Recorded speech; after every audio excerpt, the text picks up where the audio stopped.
You unlock this door with the key of imagination. Beyond it is another dimension, a dimension of sound, a dimension of sight, a dimension of mind. You're moving into a land of both shadow and substance, of things and ideas. You've just crossed over into the Twilight Zone.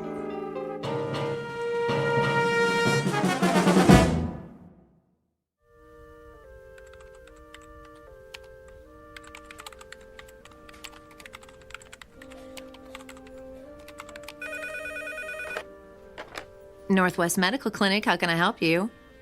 I'm sorry, Dr. Matheson is unavailable. He's taken a temporary assignment out of town.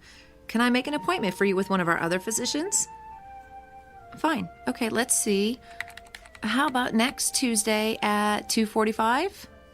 Great. You'll be seeing Dr. Kyle Powers. You're welcome. Goodbye. Psst, Dorothy. What is it, Millie? Kyle gets another victim, eh? I know, right? How many of Dr. Matheson's patients is he seeing? Quite a few, which makes sense. He's got the lightest patient load at the clinic. Gee, I wonder why. Shh, Millie, someone will hear you. Well, maybe they should know what they're getting into before they see Dr. Doom and Gloom. Excuse me. May I help you? I have an appointment with Dr. Kyle Powers at 10:15. Another one bites the dust. Shh. Okay, what is your last name? Callahan. Okay, Callahan, let's see. Ah, yes, you were originally scheduled with Dr. Matheson. Yes, but I guess he's out of town for a while. I'm afraid so. Dr. Matheson accepted a year-long research position at a university on the East Coast. Oh. Kyle is seeing most of his patients. Like lambs to a slaughter. Millie? Mrs. Callahan, why don't you just have a seat over there in the waiting area? The nurse will call your name when the doctor is ready to see you. Thank you. That poor woman. I feel so sorry for her. If she's used to Dr. Matheson, she's in for a real shock. I know. I don't envy anyone facing their first appointment with Dr. Kyle Powers.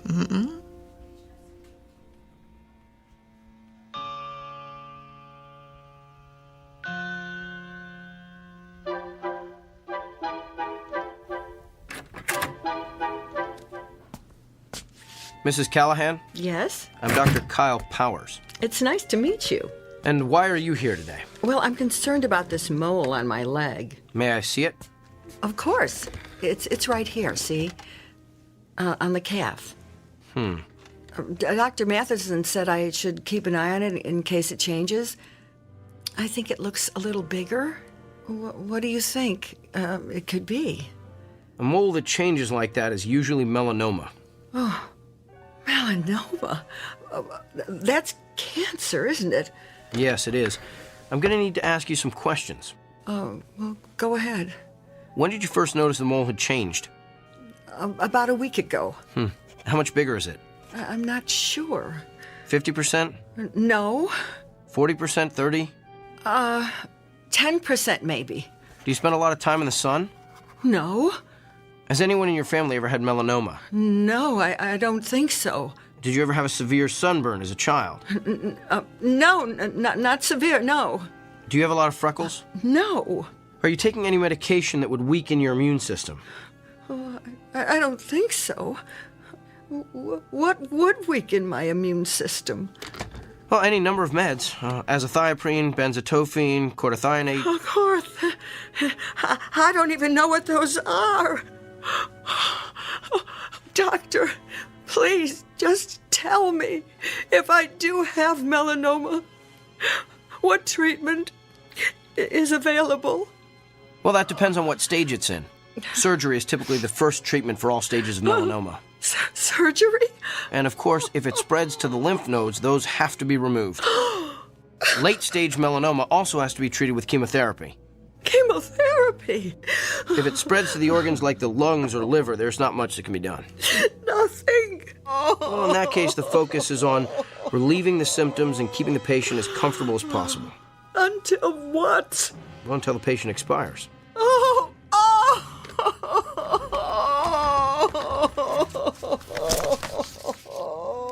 I'm going to refer you to a dermatologist. He'll perform a biopsy and then send a sample of the growth to the lab. If it is melanoma, the dermatologist will refer you to a surgeon for the sentinel lymph node biopsy. It's all standard procedure. Here's your referral. And Mrs. Callahan? Yes? I know there's something most patients worry about at this point, so let me assure you. Even if the cancer gets to the point where you can't function, your insurance should cover most of the medical bills. Keep in touch.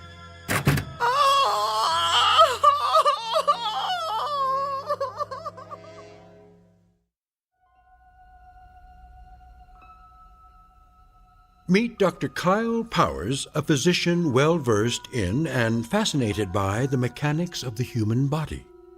Alas, he is also a man with an unmistakable disconnect between his intellect and his heart. For you see, the good doctor is lacking in one crucial area: the ability to take into account the feelings of his patients. But his next appointment is no ordinary customer with a stuffy nose or gouty foot. Awaiting him in exam room number 6 is a messenger who is prepared to give Dr. Kyle Powers a dose of his own medicine, a prescription that can only be filled in the Twilight Zone.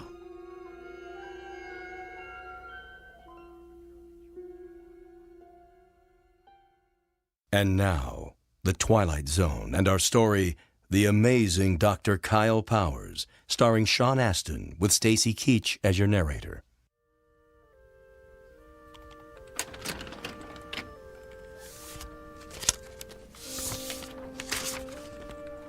Kyle? Kyle, Yes, doctor? I told you can call me Bill. Okay. Bill? What is it?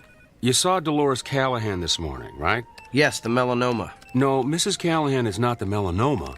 Mrs. Callahan is the widow with 3 children who has a suspicious mole. How do you know what she has? Have you been checking on my patients? Just the ones that have left here in hysterics.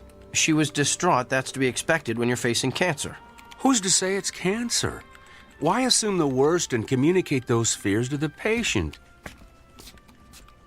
Come on, Kyle. You've worked here a few months now. You should know that's not how we roll. I just provided her with all the facts. My guess is she's home right now making an informed, thoughtful decision about how best to address her illness. Really? Because after your interrogation, my guess is she's home right now making out her will. Look, we have a responsibility to make certain our patients leave here with a hopeful outlook. Our responsibility is to diagnose them correctly.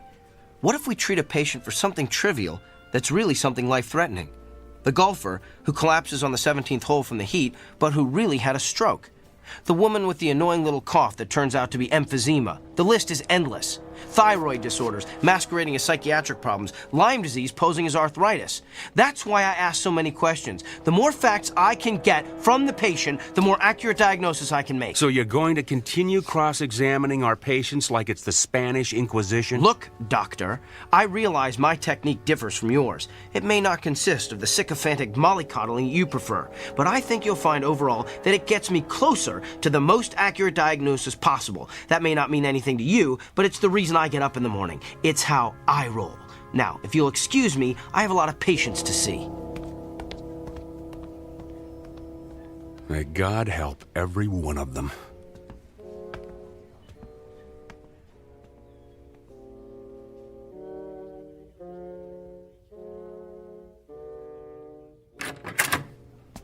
Good afternoon. I'm Dr. Kyle Powers. I'll be your physician while Dr. Matheson is... Oh! We are obviously not Eileen Richards. Obviously. The name's Beaumont. I seem to be in the wrong room, Mr. Beaumont. Let me just... You're in the right room, Kyle. You know me? Yes. You're not a quality assurance auditor sent to check up on me, are you? Did Dr. Bill T. Goodwin send you? No, but I am here as a representative. For who? Whom? I can read you the list if you like. Mrs. Barbara Kennedy, Mr. Emilio Rodriguez, Miss Dolores Delmonico, Mr. and Mrs. Samuel Stone, Those are all patients I've seen. Mr. and Mrs. Emile Saperstein, the very Reverend Arthur Buchanan, Some of them are patients I treated when I first started practicing. Mr. William Tanner, Mrs. Glynis Peabody, But how would you know I've seen all those people? the Sullivan twins, Katie and Kylie, Rabbi David Weisinger, the Honorable Judge Harrison J. Evans. Okay, I get it. You know every patient I've ever treated, so who are you, the ghost of Christmas past? Hardly. I am here to communicate a message on behalf of your patients. They are fed up with your lack of concern for their feelings. You keep them waiting long past their appointment times. You do not call them back with test results. You do not explain their illnesses in terms they can understand. And you do not make clear the side effects of the medicines you prescribe. They have described you as rude, disrespectful, insensitive, and tactless. As one patient so eloquently summarized, Dr. Kyle Powers has the people skills of Attila the Hun. I get it now. You're an attorney. You're representing all those people as a part of some kind of lawsuit against me. I'm afraid not. I am simply here to, how shall I put it, keep things in balance. Look, I don't care if you're here as an attorney, an auditor, or my fairy godfather. All I know is I've effectively diagnosed and treated hundreds of patients. That's how I gauge my success, not by the number of friends I've made along the way. In short, I'm not broke, so I don't need fixing. In that case, I'm going to need you to sign this. What is it? It's a standard affidavit stating that you are willing to pay the consequences of your actions. I recommend you read the whole brief before signing. I'm not reading or signing anything. Well, you're going to be one of the difficult ones, aren't you? We'll have to settle for a non-written agreement then. A simple handshake has sufficed in the past. I'm not shaking your hand either. Come now. It's just a handshake. The sooner you shake my hand, the sooner you'll be rid of me. All right, if it'll get you out of here faster, here's my hand. Thank you. Ow! What did you just do? Good luck, Kyle. Wait! What did you do to me?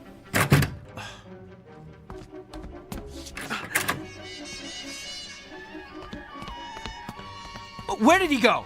Can I help you, Doctor? The man who just left this room, which way did he go?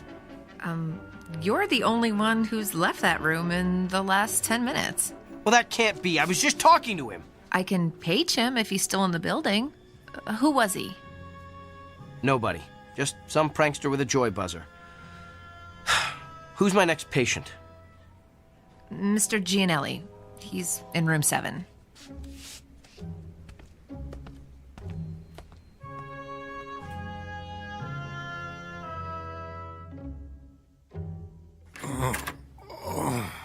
Good afternoon, Mr. Gianelli. I'm Dr. Kyle Powers. I'll be your physician while Dr. Matheson is gone.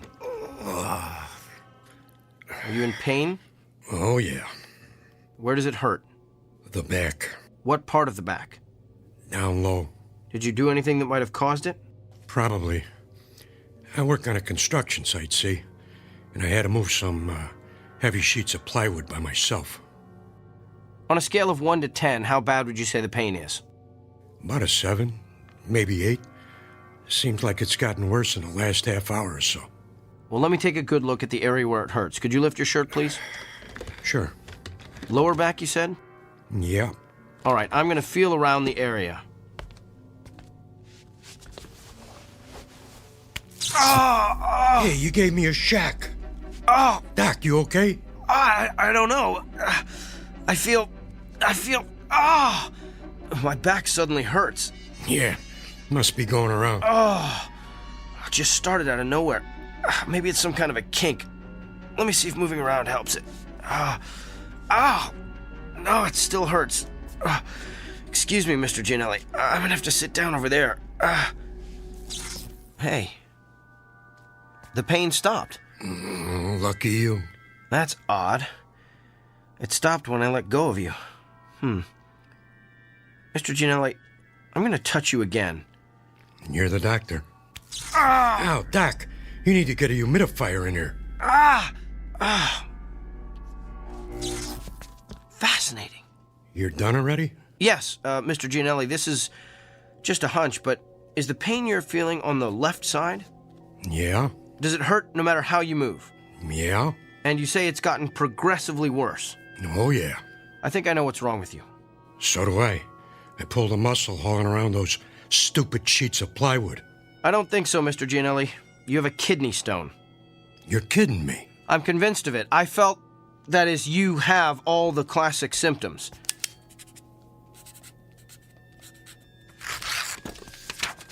Here, this is an order for you to go up to radiology for an x-ray. That'll tell us exactly where the stone is, and we can figure out what to do about it from there.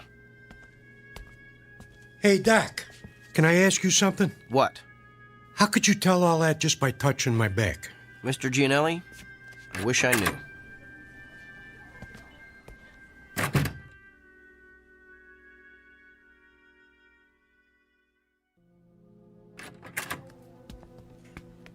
So, now that we can talk privately in my office, let me get this straight. You're telling me that you've been able to tell what your patients are feeling simply by touching them, that you can actually experience the pain they're feeling. That's what I'm telling you. Impossible. It can't be done. Then how do you explain the fact that Mr. Gianelli's x-rays came back showing that he had a kidney stone right where I said it was? And what about all my other patients? Everything I diagnosed this morning was confirmed by x-rays or ultrasounds or MRIs. You simply diagnosed them correctly. But I'm telling you, Dr. Bill, I felt their pain. Prove it. All right.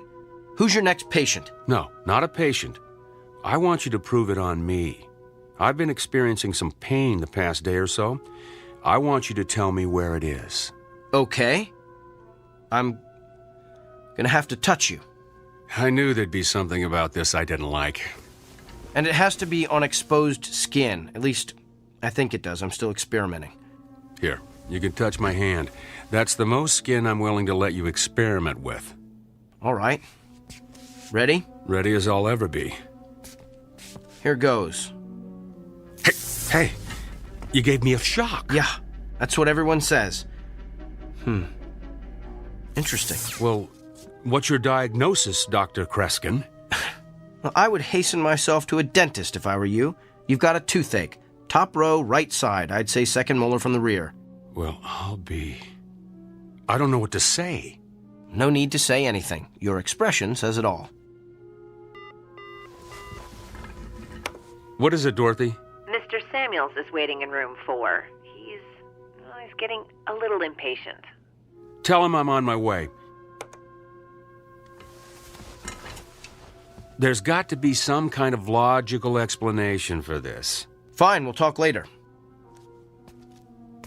Oh, by the way, you might want to have that corn looked at. The one on the big toe of your left foot. Feels like it's going to burst right through your shoe. Okay, now you're just showing off.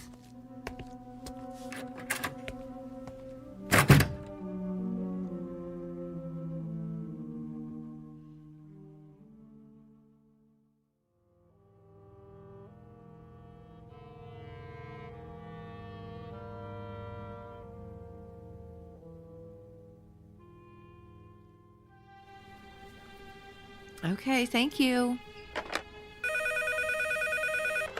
Northwest Medical Clinic, may I help you? I'm sorry, he isn't in yet. Can I take a message? I'll let him know. Thank you. Hey, Dorothy. Another reporter for Kyle? Yeah, that's like 25 now. Ever since word got out about his gift, he's become the most popular doctor at the clinic. I know. I can't believe he's going to be on that talk show tomorrow. Yeah, I am dying to see what Dr. Charisma is like on TV. Oh.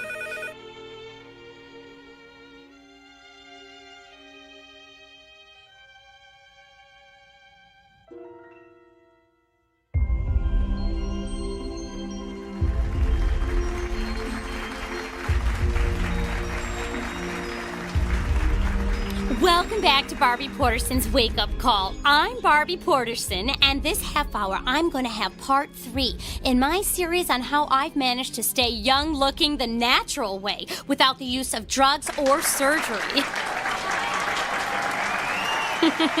But enough about me. We have a guest with a rather unique gift. His name is Dr. Kyle Powers, and he claims that he can experience the same pain his patients are feeling simply by touching them. Doctor, it's good to have you with us today. Thank you. Now, why don't you tell us exactly what happens when you touch one of your patients? Well, in a nutshell, I experience exactly what the patient is experiencing. I can feel where the pain is in their body, how intense it is, what might be causing it, and I'm then able to provide an accurate diagnosis. Amazing! Would it be possible for us to get a demonstration from you? Of course. Do you have any discomfort or pain that's bothering you? As a matter of fact, I do. Let's see if you can guess what it is. Now, what do I need to do for this demonstration? Nothing. I just need to touch bare skin. Oh my, careful, doctor. We're a family show. You can just give me your hand. All right, here you are. Oh, I think a spark flew between us. Don't tell my husband. Interesting. So, what's your diagnosis? I believe the pain you wanted me to identify is a sprained muscle in your left thigh. Feels like you've probably been working out a bit too rigorously at the health club. Ooh, that's amazing. That's exactly how my own physician diagnosed it. But it took him 20 minutes. Doctor, you truly have a special gift. There's something else, though. What? Your head. You have a headache. Are you coming down with something? Of course not. I'm fit as a fiddle. I stay fit the natural way. There's definitely something there. In fact, it's not just a headache. There's pain in several very specific locations in your forehead. That's interesting. Well, thank you for being with us, Doctor. Wait. I know what I'm feeling. You recently had some sort of cosmetic injections, didn't you? What? Yes, the type that eliminates frown lines and wrinkles. Me? Cosmetic injections? What a ludicrous suggestion. Well, back with more of our Barbie Porterson's wake-up call after these messages. You know, a simple analgesic will help with that headache. No, I don't need it. Could we cut the audio, please?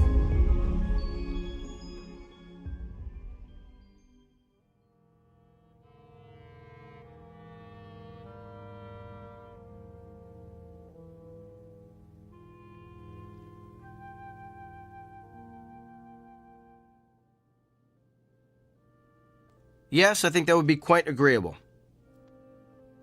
Well, to be honest, I wouldn't mind having a couple of days to think it over. Could you hold on for a moment? Come in. Kyle, Doctor, I'm on the phone. I need a moment with you. I don't have a moment. Make one. All right. I'm sorry, can I call you back? Thanks. That was extremely rude. And what are you staring at? You look so pale. Do you feel all right? I feel fine. Just a little stressed, and your intrusion doesn't help. So what's so urgent that it can't wait? Well, let's start with the waiting room overflowing with your patients. I had an important phone call. With who? Not that it's any of your business, but I was talking to Nigel Fairwick. Nigel Fairwick? He's the TV producer who creates all those vapid reality shows. Why would you want to talk to him? He wants to produce a television show starring yours truly. You're kidding me. Didn't he see that debacle of a TV interview you did the other morning? Yes, in fact, that's why he wanted to talk to me. Apparently the show's ratings skyrocketed after I outed Barbie Porterson. The interview is all over the internet. And this TV show of yours will allow you to perform additional acts of benevolence for the public good? Sometimes. but mostly will consist of me diagnosing the illnesses of actors, political figures, and even world leaders. Doesn't it bother you to exploit your gift like this? Exploit? You just don't get it, do you? I'm not seeking these people out. Nigel Fairwick, the newspapers looking for interviews, those patients in the waiting room, they're all coming to me. I'm the solution to their problems. I'm the answer to their prayers. Spoken like a man with a true messiah complex. There's just something about your gift I've been trying to figure out. If you can feel your patient's pain, then you must be able to feel other things as well. Like what? Like their emotions. You must be able to feel their fear, their anxiety, their despair. Do you feel those things, Kyle? I feel them. Then why don't you ever talk about them? In all the interviews you've given, I've never heard you once mention the patient's emotions. Because it's irrelevant. It's the pain that helps me diagnose the illness. Besides, those feelings only last as long as I touch the patient. So you shove those emotions aside. The way you've done with your own emotions all your life, I guess. Don't you see what you're missing? You could be relating to your patients in a way that no other physician could ever hope to achieve. You could treat your patients on every conceivable level, not just the physical, but the emotional, the spiritual. Kyle, you're the winner of some sort of cosmic lottery. Don't squander it on a mindless television freak show. I'm sharing my gift with my patients. If I go on TV, I can share it with the world. How is that squandering my gift? Because you're doing it to stroke your ego. How do you know why I'm doing this? Can you read my mind? Is that your gift? Oh, wait, I forgot. You don't have one. Hello? Nigel? No, it's all right. I'm glad you called back. I've decided I don't need more time to think. I want to get started on this TV show as soon as possible. This afternoon? Well, that sounds great. I'll see you then. Thanks. You're really gonna do this? I have a meeting with Nigel in an hour to sign the contracts. And what about your patients? Tell them to come back tomorrow. What if they don't want to? What if they can't? Oh, they'll be back. That's the part you don't seem to understand, Doctor. Everyone wants to see the amazing Dr. Kyle Powers.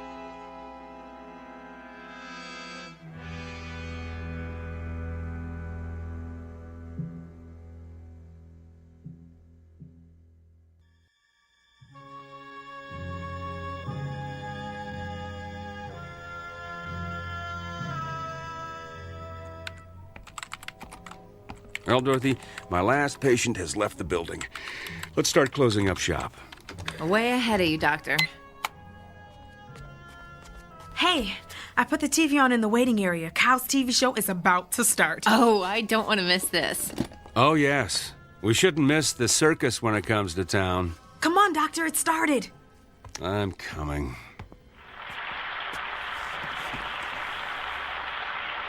Hello, America, and welcome to Doctor in the House, the new show that promises to be the most amazing, the most remarkable, the most astounding television program you've ever seen. I'm Gil Montgomery, and I'll be your master of ceremonies. Master of hyperbole is more like it. And now, let's bring out the man who's been written about in every newspaper, magazine, and medical journal in the country, nay, the world. Please put your hands together for Dr. Kyle Powers.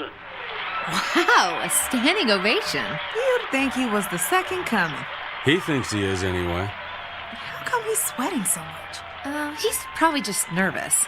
I don't know. He looks kind of pale, too. Good evening, Doctor. Good evening, Gil. Are you feeling okay, Doctor? I'm not sure. I've been feeling a bit lightheaded today. Well, physician, perhaps we'll give you a chance to heal thyself later in the show. But right now, we're going to bring out your first patient. Are you ready?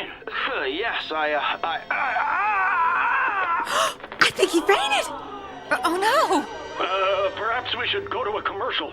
But what's wrong with him? He's not getting up. Can somebody help me, please? Is there a doctor in the house? I better head down to the studio.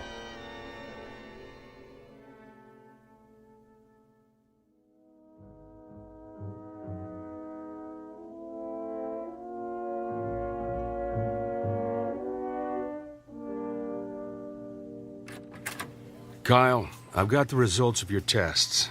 They're pretty extensive. Tell me. Well, simply put, your autoimmune system has completely broken down. Can you tell why? No, I can't find anything that would cause it. There was something about your results, though, that looked familiar. I'd seen this pattern before, but I couldn't remember where. You've seen this pattern. You've seen this pattern in another person? Not one person. Many people. I went back through your files of all your patients. Kyle, what you're experiencing is the affliction of every person you've treated in the past 3 weeks. Think about it. You've got emphysema like Mrs. Crangle. You've got stomach cancer like Mr. Drummond. Even have a kidney stone like Mr. Gianelli. Yeah, you get the idea. Every illness you've treated in the past 3 weeks is coursing through your body. It was 3 weeks ago that... You received your gift. I know.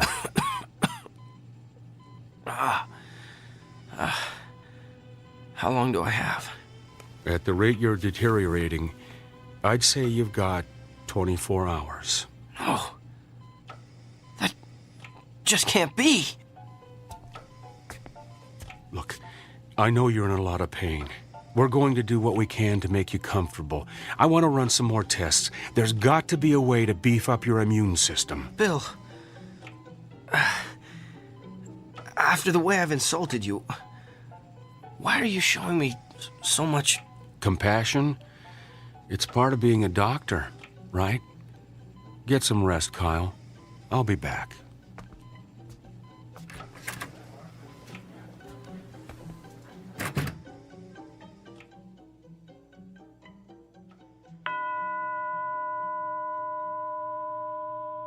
The time is now 9 p.m. Visiting hours have ended.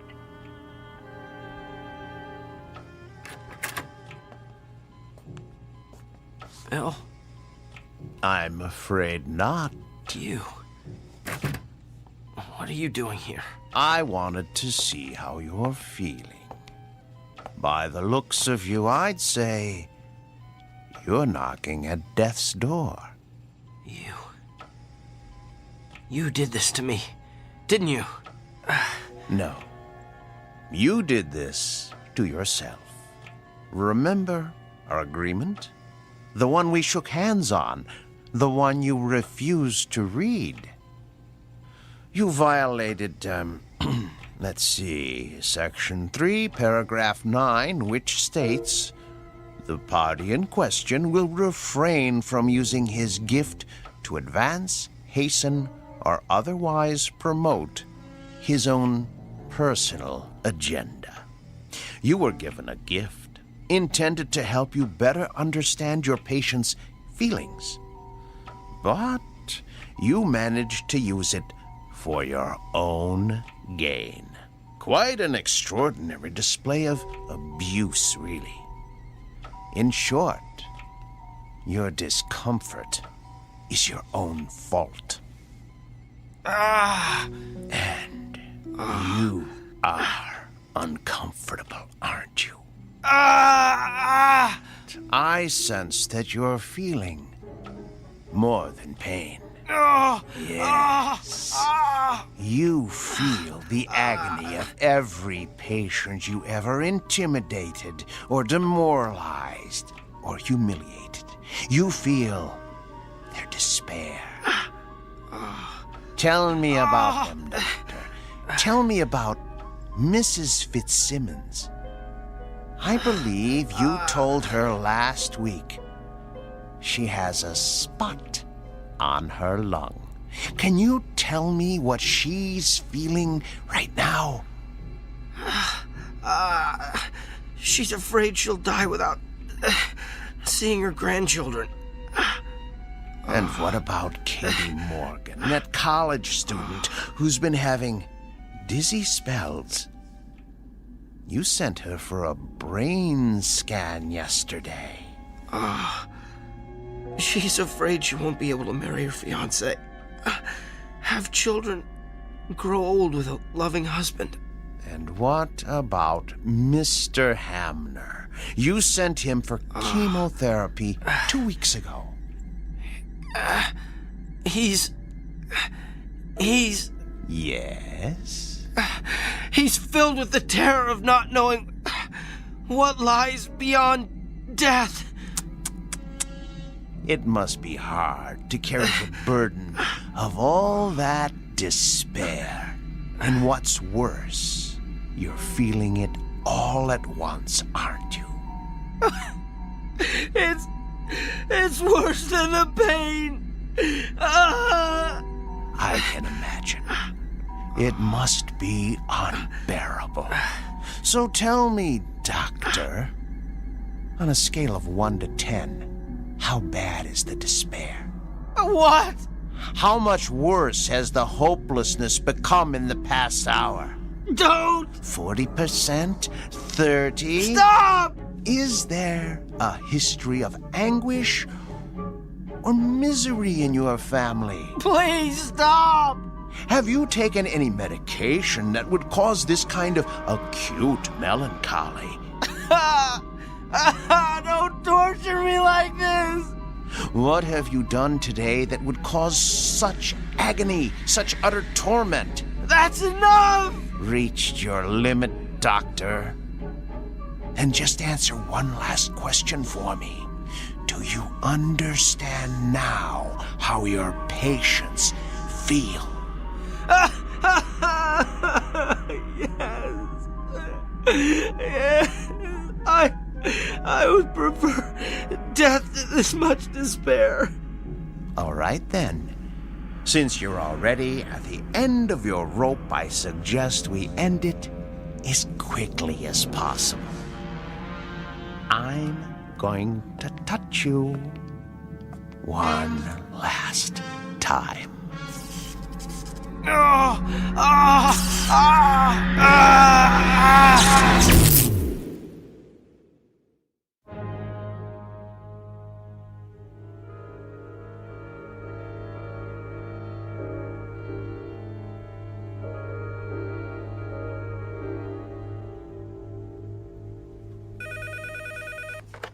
Northwest Medical Clinic, may I help you? Sure, let me transfer you. Hey, Dorothy. What is it, Millie? It's a shame about Kyle, isn't it? Yeah, a pity it had to end the way it did. I mean, for a little while, he had it all, and now, well, you know. How have his patients been taking it? Not well. Of course, I have to tell them what happened when they called to make an appointment. That's a shame. But, you know, at least Kyle is at peace now. Yeah. Well, he seemed very peaceful when I gave him his messages this morning. I guess a full recovery will do that to you. That and a near-death experience. Yeah, but it is too bad he lost his, well, you know, his gift. Yeah. I wonder what it's gonna be like for him now. Just seeing patients as plain old Dr. Kyle Powers.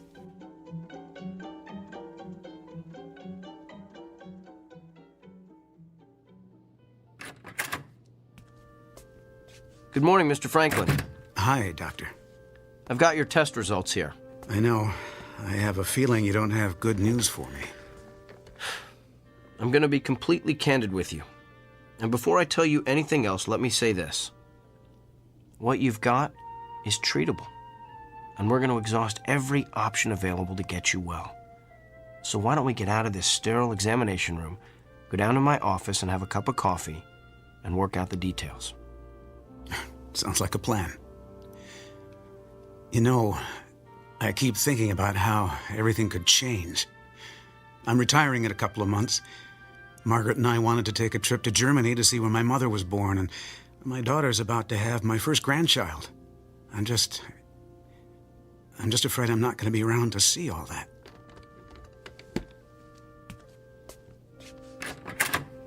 Mr. Franklin, I know exactly how you feel.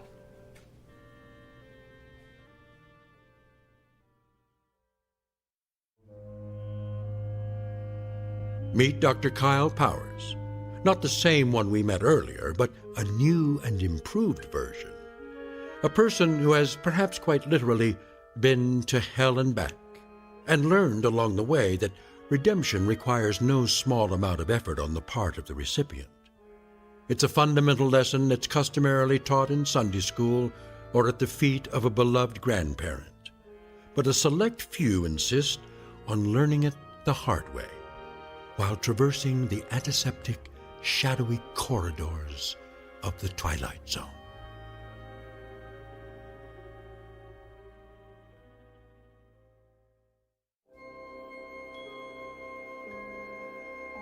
Hi, this is Carl Amari, producer of the Twilight Zone radio dramas. I'd like to take a moment to tell you about our official website at twilightzoneradio.com, where you'll get the latest news and information on these Twilight Zone radio dramas. Plus, at twilightzoneradio.com, you can digitally download 3 free episodes or any of our episodes for only $1.95 each. In this age of ever-changing technology, we've decided to make these episodes instantly available to you by making the Twilight Zone radio dramas a digital download-only series. This means that this series will no longer be offered on CD. The CD collections at our website are now being offered while supplies last at buy one, get one free. So be sure to get your favorites before they're sold out. Be sure to visit us often, and I'll see you in the zone.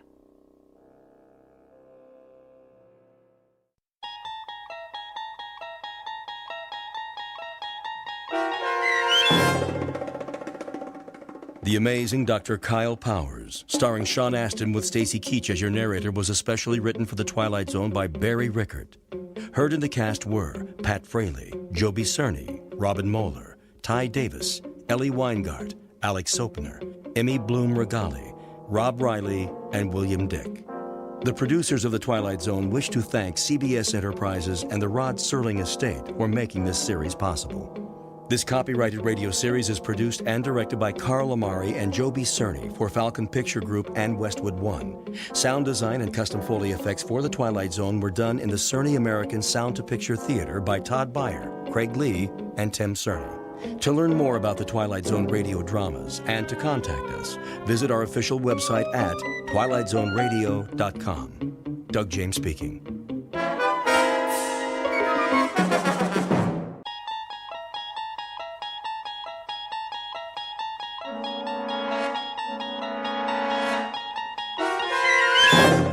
You're traveling through another dimension. A dimension not only of sight and sound, but of mind. A journey into a wondrous land whose boundaries are that of imagination. Your next stop, the Twilight Zone.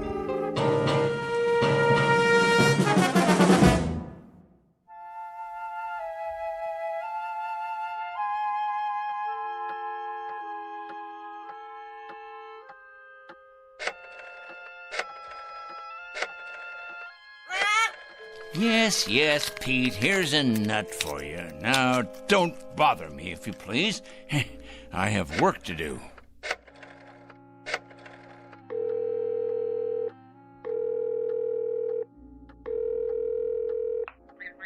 I'd like to speak to Mr. O'Connor, please. That's right. I'd rather not say. It's rather personal. That's it, Pete. Stay on your perch like a good bird. It's a boy. Is this Mr. O'Connor? Mr. O'Connor, I'll get right to the point. You have a young gentleman working for you in personnel. His name is Brewster. Alfred Brewster. Been with your firm about 1.5 years. Well, I'll tell you what about it. The man is a communist. That's correct, a communist, with certain terrorist affiliations as well. Never mind who this is. Let's just say a concerned citizen, all right? What is of the essence is the character of one of your employees. I happen to know that this man, Brewster, is a subversive and a menace to our society. What am I suggesting? Why, I think it's obvious. I'm suggesting he should be discharged immediately, given his walking papers and shown the door. Never mind how I know. I know, that's all. That's all. Now I'm going to check back in a few days, and if he hasn't been discharged, I'll be forced to take this matter to a higher authority. That's right, to the corporate office.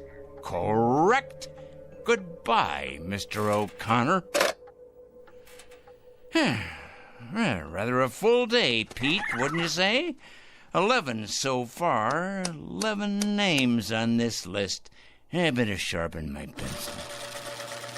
And scratch off one more. Of course, it's questionable what concrete results we can expect, but at least the seeds have been planted. Oh, yes, the opening guns fired. The first salvo, so to speak.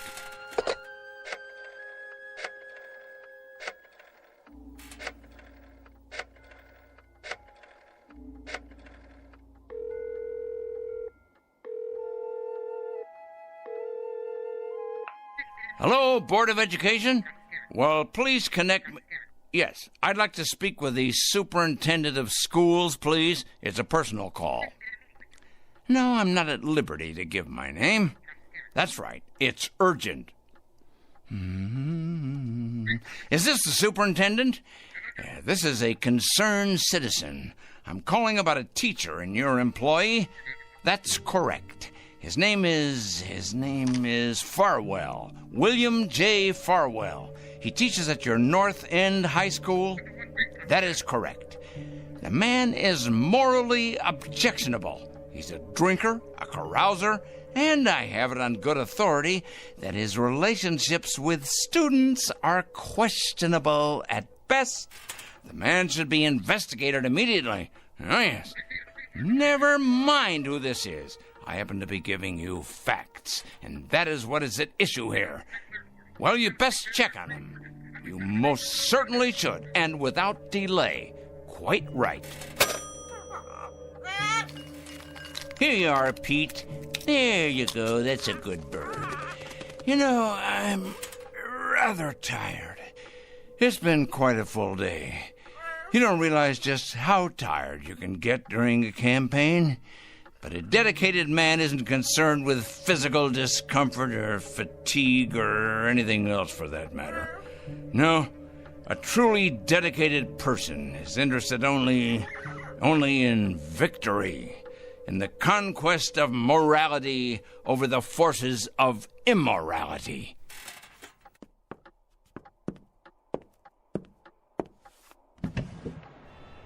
Hey, look at them out there, the dregs, carrion, leeches sucking us dry. Oh, yes, carrying evil around with them like infectious germs. We're gonna have to face it sooner or later. Huh? Phone calls are one thing. Threats and exposure is simply expedience. No, Peter, my friend, we're gonna have to embark on a much more ambitious course. Some major surgery, I think. The long scalpel, honed sharp and cutting deep. If the sickness is extensive, so must be the cure. And it must be today, Peter. It must be today, this afternoon. 4 o'clock. Oh, yes, that's when it will occur. Yes, we'll make it occur at 4 o'clock. At that moment, we will destroy evil. That is both my charge and my obligation, Peter, to destroy evil. And we shall do it at precisely 4 o'clock. I'm not sure of the method yet, but it'll come to me. Oh, yes, it'll come to me. Most assuredly, it will come to me. And it'll be a revelation, an epiphany. It will be the expiration of immorality everywhere, the exordium of the end. 4 o'clock, Peter. That's when we'll have it happen. Whatever it is. 4 o'clock, this very day.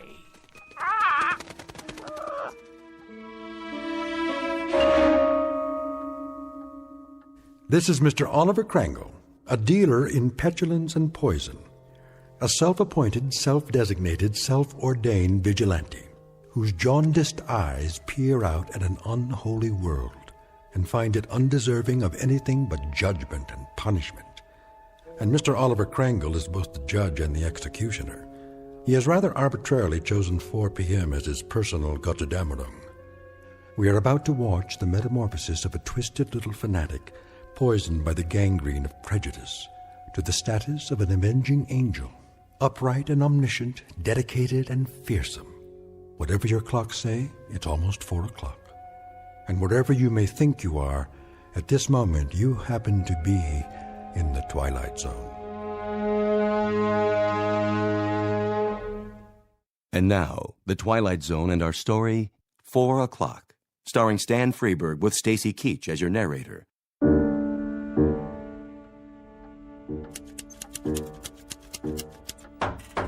Yes? Mr. Crangle? What is it? Well, there's a special delivery for you. Just a minute.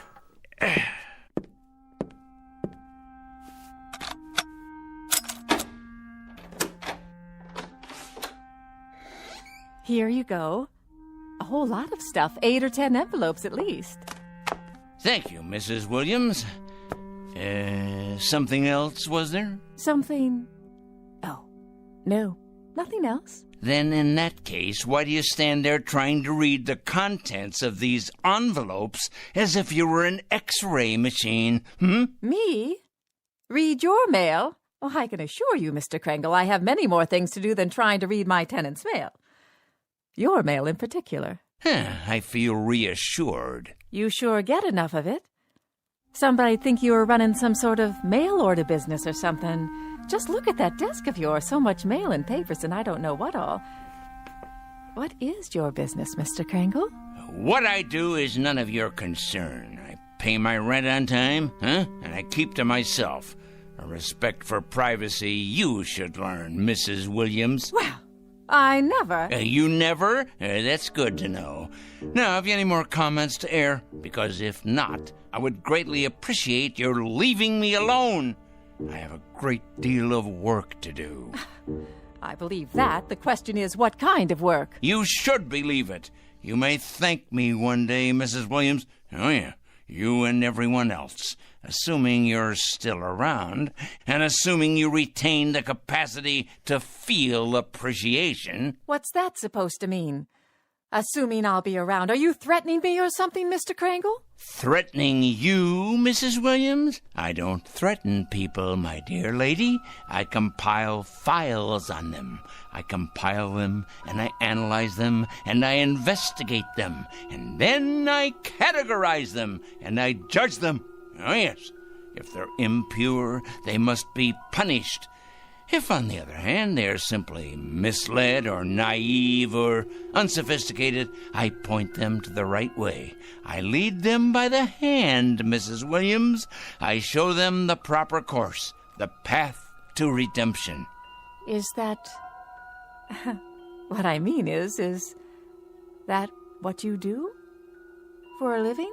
Indeed. In short, I check evil, Mrs. Williams, and I eradicate it, inoculate it, wipe it clean, and sponge it away. And you know where these evil people are?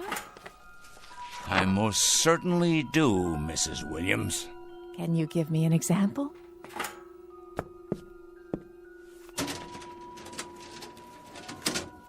How about this one?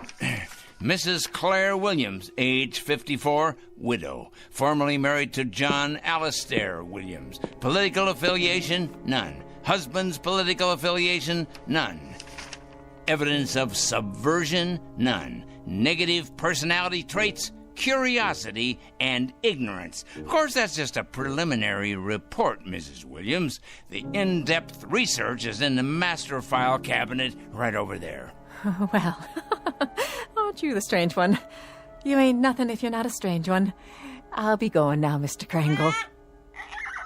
Had your nap, Pete? All rested up, are we? Well, that's a good young parrot. It's going to be an exciting afternoon, Pete. Big things are going to happen at 4 o'clock, Yes, they are indeed. 4 o'clock. What's going to happen at 4 o'clock? Interesting question, Mrs. Williams. A very interesting question. Very much to the point. What's going to happen indeed? At 4 o'clock, we're going to expose evil, strip it bare, push it out into the light, dissect it, pinpoint it, and eliminate it. You are? Exorcise it, denude it, confute it, destroy it. Oh, now careful, Mr. Crangle. You're gone and broken your lamp. What? Oh, the lamp. I see. Sorry.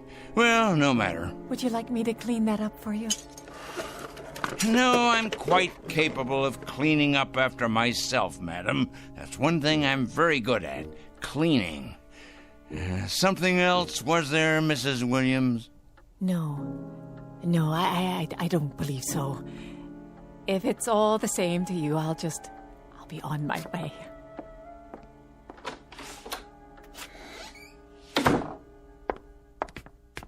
Saints preserve us. Excuse me. Oh, yes. I'm looking for a Mr. Crangle. I can't imagine why. I was told he lives in this building. Oh, he lives here, all right.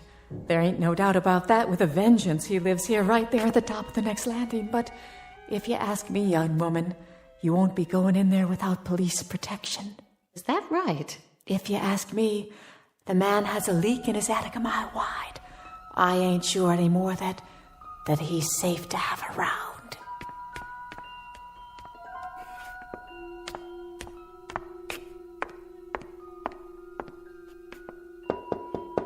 Mr. Crangle? Mr. Crangle? Well? My name's... Who else is with you? Why, no one. Are you sure? Yes, quite sure. My name is Lucas. I wonder if I could speak with you for a moment. Lucas. Ah, yes, Lucas. Kurt J., age 27, intern, East Side Hospital. That's my husband. Is he indeed? Well now. Your husband, you say. Come in, please. Come.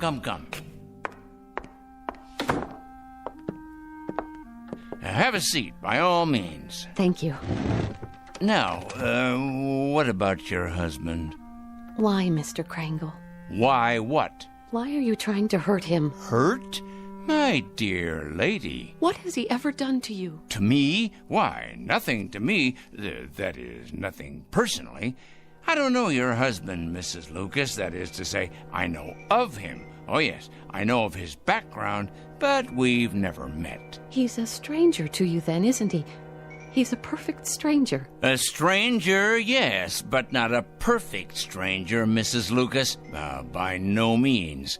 Your husband happens to be most imperfect. And when you perceive, quite correctly, that he's done nothing to me, at least not directly, I hasten to enlighten you. He nonetheless happens to have done a great deal against society. In what way? Ho, don't play dumb with me. Don't give me any of that naive stuff. My husband, for your information, Mr. Crangle, is a dedicated young doctor. A gentle, decent, fine human being. He has only one abiding interest in life, and that is to cure, to heal, to stop pain. And to kill. How can you say such a thing? Yeah, that's his other abiding interest, the one you've conveniently skipped. L-L-L-U-C Lucas. Here we go. I know his file well. Lucas Kurt J., M.D., second-year intern, East Side Hospital.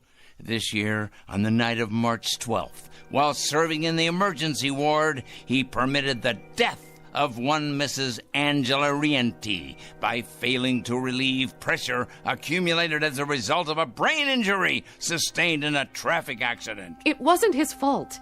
It was too late. That's his only crime. He wasn't able to treat her because he was responsible for half the ward that night. And by the time he got to the woman, she was already dead. That's your interpretation? It's not an interpretation. It's a fact. It's exactly the way it happened. By the time he got to her, By the time she was put into his care, she'd already died. He should have gotten to her earlier. How could he?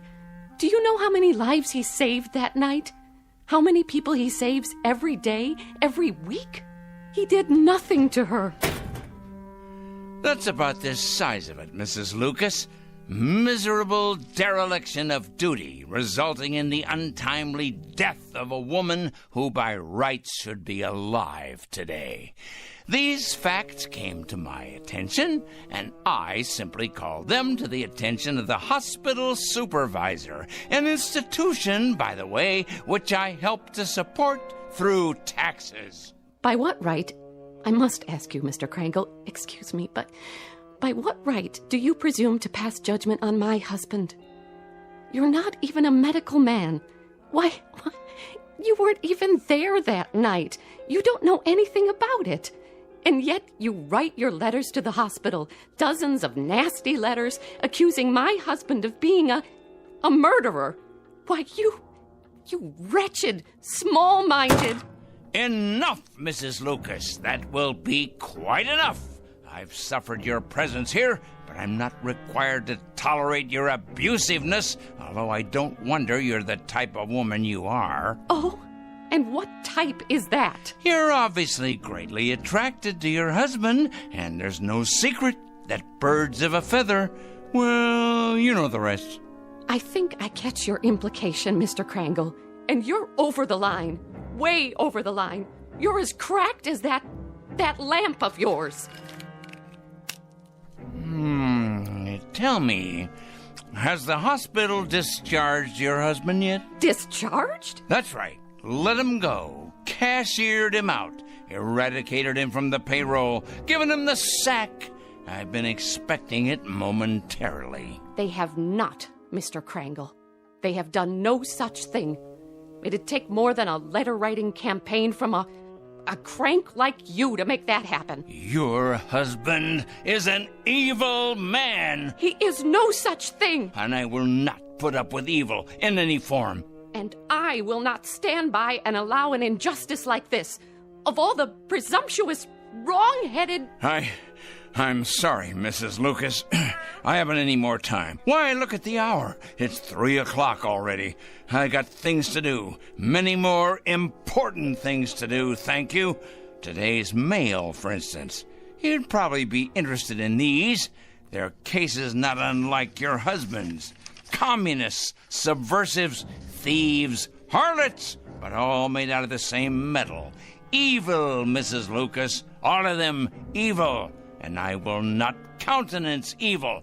I am absolutely incapable of countenancing it. You're probably unaware of it, Mr. Crangle, but my husband is a very sensitive man. Oh, please, spare me. Your letters have had an effect on him, if on no one else so far. The people at the hospital tell him to ignore the letters, forget about them, but they're tearing him up inside. They're killing him. His confidence in himself, his ability to concentrate and work. You see, he's like a lot of doctors, Mr. Crangle. He cares. He cares very deeply. So, you see, you really have been quite successful after all. I imagine you've been equally successful with other people, too. Mm-hmm. There's too much sanity still left out there for you to have succeeded in having them all fired. Mm-hmm. But you must be hurting them. Those men and women, hurting them desperately, as you've hurt my husband. So you've really accomplished a great deal. Yep.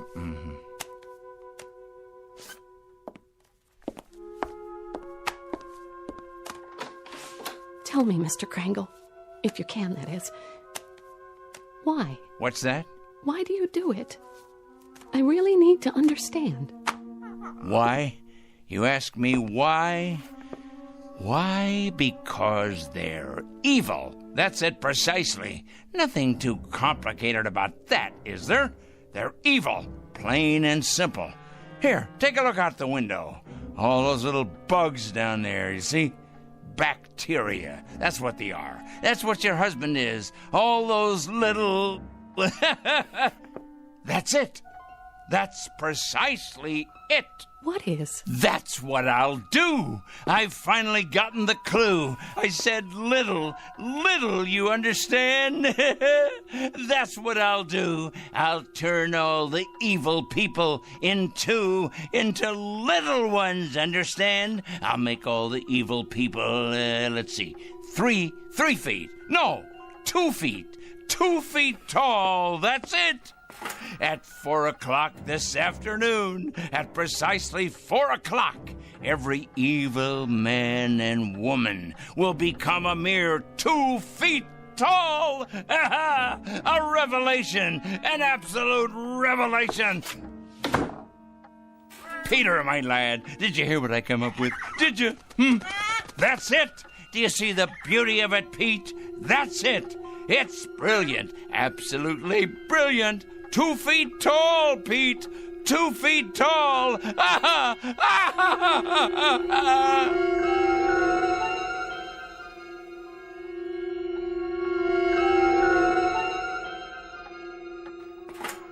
At 4 o'clock this afternoon, I'm going to turn all the evil people, the wicked, morally stunted troublemakers everywhere, into tiny little freaks for all the world to see. I'll make them all 2 feet tall. 2 feet tall, I say. Yes, it'll be better than if they wore badges on their clothing. Impossible for them to hide the purest form of poetic justice. Evil will be made an object of universal scorn, laughter, humiliation. Yes, you're nut. You're hungry. Aren't you, Pete? Here you go, boy. I won myself. We must be strong, the two of us. Strong for what's about to happen.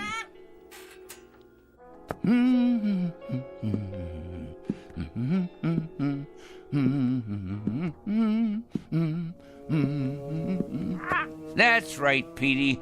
10 minutes past 3. It won't be long now. Yes, a peanut. Here you are. That's a good, strong boy. I'll bet you could crack open just about anything with that great big beak of yours, couldn't you? Yes, you could. I'm sure you could.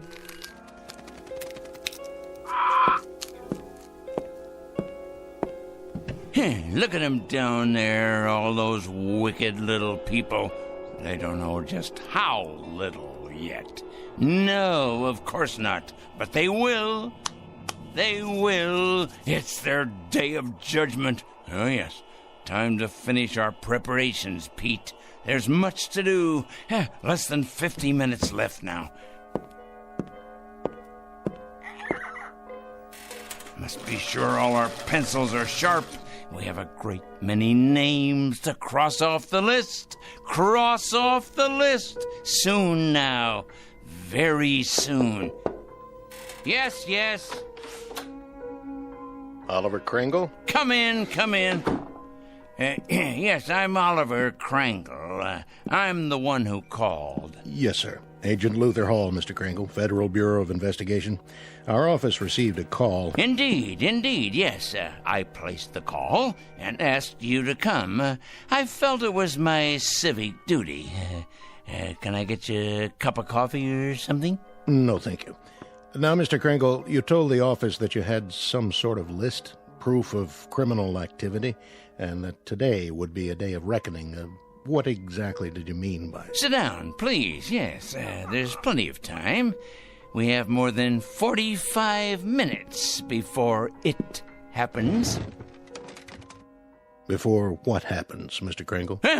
That's the point. That's the whole point. That's why I called you here. And why is that? I felt the FBI should know. I also called the police and the fire department. I even got a call into Washington. Oh, yes. Although the latter message probably won't go all the way to the top. It's my understanding that the Reds are in complete control in Washington now. I imagine they've taken over the switchboards, too. The Reds, Mr. Crangle. Oh, yes, indeed, the Reds.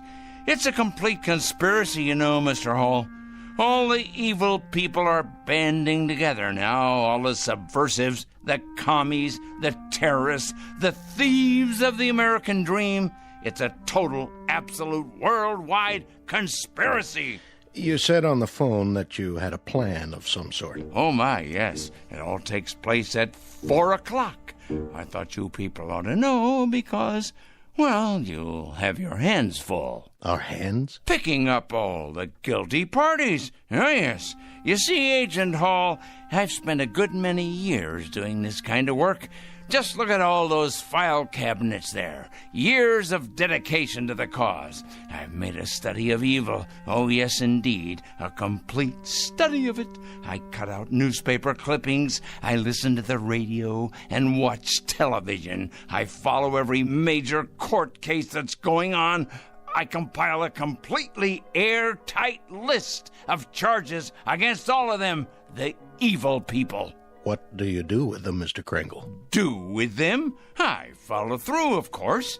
I follow them through to their conclusion. I write letters to employers. I make phone calls late at night. Oh, they hate that. Oh, yes. It's one of the most effective methods, as you probably know.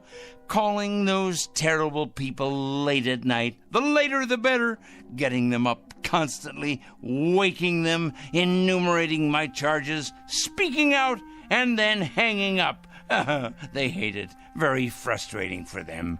I'll bet. Oh, yes, indeed. They go out of their minds with fury. They don't like to be awakened late at night, I can assure you. Who does? Yeah, but with these people, it's absolutely necessary. The evil people, you understand. The destabilizers. The enemies of order. But to get to the point, Mr. Hall... The point... And what is the point? The clock on the shelf there tells the story. The entire and complete story. It's 3:20 now. In exactly 40 minutes, all the evil people in the world will be reduced to half. No, a third of their present size. Oh, it'll be glorious. All the unpunished murderers and the tyrants, the proud and the sinful, the schoolyard bullies, the cruel teachers and faithless friends, the wrongdoers, blackmailers, and the nicotine fiends, too, and the thieves, and the harlots, and the transgressors, all of them, every one. How does that sound, Mr. Hall? How do you propose to go about doing this? I mean, shrinking people. I merely will it, that's all. I will it. I've been giving it a great deal of thought. Now, in the past, various other plans have crossed my mind. Other plans? Well, for example, I didn't approve of our entering any of the wars, you see, and I had it in mind I might take the stiffness out of airplane propellers. Do you understand? I'm not sure I do. Well, when the crews came out in the morning, bundled up like children against the cold, and then went into their planes, they'd find the props hanging limp like great empty banana skins. Then the war ended and, well, it seemed like a waste of effort at that point. After that, jets became the order of the day, and so I thought, what would jam up the intakes on those jet engines? Huh? What better than a flock of birds? Oh, not you, Petey. Not the beautiful, brave, loyal parrots of the world. Oh, no. Just your low-class country cousins. You read about it from time to time. Seagulls that get sucked into jets, cause them to fail. So, naturally, I thought... Chickens. Chickens. Ignorant. Can't speak. An army of them bred to sacrifice themselves for the greater good. Release them on runways just at the moment of takeoff. That would ground those bombers and cargo planes, but fast. Of course, there'd still be trucks and overland supply routes. And then I read in the paper a year or so ago about an accident. A bad traffic accident. 3 people were killed. So I decided I would change all the wheels in the world from round to square, or maybe even triangular, so they'd stub in the asphalt and stop in their tracks. You mean sabotage interstate commerce? I devised another method later on. Terribly interesting, I thought. Mark all the evil people on the forehead. Or better yet, turn them all one color. Say, purple. But then it came to me that they'd simply be able to recognize each other more readily and band together in their collective wickedness. I see. Well, Mr. Hall, this is hard to believe, but I hit upon this latest idea about the change in size just this afternoon. Some benighted woman was in here, and she quite inadvertently gave me the clue I needed. Make them all 2 feet tall. Now, what could be simpler? Think of it, Mr. Hall. Think how ineffectual this will render them. They can't handle delicate scientific instruments, or typewriters, or computers, or telephones, because they can't reach them. They won't even be able to open a window or turn a doorknob to escape once we know where they are. Why, pretty soon they'll be as extinct as dinosaurs. Here's a peanut for you, Petey. I think, Mr. Hall, that the most interesting place will be, let's say, a murder trial, where nobody knows whether the accused is guilty or not. And then at 4 o'clock, if he's guilty, or watching the drunkards in a saloon, or, there's so many places to be. Mr. Crangle? Yes? I'd like to ask you a question, sir, and I hope you don't take offense at it. Go on. Have you ever had any psychiatric help, sir? What? Psychiatric help. I don't think you're rational. I think you've developed some kind of obsession here, and I think you need some help. Help? Me? I need help? Why should I need help? I'm not evil. You obviously don't understand any of this, do you? I'm not the evil one. It's them.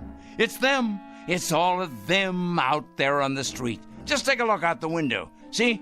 They're the evil ones. They're the ones who are going to be 2 feet tall. In just 30 minutes. That's when it's going to happen. In just 30 minutes. Well, I'm sorry, Mr. Crangle, but there doesn't seem to be very much we can do about all this. What do you mean? Why, the law enforcement agencies are going to have round-the-clock schedules from now on. Do you realize how many evil people you're going to be able to find? Why, they'll be all over the sidewalks, all over the streets. You'll have to build more jails. You have to build more electric chairs, gas chambers, gallows, penitentiaries. Well, what about it? What are you going to do? Nothing, Mr. Crangle. Not a thing. And if you'll forgive a suggestion, that's what I think you should do, too. Nothing.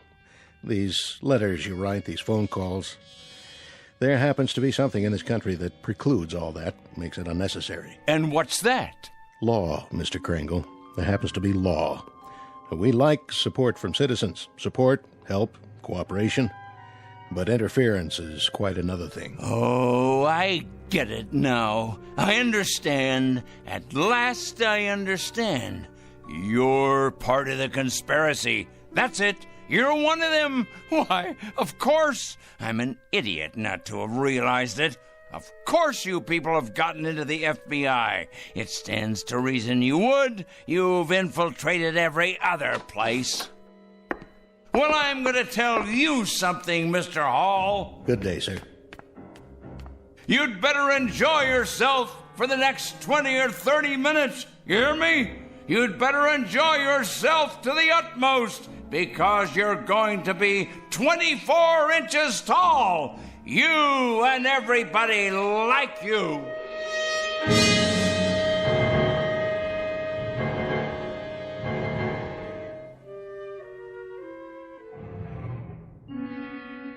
All the evil people, everyone, you'll see.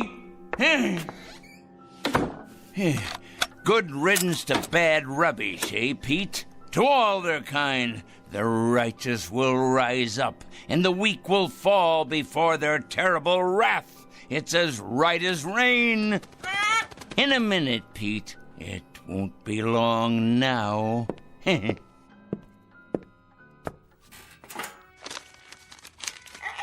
Yes, here's your nut. It won't be long now at all.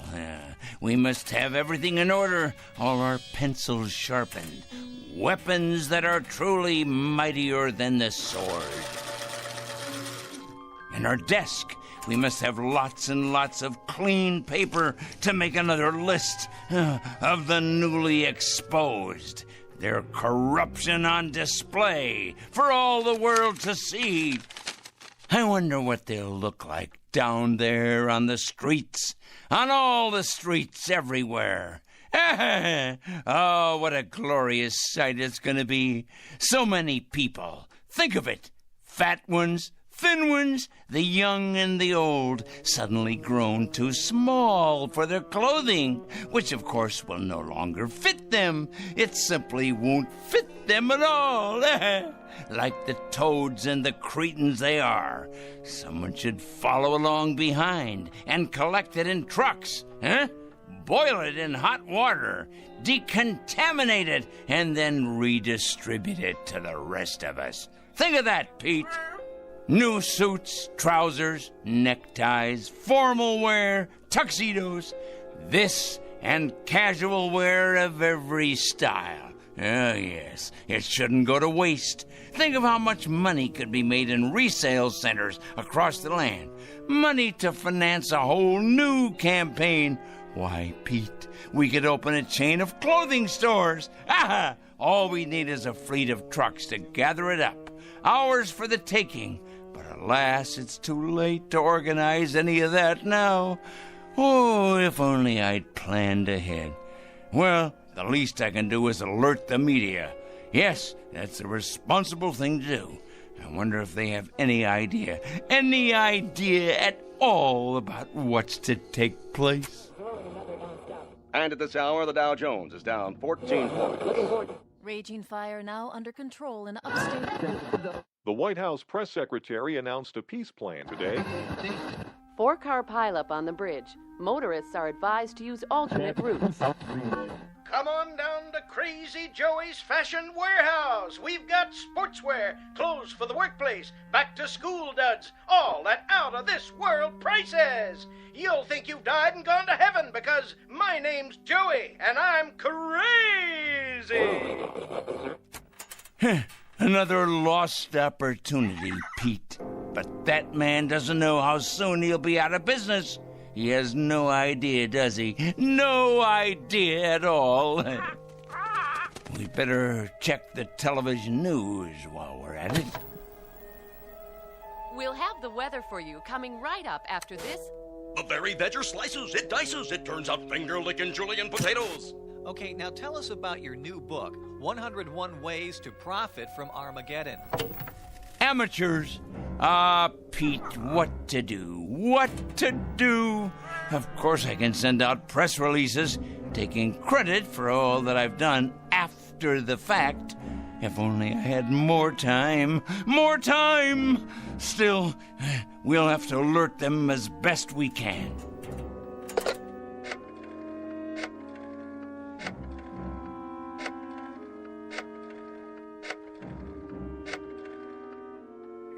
Yes, put me through to the news department, please.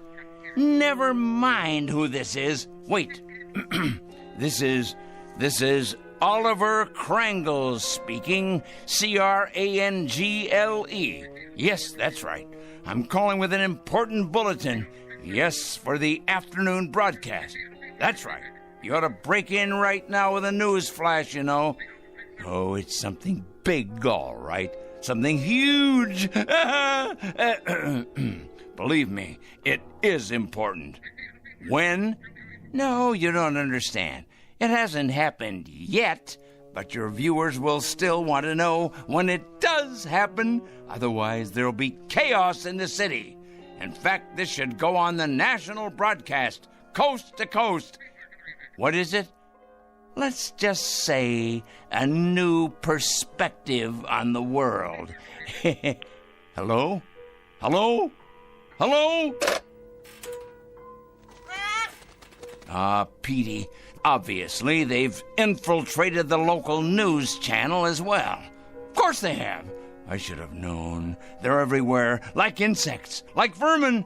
Well, they won't be in control much longer, because Judgment Day is upon us. The strong will rise up to take what is theirs, while the subhumans are exterminated. It's the law of nature. But for now, there's precious little left to do, except make sure the clock is wound and to prepare ourselves for the occasion. Just try to be patient, Pete. Just a few minutes longer. Wait with me, and you'll see that it's all been worth it. I promise. But first, I must look my absolute best. Yes, top-notch, befitting a man of my stature. The reporters will swarm up the stairs here, wanting interviews. And there'll be photographers, of course, with their news cameras. Let's see here. What do you think, Petey? Perhaps a clean shirt and tie? My best shoes. I have to pass muster here. Meanwhile, you preen your feathers, my boy, and get ready to meet the press.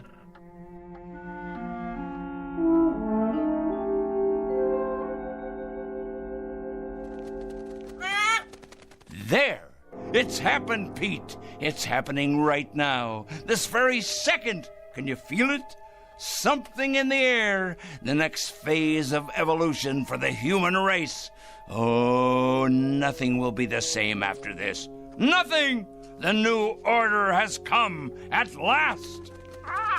Yes, but first, I can't wait to see 'em all down there, turning into tiny little gnomes. Just 1 second, Pete, as soon as I take a look out the window. Certainly, Peter. You may have a nut, as many as you like. You must be hungry. I'll have something, too. We'll make it a celebration. This is our day. Of course, but you must be patient. I can't wait to look outside. I can't wait. But for some reason, I can't see over the windowsill. How can that be? I can't even reach the bowl of peanuts. I know you're hungry, but somehow it's just out of my reach. What? Unless someone has moved it, put it in a very high place. But that would have to be someone very tall.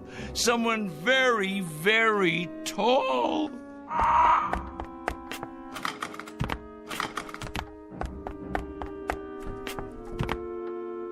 Pete!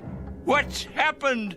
You've grown so large, and I'm so close to the floor. These shoes don't fit me anymore. And these clothes, whose are they? Must get out of this ridiculous costume. Pete, why are you looking at me like that? Your eyes and your beak, close it. Please close it. You're not still hungry. You can't be. Pete, you're frightening me. You know me, Petey boy. You must. That's a good bird. Yes. Calm down now. No, Pete, no. Get away. Let me get out of here. I can't reach the door now. The locks. Let me out. No!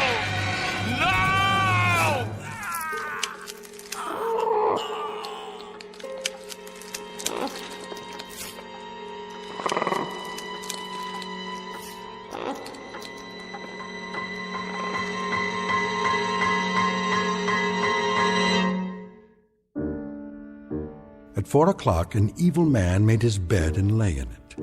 A pot called a kettle black, and a stone thrower broke the windows of its glass house. Not a pretty picture, perhaps, but for this poor, misguided fellow, quite unavoidable. A simple matter of supply and demand. He was right about one thing, though. In a world where the strong get stronger and the mighty feed upon the weak, you can run, but you can't hide. Look for this one under F for fanatic and J for justice in the Twilight Zone.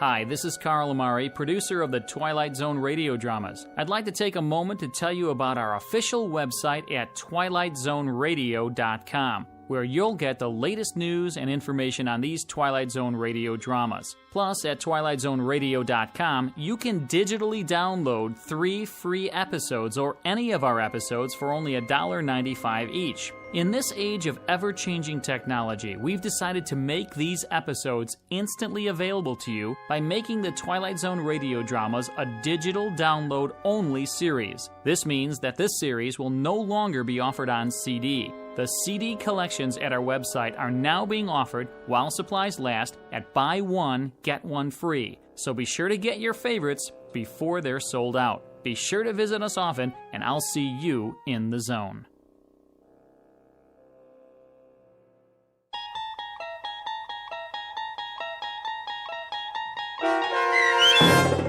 4 o'clock, starring Stan Freberg with Stacy Keach as your narrator, was adapted for radio by Dennis Etchison and based on a script by Rod Serling.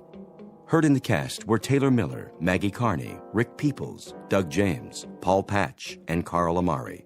To learn more about the Twilight Zone radio dramas and to obtain audio cassettes and CDs of these programs, visit our website at twilightzoneradio.com. The producers of The Twilight Zone wish to thank CBS Enterprises, Carol Serling, Dennis Etchison, Dick Brescia Associates, Claire Simon Casting, Terry Jennings, the American Forces Radio and Television Service, our sponsors, and our radio affiliates for helping make this series possible. This copyrighted radio series is produced and directed by Carl Amari and Roger Wolski for Falcon Picture Group. Doug James speaking.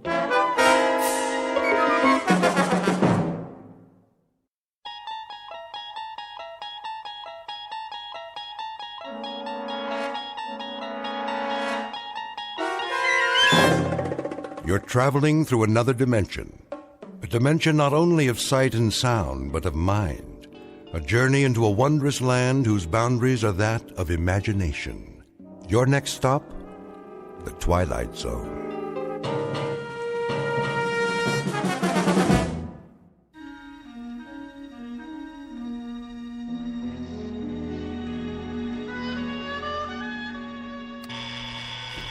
Blasted alarm. Let me sleep. Oh, all right, I hear you. It's 7:01 on a beautiful spring morning. What's so beautiful about it? And this is Mike Munn, here with some more sunshine music on your favorite listening station, Radio K-Rand. Oh, you shut up. So, whether you're on the way to work or just waking up, relax. We'll be with you all day long, bringing you melodic masterpieces around the clock. Off, I say. I did not set this radio to go on at all. And before we start another set of timeless hits, here's a special message for one of our favorite listeners, Bartlett Finchley. What? Mr. Finchley, we know you're out there, so put on a happy face. Take some time to smell the coffee, and remember, we love you madly, but we'd love you even more if you'd get out. Nobody wants you here, so you may as well pack up and get out now. We'll see about that. Of all the outrageous gall.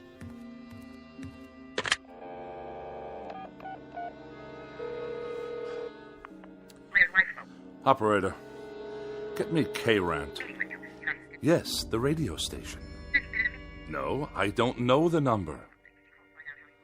Kindly dial it for me, if you can spare a moment from your crossword puzzle. K-Rand, how may I direct your call? Connect me with Mike Munn. I beg your pardon? Munn, your asinine disc jockey. I'm sorry, sir, but there's no one here by that name. Of course there is. I just heard him on the radio. He took it upon himself to broadcast a personal insult directly and specifically aimed at me. We play all music all the time, sir. Do you know who you're speaking to? This is Bartlett Finchley. Yes, Mr. Finchley? And I will not be addressed in such a manner, on or off the air. Of course not, sir. Which manner? I'm sure you know full well what I'm talking about. The airwaves are licensed by the Federal Communications Commission, and they are not to be used for personal messages. I'm sure the FCC will be most interested in these blatant violations. They'll pull your license so fast it'll make your empty head spin like a top. But we don't have disc jockeys. We don't broadcast any messages at all. Only beautiful music 24 hours a day. Plus commercials, of course. Let me speak to your station manager. Yes, sir. Please hold. And don't you dare place me on hold, you high school dropout. Oh, for the love of... I don't have time for this nonsense. I will not have it. I'll write a blistering letter to the FCC that will knock this rinky-dink station off the air. Hello? I want to file a complaint. A very, very serious complaint about your broadcasting policies. Come off it, Finchley. What did you say? Get off your high horse and give it a rest. Or you're out of here. You low-life nincompoop. How dare you address me in that fashion? I'll have you fired on the spot. What is your name, you cretinous subhuman? Don't you hang up on me! Hello? Hello? Hello?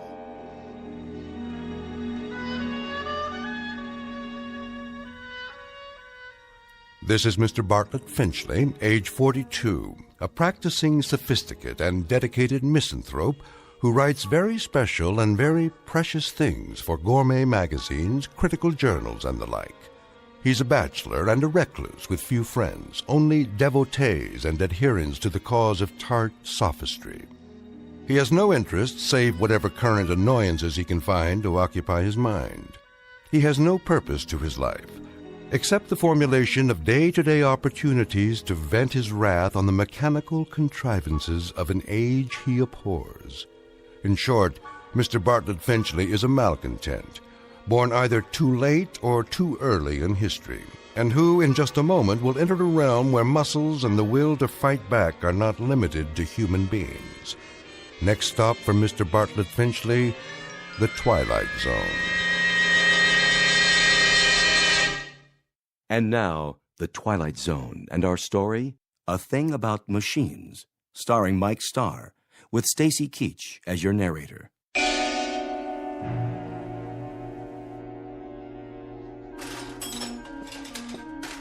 How are you today, Mr. Finchley?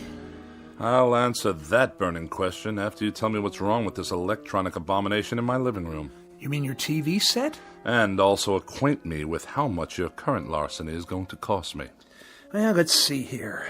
2 hours labor, new circuit board, new oscillator, new comb filter. How very technical and how very nice. Speak English, man. Well, you asked me what was wrong. Never mind the subterfuge. I presume I'm to be dunned once again for 3 times the worth of the bloody thing. Well, I didn't charge you for my travel time. The total. What is the total? Here you go, Finchley. Oh, surely you jest. All right. I'll give you a break on the sales tax, seeing as how you're a regular. But this is the price of a meal in a 4-star restaurant. With wine.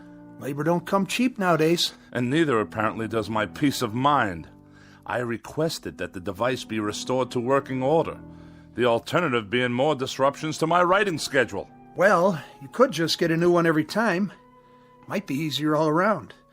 Last time I was here, Mr. Finchley, you'd kicked your foot through the picture tube, remember? I have a vivid recollection. It was not working properly, like every other electronic contraption in this house. I tried to rehabilitate it. By wrecking it? After a certain point, that is the only option left. I disposed of a clock radio in a similar manner this morning.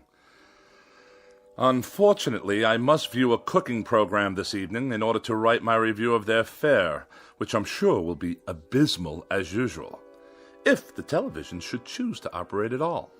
Why don't you just horsewhip it, Mr. Finchley? That'd show it who's boss.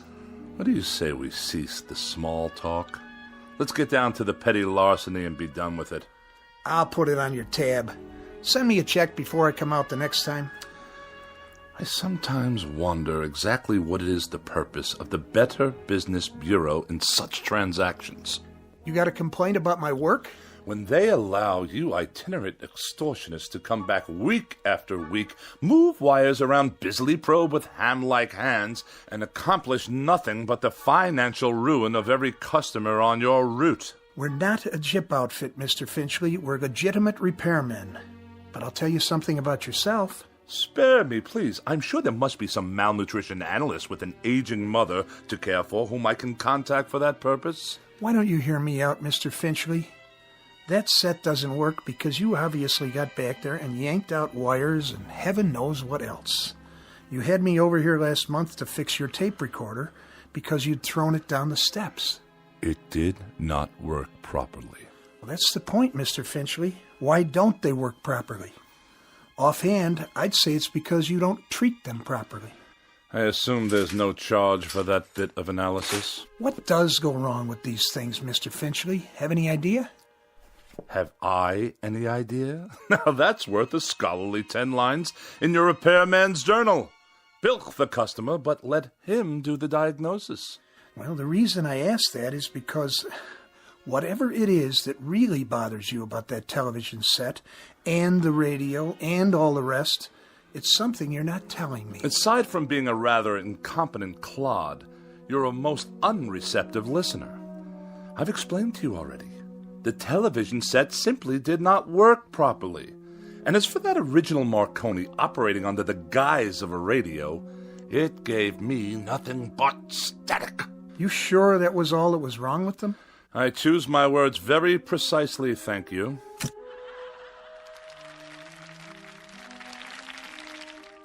Well, there you go. TV's okay again, for now. I'll send you a complete bill, Mr. Finchley. Of this I have no doubt. Finchley, what is it with you, anyway? With me? Well, with you and machines, that is. Any type of machine, as far as I can tell. Just curious. You don't have to tell me if you don't want to. If it's something personal. I will file that idiotic question in my memorabilia, to be referred to at some future date when I write my memoirs. You will fill one entire chapter.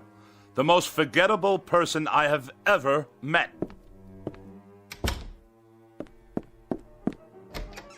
It just so happens, you boob. It just so happens that every machine in this house refuses to cooperate, on any level. They behave as if... There! You see what I mean? Enough! I said that will be just about enough of that. Stop! Stop! Stop! Please!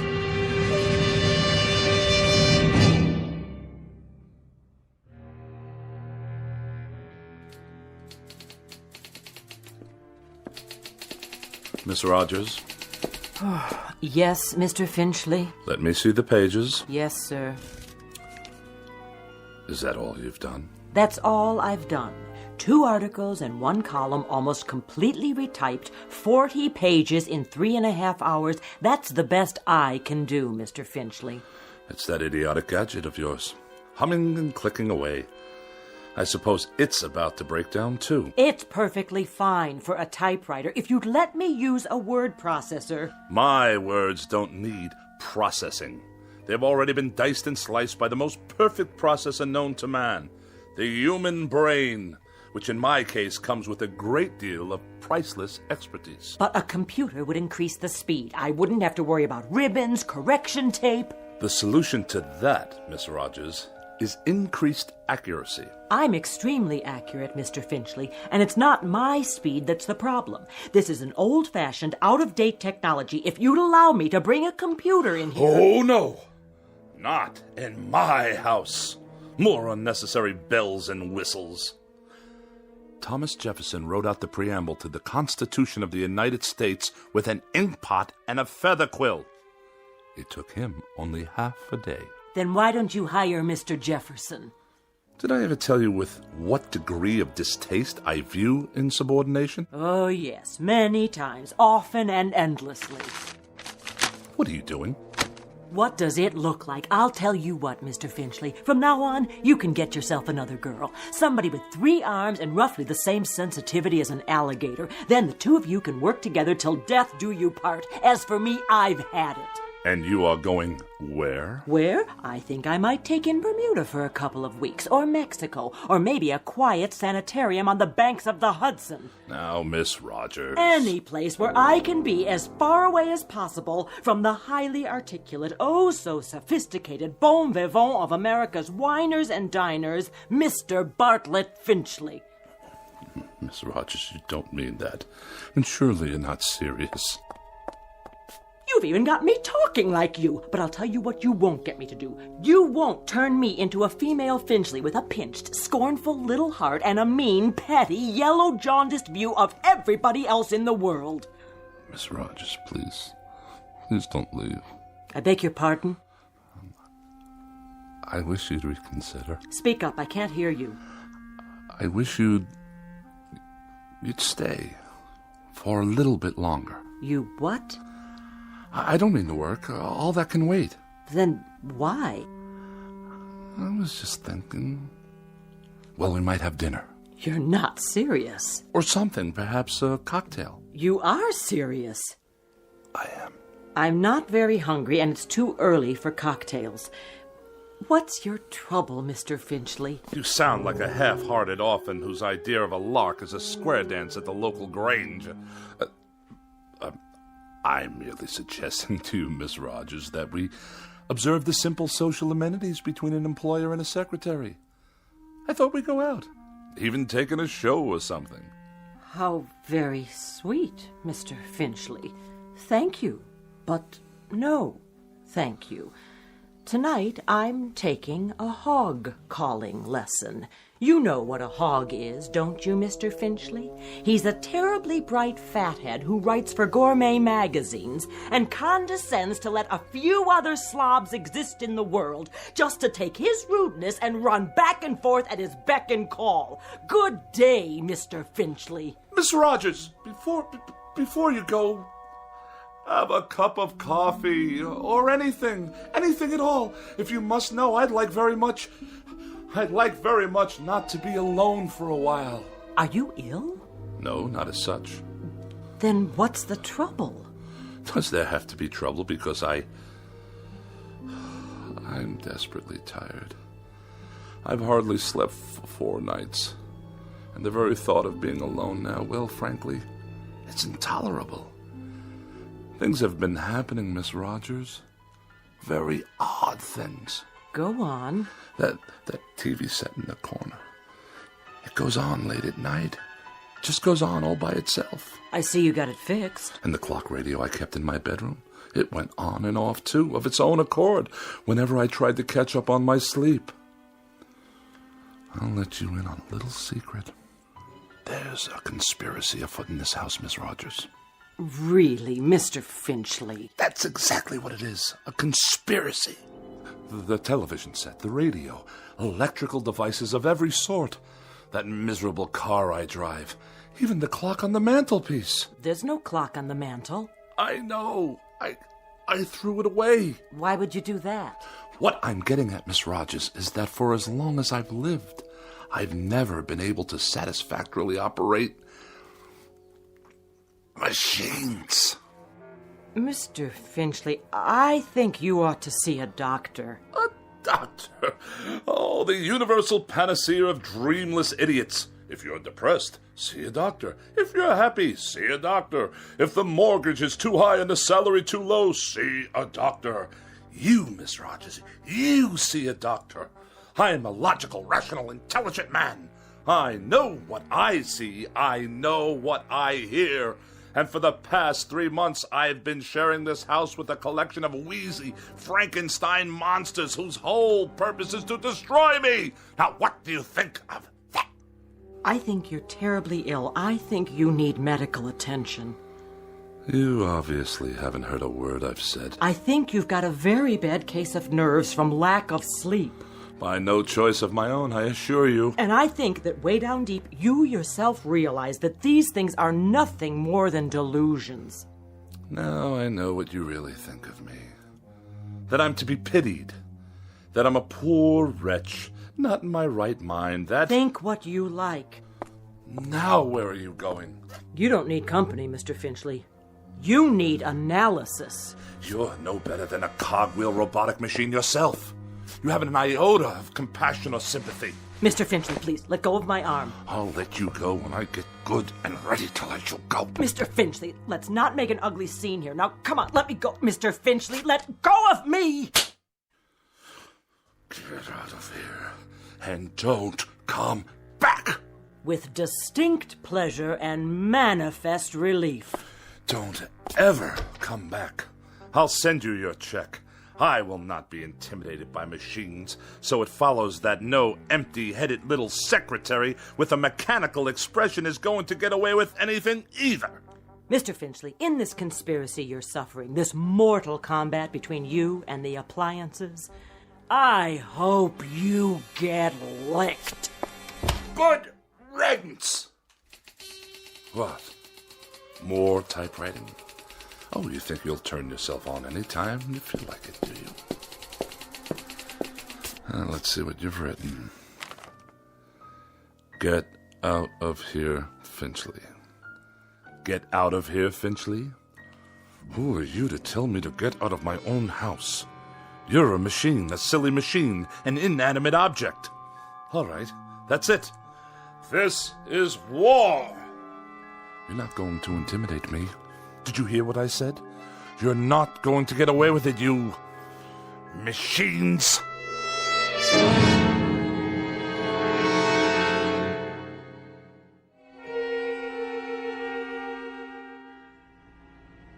Nice day, huh?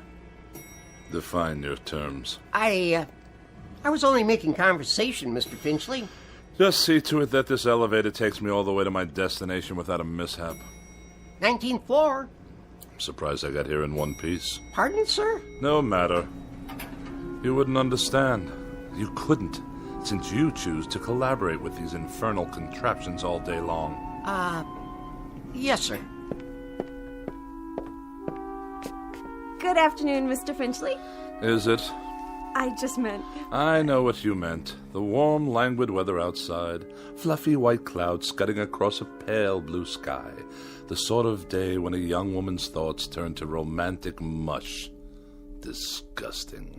Mr. Finchley, I assure you I... Well, I'll have none of it. Do you hear? Excuse me.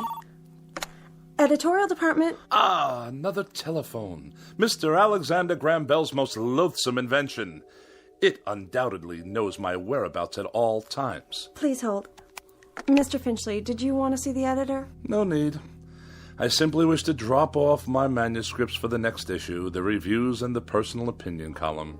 Oh, and kindly note, the final pages are handwritten this time. Oh, did your computer crash? By no means. My typewriting apparatus is in the shop. Actually, I prefer this method.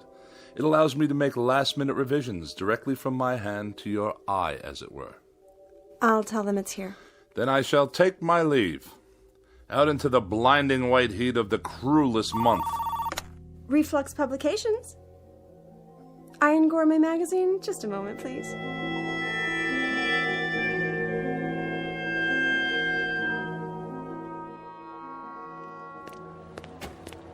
You there! Why are you touching my automobile? I'm writing you a citation, sir. For what reason? Overtime parking. What? The meter ran out. That's impossible. You can mail in the fine or pay in person. There's something wrong with the meter. Surely you can see that. I see a red flag. That's a violation. But I deposited the correct coins. Maybe you did. Just not enough, that's all. On the contrary, I've been gone for 13 minutes. I inserted coinage worth exactly 30 minutes. Well, it doesn't look like it. Then the meter's not working properly. Take it easy. You don't want to break city property now, do you? It's already broken. Definitely and absolutely. It runs too fast. Any fool can see that it did not register a full 30 minutes after swallowing my money. If you want to contest it, court hours are 8 to 5, plus night court on Tuesdays and Thursdays. This is a gross miscarriage of justice. I'm just doing my job, mister. Here's your citation. Have a nice day. One more mechanical abomination designed to make my life a living hell.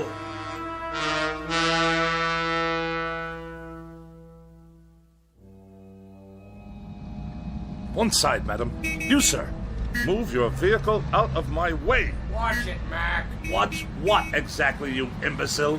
This is my lane. Park it, Pops. Of all the insolent.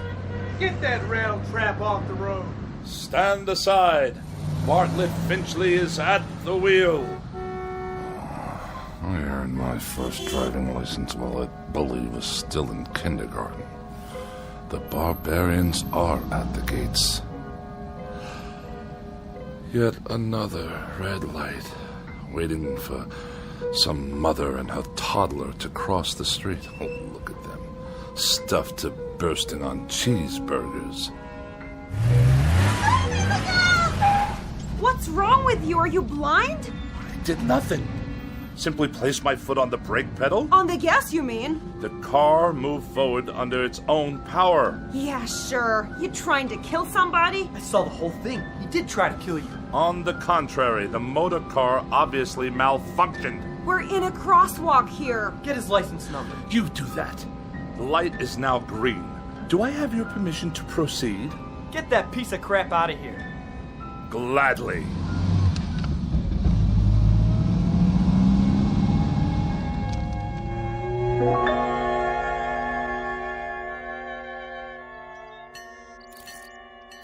Pardon me, attendant. If I may be so bold. Yeah. When will you be finished with the repairs? On the old four-door? Soon, I trust. You've had more than enough time. Right. It's parked over there. Ah, my congratulations. And now for the bad news. What is this going to cost me? Nothing. For a brake overhaul? You mean no charge for the labor? I'll consider that a professional courtesy. I mean no charge, period. So you haven't completed the work? My good man, I can't wait around this gas station all day. There's nothing wrong with it. I checked the brakes, transmission, the works. It's an oldie, but there ain't nothing wrong with that car. Nothing? She's a classic. You know, you could sell that baby for good money if you want. But I distinctly felt the machine roll forward under its own volition. All the same, it's working perfect. Real cherry set of wheels you got there. I know a collector looking for something like that. I'll give you, say, $900. $900? The hubcaps cost more than that. Okay, $1,000. Give me the keys. If you say so. Here you go, Mr. Finchley. But she's not gonna last forever, you know. You ought to get back what you put into it. Buy yourself a nice new car. If you can hang on a minute, I'll call the guy. And waste even more of my precious time? Good day.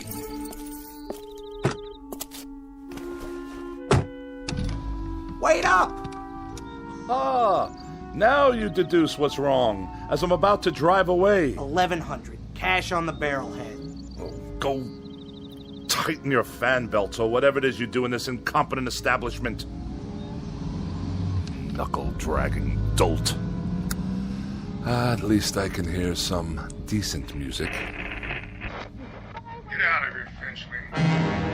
More abuse. Just go, Finchley. We don't want you here. Pack up and get out. Before it's too late.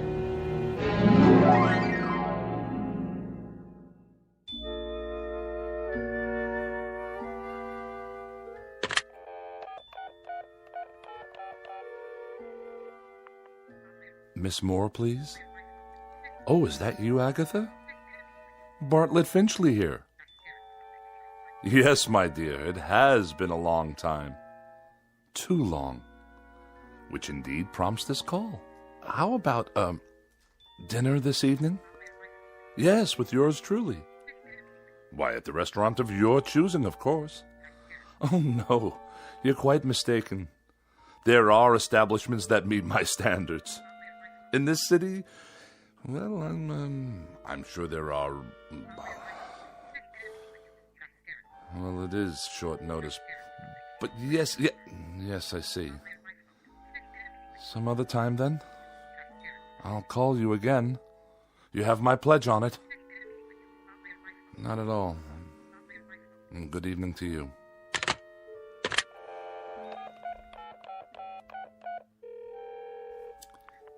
Mrs. Donnelly, please. Pauline, is that you? Oh, and how's my favorite young widow this evening? Bartlett. Bartlett Finchley. You remember? Yes. I'm tip-top. And you? Splendid. Say, listen, Pauline, I was wondering, sort of spur of the moment and all that, but oh... I see. I see. Yes, perfectly. That's quite all right. No, I hadn't heard the good news. Well, I'm delighted for you. Truly delighted. In June. I'll send you a wedding gift. Of course. Good night. It's the telephone. I'm sure of it. Distorting my voice, twisting my words. What other explanation is there? An army of forces dedicated to embarrassing me, inconveniencing me, and generally making my life as miserable as possible.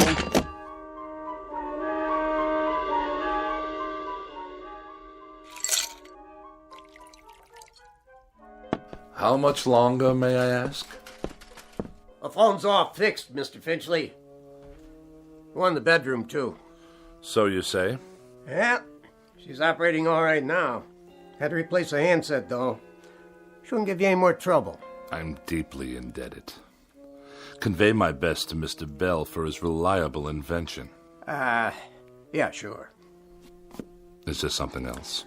Well, you tripped over the cord. Is that what you said? If that's what I said, you may rest assured that's what happened. Well, you're the boss, Mr. Finchley. Reason I asked, though, those wires sure looked like they were yanked out. Do they now? Proving what a vast storehouse of knowledge the phone company has yet to acquire. Okay. So long, then. Have a nice night. I shall certainly endeavor to do so. One thing. Yes? The thing about phones, though? What? Well, you see, they're just like any other piece of electronics. You have to be careful. Treat them right. Because if you don't, they won't do what you want. Kind of like people, I guess. Kick them to the curb, and they won't be there when you need them. You get back what you give out.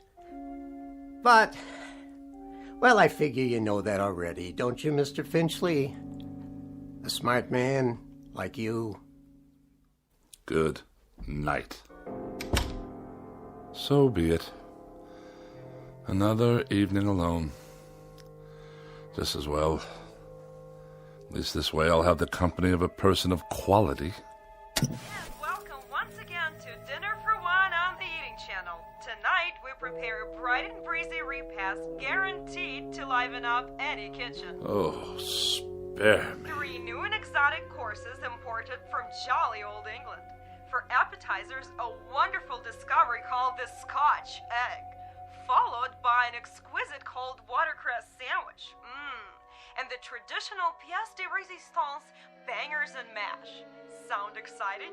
Well, it is. So sit back and enjoy and keep a pencil and paper handy. Now for something completely different. Balderdash, not worthy of a review. Cretins and half-wits at every turn. Well, who needs you? Who needs any of you? Mr. Bartlett Finchley is going out on the town. He's going to have a wonderful evening with some good wine, and who knows what lovely lady I may meet during my nocturnal meanderings.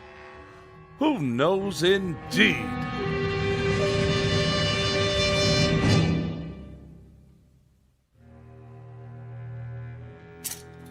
Dinner jacket, white shirt, and the red cravat. No, the blue.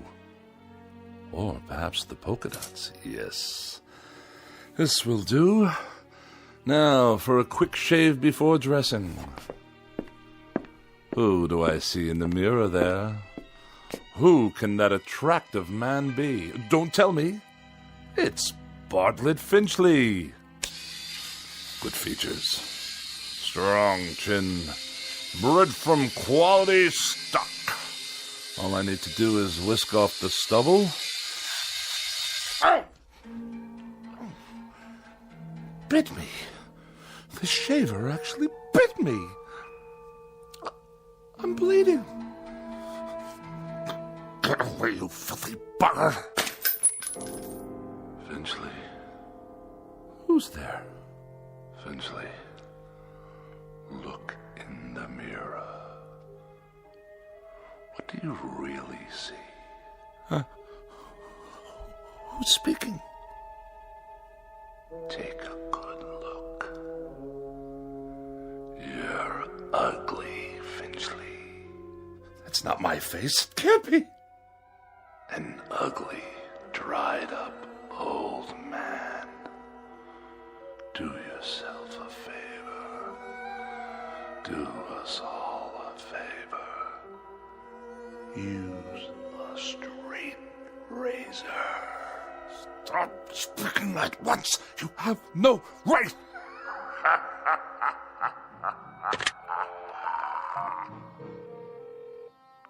Hello, operator. Get me the police. Someone's in my house. Hello? Hello? Finchley, get out of here. Stop this! You Finchley? Oh, thank God you're here, officer. At your car? What? The car in the street. Yes, it is. What about it? She rolled down the driveway, almost hit a kid on a bike. Yeah, my son. But the brake was on. The emergency brake? You better get it fixed. I just did this afternoon. Don't you believe him, officer? Car rolled right down the driveway and into the street. You're lucky it didn't hit somebody. Then you'd really be in hot water. Got the keys? They're in the other room. Better get them then.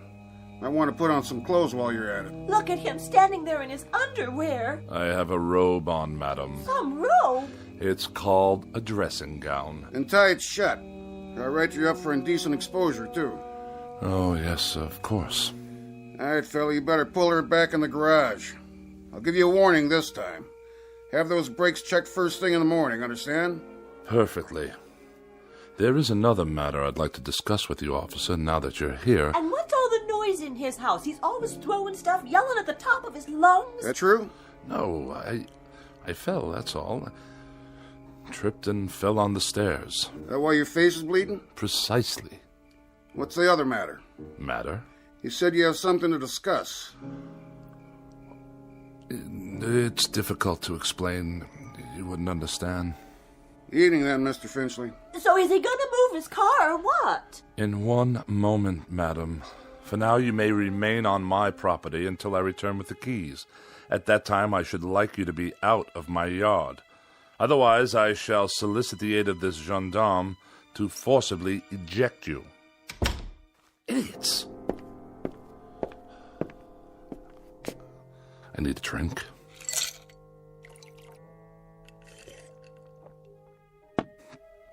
Perhaps one more.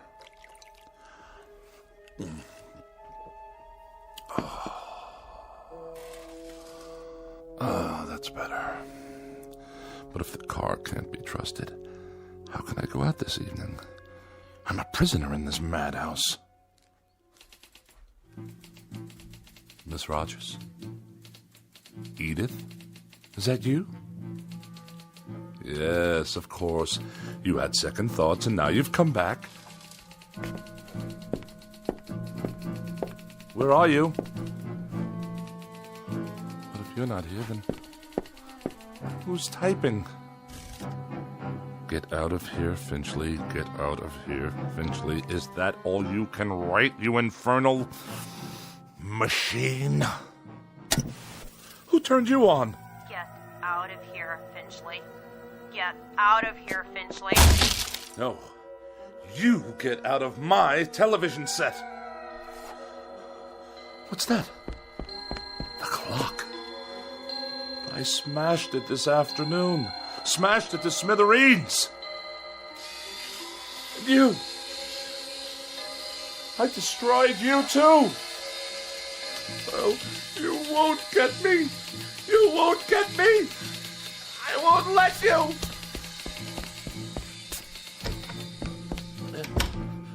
Help me, please. Someone. It's Bartlett Finchley, your neighbor. Let me in.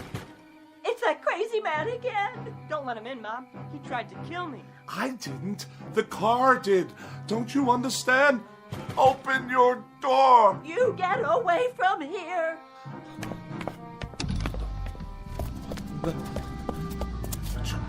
You can't follow me.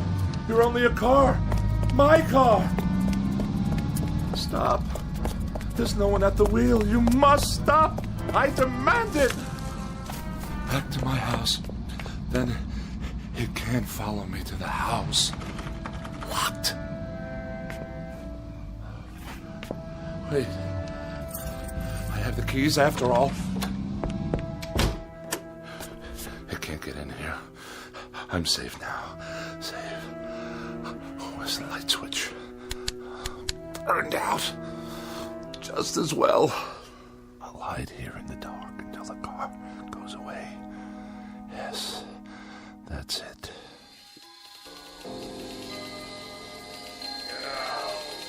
Get out of here.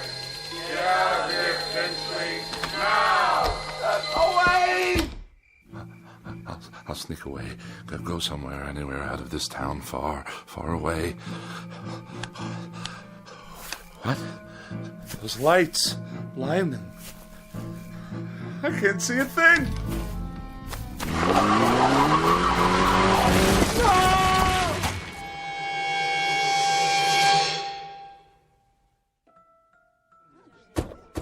I have your 1019 on Woodlawn Drive. What is the status? Cancel that call for backup. Paramedics have arrived, waiting their decision. Do you have a positive ID? Finchley, first name B for Bartlett. Stand by, 10-4. That man. He was running in his bathroom. Never saw anything like it. What's his condition? Flatline. He's gone. I'll put him down as DOA your arrival. Heart attack? That's what it looks like. What happened here, you know? Neighbors said they heard him shouting about something last night. He sounded scared. What about?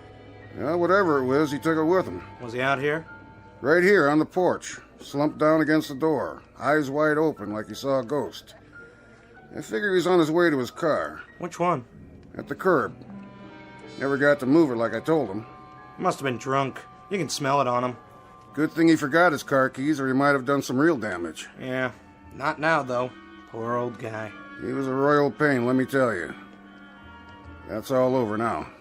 Maybe he did see something. Who knows? Maybe so.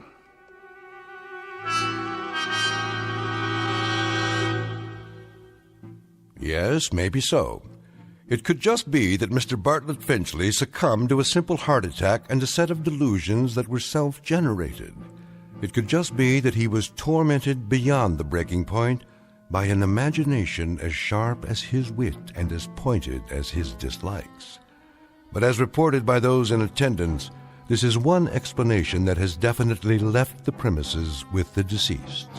For now, look for it filed under M for machines in the Twilight Zone. More from the Twilight Zone after these words.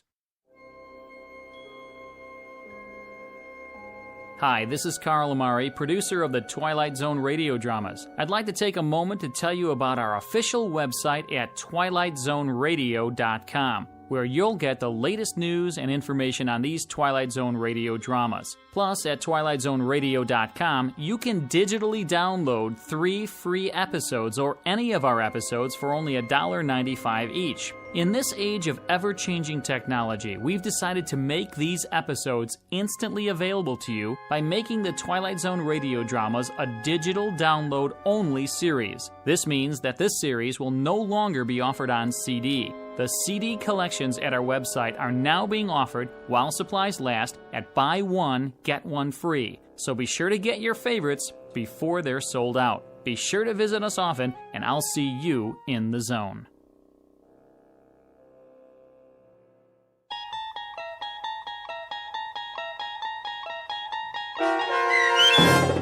A Thing About Machines, starring Mike Starr, with Stacy Keach as your narrator, was written for The Twilight Zone by Rod Serling and adapted for radio by Dennis Etchison. Heard in the cast were Doug James, Peggy Roeder, Rich Komanek, Turk Muller, Guy Burrill, Larissa Borkowski, Irene Olson, Heath Corson, Lynn Foley, Natalia Reed, and Peter DeVito. To learn more about the Twilight Zone radio dramas and to obtain audio cassettes and CDs of these programs, visit our website at twilightzoneradio.com.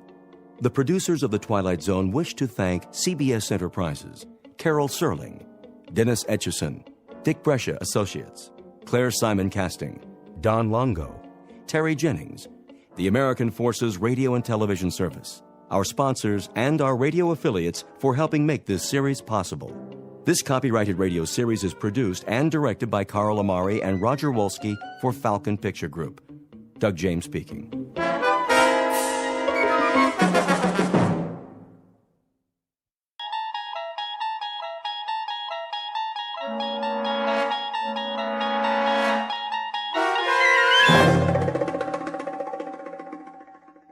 The Mighty Casey, starring Paul Dooley, with Stacy Keach as your narrator, was adapted for radio by Dennis Etchison and written for The Twilight Zone by Rod Serling.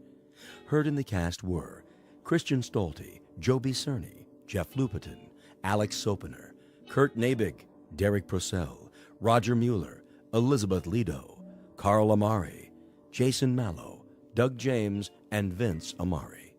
This copyrighted radio series is produced and directed by Carl Amari for Falcon Picture Group. Doug James speaking.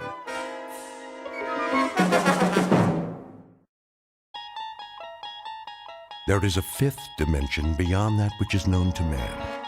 It is a dimension as vast as space and as timeless as infinity. It is the middle ground between light and shadow, and it lies between the pit of man's fears and the summit of his knowledge. This is the dimension of imagination. It is an area which we call the Twilight Zone.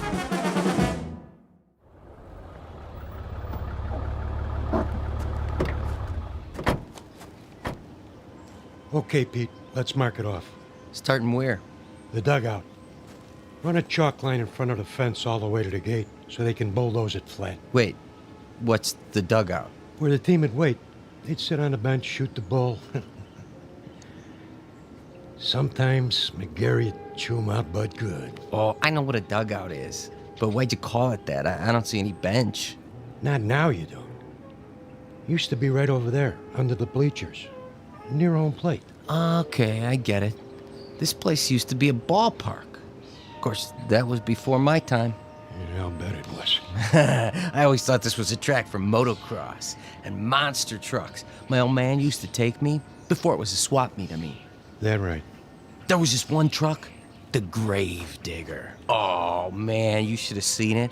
Big old tires, rolled right over anything. How old are you, kid? Me, 22. 22? I was out of high school before you were born. You know what? You really missed a lot. Yeah, Pops, back in the day. Hey, you ever see the monster trucks? Afraid I missed that. Ever see the Zephyrs? The what? Only the greatest ball club there ever was. Sure. That's why I never heard of them. Yeah, World Series champs, huh? They could have been. Let me tell you. And they almost did. 1 year in particular.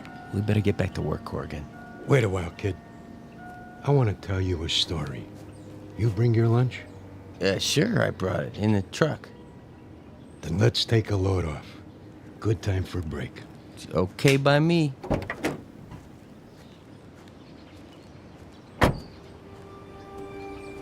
We can sit over there in the pitcher's mound.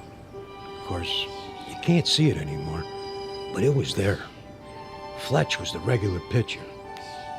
He was a nice guy, but he had an arm like an old lady. Then one day out of the blue. Oh, you're not going to believe this. Oh, one day what? Well, it was, must have been July. Yeah, that's it.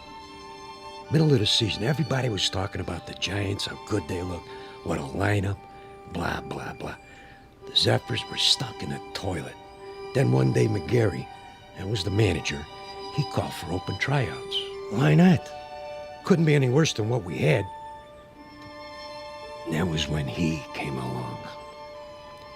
Didn't look like much.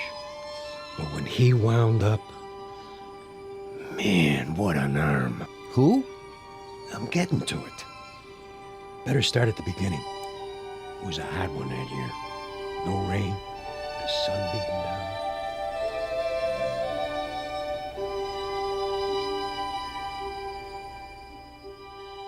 You're standing in the middle of what used to be a baseball stadium. Now the grandstand is falling apart, the field is covered with weeds, and the men who played here are nothing but ghosts. But believe it or not, this was once home to a major league team known as the Hoboken Zephyrs. Never heard of them? That's not surprising, unless you're one of the old-timers. Today it holds only memories and no sound except the wind that stirs in the high grass of the outfield. A wind that on occasion still carries a faint, eerie echo of the crowd that once sat in those bleachers.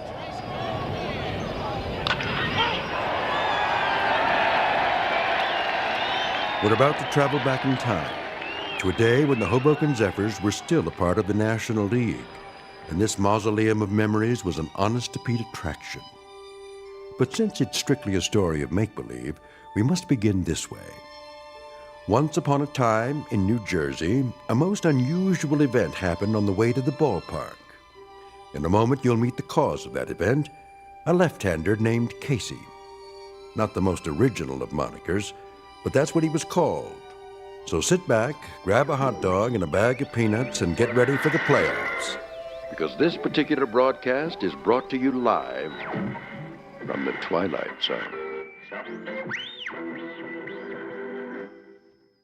And now, The Twilight Zone and our story, The Mighty Casey, starring Paul Dooley, with Stacy Keach as your narrator. All right, new guys, let me see what you got. Give me 50 jumping jacks. Make it 100. Make it 100. Then take a lap around the field. 2 laps. You got it, McGarry. Of course, if we burn them out too fast... They better learn to hustle or they're out of here. Okay, Mel, if you say so. Let me hear you count. 9, 10, 11, 12, 13, 14, 15. Morning, McGarry. Beasley. 4 great-looking boys, huh? The one with the black socks and the Florsheim's brought a note from his mother. Who are you expecting, the All-Stars? Post a sign for open tryouts in a last-place club that happens to be 31 games out of first place, and this is what shows up. You never know, I guess.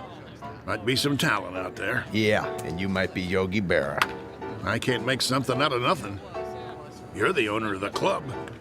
You gotta give me some ball players. Think you'd know what to do with them if I did? 20 games out of 4th place, and the only big average we've got is a manager with the widest mouth in the business. When the Zephyrs win 1 game, we gotta call it a streak. Buddy boy, when contract time comes around, you don't have to. Sure, you let me go. Who you gonna get? Now think of something. You can always manage the team yourself. One more time, Fletch. Ugh, trying to get it over the plate. You okay, Monk? I must have slept funny on my arm last night. How's the team doing? Are you kidding? Last week, Fletch pitched 4 innings and only gave up 6 runs. That makes him our most valuable player of the month. Hey!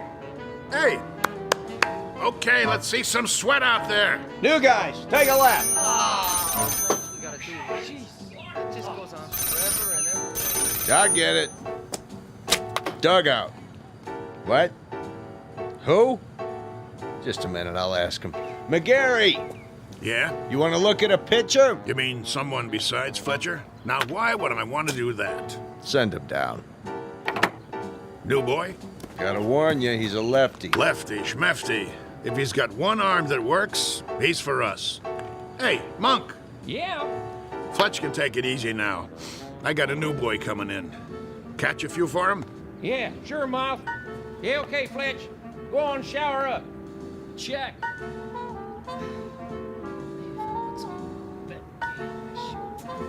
One more lap, let's go. You got the lineup for tonight? I'm working on it. Who's the starting pitcher? I don't know yet. You don't know? Have to see how it goes. Whoever's hot gets a shot. Make that lukewarm. Oh, my. Chavez, that's enough with the laps. They look like they're gonna pass out. Check. Take 5, boys. All right. All right, McGarry, I've seen enough. Yeah, you and me both. What's that? I said I'll see you on the sports page. I'll stop by later. You do that. Mr. McGarry? Over there. Hey, Mouth! Your new man's here. You gotta be kidding. Mr. McGarry, is it? Okay, what's the gag? I don't know what you... Come clean, Gramps. Did old man Beasley put you up to it? I'm afraid Well, tell him I don't need a water boy.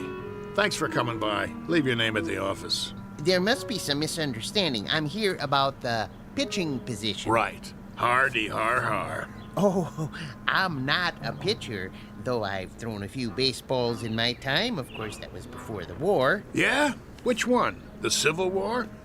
You don't look old enough for Valley Forge, but come to think of it, was the winter really as cold as they say? I represent Casey. Oh, Casey. Straight from Mudville, I bet. Even got himself an agent. How much do you get? 10% of nothing? Here he is now. Him? What is he? 115 pounds soaking wet? Listen, no offense, but if a wind comes up, those ears will start flapping and he'll take off like Dumbo. Say hello, Casey. Nice one, Miller. Oh, pleased to meet you. Hey, watch out.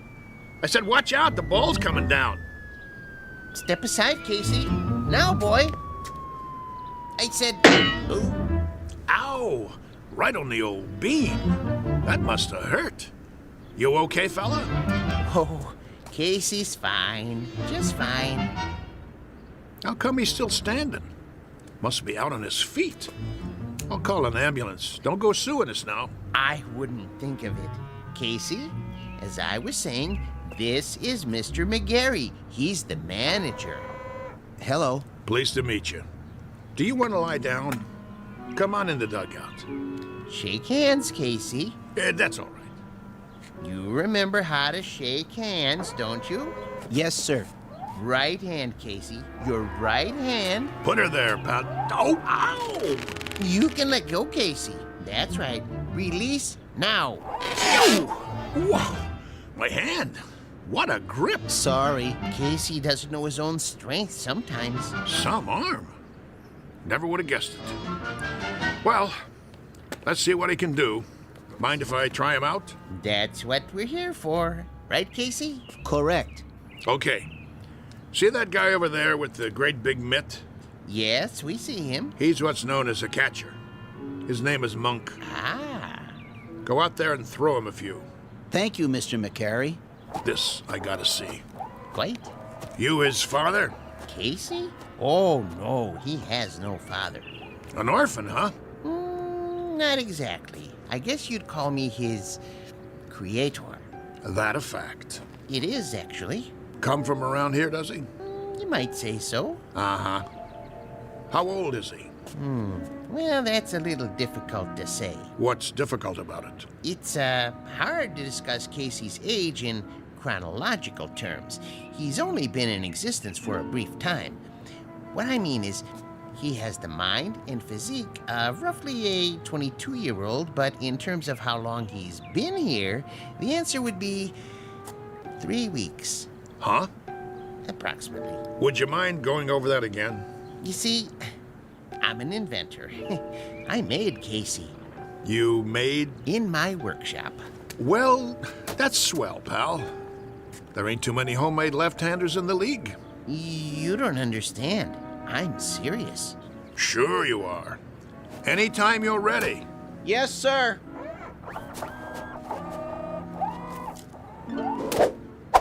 Oh, jeez Louise. That's his fastball. Try a curve now, Casey.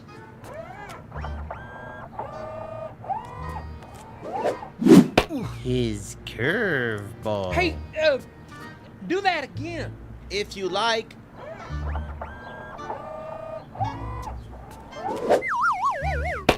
Hey! What was that?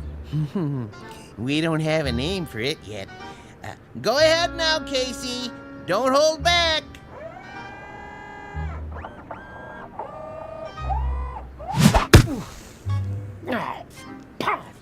enough already. Something wrong? Wrong? What, you see him? That kid, he picks up where Feller left off. He's got a fastball almost went through my glove. And a curve, and a hook, and a knuckler, or I don't know, whatever you want to call it. He got control like he uses radar. Oh, it's the best pitcher I ever caught in my life. Thanks, Monk. That's enough for today. I swear, I never seen anything like it. He don't even pitch like a human being. Precisely. Well, he's still rough, Gramps. He's plenty rough, but I might give him a try. If he can do the same thing when there's a game on. Oh, he can do it. Consistency's not a problem. He's a robot, you know. Yeah, don't say that. Don't ever say the word R-O-B-O-T-T around here. We'll just keep that one between us, okay? Did you like my pitching, Mr. McGarry? You might have a little potential, Casey, like I told Mr. Stillman here. Professor. The Professor Stillman. You're awful rough around the edges, but I think maybe we could give you a shot. I like to help young ball players. Now you go on into the locker room and find a uniform that fits. He can wear a uniform, can he? Anything you like. Then go and change and come back, and we'll discuss a little contract. Just the three of us. That seems fair. Very kind of you, Mr. McGarry. Don't mention it.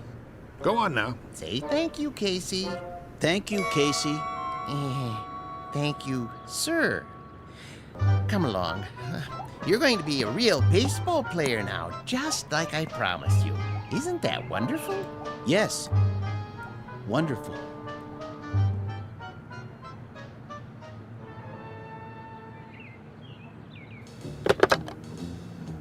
General Manager's office? This is McGarry.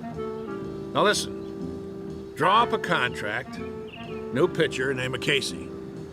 No, I don't know his last name. Leave that part blank.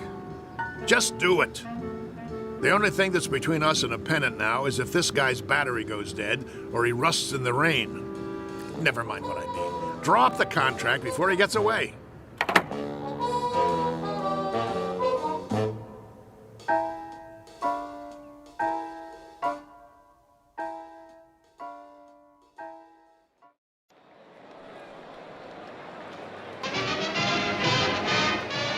And ready in 3, 2. Good afternoon, sports fans. We're coming to you live for the last in a series of home games for the Hoboken Zephyrs. The Bullets are already on the field, warming up, but there's been a delay. The Zephyrs are still in the locker room. Now, we understand they're getting a last-minute pep talk from their manager, the colorful Mouth McGarry, and knowing him, it's an earful. Peanuts, Red Hots. Well, the Zephyrs are at the bottom of the league this season, which means this is a make-or-break situation. And rumor has it there's a new pitcher on the team, but that's unconfirmed. Ah, yes, a beautiful sunny day. Local fans all here, ready to root for the home team. Still, no sign of the boys from Hoboken. Well, this might be a good time for a break before the action starts, but we'll try to get word from the locker room. But till then, let's go to a commercial. And you're on. 60 seconds. How much longer do I have to fill? Beats me. What's with these losers? Well, if I was on that team, I guess I wouldn't want to show my face either. 45 seconds. Beer here, get your ice cold beer. Somebody get me a beer. I'm dying out here. What am I supposed to do? Play tiddlywinks? It's going to be another slaughter anyway. Hey, ask him if he's got anything stronger than beer. You can always read him the stats. There are no stats. If this team was any lower, they'd get stuck in the grass. What am I doing here? Get me another gig. Little League. The weather. I don't care. Just get me out. 20 seconds. The Zephyrs are charging onto the field. No. The Zephyrs look hungry this afternoon. Yeah, sure. Who am I kidding? They're not going to show. The game's canceled. You'll see. 10 seconds to air. Oh, those bums. It's the same old story. Fletcher winds up, he throws, and he drops the ball on his foot. They should send out a bunch of chimpanzees. 5, 4, 3, 2. And welcome back, ladies and gentlemen, to more thrilling baseball action.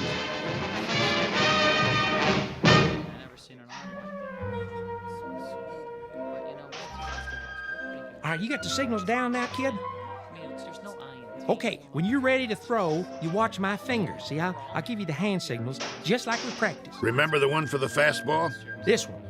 Yes. And a curve?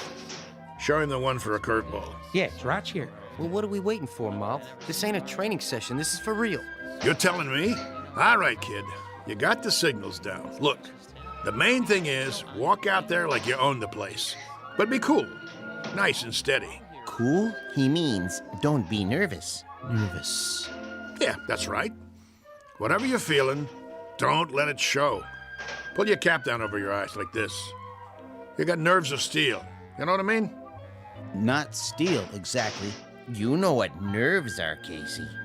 Oh, yes. Neurons, axons, and dendrites. This case, nerves means ill at ease. As if one of your electrodes were corroded and, Nervous, Casey. Like as if it's 2 out in the 9th and you're 1 up and you're pitching against Joe DiMaggio. He comes up to the plate, looking intent, eyes straight ahead. That wouldn't make me nervous. No? Why not? I don't know anyone named DiMaggio. What? He never heard of... I know what he said. He's a great kidder, ain't he? I love this guy. All right, fellas, this is it. Let's get going. It's time, Casey. Yes, sir. Mr. McGarry? Yeah? Are you coming? Yeah. Yeah, I'm coming. Something the matter? I was just, thinking about the Giants. We're not playing the Giants today, are we? No, but I can't wait to knock them off. For that matter, I'd love to knock off the Phillies and the Cards, too. Or the Braves in Cincinnati. Or even the Hanksville Bullets. Them especially. Those bums beat us 11-0 in spring training. I think that will happen. Casey will come through for you, Mr. McGarry. Most definitely. You never told me. What have you got riding on this? What's your angle? With Casey? My interest is purely scientific. I know he's a Superman of sorts, but I need to have that proven under test conditions. You mean you can't guarantee he'll work? Oh, I have no doubts. Once I built a home economist to run my house. Marvelous cook. I gained 46 pounds before I had to, dismantle her. Now, with a model such as Casey, with his strength and accuracy, I knew he was destined to play baseball. And in order to prove my point, I had to have him pitch in competition. As an acid test, I settled on the absolute worst team I could find. Nothing personal. Nah, of course not. Very nice of you to think of us, Mr. Stillman. Professor Stillman. Professor, I really appreciate it. No kidding.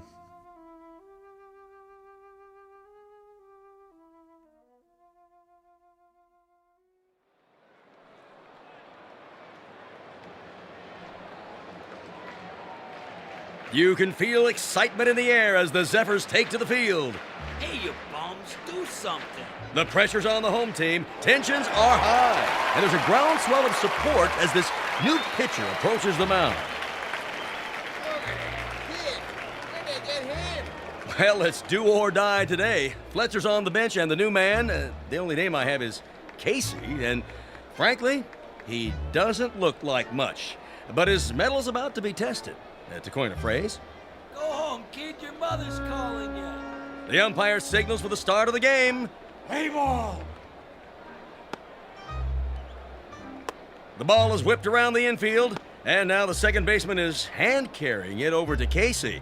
He rubs it off on his jersey and hands it to him. The pitcher is, yes, he finally takes it. He turns to face the batter, waiting for a signal. Here's the windup. He throws. The batter swings. Steve Reichman. I must have missed that one, folks. It looks like the batter missed it, too. He went over the plate so fast, he swung a full 360. Good gravy, was that a fastball? Lucky pitch. Let me see you do that again. Take your best shot. Second pitch. Here's the windup. Whoa, Nelly! Halloran tries to take a bite out of it and misses. He's off his feet. Looks like he threw his back out, twisted around like a pretzel. Good golly, Miss Molly, we got ourselves a pitching machine.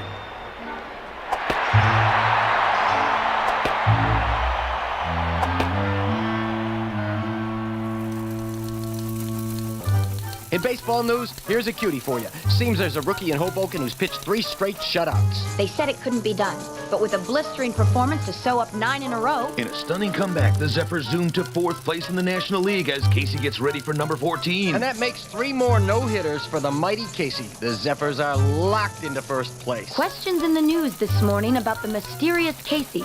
Where does he get his superhuman ability? Playoffs temporarily suspended as the Baseball Commission orders an investigation. Today's headline, the mighty Casey. Is he on steroids? Good day.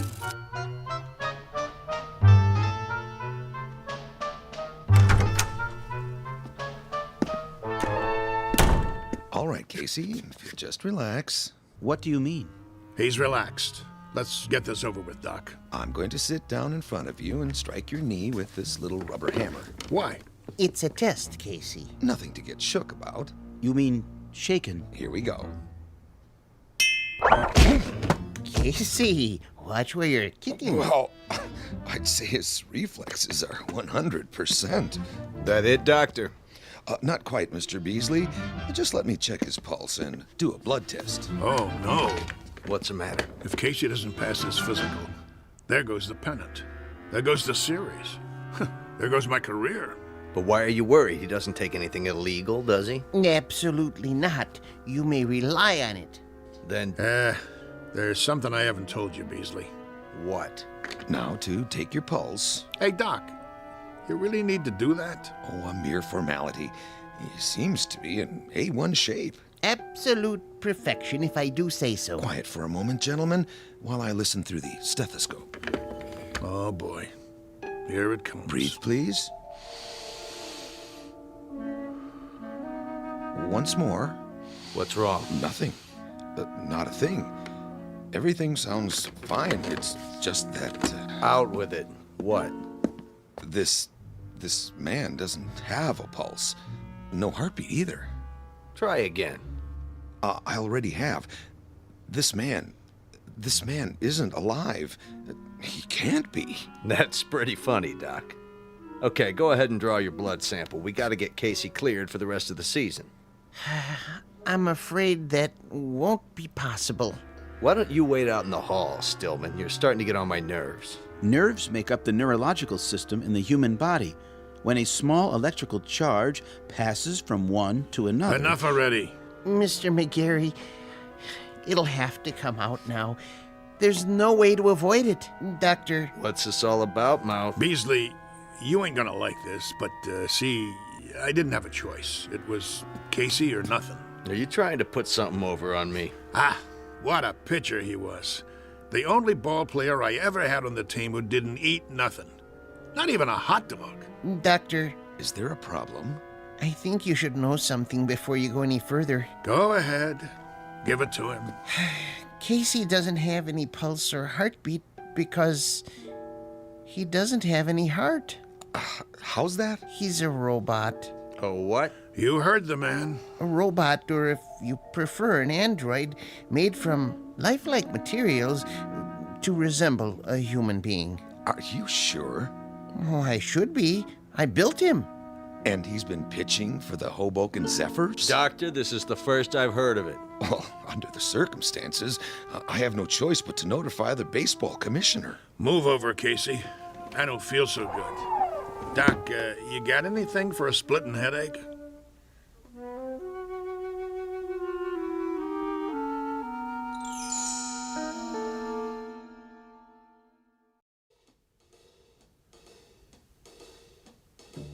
McGarry, you gave me your word. Yeah, that the team would win. I didn't say nothing about... Yes, you did. You brought me Casey and I said I never seen anything like him. Did I lie? Not as such, but you can't run roughshod over the rules. I'm holding you in breach of contract. Me? What did I do? I got you a winner. Know how many tickets we sold? You never had such a season. All right. Knock it off, you two. I'm the commissioner, and I say he's suspended. That's final. On what grounds? He didn't take no illegal substances. He doesn't have to. Everything about him is illegal, from the top of his head to the cleats on his shoes. He's a machine. So? Article 6, Section 2 of the Baseball Code, I quote, "A team should consist of 9 men." End quote. Men, understand? Not robots, or vacuum cleaners, or mixmasters. Commissioner, perhaps there's another way of looking at this. For all intents and purposes, he is human. Casey, would you mind saying a few words? Tell us about yourself. Where should I begin? At the beginning, of course. Yeah, where was he born? All men are born, not to assemble in a machine shop. Go ahead, Casey. What state? I was born in a state of ignorance. There you go. My point exactly. Well, he can talk, can't he? He talks as good as me. That means he's got to be alive. I wouldn't count on it. But he is not human. Easy for you to say. How human do you want him? He's got arms, legs, a face. And ears. But no heart. He doesn't even own one. How can he be human without a heart? Beasley don't have a heart either. He owns 40% of the ball club. That's it, gentlemen. He doesn't have a heart.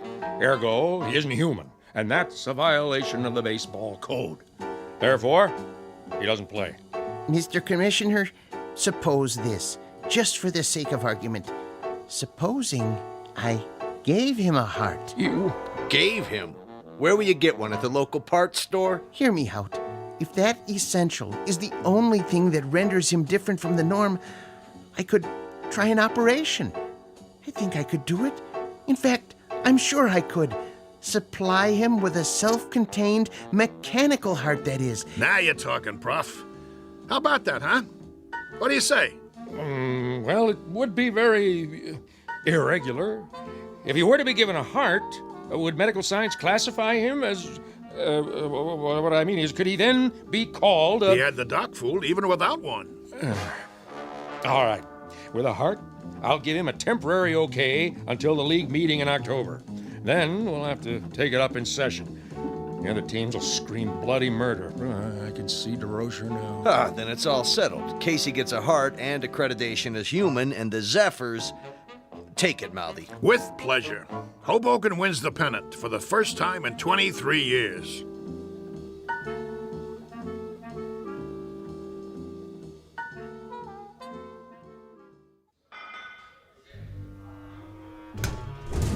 So, where's Casey? Search me. He's supposed to be here. Yeah, well, thank you very much, operator. Well, how's Casey? Is he coming? I don't know. What do you mean you don't know? The operator can't get an answer at Stillman's house. Well, maybe he's in the middle of the operation. So he's in the middle of the operation. What's the matter? He can't use one hand to pick up the phone? We can't wait no longer. I gotta turn in the starting lineup. Corrigan? Yeah, Mouth. You'll pitch tonight. All the rest of you, same as before. Now listen, you guys. That's the enemy out there. That's the New York Giants. And while we're out there playing, a fella named Casey is lying on a table struggling to make it. And I know that the last words out of his mouth before the knife went into his chest were, "Go on out there and win one for me." And I'm going to tell you something else, fellas. From now on, there's going to be a ghost in that dugout. Every time you pick up a bat, look over to where Casey used to sit, because he'll be there in spirit, rooting for us, cheering for us, yelling, "Go, Zephyrs, go!" Hello. Oh, hi there, Professor. And I'm going to tell you something else about him. He has heart. Not a real heart, maybe, but that guy who's lying there with a great big hole in his chest, he... Hello, Mr. McGarry. Hello. Now, as I was saying... Casey? Hey, how you doing? Hey, welcome back. All right. Knock it off. Quiet in here. Sorry we're late. Well, you got something to tell me? Go ahead, Casey. Listen, Mr. McGarry. I'm listening. He means his chest. Put your ear against it. Go ahead. Okay. Hear it, sir? I hear it. Casey, you got heart. And look at that smile on his face. That's the one thing I could never get him to do. Smile. How do you feel, boy? I feel... Well, frankly, I feel wonderful. Just wonderful. I feel togetherness with everybody. Then, let's go team! Yeah. Casey starts tonight. The new Casey. Now let's get out there and show him what we're made of.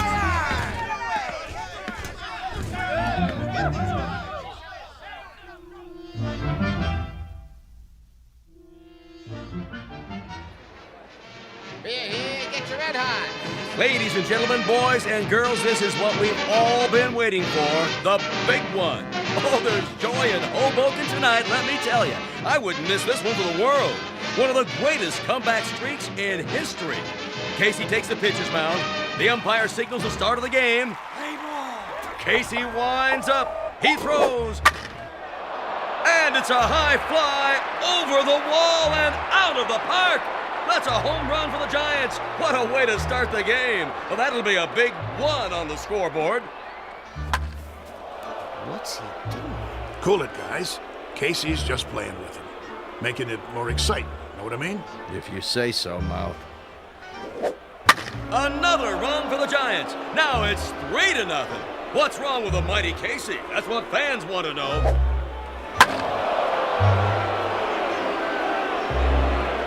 And it's all over. A shutout for the Giants. Looks like Casey's streak is history.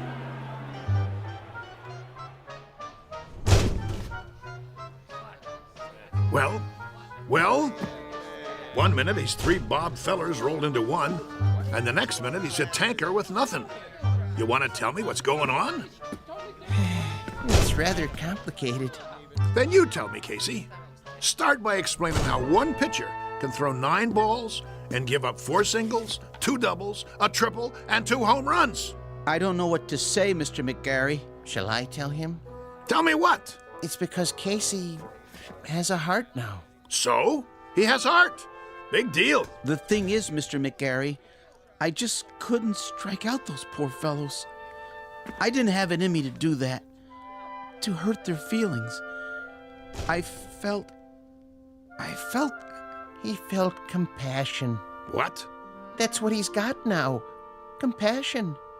See that smile on his face? Give an individual a heart, Mr. McGarry, particularly someone like Casey, who hasn't been around long enough to understand things like competitiveness or drive or ego. And it's bound to happen. Oh, my aching back. I'm sorry, Mr. McGarry. I just couldn't hurt their careers. Professor Stillman thinks I should go into social work. I'd like to help people. That's what happens to you. Should I tell you what happens to me? I get shipped off to a baseball farm system that consists of 1 silo and a McCormick Reaper. The only thing we get come spring is a wheat crop. Right now, I'm gonna go have me a drink. Oh, Mr. McGarry. What do you want? I was wondering if I might come with you. What for? Do you mind, Casey? Oh, don't worry about me, sir. You go ahead. Good. Now, Mr. McGarry, I've been doing some thinking. About what? The characteristics necessary to make a great baseball player. I figured out the mechanism for hooks and curves and sliders, and I think Casey is the perfect height. But when it comes to temperament, motivation, attitude, that sort of thing, there may be a better way. Such as? I might be persuaded to build another model, new and improved, who would work out even better. I could have him ready, say, for next year's spring training. Who's gonna pay for it? Oh, I've got the funding, don't worry. But I thought if we could go over the plans together.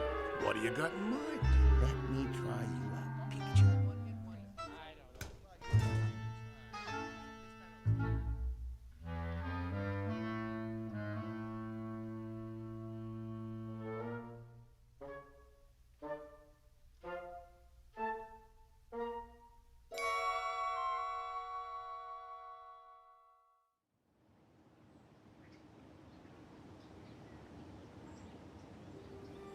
Geez, that's a heck of a story. Yep. Of course, it didn't work out.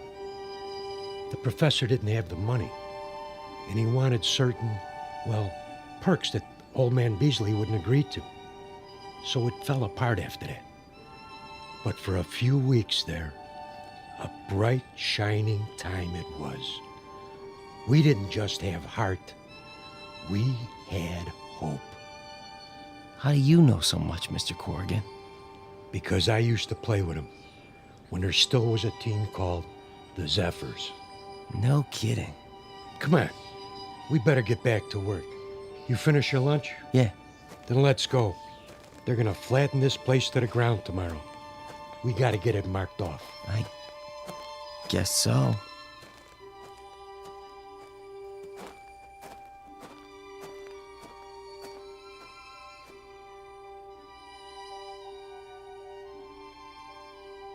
Once upon a time, there was a Major League Baseball team called the Hoboken Zephyrs, who, during the last year of their existence, wound up in last place and shortly thereafter were consigned to oblivion.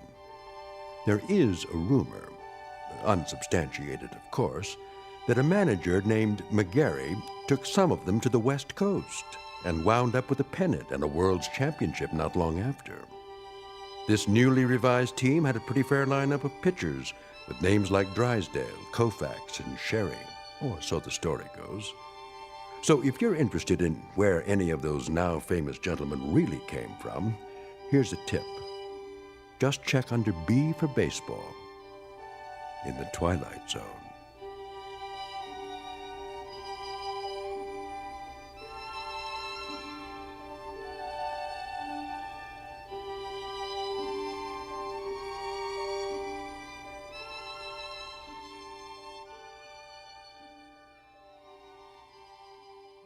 We'll return to the Twilight Zone in just a moment.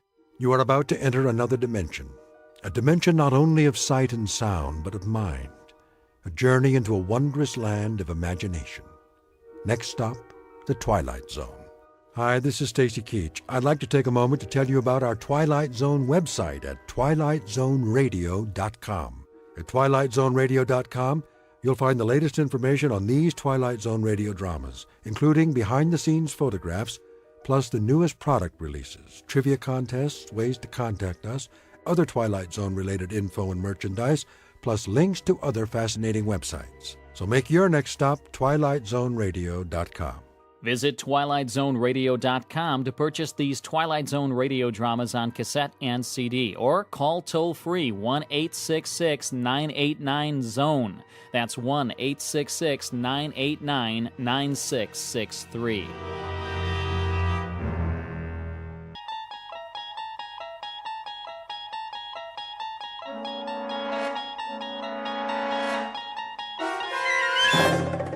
You unlock this door with the key of imagination. Beyond it is another dimension, a dimension of sound, a dimension of sight, a dimension of mind. You're moving into a land of both shadow and substance, of things and ideas. You've just crossed over into the Twilight Zone.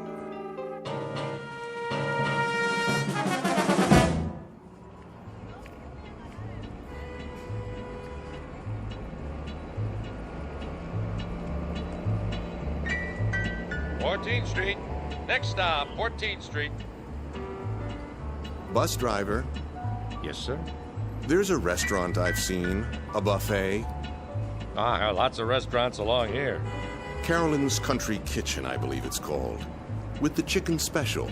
Oh, yeah, corner of 17th. That where you went off? Indeed, I've been looking forward to trying it. All you can eat, I understand. Oh, knock yourself out. Oh, I shall, I assure you, I shall.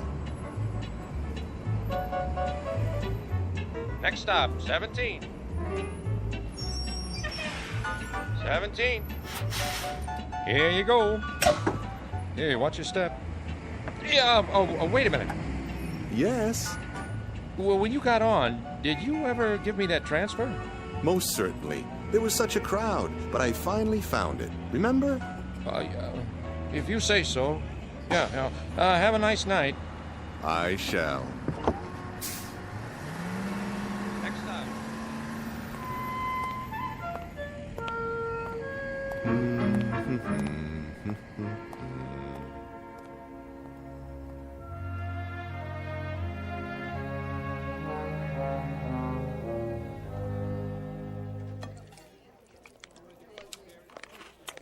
Here's your check. Ah, yes, the check. Get you anything else? Another glass of iced tea, perhaps. Refills are free of charge, I presume. Nadine will get it for you. I'm off the clock now. And pay up front. Certainly. Oh, miss. Yeah? Might I trouble you for one more plate of your delicious fried chicken? That makes 3. Your policy is all you can eat, is it not? Another chicken platter coming up.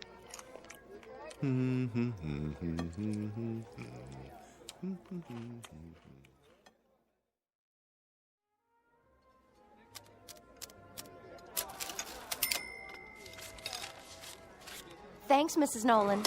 Oh, don't mention it, Bernice. Hey, see you Saturday for the baby back ribs. You take care now. Enjoy your meal, sir? Very much. I couldn't eat another bite. That's nice. Cash or charge? Oh, cash, of course. I don't believe in credit cards. All that interest.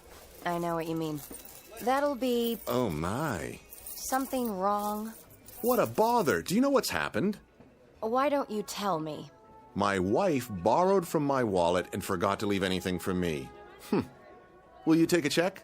Like it says on the sign, no checks. Yes, I see. Well, not to worry. My name is, James Brocklehurst. I'm with the Plyo Film Corporation. Perhaps you've heard of it.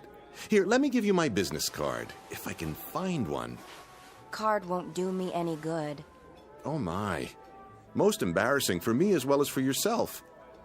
In that case, I insist on returning tomorrow evening to reimburse you in full. Would you move it, pal? I gotta pay and get home. Of course. Tomorrow evening, then, at this exact hour. I'll include a generous tip as well. Thank you for your kind understanding. Hey! Thank you. What's the matter with that guy? I'm not sure, but I think he just stiffed me.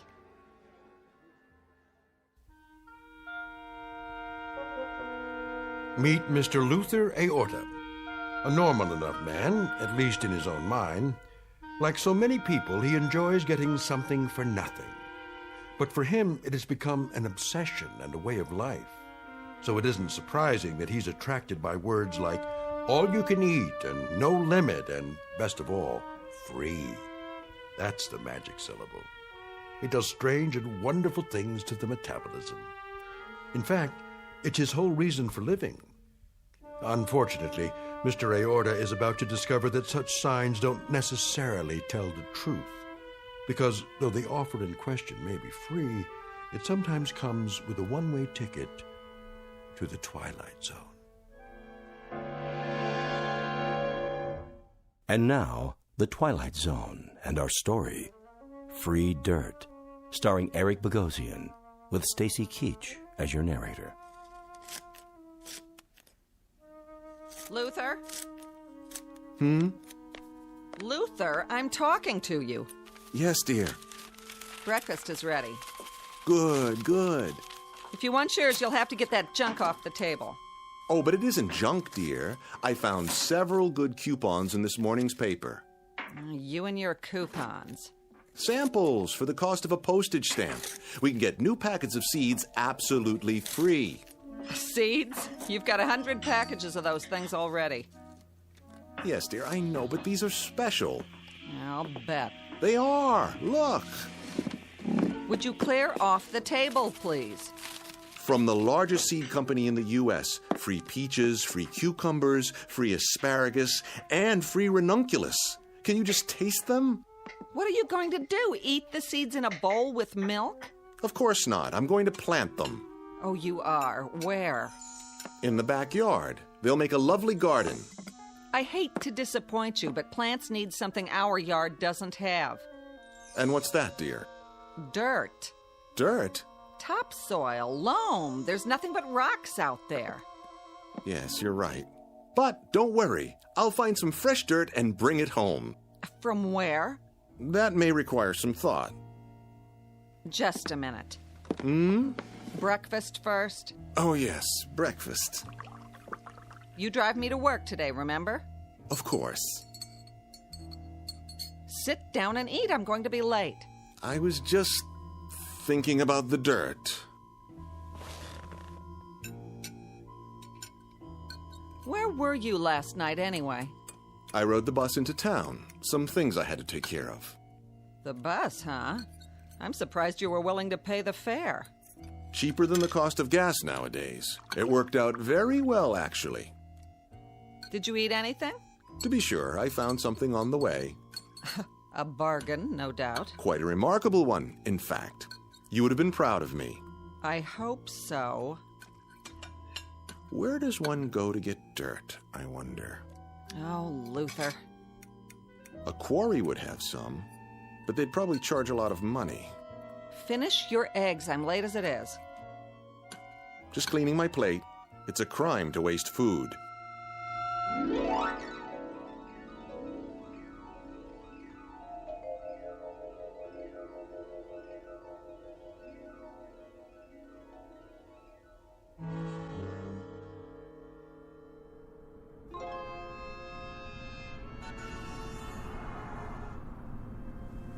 Let's see now.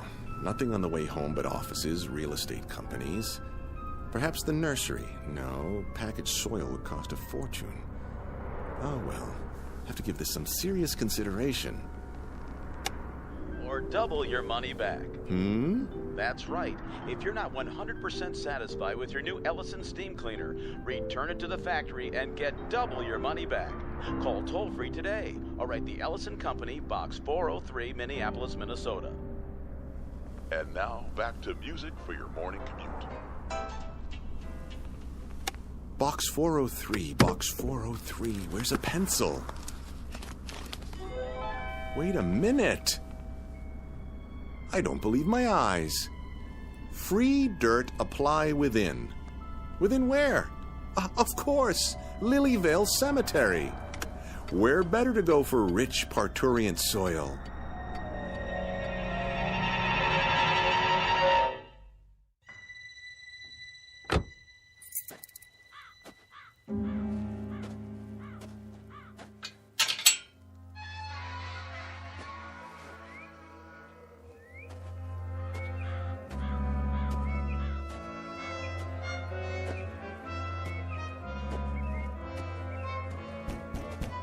Hello? Hello, anyone? Anyone at all? Guess not.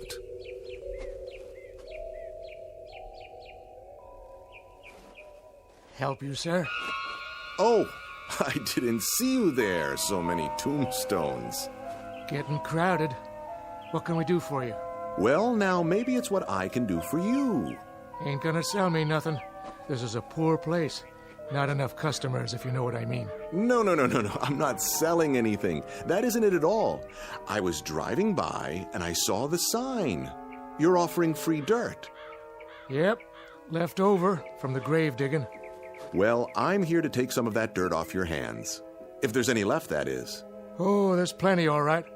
It builds up. And it's free, you say? No strings.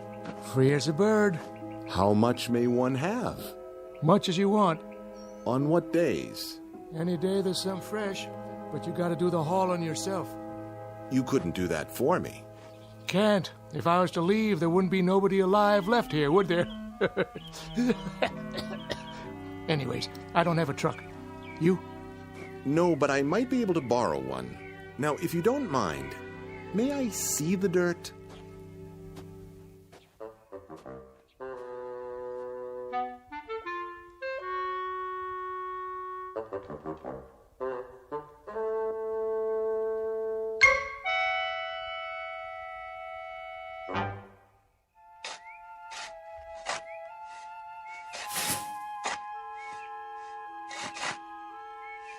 Even it out now. I want to get as much as possible in one load.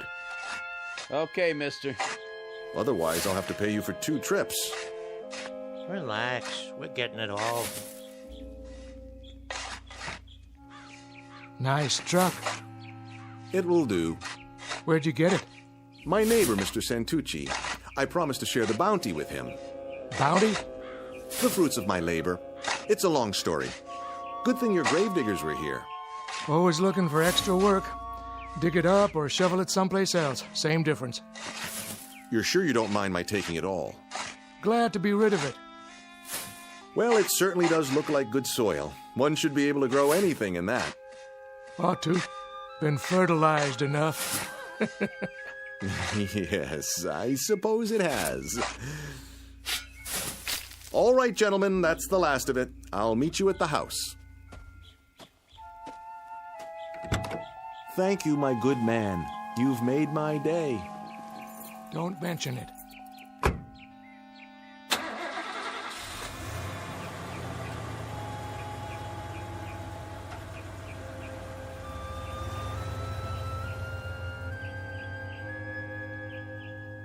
Good dirt, I guess. For some people. Me, I don't like the touch of it. Sitting out here all week and it's still damp. I don't even like the look of it. Sure it came out of new ground? No old graves underneath? Hard to say. The plots are pretty close together. Well, don't tell that aorta guy. Yeah, probably gonna make mud pies out of it. I'd as soon not know. Just be sure he pays you.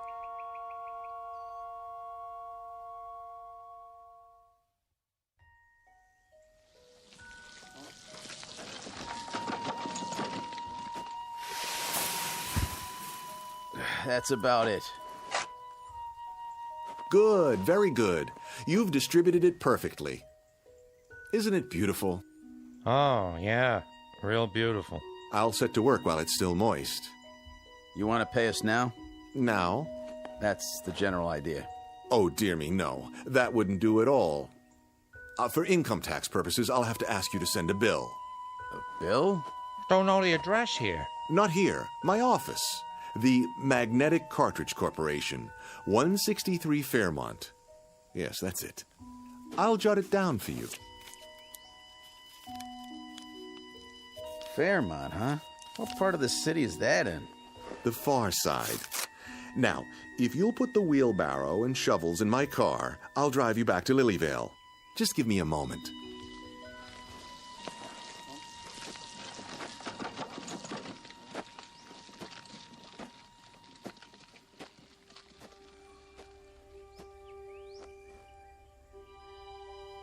I can hardly wait.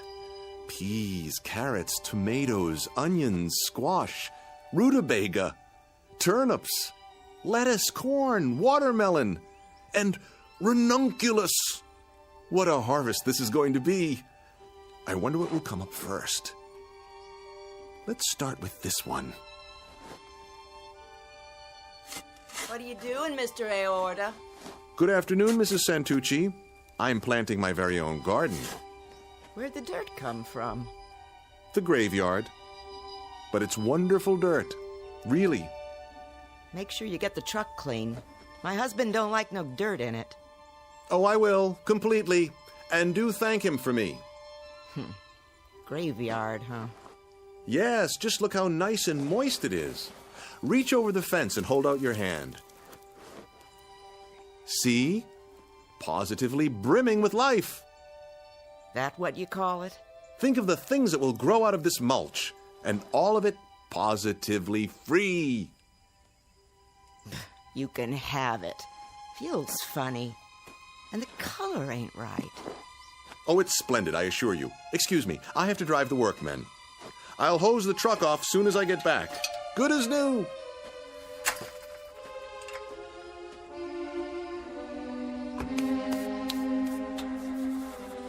Yuck. Even smells funny. Now I gotta wash my hands. Don't know what it is, but something about that dirt just ain't right.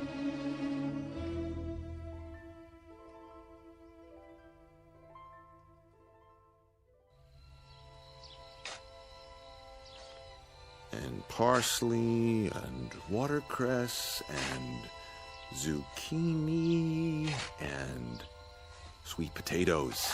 Yes. And cabbage, and string beans, and even red peppers. Oh, what a succulent harvest this will be. There, let the soil do its magic. For now, my precious seeds, prepare to deliver your wonders.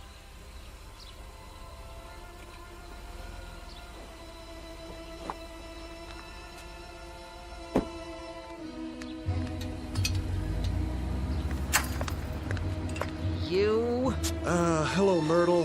Home early, I see. Early? Or late? What time's it getting to be anyway? You were supposed to pick me up from work, or didn't you remember? Oh, no, I'm sorry, dear. Truly I am. But you see, I've been out here all afternoon, working my fingers to the bone. Doing what? Gardening. Isn't it magnificent? I've marked each variety with twine. I've even dug a small drainage ditch between the rows, so the water can run off.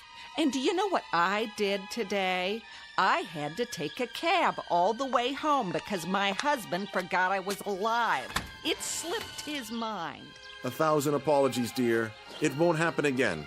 You bet it won't. This is the last time I let you have the car, and from now on, you can take the bus every day. Myrtle, dear, may I ask one question? No. What's for dinner tonight? I'm feeling a bit peckish. Open a can.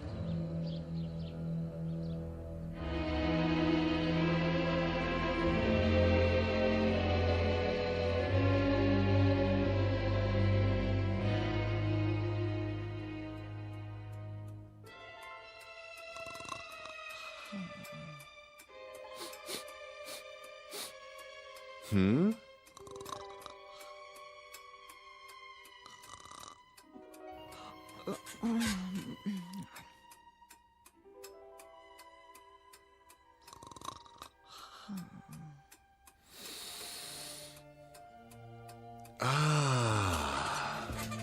What? Luther? Go back to sleep, dear. What in the world? Just opening the window a crack. What for? Ventilation. Smell that. Come back to bed. It's 3 o'clock in the morning. I know, but I simply had to get a good whiff. Isn't the night air delicious? Like it's alive. Oh, crazy man. Listen. You can almost hear the little seeds reaching up from the earth, trying to be born.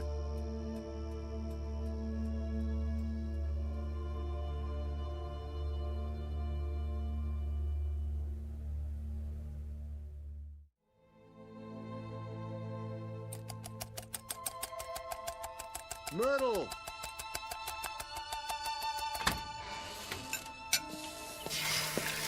Myrtle! Didn't you hear me? I heard you. Come! Why? You won't believe it! What is the matter with you? I've got to show you something.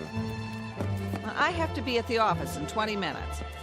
Let go of my arm. Look! Where did all these plants come from? Where do you think? I planted the seeds yesterday. Now look at them. That's ridiculous. You got up early, drove to the nursery, and brought them back here somehow. Don't you be ridiculous. The squash, the beans. Do you realize what a miracle this is?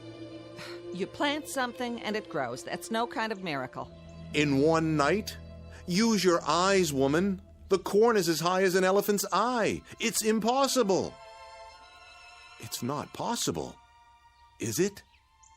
Luther, if you did this to impress me, it's... No, I swear to you, all this happened in 24 hours. Less than that. Look at these cucumbers.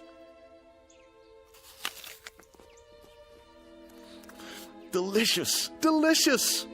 Look, I haven't got time for you. I'm late enough. Try a carrot. Take a bite. Just one little bite. Oh. What's the matter? Don't you like it? Are you kidding? Why? What's wrong with it?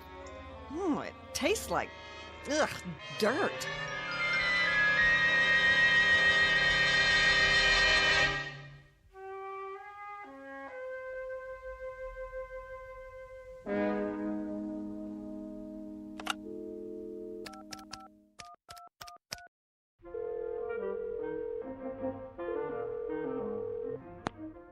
KRIS-TV. This is Luther Aorta. Send a news truck over at once. I've got something big to show you. Pardon? 1217 Sunnyview Lane. Someone has to take pictures of this. People won't believe it if they don't see it with their own eyes. Has there been an accident, sir? Not an accident. Something glorious, stupendous, something positively not of this world.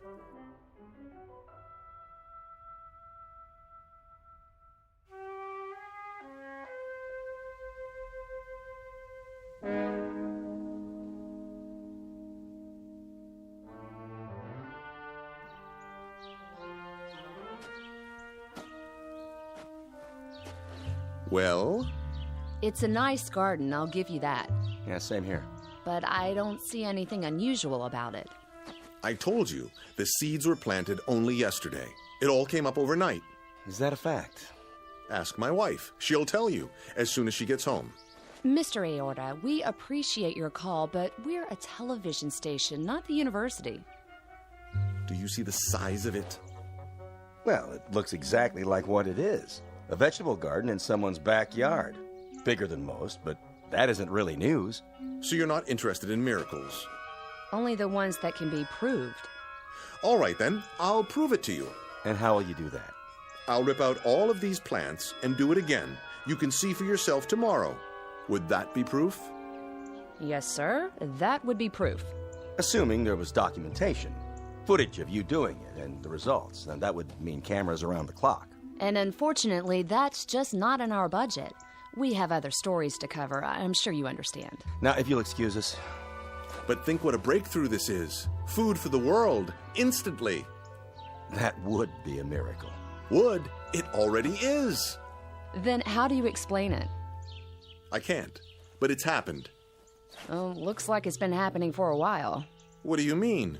Well, these leaves, they're already turning black around the edges. They can't be. I'm afraid so. They've reached their maturity. Now they're going to seed.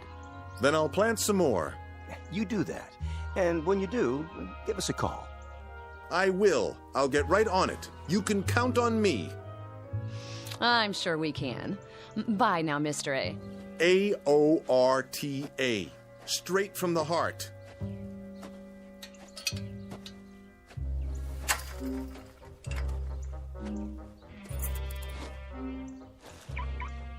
I've seen some nutcases before, but this one is the king. Could have saved us a trip if he told us the whole story in the first place. Make sure he does the next time. Oh, think he'll call again? You know it. But I hope we're out on a real story when he does.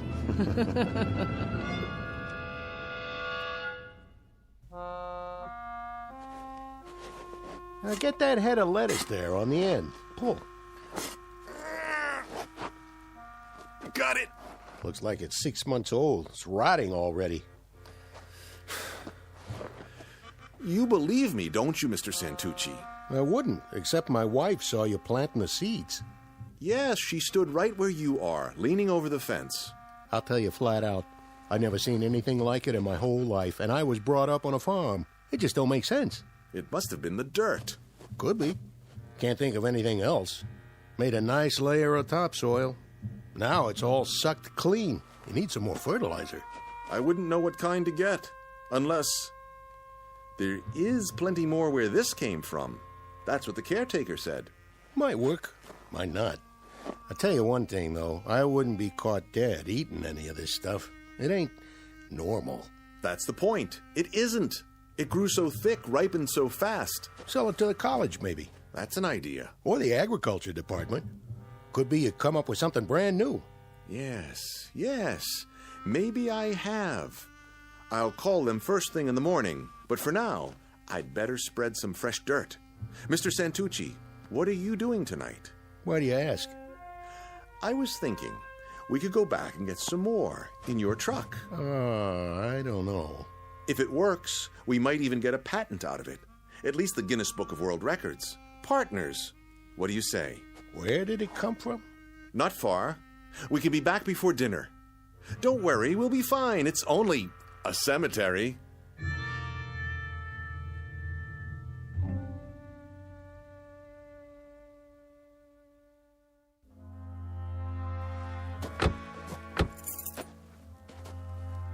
Never liked cemeteries. It won't take long. The caretaker's shack is just ahead. Late for dinner and the missus will kill me. We'll be in and out in no time. You'll see.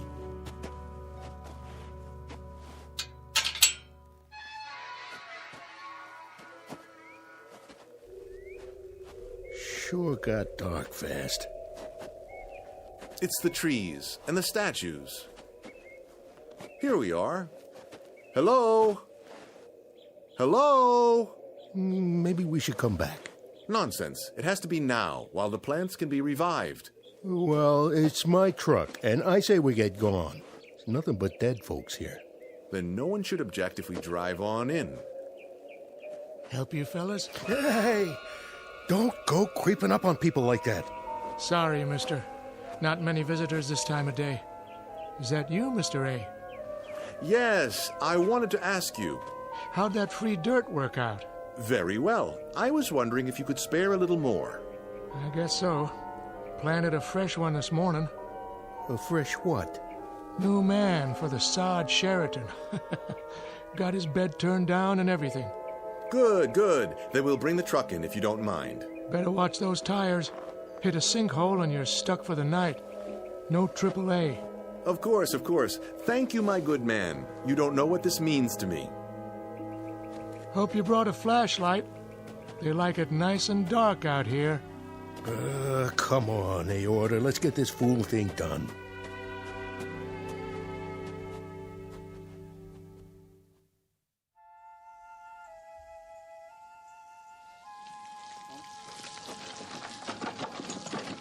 Arnie, how much longer?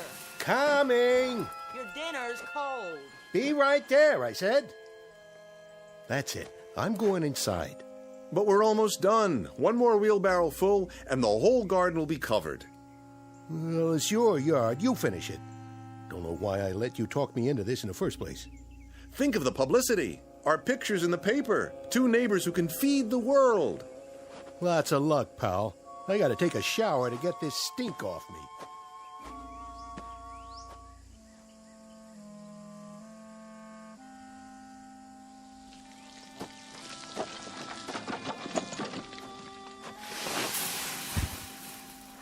There. A new layer spread out. Nice and even. That ought to do it.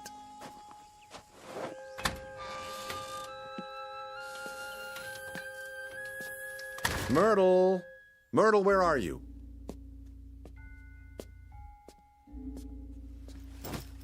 What are you doing with the suitcase? What does it look like I'm doing? I'm getting out. But why? Don't try to stop me, Luther. And I'm taking the car. You can just fend for yourself. I think I deserve an explanation. Oh, you do. Take a guess. I can't stand living with you anymore. Like Mrs. Santucci says, you're a loony. Do this and you'll be sorry. Are you threatening me? No. But those plants, they might be worth a lot of money. Yeah, in your dreams. Keep away from me. Tomorrow I'm going to have someone from the university come over and take a look. They're worth a fortune. Mr. Santucci agrees.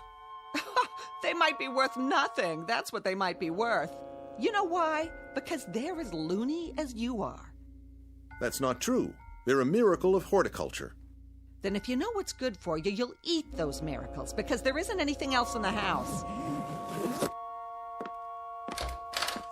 Do your own shopping. I've had it.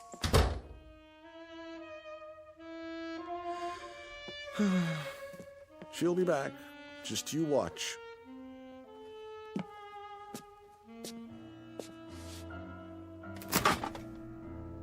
She's right about one thing, though. The refrigerator's as good as empty. And the cupboard was bare. Oh, well. I've got my vegetables, ripe and ready to eat. Where's the laundry basket? I'll fill it up and dine like a king.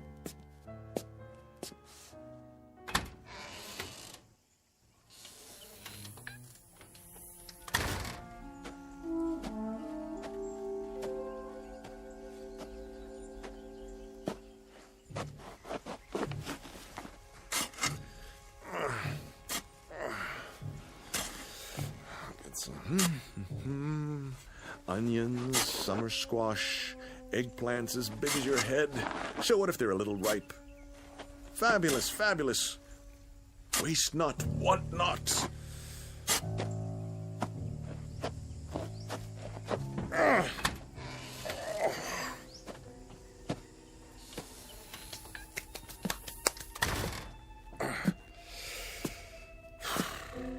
Looks like I'm going to be a vegan for a while. Well, so be it. Tonight the vegetables, tomorrow the world. Boiled, sautéed, any way at all. How about a nice hearty soup and a casserole? Potatoes au gratin, yes.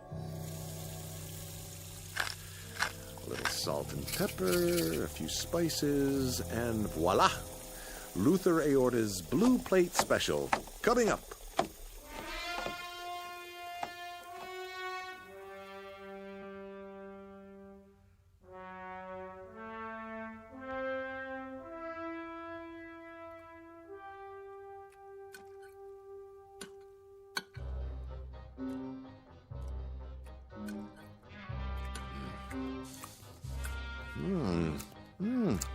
A bit earthy.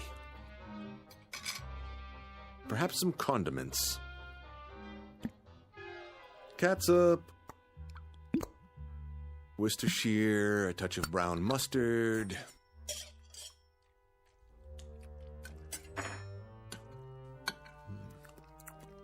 You gorgeous turnip, you. Now, something to wash it down.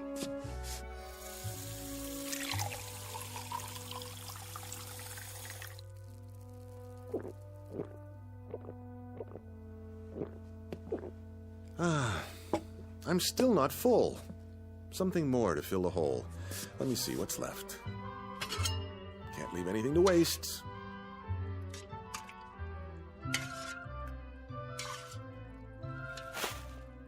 Who's there? That you, Arnie? Who's in my backyard? The cat. Or raccoons. Come to steal by the light of the moon. Well, I will not have it.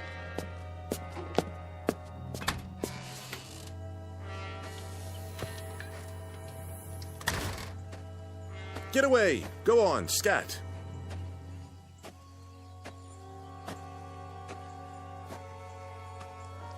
What? Where did this come from? Somebody's dug a hole. A deep one. Someone or something. About 6 feet. But how? Whoa!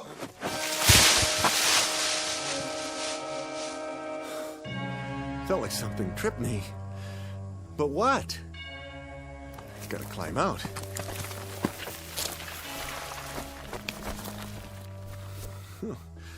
This is ridiculous. Can't get hold of a thing. Stop it! Stop pushing the rotten vegetables in. Who's doing this? What are you trying to do? Bury me? Stop! I tell you! Let me out! Stop! Stop! I can't breathe!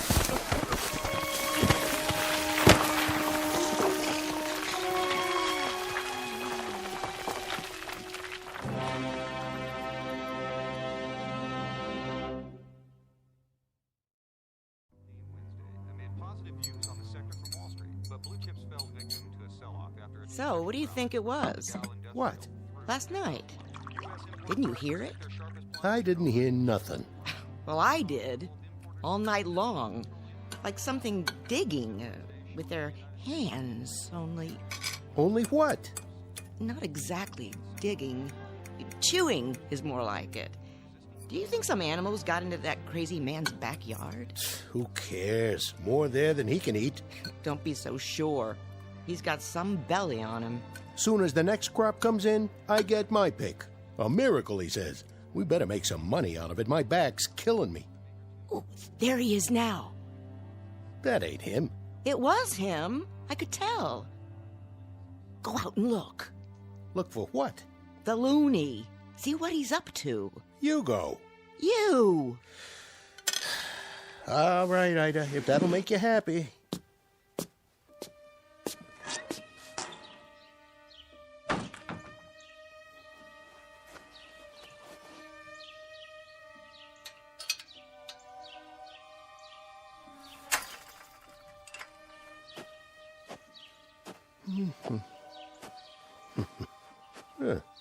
Where's all the rotten stuff? He cleaned them up pretty good.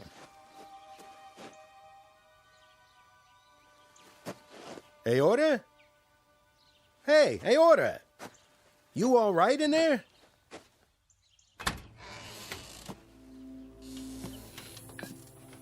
Hey, what did you do with the old vegetables? Hey, are you... Oh, jeez. What happened? You okay, buddy? Wake up!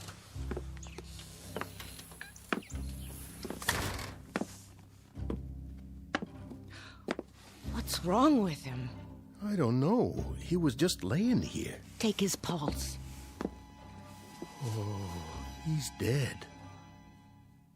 Turn him over. Oh, poor guy. Sure got a gut on him. Bigger than ever. What's that stuff around his mouth? Looks like dirt. What are you laughing at? Don't you get it, Arnie? The whole yard's empty. And you know what he did with it. He ate himself to death. No. No.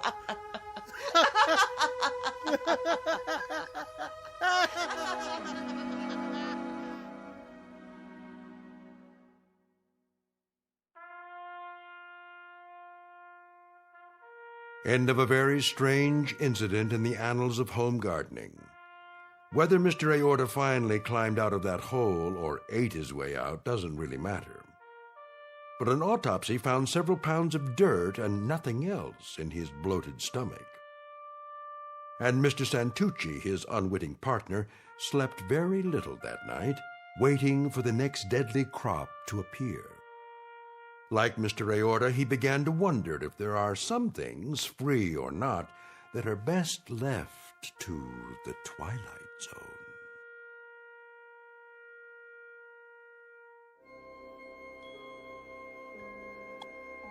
Hi, this is Carl Amari, producer of the Twilight Zone radio dramas. I'd like to take a moment to tell you about our official website at twilightzoneradio.com, where you'll get the latest news and information on these Twilight Zone radio dramas. Plus, at twilightzoneradio.com, you can digitally download 3 free episodes or any of our episodes for only $1.95 each. In this age of ever-changing technology, we've decided to make these episodes instantly available to you by making the Twilight Zone radio dramas a digital download-only series. This means that this series will no longer be offered on CD. The CD collections at our website are now being offered while supplies last at buy one, get one free. So be sure to get your favorites before they're sold out. Be sure to visit us often, and I'll see you in the zone.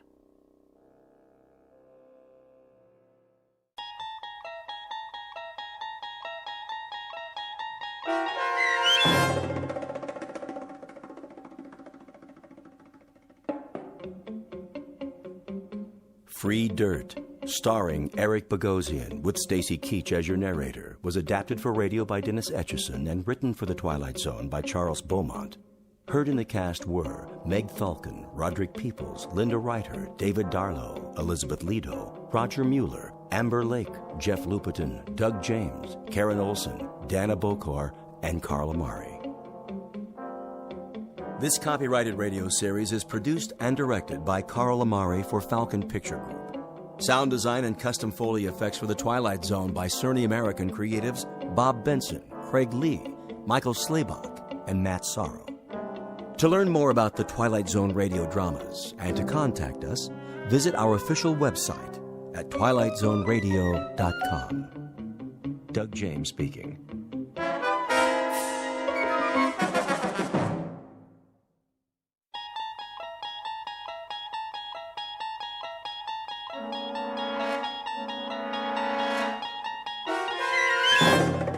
You unlock this door with the key of imagination. Beyond it is another dimension, a dimension of sound, a dimension of sight, a dimension of mind. You're moving into a land of both shadow and substance, of things and ideas. You've just crossed over into the Twilight Zone.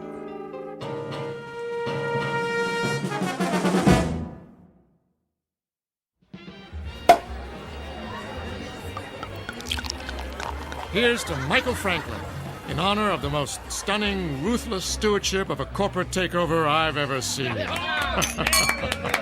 Thank you. Thank you, Alan. Thank you, everyone.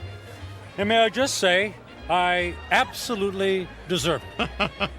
I know you've had your eye on that corner office for some time. Well, it's yours.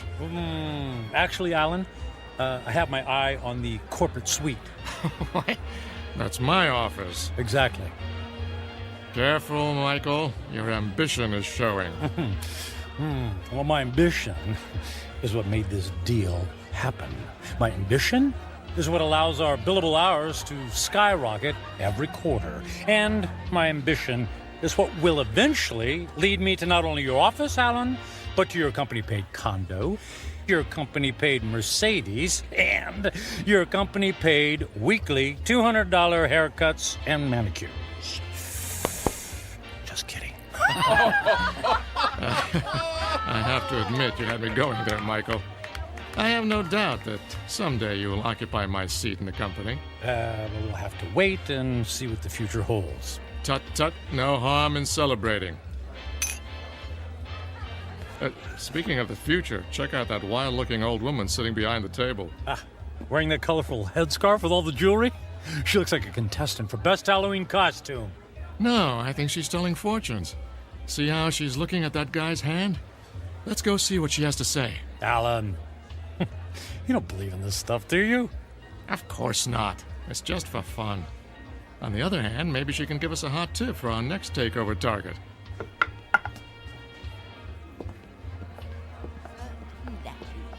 The warnings of the tea leaves, for they are never wrong. I see there are 2 more supplicants who wish to learn about their futures. Make that 1 supplicant. I'm not playing. Oh, go ahead, Michael. What can it hurt?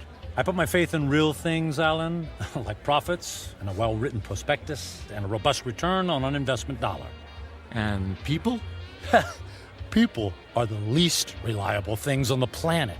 Well, anyway, I'll spring for your reading. How much is it, please? For this most rare and deep connection to the mystic masters of the cosmos, the charge is $5. $5? Ooh. It's highway robbery. All in good fun and worth $5 to find out what's next for the amazing Michael Franklin. There you are, my good woman. The mystic masters thank you. Yeah, I bet they do. Please be seated and give me your right hand. What's wrong with my left hand? The right hand crosses the body's meridian, connecting directly to the humors of the heart through the intercession of the soul. Oh, I'll say this for you. You've got the sales pitch down pat. Please close your eyes and focus your thoughts on your inner golden light. I would have guessed that green is your color. Michael, quiet. All right, I'm quiet. I'm focused. Watch as the golden light moves toward you. Slowly, it surrounds your consciousness. Surrender to its mystery. I never surrender. The mystic masters perceive you as a man who values work above all else. She's got that right. She could have said the same thing about anybody in this bar. There are people in your past who have suffered a disconnection with you. spirits are left unsatisfied. Well, it can't be old girlfriends. He doesn't take time to go on dates. Your soul is troubled. My soul is just fine. Thank you very much. There's something strange. I am attempting to discern your future, but I cannot. I could have told you that. No offense. What's the matter? The reading is over. What? Hey, we paid you to tell us fortune. Here is your money back. I cannot complete the reading. Now look, lady, I don't believe in all this hocus pocus, but a deal's a deal. Just tell me I'm going to be the richest man in the world, and you can keep the $5. I do not take lightly the readings of the soul. I'm going to go complain to the manager. Alan, hold on, Alan. Look, we don't want to cause you any trouble, lady, all right? Just say what's on your mind, and we'll leave. Very well. I will tell you what the mystic masters have divined. May the Lord have mercy on your soul. What is it? Alan's gonna fire me? I'm gonna lose my hair? Your future is very clear, and it is this. In 10 days, you will be dead. What? I don't think that's very funny. The signs are serious, and the reading is true. What kind of scam is this? Come on, Michael.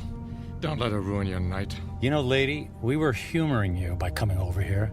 The least you could do is play along and not be such a downer.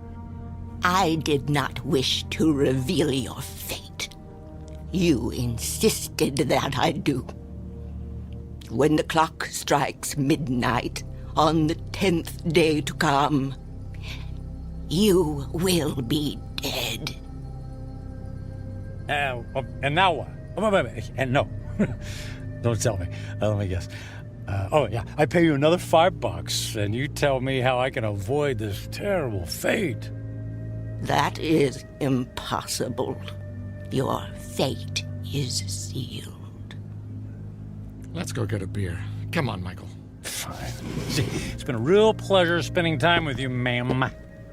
Alan, I'm heading home. I got some paperwork to finish anyway. Are you sure? Oh, yeah. Yeah.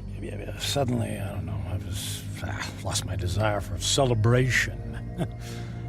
Okay, buddy. See you tomorrow. Yeah, see you tomorrow.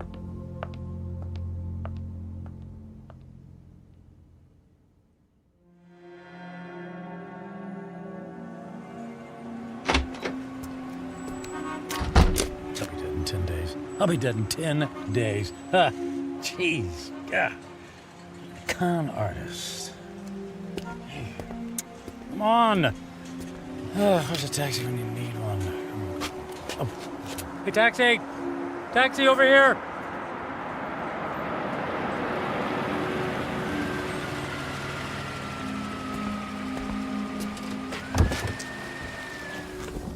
Hey, where to, buddy? Take me to... Hey, pal, you okay? Feel dizzy. You don't look so good. I need... Hey, buddy. Oh my gosh, he passed out. Gotta get him to the hospital.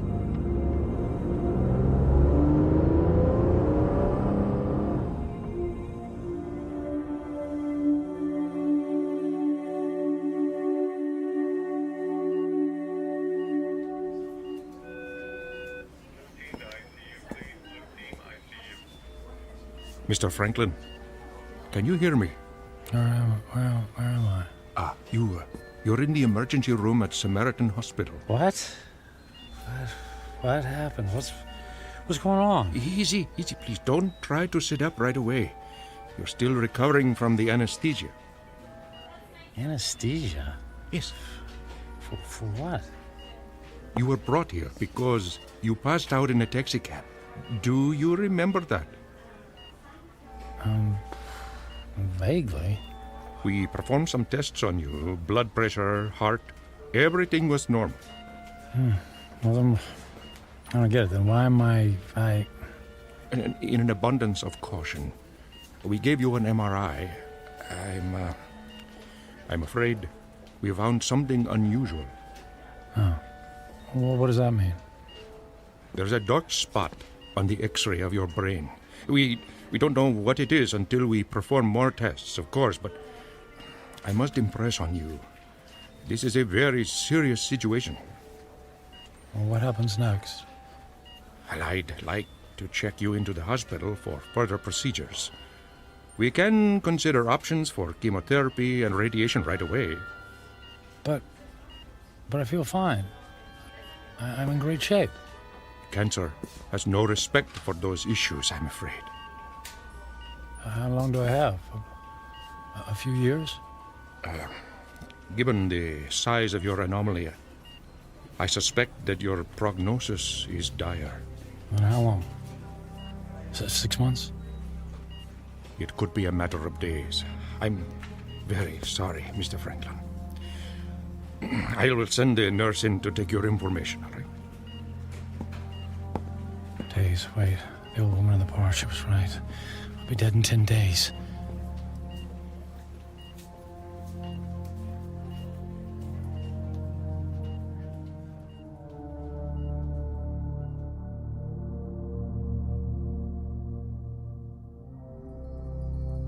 Portrait of a man frozen in the amber of fear.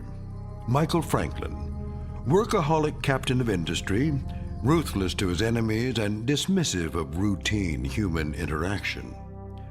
Given a prognosis that would send a chill of terror down the spine of the most stalwart of men, he is faced with the rising specter of his own mortality. But even worse, he stares into the rear-view mirror of a life only half-lived. Devoid of true friendship, with only a string of consummated business deals to mark his measure, Michael Franklin is about to embark on a frightful journey of self-examination that can only be experienced in the land between regret and insistent memory, a land we like to call the Twilight Zone.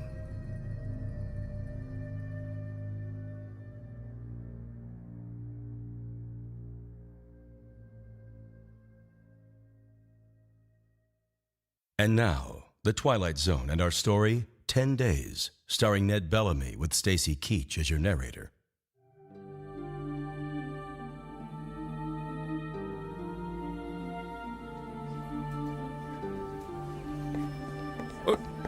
Nurse! What happened to the patient who is in this bed, Mr. Franklin?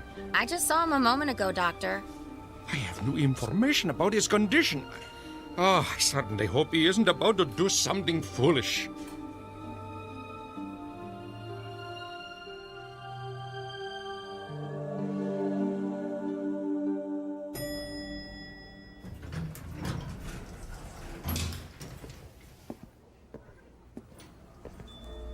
Is Alan in yet? Oh, yes, Mr. Franklin. Are you all right, Mr. Franklin? I'm fine.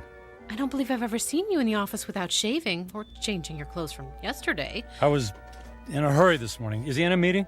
He just finished a call. Fine. I'll only need a minute. Oh, but he's got another appointment at... I'll only be a minute.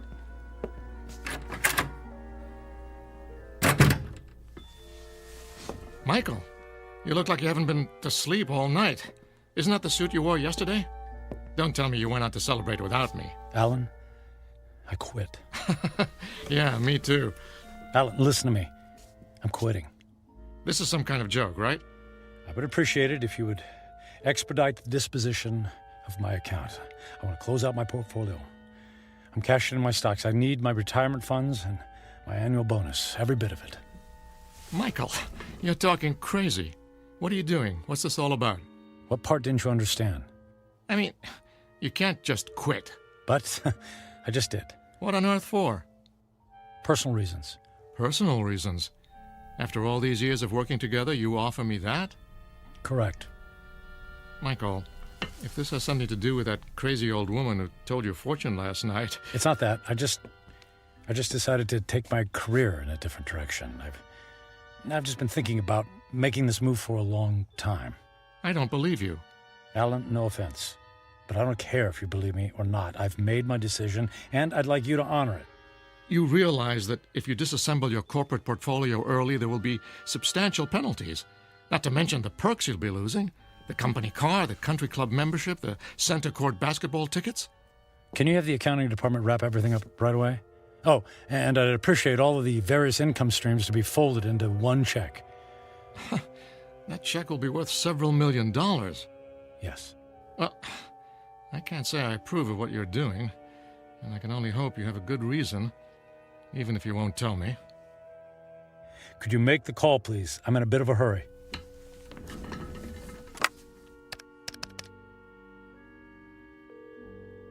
After 12 years, I don't see why there's such a...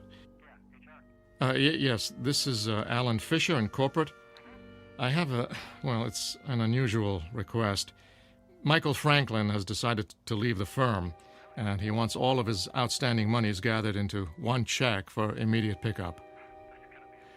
Yes, I understand the amount is substantial. Very good. He'll be right there. All right, Michael. The check is being... Michael? Michael? Where did he go?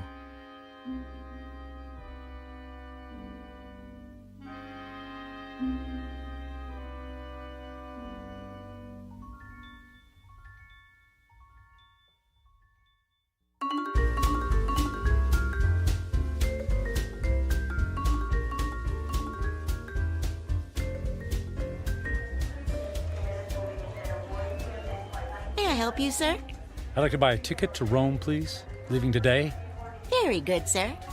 And on what date would you like to return? Just a one-way ticket, please. I just love Rome. The sights, the food, the museums. It's a banquet of... Yeah, I'm in a hurry. Please. If you'll just sign here. Will you prefer a window or an aisle seat? Surprise me.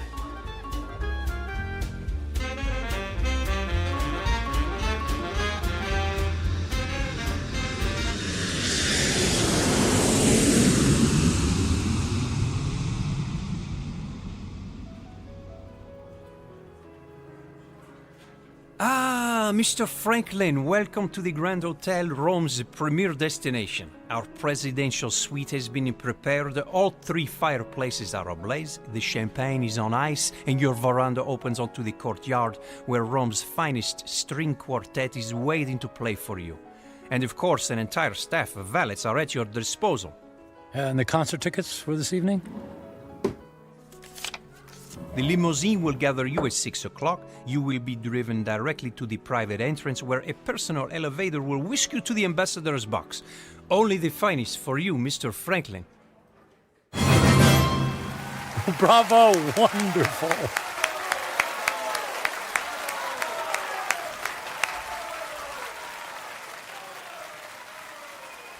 Excuse me, Mr. Franklin. The young lady in the next box has sent this fine wine to you. Well, please ask the lady if she would care to join me. Right away, Mr. Franklin.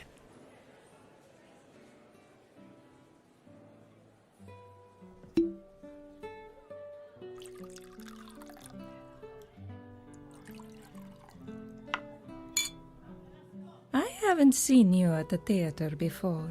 Do you come to Roma very often? You might say this is a once-in-a-lifetime vacation. I want to see and do everything. All the finest foods, all the finest wines. I want to hear the best music and experience all the riches the world has to offer. All at once? Why settle for the ordinary when we can fill our lives with the amazing? Oh, you are a man of action. Speaking of action, would you care to dance? I would love to dance, but not here. There's a fabulous nightclub in the center of the city, very exclusive. The limousine awaits.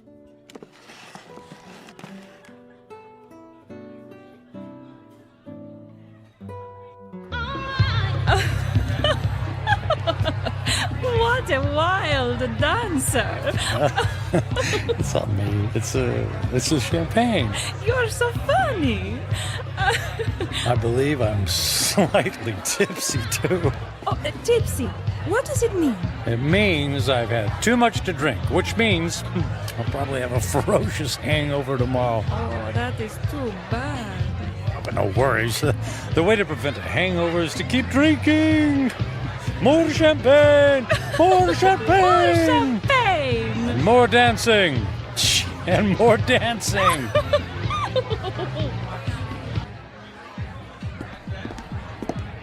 Michael, are you sure you can afford to buy drinks for the whole restaurant?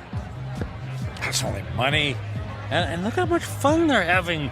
Look how much fun I'm having. Waiter! Another round for my friends. 3 cheers for a friend Matthew. It's Michael. Okay, cheers for Michael.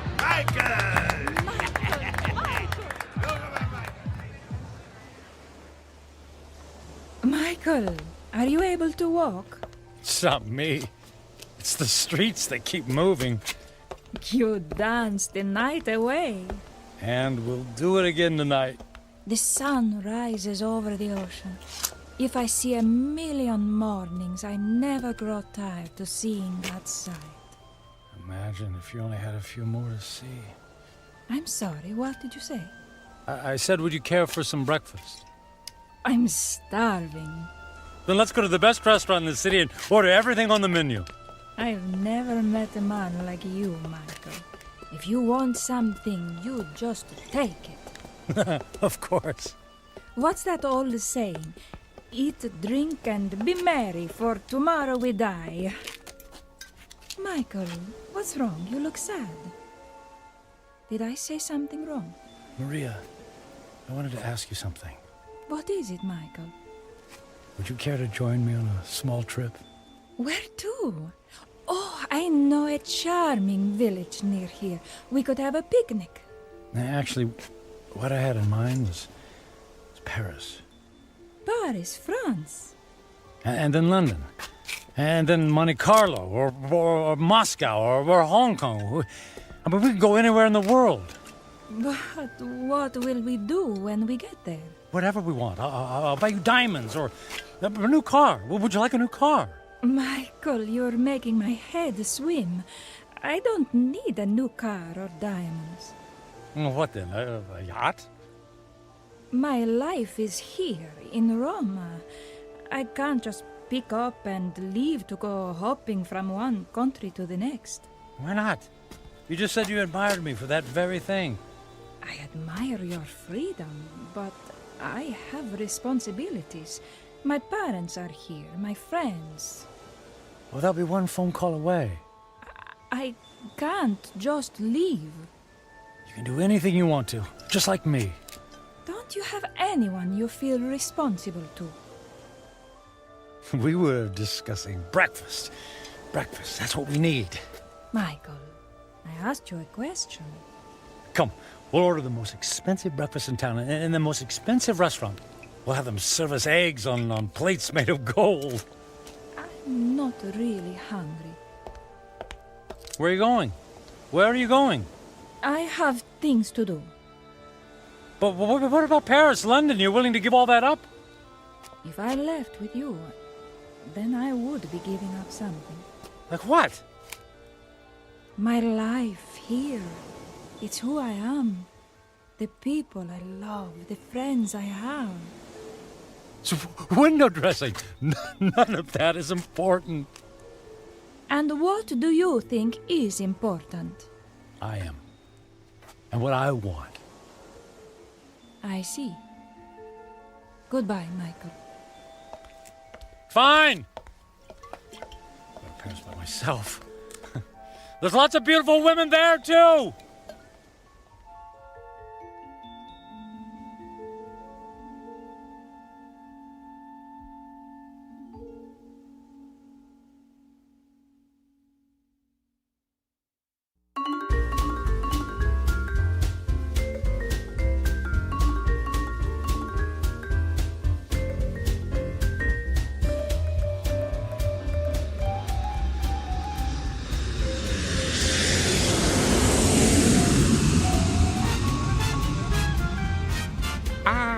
Bonsoir, Monsieur Franklin. Welcome to Paris. Your suite is prepared for you with a view of the Seine and a bottle of champagne on ice, right? Mais oui.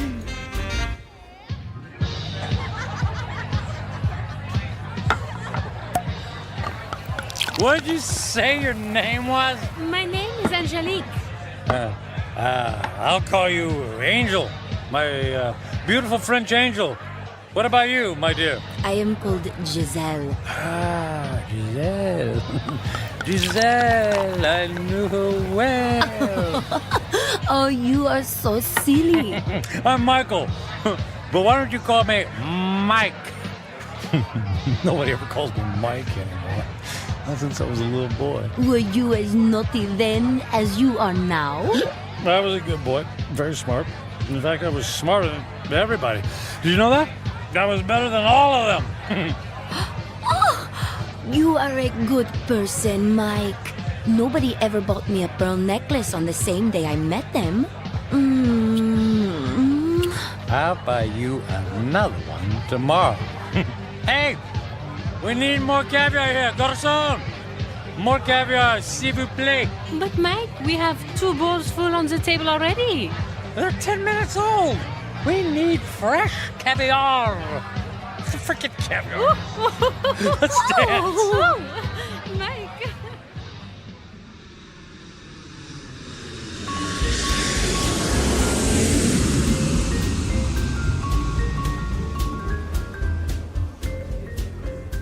Welcome to London, Mr. Franklin. Your suite has been prepared for you and... Bottle of champagne on ice. Got it. Let's say, on second thought, cancel my room. Book me on a flight to Monaco. I got an itch to gamble. Right away, sir.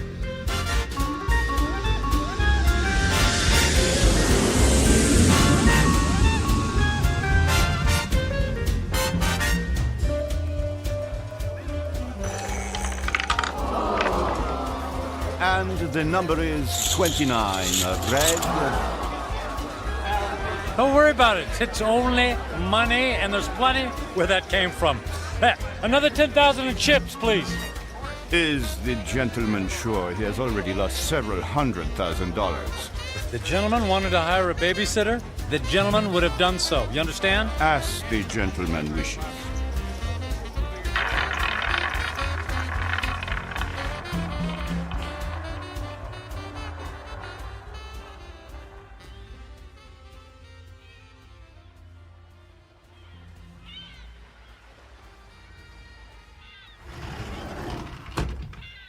Mr. Franklin. Good morning, Mr. Franklin. Mr. Franklin? Hello? Mr. Franklin, your branch is here, sir.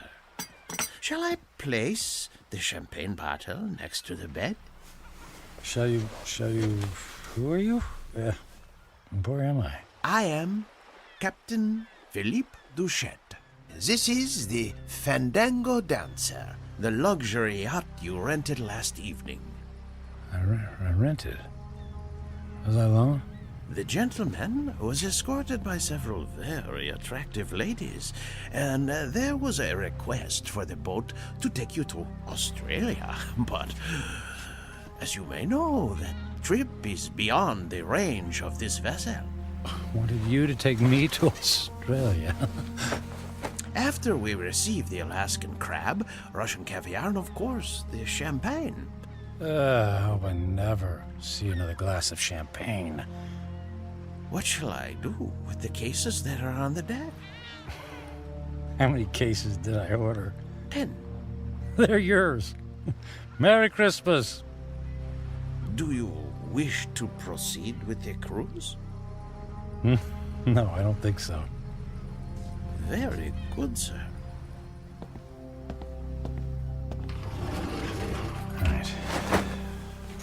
For a week, I've eaten the finest foods, drunk the most expensive champagne. I've slept in the most exquisitely comfortable beds with the most luxurious silk sheets. I've held beautiful women in my arms. I should be the happiest man on earth. I should have a permanent grin tattooed on my face. Why am I so miserable? I'll have a few days left to live. A few days. I need to be somewhere where someone knows me, where I don't have to pay for the company of people. I need to go home. I need to go home.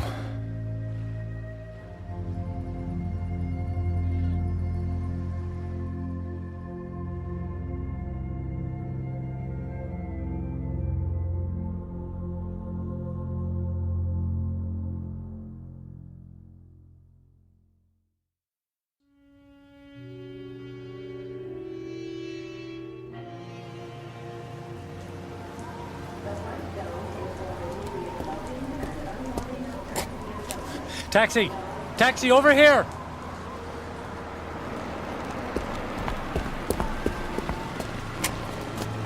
Hey, where to, mister? 1020 Clark Street. Hop in.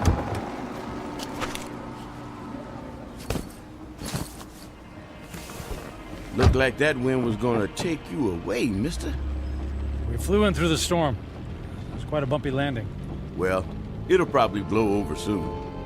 Say, I don't think I've seen you around here before. Well, I haven't lived here for quite some time. That must be it, then.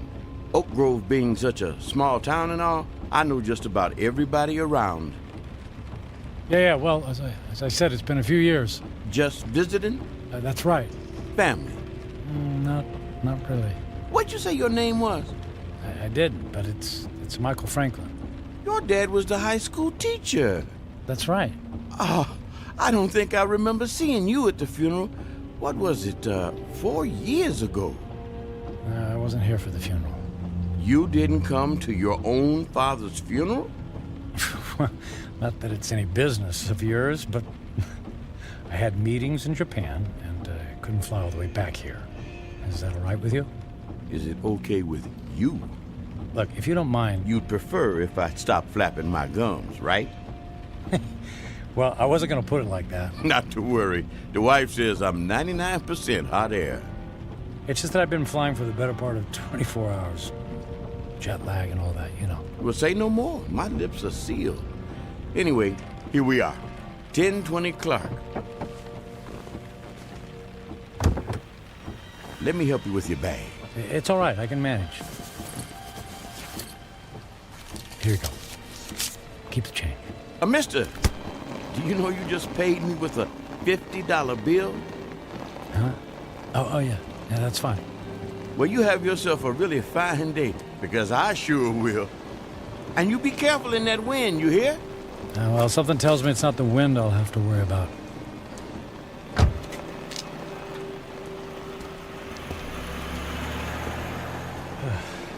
Here goes.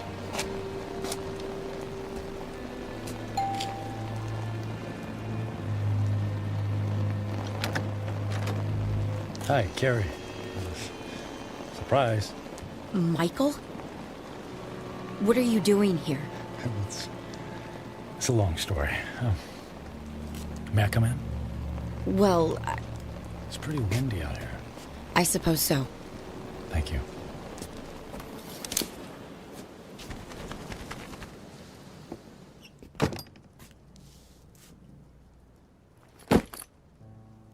Michael, what's going on? You just show up on my doorstep after 4 years?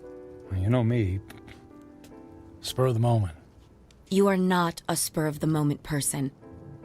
You plan everything in your life. I wouldn't be surprised to find that you plan how many times you blink every day. Well, the truth is, I don't have any place else to go. That sounds dramatic. It's true. What about the penthouse? It's gone. The beach house? Gone. They're all gone. I sold everything. I thought you went through your midlife crisis when you left me. Apparently, it's still going on. Please, Carrie, I don't want to fight.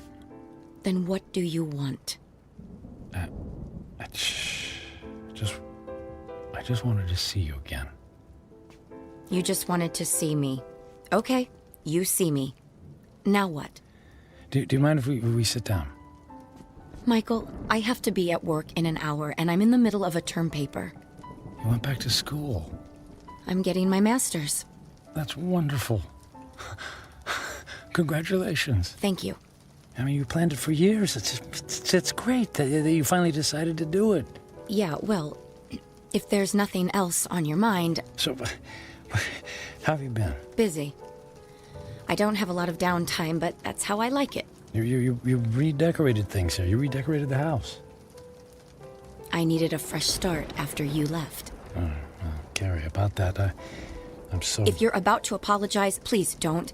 I've already more than paid you back by thinking the most horrible thoughts any person could think about another person. I guess I deserve that. Oh, you have no idea. How could you just walk away from a marriage, Michael? What was so terrible that you couldn't stand up like a man and fight for me? For us? It wasn't about you, Carrie. Oh, that's good to know. Because when I was picking up the pieces, when you left, it sure felt like it was about me. What I mean is that I wasn't a good husband. True. You were always working. And I knew that I wouldn't be a good father. True. You never even walked the dog. So, I didn't give up on you. Or us. I gave up on myself. Well, that makes everything all better. You can go now. Carrie, please. Oh, I could just clobber you for coming back here. It isn't fair for me to have to dredge up these old feelings again. Well, maybe a civilized conversation without any bickering would do both of us some good. I don't think so. Please, Carrie, it's more important than you know. For what purpose, Michael? So you can go back to your high-powered, big-shot job in the city and feel good about yourself? I just don't want to leave loose ends. Please, for better or for worse, can we just talk? I'm not looking for forgiveness, just closure. Well... One cup of coffee? I'll even make it. All right. 1 cup, and I'll make the coffee. Yours always tasted like motor oil. Thank you. Thank you so much. Thank you.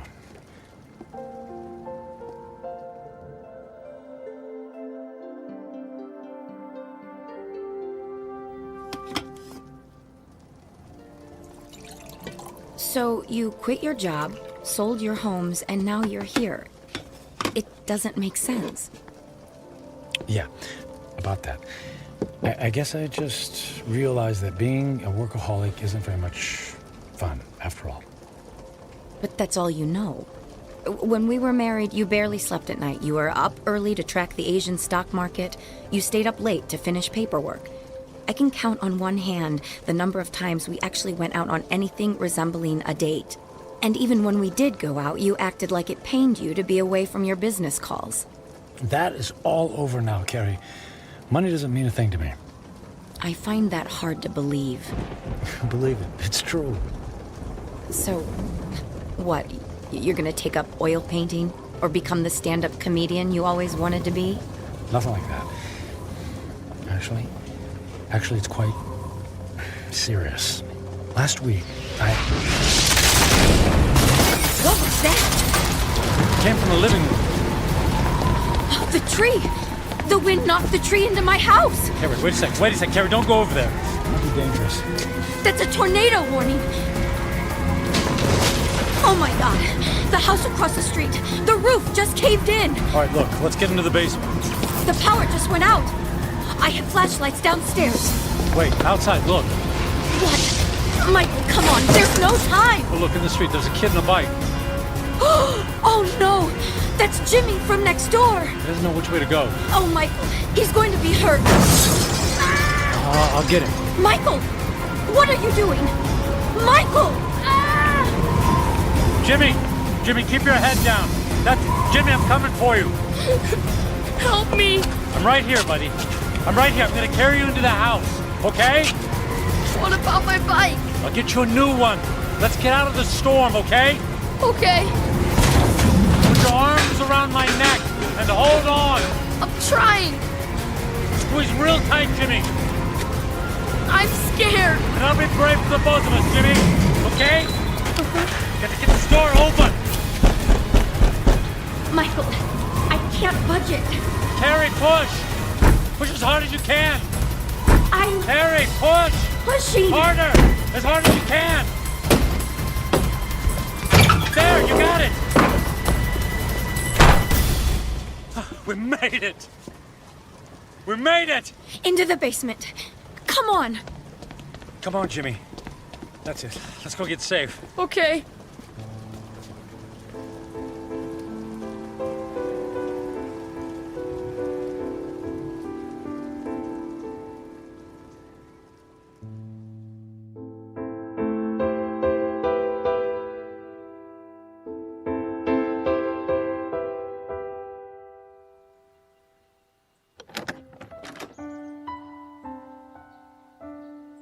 Storm's cleared. It's over. Is the wind gonna get me? No, honey. You're safe. Look. That car. It's been overturned. At least there's no more damage to the house. Mom! Jimmy! Jimmy! Oh, Jimmy, we didn't know where you were. We had him in the basement with us. I was so scared. And then the wind came, and then this man came and saved me. You saved my Jimmy. Well, not really. Yes, you did, Michael. You ran right into the path of the tornado and brought him inside. Oh, come here and let me give you a hug. You don't have to. Okay. How can I ever thank you? You don't have to. It was my pleasure. Is our house okay, Mom? Yes, sweetie. We were very lucky. Jimmy, you're a very lucky little boy. Yes, and thank you again for my son's life. Yeah, thanks. You're welcome. Michael, you saved Jimmy's life. You're a hero. I didn't even have time to think. I just saw him and ran. It was still amazing. When the chips were down, you really came through. I'm proud of you.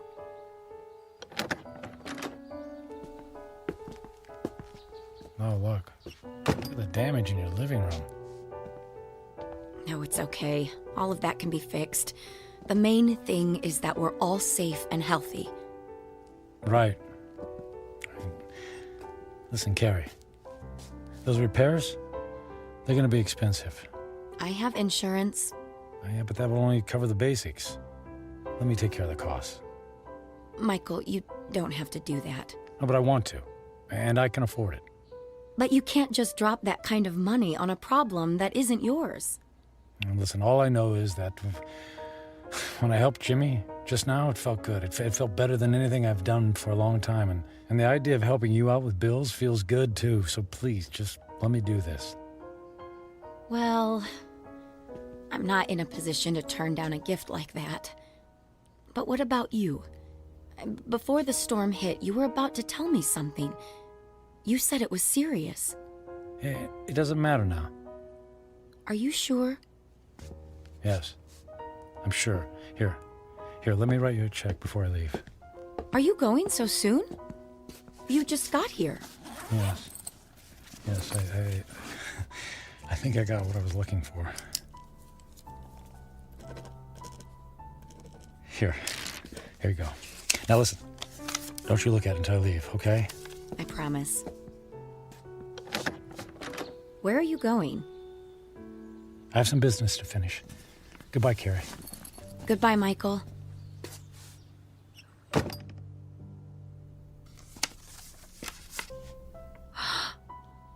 $1 million? Michael! Michael!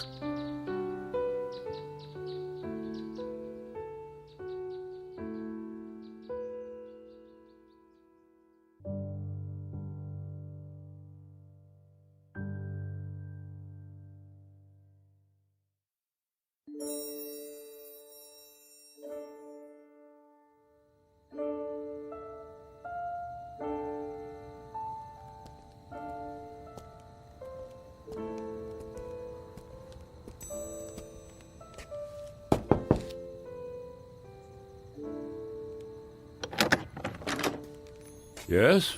What is it? Forget the late hour, Reverend. I realize it's nearly midnight, but I wanted to visit the chapel and the door's locked.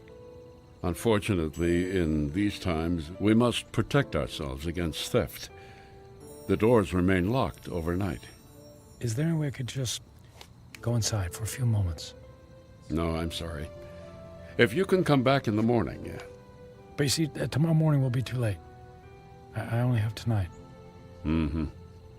It always seems that way, my son. But have a little faith. Please. Go home. Get some sleep. I don't have a home anymore. I've just come in from the airport. I came straight here. Please, it's more important than you know. All right. You seem to be in great need. Thank you. Thank you, Father.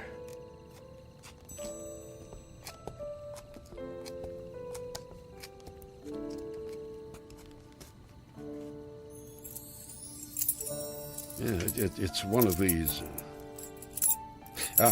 Here we go. I'll come back in 10 minutes. I won't need more than 5.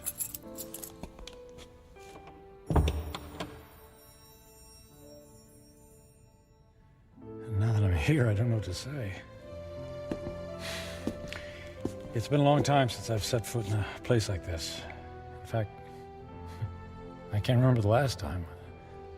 I suppose it's true. People come back when they're in trouble, but I'm not exactly in trouble. In fact, all of my troubles will be over in just a few minutes. Then why am I here?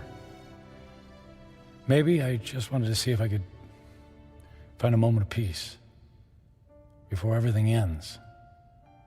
Just a single solitary moment when I don't have to feel so alone. The truth is, I'm alone because of my own actions, by the selfishness of the man I've become. I was given love, but I turned away from it in favor of my career. I gave up friendship in favor of business colleagues who couldn't care less if I lived or died. So what did it all mean? What is the sum total of my life? I have no job, no home. I'm gonna die without a single friendly voice in my ears. I did have some good times with Carrie. Thank goodness for Carrie. I don't blame her for being angry. And despite her anger, she took me into her home. She forgave me. And Jimmy, I saved his life. He'll have a chance to grow up, to have a family and a little boy of his own. I gave that to him. I did make a difference after all. Maybe I had to go through it all so that I could be there to save his life. If that's true, then it's worth it. I'm glad things turned out the way they did. I did something worthwhile. My life mattered after all.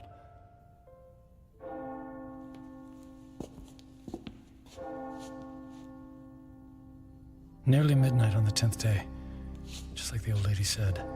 When the clock strikes midnight on the 10th day to come, you will be dead. I'm not afraid. I thought this moment would be terrifying, but I actually feel ready. No regrets. I'm prepared to say goodbye to everything.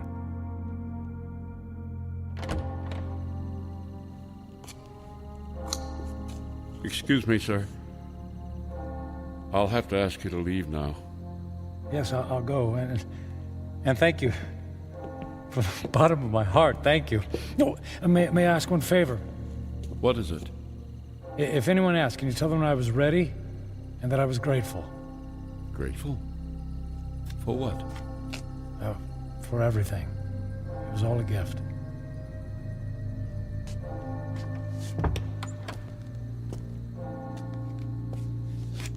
Okay, it's time. I don't know what to do. I mean, if I should... How do I... Church bells. They stopped. Okay. It's midnight on the 10th day. I'm still alive. Nothing happened. Okay. Nothing's happening. The old woman said I had 10 days to live, that I would die at the stroke of midnight. She lied. She lied.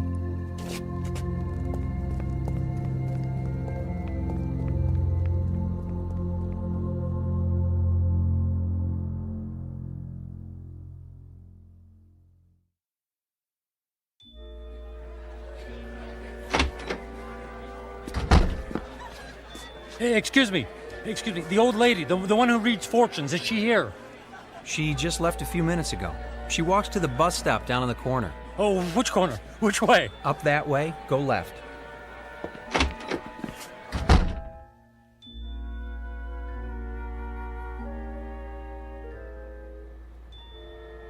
Where is she?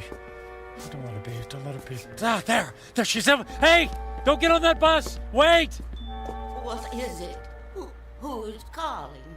You lied to me. Who is it? Who are you? What do you want? Look, I'll stand in the light so you can see my face. Now, do you remember me? Ah, yes. The angry man. And I'm still angry.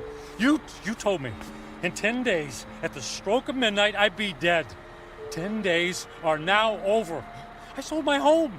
I shut my life down because I believed in you. Yes. I told you that in 10 days you would be dead. So? And I was correct. The man I spoke to 10 days ago is dead.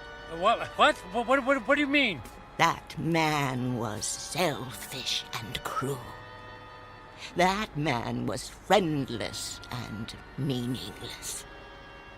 Can you say the same things about yourself today? I guess not. He's gone. Bury him. Give yourself the rarest of all gifts in life. A second chance. A second chance? Huh. Sounds too good to be true. And yet, here it is, yours for the taking. You're right, things are different now. I don't know how to thank you. Live for someone other than yourself. That's the best thing any of us can do. Actually, there might be someone willing to let me try. And her name is Carrie. Thank you. Thanks for the second chance. Thank you.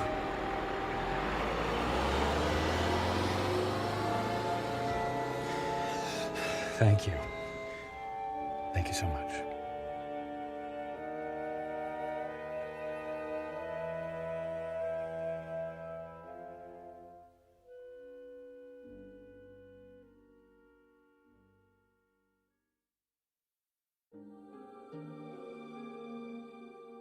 Michael Franklin, a man on a mission to burn every bridge even before he made his way across. Stung by the terrible knowledge of his impending demise, his journey toward redemption faced a detour of intoxication and self-indulgence. As he now knows, such things are not the stuff of satisfaction, only empty calories and heartache. Ironic, then, that a man who placed such a premium on personal wealth could only feel full upon losing everything. A stark, lonely truth, but an eternal one. Upon such truths are built second chances, here in the Twilight Zone.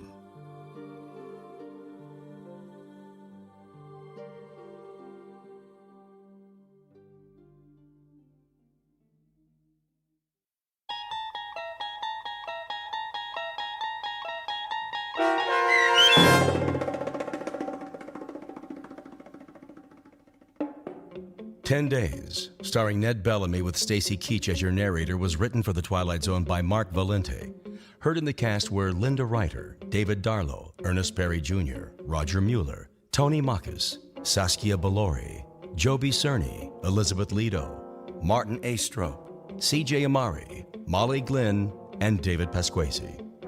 The producers of The Twilight Zone wish to thank CBS Enterprises and the Rod Serling Estate for making this series possible. This copyrighted radio series is produced by Carl Amari and directed by Joby Cerny for Falcon Picture Group. Sound design, custom Foley effects, recording, and editing are produced in the Cerny American Sound to Picture Theater by sound designers Craig Lee and Todd Beyer. Music for The Twilight Zone is provided by CBS and American Music Incorporated, New York. To learn more about the Twilight Zone radio dramas and to download episodes, including 6 free episodes on our homepage, visit our official website at twilightzoneradio.com. Doug James speaking.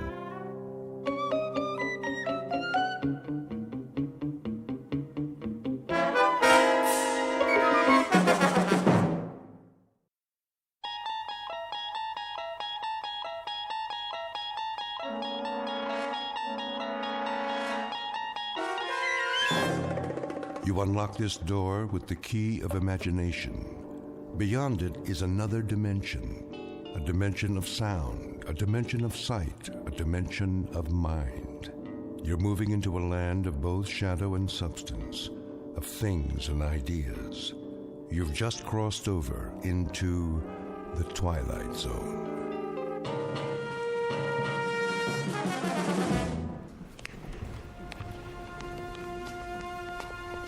Here we have the famous temptress from ancient Egypt, Cleopatra.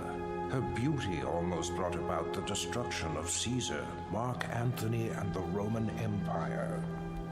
And now, if you will follow me, the last group of figures in our little wax museum. The piece de resistance, if I may say so. The most infamous black-hearted killers of all time. This is not for the faint of heart, so if there are any who would prefer to stay behind... I don't like this place. Come on, honey. They're made out of wax. But... No? Very well, then. Feast your eyes upon... Jack the Ripper, Henri Landru, and the dreaded Burke and Hare. It's Burke who's smothering the poor lady with a pillow, while Mr. Hare assists by holding her feet to the bed. And last but not least, in the sailor's garb, Albert Hicks, about to sink his gleaming axe into the skull of his hapless victim, one Martin Senescu. Move in, please. They look so real. Closer. Closer. But not too close. Allow me to introduce Mr. Senescu, the curator of Murderer's Row. Thank you. Thank you. I'm sorry if I startled you. I thought he was one of the dummies. Oh, nothing to be afraid of. Perhaps not, young man. But who can tell what evil lurks in the heart of the man standing next to you?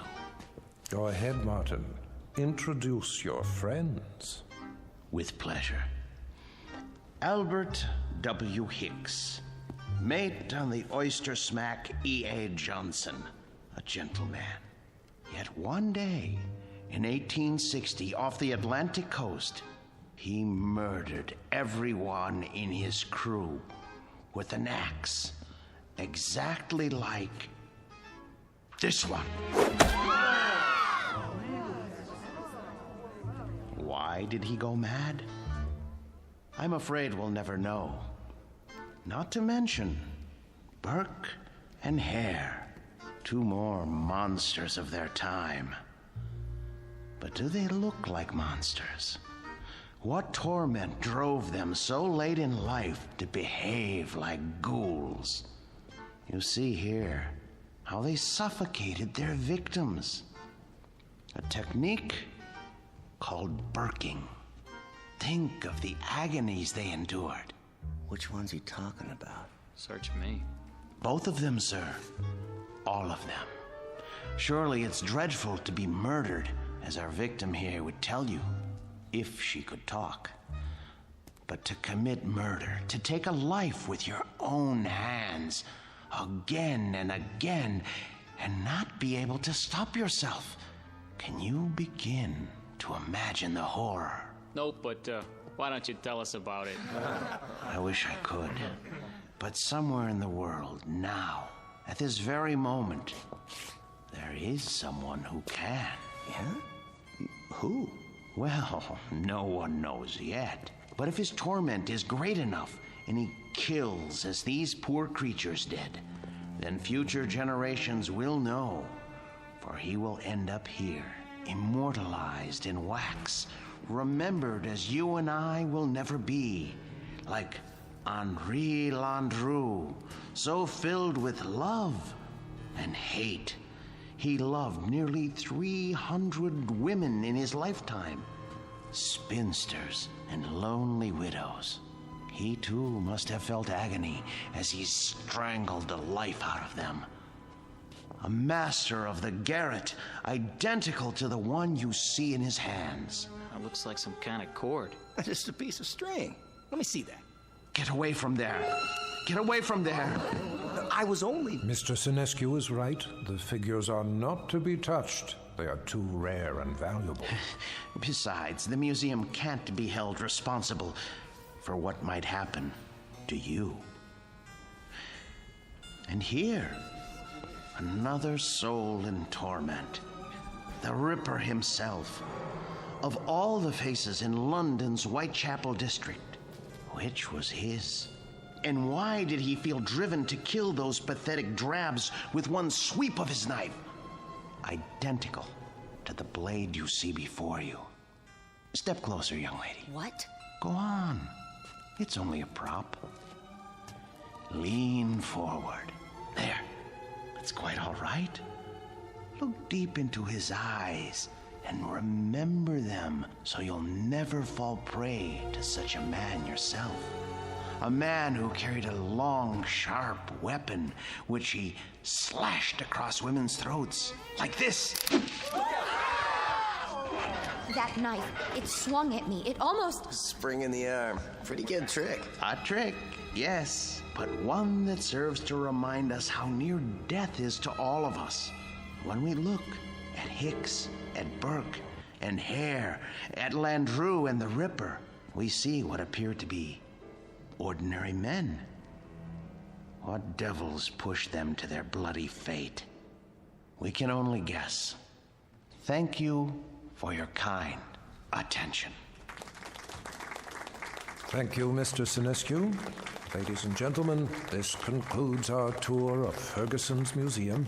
Exit to your right, please.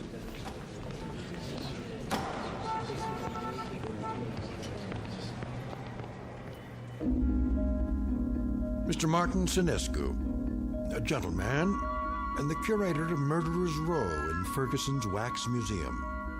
He looks after these replicas with care and dedication, and he ponders why ordinary men are driven to commit mass murder. What Mr. Sinescu does not know is that the groundwork has already been laid for a special kind of madness, a torment found only in the Twilight Zone.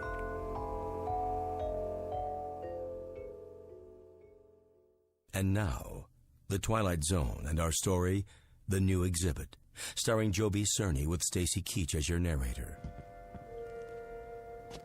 There now, Mr. Landru. Collar turned up just so. Easy to see why you're a real lady killer. We have to do something about that suit. Martin? Yes, Mr. Ferguson? I'd like to talk to you. All right. I'll be through here in a moment. That can wait. What I have to say to you is rather important. You know, sir, I think Landru needs a new suit. This one is 10 years old and shows it. Something wrong, Mr. Ferguson? Well, yes and no. I think we'd better discuss it in my office. All right, if you like, sir. Is it something I've done or haven't done? No, nothing like that. Sit down. Very well. Martin, I'm abandoning the museum. Abandoning? I'm afraid so. Is this a joke, sir? No. But you can't. You mustn't, sir. I know how you feel, Martin, but there isn't any choice. I don't understand. I've been offered a large sum of money for this property. Some people want to build a supermarket here. A supermarket? When I first opened the museum 30 years ago, I'd never dreamed I'd see this day. But the day is here, Martin, and we will just have to face it. 30 years, sir. No, for heaven's sake, don't make it more difficult than it is. I'm sorry. I hate this, Martin. You're the best employee a man could have. The way you've run the Murderer's Row exhibit, why, I don't think you ever missed a day's work. No, never. How many more days? None. This was the last. They start wrecking the building next week. What about the wax figures? I haven't decided yet. Sir, we can open another museum. We'll move everything somewhere else. I'm not as young as I once was. I could use a rest. But, sir, I'll do all the work. You won't have to lift a finger. I appreciate that, Martin, but it would be foolish. Foolish? Foolish? Why? We have become passé. People aren't interested in wax museums anymore. Look at the numbers, it's all here. Our attendance figures, our profits, but mostly our losses. This year has been the poorest of all. There's even a news story about the closing of the Grand Guignol. Surely not. The handwriting's on the wall. Seriously, what do we offer? The great lovers of history? The discovery room? Scientists? That isn't why people came here. That isn't why at all. What they really came to see was your Murderer's Row. We've always known that. But they've been coming in decreasing numbers. And you know why? Because the evening news offers them fears we could never match. The wars, the atrocities, the perversions, they've all ruined our chamber of horrors. People are blasé. They think they've outgrown the need to be frightened. They already live in fear day in, day out. It's the world, Martin, and the world has changed.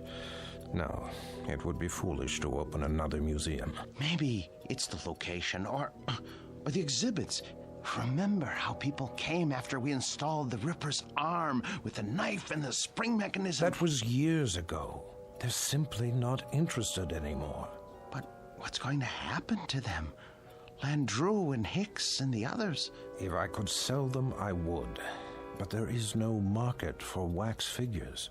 Mr. Ferguson, you're not thinking of destroying them, are you? I mean, they were meant to live forever. Martin, I tell you, I don't know what I'm going to do. You're forgetting something. Come with me. Martin... Look at Landru. His eyes. Don't you see the shy, frightened little choir boy he once was? The bookkeeper who so longed for freedom. Of course, but...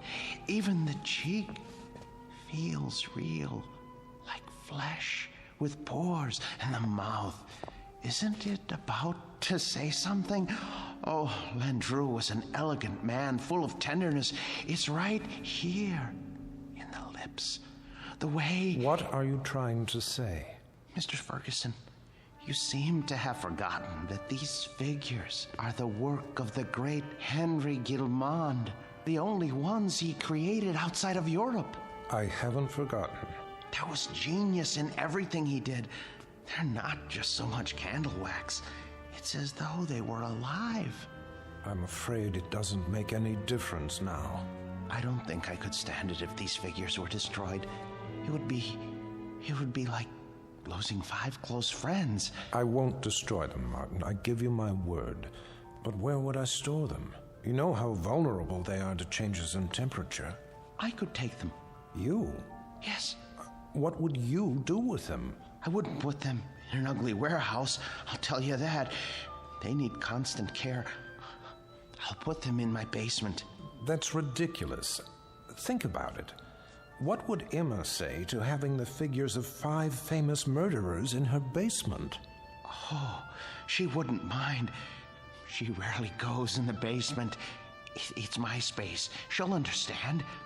I'll put air conditioning down there and a heater for colder days. Oh, you'll see. I'll take care of them, just as I always have.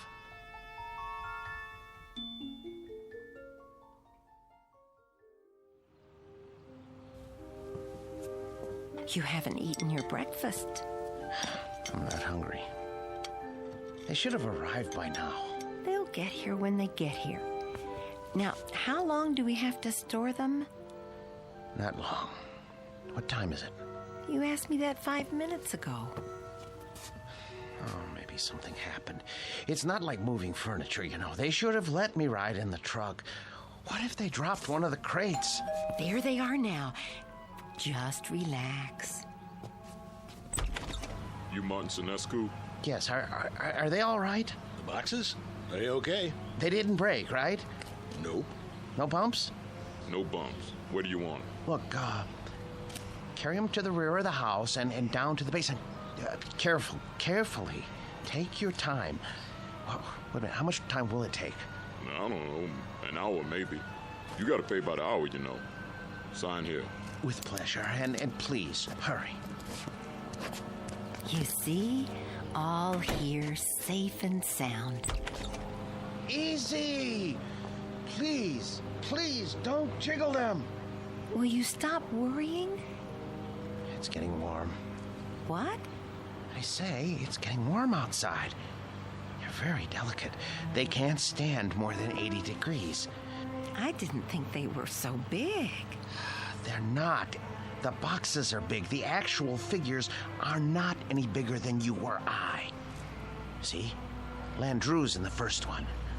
The next is Jack the Ripper. Oh, Emma, I'm so sorry I got mad. But it's going to be like opening Christmas presents. Mr. Sinescu? Yes? Miller's Appliances. Got your air conditioner in the van. Where do you want it? Oh, good. I'm glad you're here. Look, put it there, the basement window.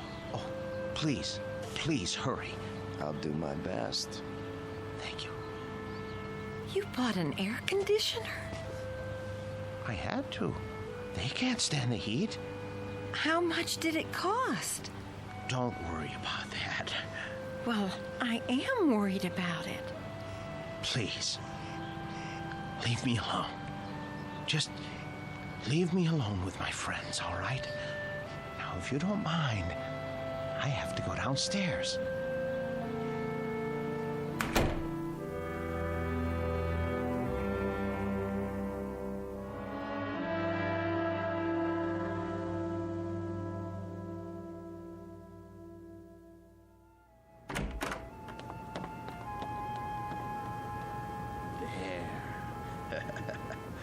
Ooh, feels cool enough. Now then, gentlemen, Bloody Jack the Ripper, how are you today? None the worse for wear, I see? Oh my. Cape's a bit shabby, though. Martin, are you down there? Yes, sir. Positively threadbare. Martin! Yes? Are you fussing with the Ripper's cape again? No. Yes. No. It's his hat. His hat is going to need cleaning and blocking before long. In fact, all their clothes could stand it. It's been almost a year since Mr. Ferguson let me do that. Martin! Emma, listen to me. The truth is, these men need clothes. But the Ripper here, his are the worst. Part of his coat back's come undone, and... Martin! What is it, dear? We're not buying them any clothes.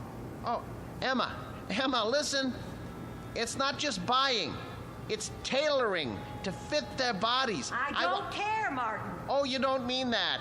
Yes, I do. No, you don't. Honestly, Martin, you pay more attention to those murderers than you ever did to me.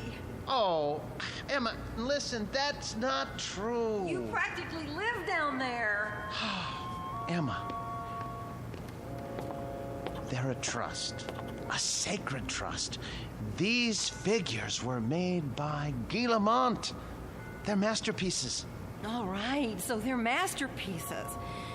But you told me it would only be for a few days. Now, they've been here for weeks. I've been nice about it, Martin. You can't say I haven't. How long is this going to go on?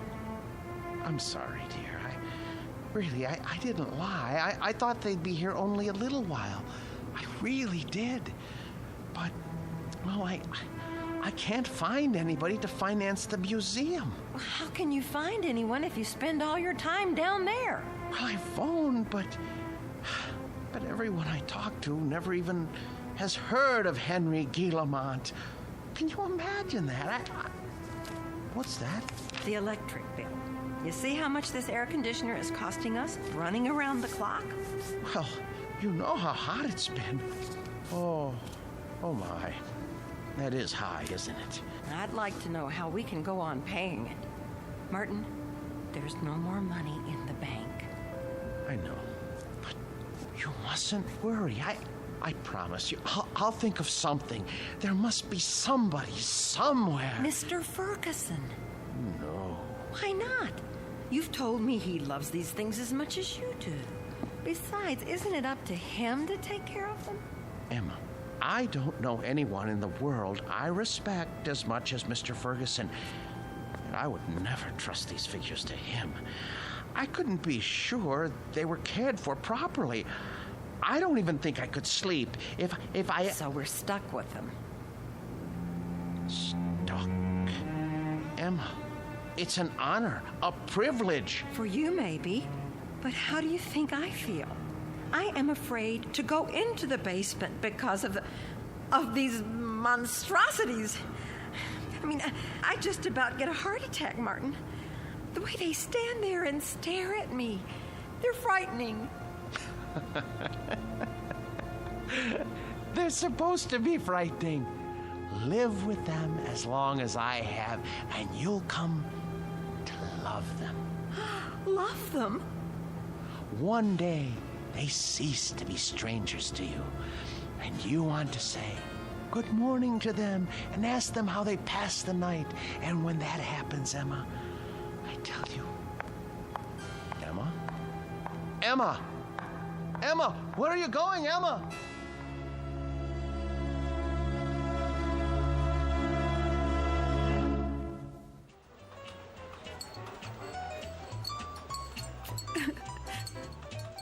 So I just don't know what to do.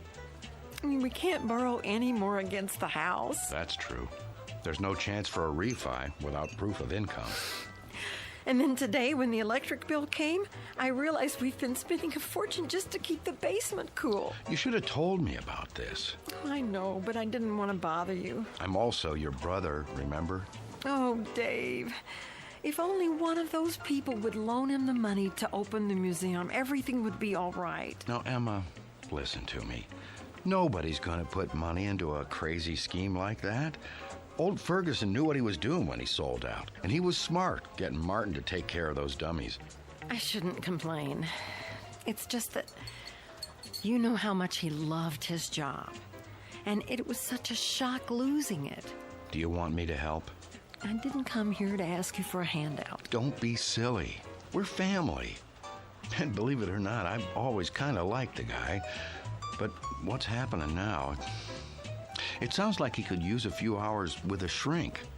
I can give you the name of a good one. Oh, Dave, he'd never go. Exactly. So what we've got to do is get Martin away from those things. Does he have them all? Only a few. How come? Ferguson had 200 or 300, didn't he? Yes, but these are special. Some man in Europe made them. Well, they can't be too special if they're not worth anything. They are to him. It's the first time that anything has come between us. I hate those murderers. I'll stop by and talk to him. It won't do any good. Then you talk to him, Emma. But not the way you have before. Lay it on him. Tell him it's those stupid dummies or you. And if that doesn't work, well, there is another way. What? Air conditioners break down.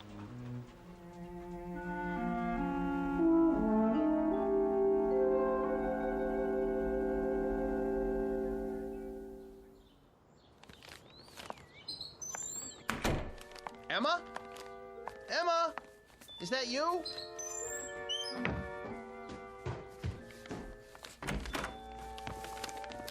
Where have you been? Do you care?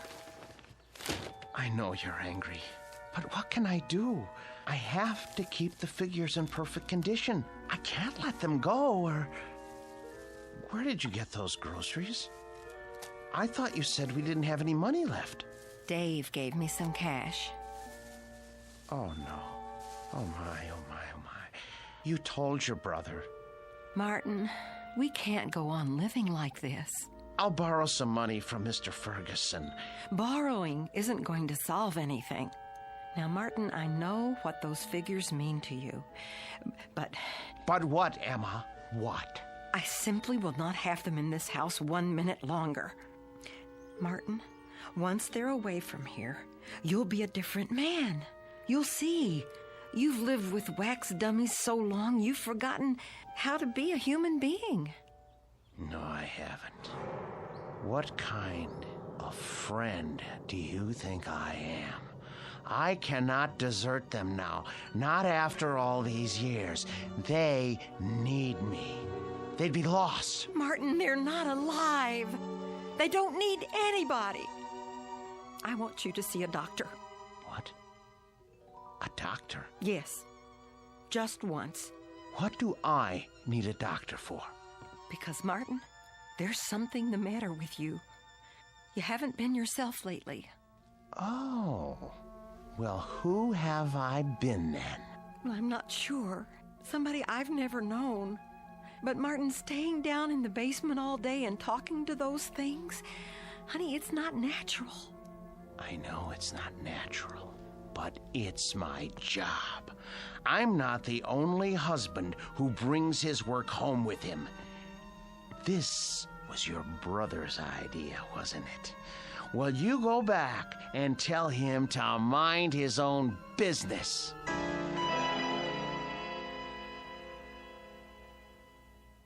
So it's hard to know where it's heading. Chances are we're in for another ride tomorrow. And that concludes our broadcast day. This channel will return to the air at 6 a.m. with the early report. Until then, we bid Are you asleep? Good night.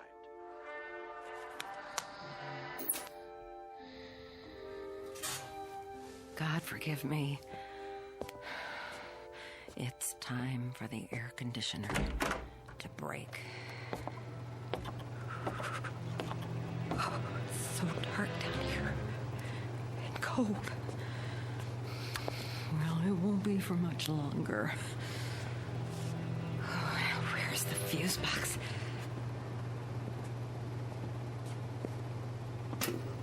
Let's see now. Which one is for the air conditioner? I should have brought a flashlight. I can't see a thing. Here it is. Good.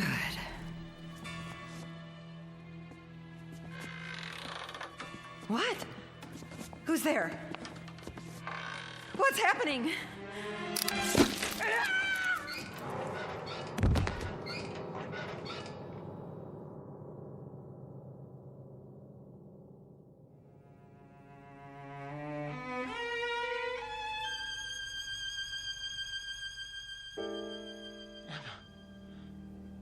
Where are you?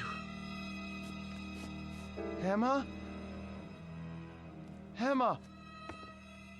Are you down in the basement? Oh, what are you doing? Emma? I asked you not to go down in the basement alone, Emma. I don't want you touching the figures. You leave them to me. Emma? Where's the light switch? Ah, that's better. Emma! Emma! Emma! Oh, good Lord, what happened? Your throat. For the love of Emma. Who could have... Oh, you. The Ripper's knife? The blood? Oh, so no. No.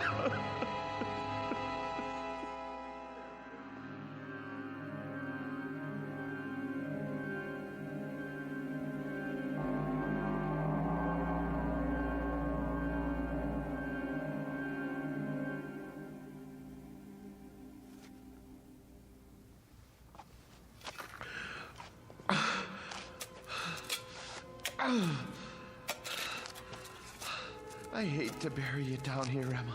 I know how much you hate the basement, but I don't have any money. I know I should report it to the police. Who would believe me if I told them you had your throat cut by Jack the Ripper? You just bumped into the Ripper in the dark and his spring arm went off. It was an accident. Besides, if I go to prison, who will take care of the figures? It's better this way.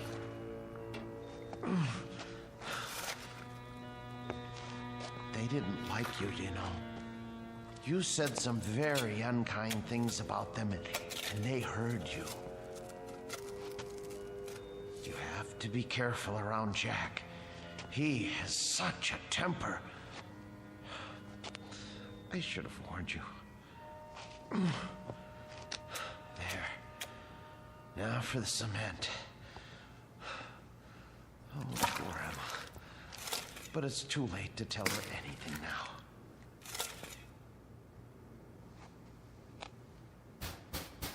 Yes, man.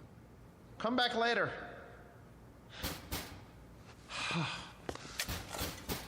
All right.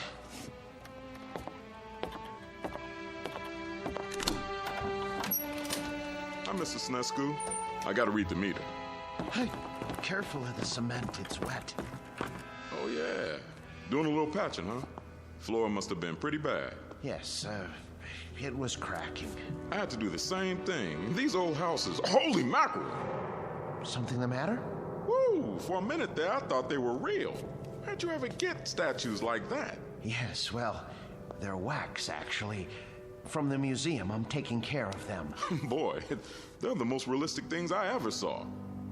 You sure they ain't alive? Well, not altogether. Well, you could have fooled me. Should be a fine thing come Halloween. Something like this will really throw a scare into people. Man, oh man. Even close up, they... What's this? What? Whoever made these thought of everything. Even put blood on the knife. Well, I gotta go. You got quite a layout here.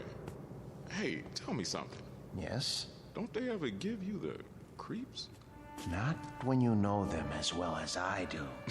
You're a real joker, Mr. Sinescu. Wait till I tell the wife about this. Hey, do you think it'll be all right if I bring her over for a look? No. Well, I mean, we're going to be gone. I don't know when we're going to be back. Oh, okay. Well, I'll see you next month. Fine. Goodbye. Best to keep the outside door permanently locked.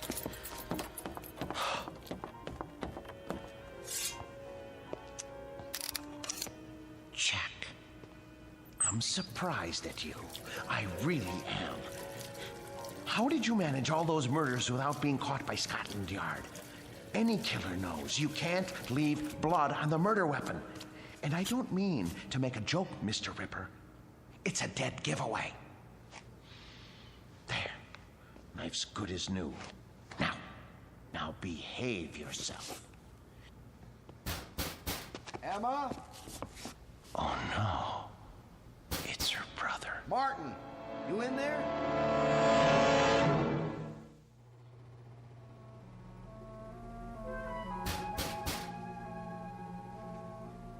Emma? Martin? Where are you? Gotta lock the basement door. Martin, if you're in there, open up. Now. Martin, are you in the basement? Yes. Yes. Is that you, Dave? I'm down here. Open the door, will you? I can't. Why not? I'm painting the stairs. Look, give me a second. I'll go out the cellar door and come in the kitchen. Okay.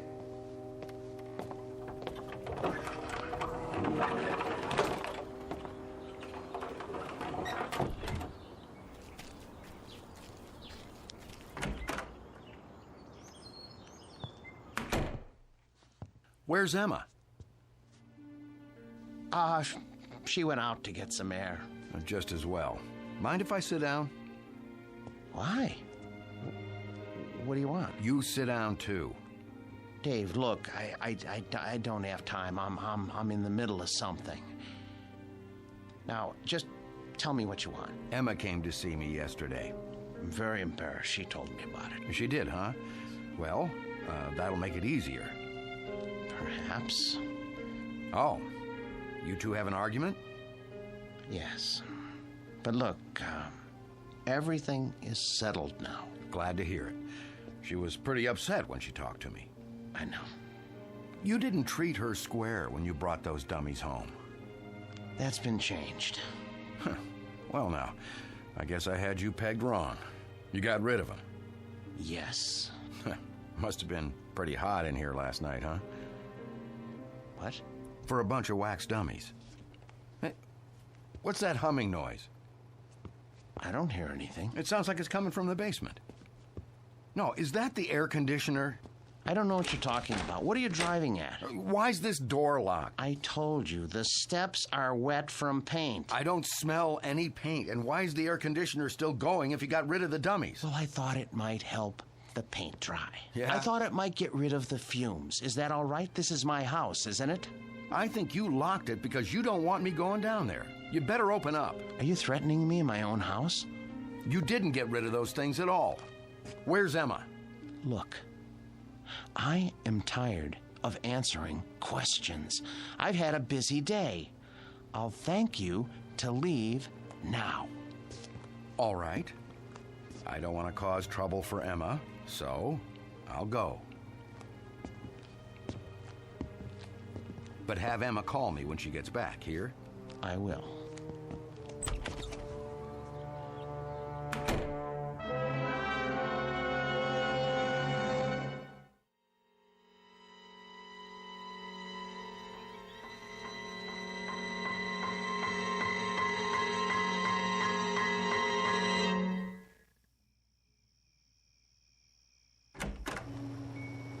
Emma? Boys? You can breathe easy. I'm going to bed now. Sweet dreams. Good night.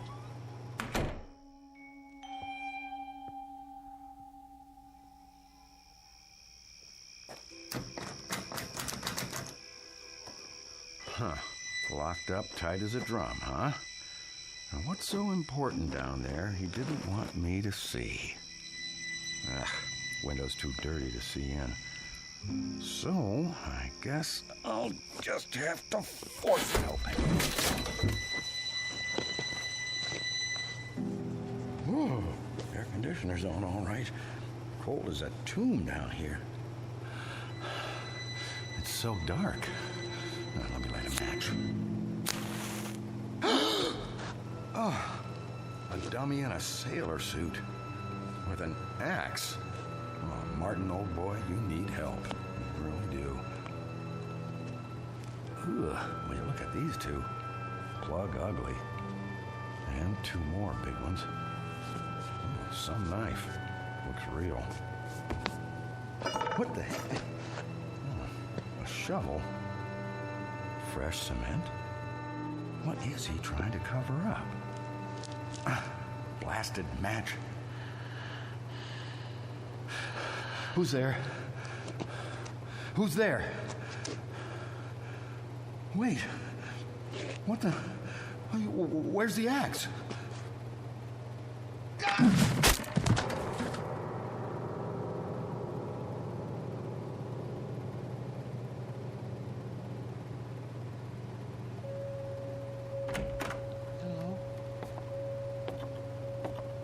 Hello?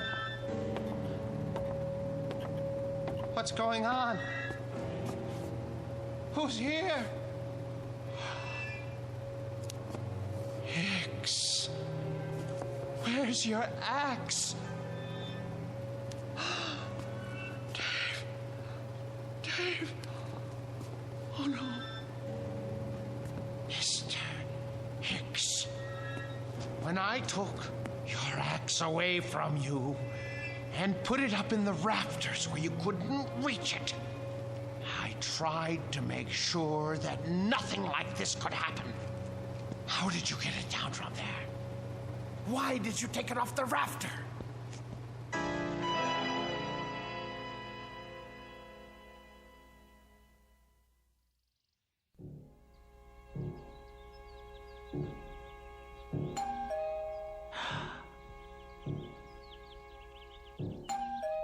Martin? Martin! Mr. Ferguson? Mr. Ferguson! Martin, let me in, would you please? Just a moment. Hello, sir. Hello, Martin. Waking you is like raising Lazarus. Don't you answer your doorbell anymore? I was sleeping. Actually, I overslept. I was, doing a lot of cleanup work in the basement. Well, it's nice and cool down there with the air conditioning anyway, right? Yes, sir. How's Murderer's Row? Oh, fine, in rare form. Good, let's go see. I would have come 2 days ago when you first called, but things hadn't been finalized yet. What things? I must say, you've kept them up well. But I have done my best. We get along so well. You don't know what a relief it is to see you. They've been threatening to cut off the electricity because I haven't paid the bill. Think what would happen to the figures. Well, you won't have to worry about that anymore. Oh, I knew I could count on you, sir. Thank you. But it isn't just the electricity.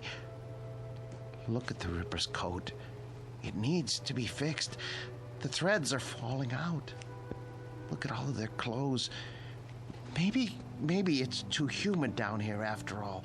You won't have to worry about that either. Oh, I was going to have Emma repair this little rip in the sleeve, but... You have a remarkable wife. Thank you. There aren't many women who would have put up with an exhibit like this in their basement. She got used to it.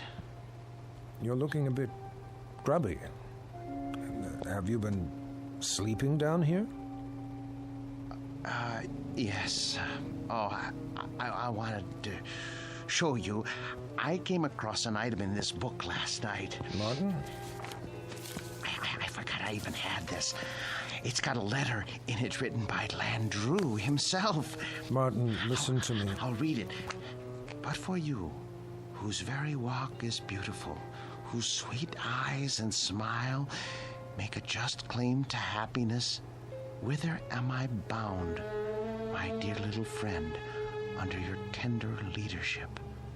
Oh, isn't that touching? It's the one Landru wrote to Fernand Segre. Ha! You know it then. He also strangled her as he did all the others. Martin, are you all right? Yes. Well, that isn't so. I'm not all right. Some strange things have been happening. Strange? Yes. You see, my house guests haven't exactly been behaving themselves. Who?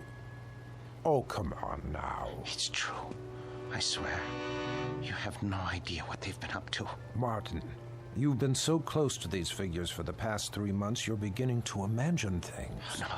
Oh, no, it was not my imagination. Well, that's neither here nor there now. I can't keep it from you any longer. What, sir? The best news in the world. Martin, old friend, when I told you nobody would ever want them, I was being pessimistic. The fact is, somebody does, but not just anybody. The Marchand Museum. Did you hear me? Marchands in Brussels. Aren't you pleased? You won't have to take care of them anymore. I want to take care of them. I know you do, and I appreciate what you've done. But it's all signed. You don't mean that you've sold them? Yes, and for what I'm getting, there will be substantial compensation to you for the years you put in. But my museum? I was going to buy them. You know you could never do that. Say you have another buyer. I'll get the money somehow. Please, Mr. Ferguson, they're all I have left. Martin, time moves on. There's no longer any need for our specialty. I thought with the closing of the Grand Guignol in Paris that things must be the same in Europe. But Marchand's is actually expanding. They were delighted to make an offer. The transaction was consummated only this morning. But what am I going to do without the figures? I'd die without them. Oh, come on now, man. You'll get over it. Why don't you go upstairs and prepare us a cup of tea or something while I take some measurements? The Marchand people want the exact dimensions.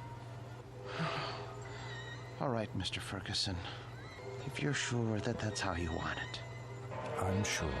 Very well. Very well. Let's see now. Hicks. 6 feet, 1 inch. And Birken hair. Hello there, Landrew. Still holding your waxed cord, I see. Be with you in a second. Now then, Mr. Hare, 5 feet, 10 inches.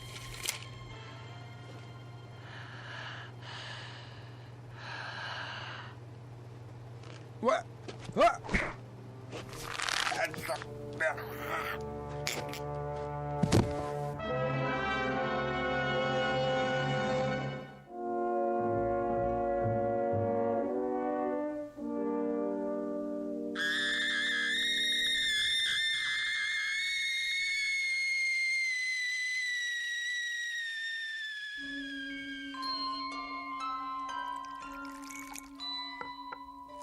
There, 2 cups of tea.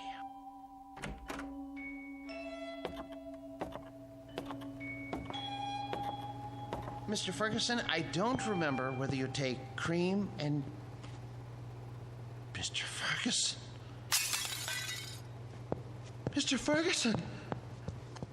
Your throat. The cord.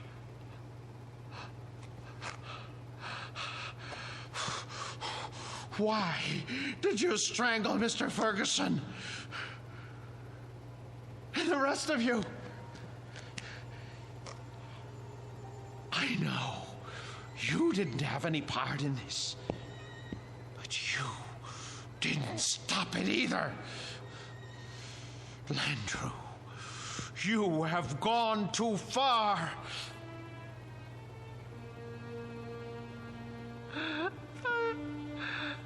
I gave all of you my best years. You wanted for nothing. I washed you. I cleaned your clothes. I waxed your shoes.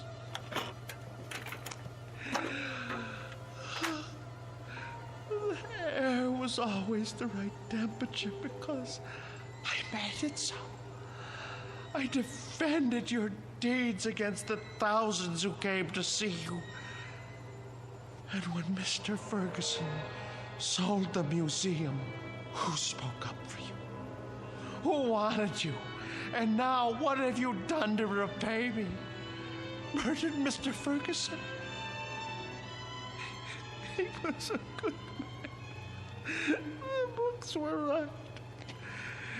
You are monsters through and through, and for that, I am going to punish you. Do you know what I'm going to do? Do you know what I'm going to do? I'm going to take my saw, and I am going to cut you into little pieces. Then I'm going to turn up the heat and let you melt into pools of wax. It's no more than you deserve. Who's going to be first? You, Landrew? Because it was you who murdered Mr. Ferguson. It was not I, Martin Senescu, who strangled your friend. It was you. No, it was you. You killed him while I was upstairs making tea. No, maid, it was always you. With my blade, you murdered your wife. You killed her while I was asleep. You used my axe to kill your wife's brother. Get away from me, Hicks. Get away from me. You are the murderer. Perk, stay back. You are the murderer. You killed them all. You lie. You're monsters. Not so, Martin Senescu. No.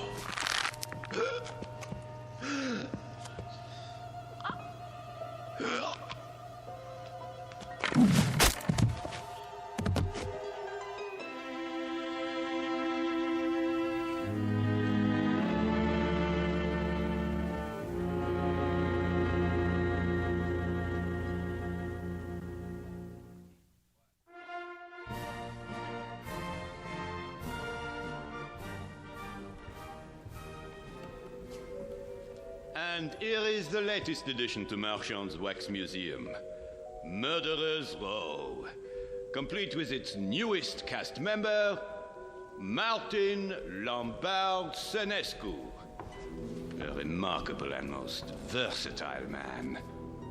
Who knows what thoughts went through his mind as he dug the grave for his wife, Emma, whom he killed with a knife. His brother-in-law, David, whose skull was split with an axe. And his friend and employer for 30 years, Mr. Ernest Ferguson. We'll never know. We can only guess what fierce devils tortured Senescu's soul and drove him to his destiny. But he has taken his place with the infamous and depraved, next to Albert Hicks, Burke and there, Landru, and Jack the Ripper himself. This way, please.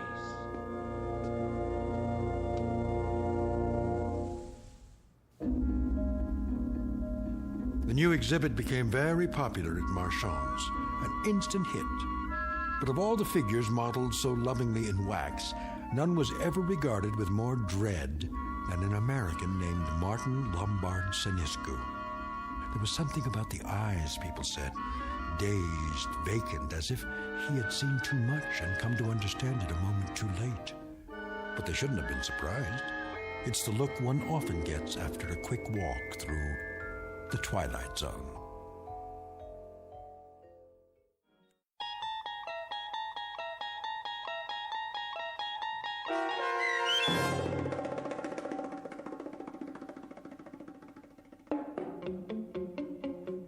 The new exhibit, starring Joby Cerny with Stacy Keach as your narrator, was adapted for radio by Dennis Etchison and Joby Cerny, and written for The Twilight Zone by Jerry Soule and Charles Beaumont. Heard in the cast were Jim McCants, Nancy Baird, Richard Hensel, Nick Sandys, Tom McElroy, Christian Stolte, Damian Arnold, Roderick Peoples, Craig Harris, Martin Aestro. This copyrighted radio series is produced and directed by Carl Amari for Falcon Picture Group. Sound design and custom Foley effects for The Twilight Zone by Cerny American creatives Bob Benson, Craig Lee, Michael Slaybach, and Matt Sorrow. To learn more about the Twilight Zone radio dramas and to contact us, visit our official website at twilightzoneradio.com.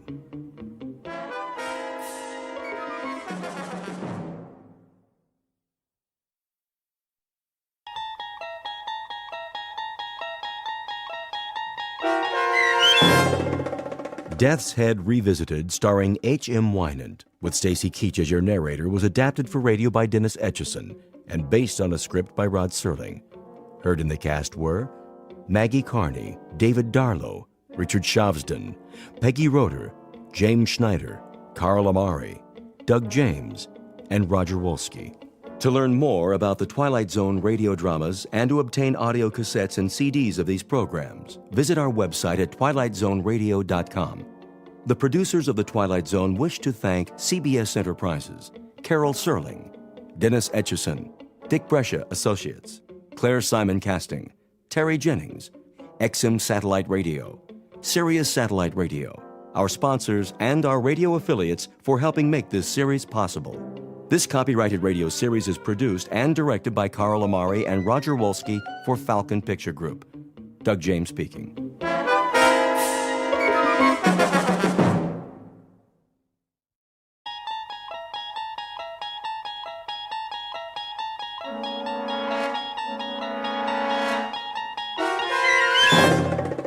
You're traveling through another dimension. A dimension not only of sight and sound, but of mind. A journey into a wondrous land whose boundaries are those of imagination. Your next stop, the Twilight Zone.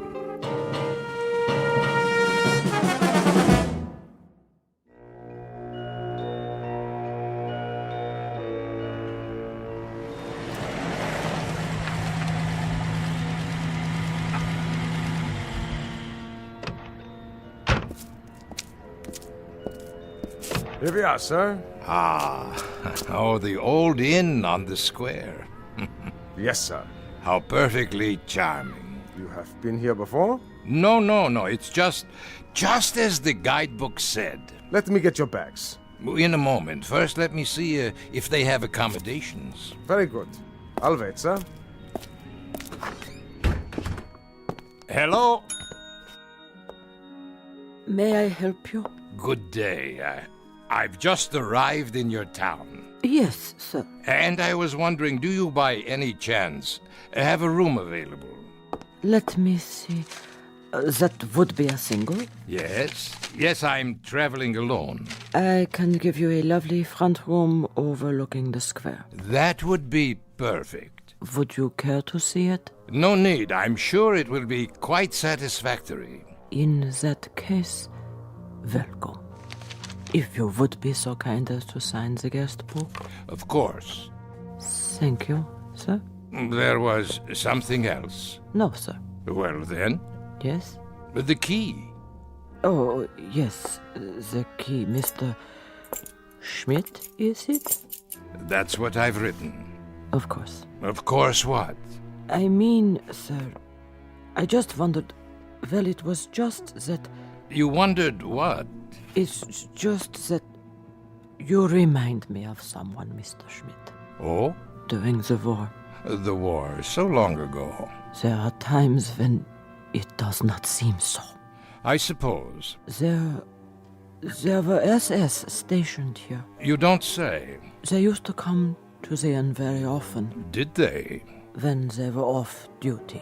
Well, that must have been a very busy time. Busy, sir? Eventful. Yes. Well then. Will you be taking your meals with us? Perhaps. I should like to explore the town first, see the sights this afternoon while there is still light. As you wish. Ah, yes. Very, very quaint outside, isn't it? Quaint? Picturesque. Some have said so. You'll be here long? A day or two, perhaps. I'm not sure. You see, I'm on holiday. And you've never been here before? No, never. I'm told the scenery is lovely. I understand there's a wonderful old medieval castle one can visit. Castle? Oh, yes, sir. Very old. And other things? What do you mean? Other sights. What would you recommend for a tourist? Very little else, sir. Very little else of any particular interest. I'm told, though, that the town was quite active during the war. Active? Sir, it was like most places in Germany. Ah, but I'm told that it was not like most places. I'm told that it had some special attractions. What was it? A work camp or something that you had here? Something of the sort, sir. Well, was it a camp or not? A camp, sir. How's that? A camp, Mr. Schmidt. A concentration camp. You mean a relocation camp? Really, now, that's odd. I'm getting old, I guess. For the life of me, I can't seem to recall the name. Sir? The name. Surely I must have read about it. What is the name of this town? Dachau, sir. Dachau.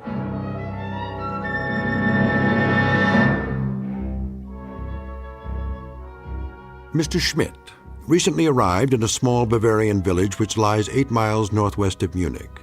A picturesque, delightful little spot once known for its scenery, but more recently related to other events having to do with some of the less positive pursuits of man. Human slaughter, torture, misery, and anguish. Mr. Schmidt, as we will soon see, has a vested interest in the ruins of a concentration camp.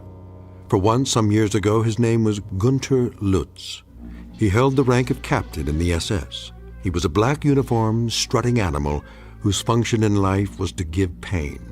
And like his colleagues of the time, he shared the one affliction most common among that breed known as Nazis. He walked the earth without a heart. And now former SS Captain Lutz will revisit his old haunts, satisfied perhaps that all that waits for him in the ruins is an element of nostalgia. What he does not know, of course, is that a place like Dachau cannot exist only in Bavaria. By its nature, by its very nature, it must be one of the most populated areas in the Twilight Zone. And now, The Twilight Zone and our story, Death's Head Revisited, starring H.M. Wynand, with Stacy Keach as your narrator.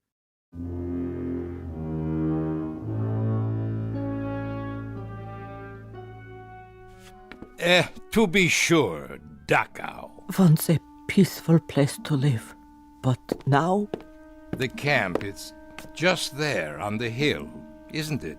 Yes. And that group of buildings, that would be the barracks for the workers.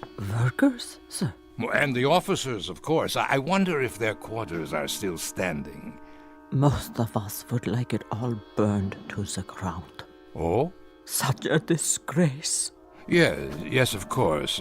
Or perhaps it could be turned into a shrine. A shrine? For the men who lived there, officers and workers alike. 1 million people were put to death there.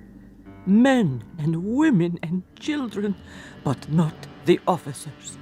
It is already a shrine. Yes, I see your point. Will there be anything else? No, I'm off to do some sightseeing. Good day to you.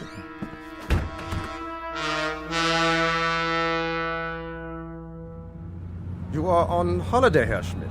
What did you say, driver? The trip, sir. You have come here for pleasure? Pleasure? Oh, yes. A rest, to relax, to forget. It's the best kind of trip. To rest and enjoy life. That is all that matters to me now. For all of us, I should say. It's true. We work, we slave, we do the bidding of others instead of tasting the fruits of our labors. And then one day a man asks himself, what is my reward for so much sacrifice? Most certainly. Selflessly, year after year. Not what we would have chosen, perhaps. Not what we would have chosen at all. No. Never mind. I'm an old man. You would not understand. But I do, sir. How could you? You are so young. Perhaps. But it seems to me, sir, that each of us makes his own reward. And eventually it will come. What we deserve most. The true product of our labors. Of seeds sown long ago. Not only for others, but in the end, for ourselves. Would you agree? You are quite a philosopher. Only a taxi driver. And you enjoy this occupation of service? Oh, yes, very much. I am a fortunate man. How so? My needs are simple.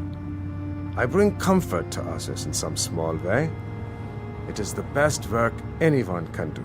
Is it? My parents. They suffered greatly in the war. They knew very little of comfort. The war. So much ancient history.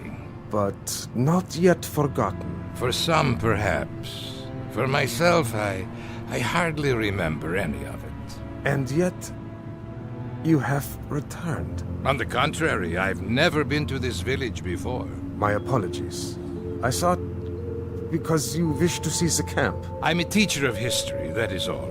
And a student as well, of historical places. Of course, Herr Schmidt. The camp is just ahead. But look, no one has kept it up. Very few people come here. The road, the grounds, the wire fences, the buildings, even the guard towers, the entire compound is rotting, falling apart. There is no reason to maintain it now. Perhaps you would rather visit the castle. No. This is what I came to see. Very well. A disgrace. Stop the car. Yes, sir? Yes, at the gate. Let me out. You are going in? Of course I'm going in. I've come all this way.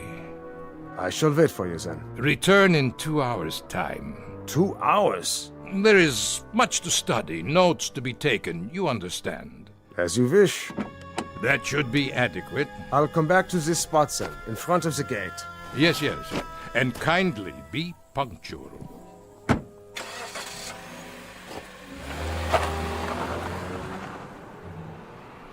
Oh, so cold here.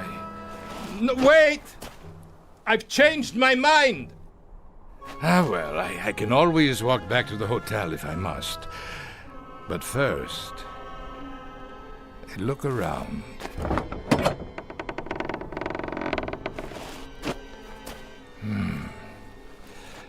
Everything seems so small. Not as I remember it. There were many more barracks in the compound. And now only a few remain standing, like this one.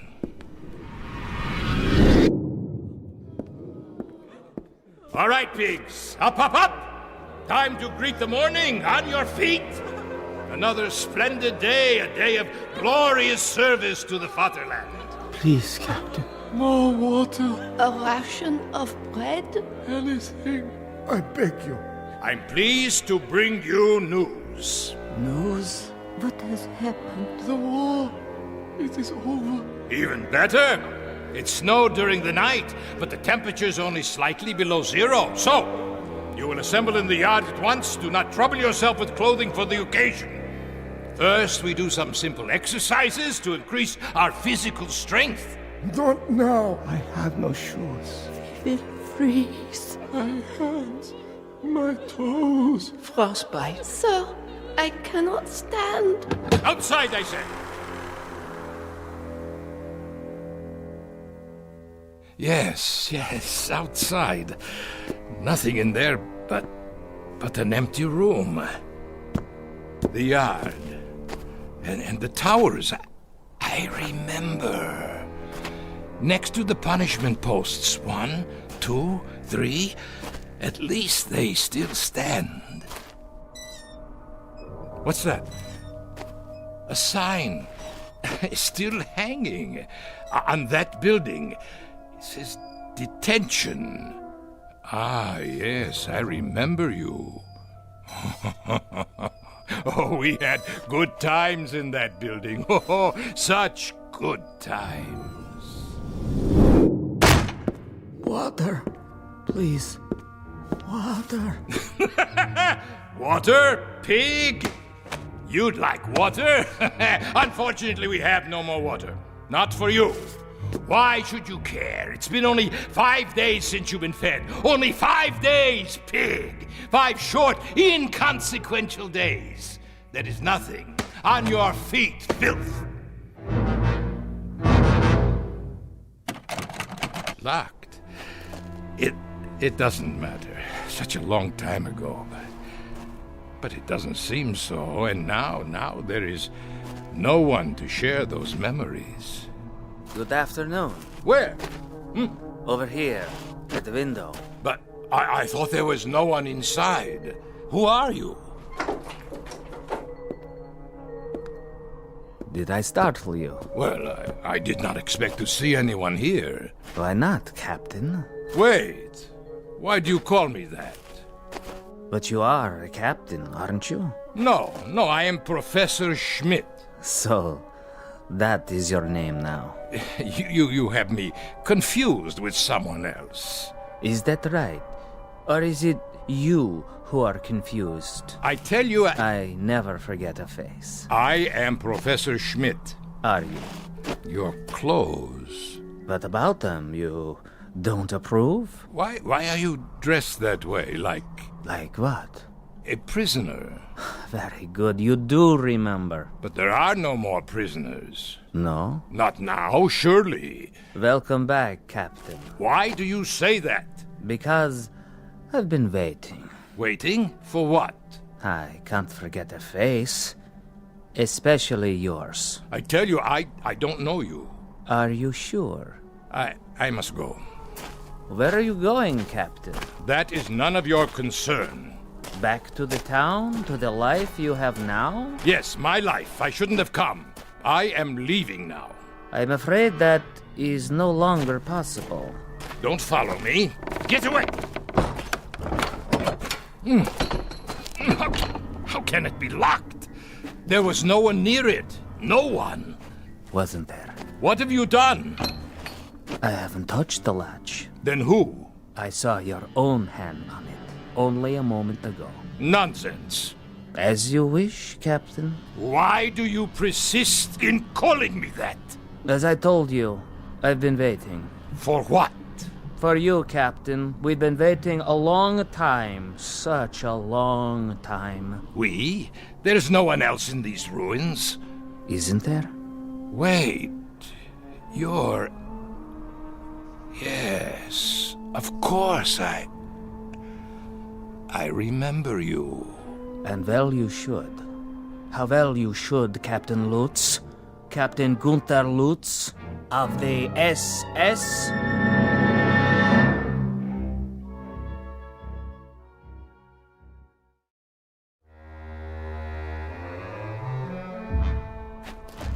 Becker, is that you? So you do remember me. Remember you, Becker? Of course I remember you, my prize pupil. How kind of the captain, after so many years. That's what I used to call you, isn't it? You don't look so bad, Becker. No, as a matter of fact, you look quite well. You don't seem to have changed at all. Neither have you, Captain. Not really. That's why I didn't recognize you. You haven't changed. But how can that be? It isn't possible. Why, it's been years. A great many years, Captain Lutz, since we last saw one another. And now you must be what, the caretaker? Of course. That is why you're dressed like a prisoner. You are the caretaker here, aren't you? In a manner of speaking.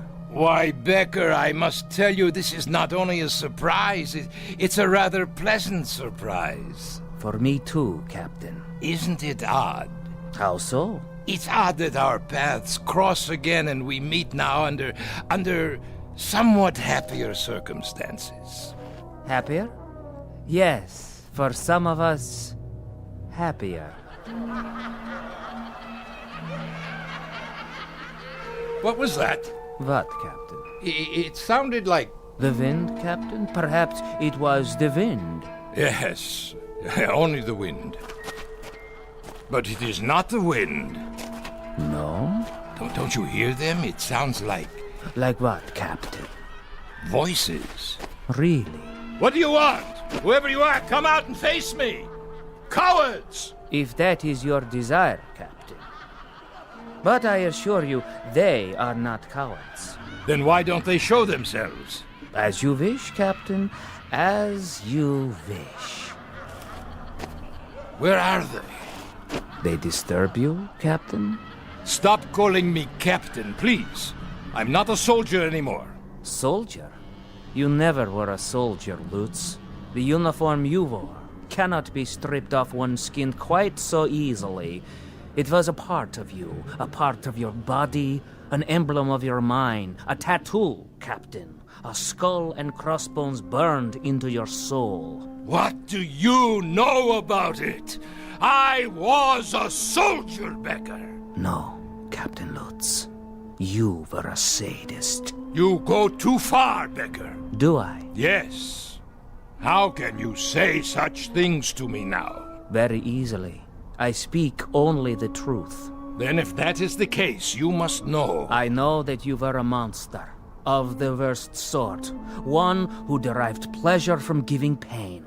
A distinction that does not even apply to animals. Listen to me, Becker. There is no war now.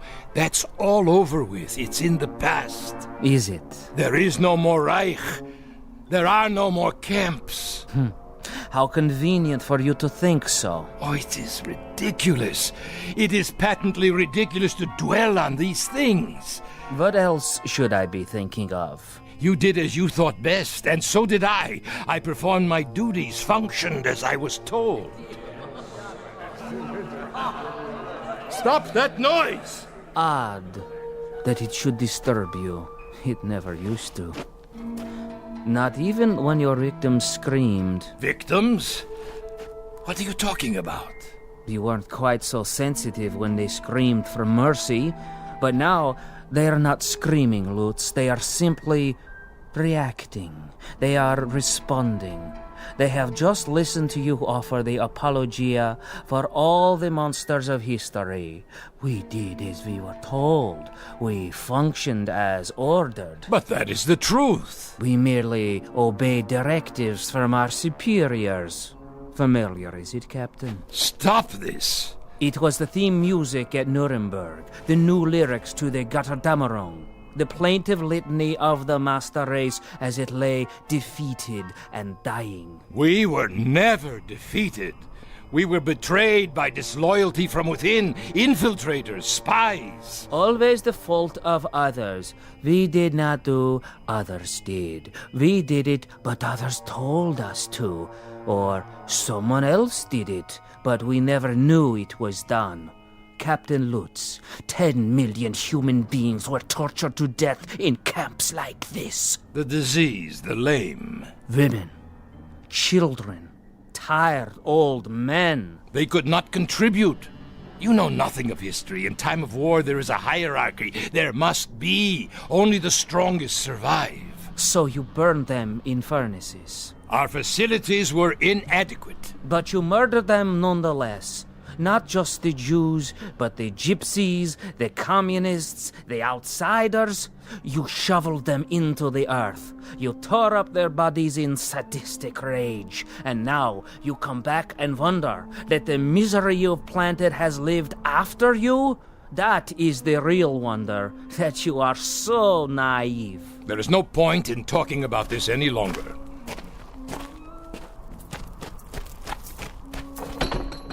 I told you I have to leave, Becker. Why did you come back, Captain Lutz? You changed your name. You are quite safe down in South America. What could possibly have brought you back here? One misses his homeland, Becker, the fatherland.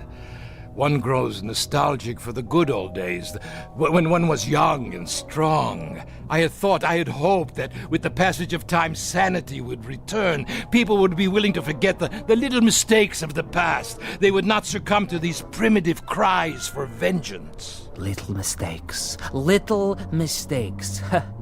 You ask too much, Captain Lutz. You ask far too much. Why not ask for the world to stop revolving on its axis, or for gravity to cease? Don't ask the impossible. Don't ask forgiveness from those who you've destroyed to a point past forgiveness. Enough. My driver will be returning soon. Yes, time is short, Captain. We have something of great importance to accomplish here today. And what's that? It's time for the trial. Trial? The court is convening in Compound 6. The court, is it? Well, what is this nonsense? Is this a joke? No joke. Your trial, Captain. Trial? For what? You are to be tried for crimes against humanity. By whom? Who will try me? You're insane, Becker. You were insane when I used to string you up and... That's right. When you used to string me up, Captain, suspended over a hot pipe and feed me salt water until my tongue swelled, burn me with cigarette butts and laugh at me when I screamed for you to please put an end to it, to have mercy and kill me. Your memory is quite good, Captain, quite good indeed. Shall we go now? The court is waiting. Let me out! Someone, let me out of here! There is no escape. There was not then, and there is not now. Nothing has changed. You think the fences are in disrepair? Look again. They are secure, as they were when you were in charge. It is only fitting, wouldn't you say?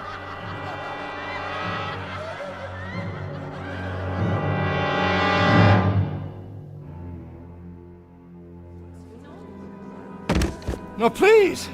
Let me up! I can explain! You can try, but it will do you no good. There is no explanation suitable for this court. We have rules. Who are these people? Greetings, Herr Captain. Welcome. Won't you join us? We welcome you to the house of pain. Do you not know their faces, their bodies? Then, starved, tortured, beaten. For they are your legacy. You made them what they are. Now then, shall we proceed? Please, please, this is inhuman treatment. Not fit for a pig. Precisely. Read it. Read the charges. The inmates of Compound 6, Dachau Concentration Camp versus Gunther Lutz, Captain SS. I am entitled to a military tribunal. Indictment 1, that he condemned to death without a trial 1,100 human beings. 1,100? Where did you get such a number? Indictment 2, that he did maim and torture without provocation. Rubbish. Indictment 3, that he did personally order the withholding of food and water rations, causing disease, dehydration, and death. Where is your proof? Your witnesses? Here, Captain. Remember me. I was only a child. You killed me with your own hands. Indictment 4, that he did deny medical treatment for the sick and ailing in violation of all rules of international law and common humanity. We did not have proper supplies. Our resources went to the front. To the officers? For leadership. A military force must have leadership. Indictment 5, that he did order summary executions by firing squad for those too ill and infirm to work. 1, 2, 3, fire! There, that will teach them the penalty for refusing their duties. And desecrated the remains with no proper burial? No, I did not do any of these things. I could not have. Indictment 6. Listen to me, for the love of God, listen.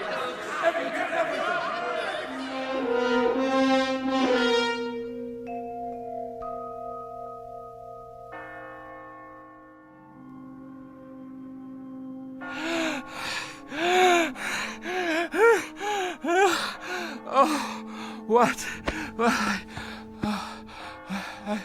I fell asleep, Yes, that's it. I've been dreaming.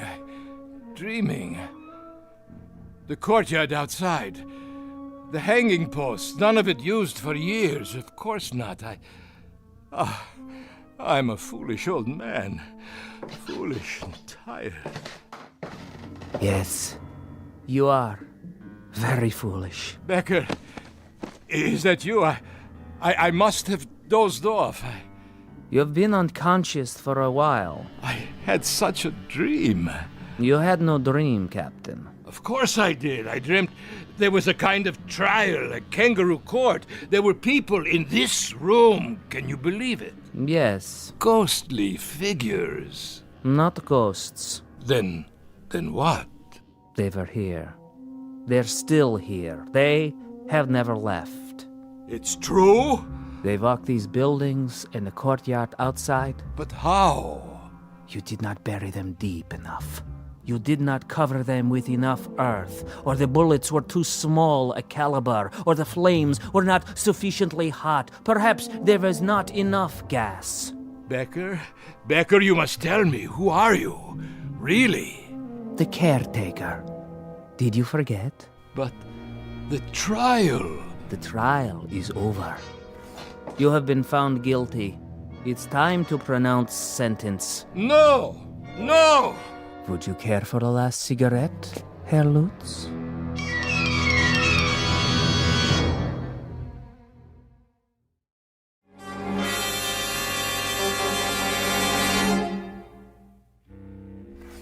Yes, Lutz, it's time. For what?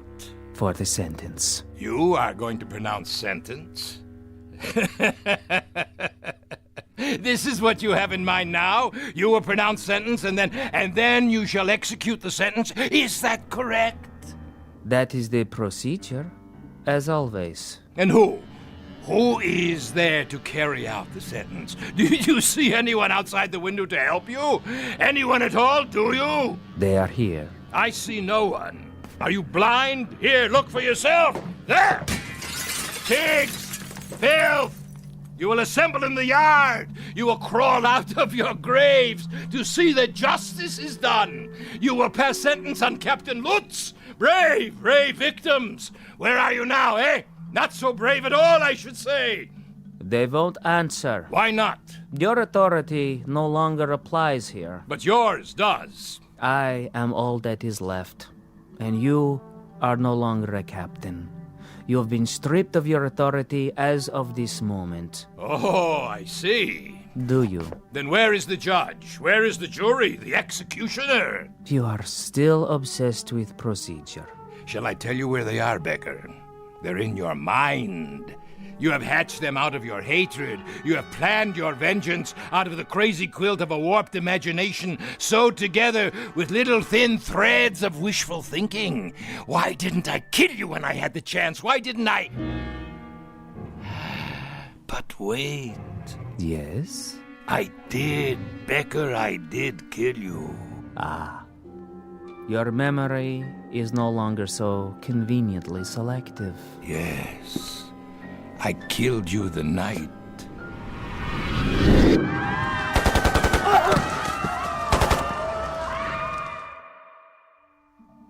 You killed me the night the Americans came close to the camp. You tried to burn it down. Of course I did. I had no choice. They would have commandeered our supplies, our weapons. And what of the prisoners? You've said that they were of no value. They were of no value. They were a burden. And yet you tried to kill everyone who was left. And in my case, you succeeded. So, it was a waste of time, wasn't it? A waste of your precious time with absolutely no practical value. And it would certainly be a waste of what little time you have left now to try to murder me again. But I will. I'll finish it. I still can. Where? You have been tried and found guilty of crimes against humanity. What crimes? It is the unanimous judgment of this court that from this day forward... Where are you? Show yourself! And for the rest of your natural life, you shall be rendered insane. What is this gibberish? This nonsense, this idiocy. Where have you gone now?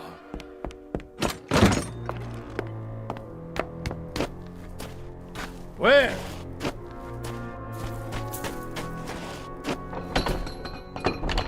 At this gate, this locked gate, you shut down hundreds of people with machine guns. Do you feel it now? I'll finish it once and for all. Where are you hiding? Do you feel the bullets smashing into your body? Do you feel the agony of tearing lead? I'll finish it with you, Becker. Here and now. And on these posts, you hanged human beings to die slowly and painfully. They were criminals. What was their crime? Stealing water? A crust of bread? They would have died anyway. Do you feel their hunger? Do you feel their agony? Silence! And in this place, the detention room as you call it, the things you did to human beings here are unmentionable. How does their torment feel? I refuse to give you satisfaction. If you can still reason, Lutz, if there is any portion of your mind that can still function, take this thought with you. This is not hatred. This is retribution. This is not revenge. This is justice. No, liar, liar. And this is only the beginning. Your final judgment will come from God.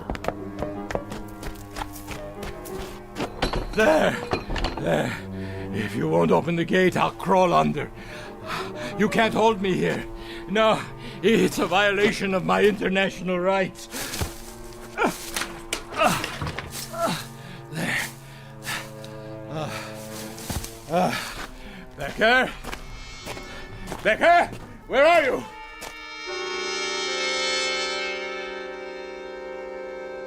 Becker? Where are you? Becker? I'll finish it, you swine! Ah! That man, what is he? He's crazy! Look out! Herr Schmidt, I didn't see you. Call for a doctor, quickly! Get away! Get away! Ah! Ah! Ah! Ah! Ah!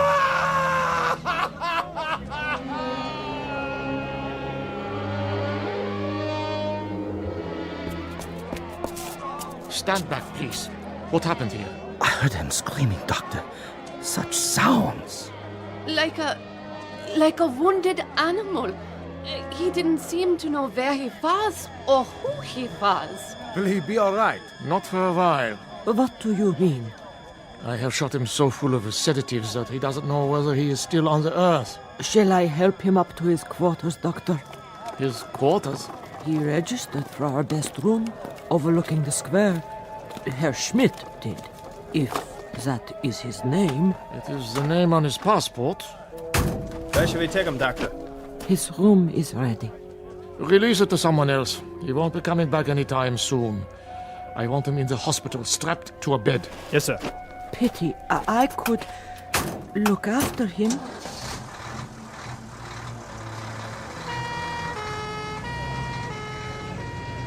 What happened to him, do you suppose?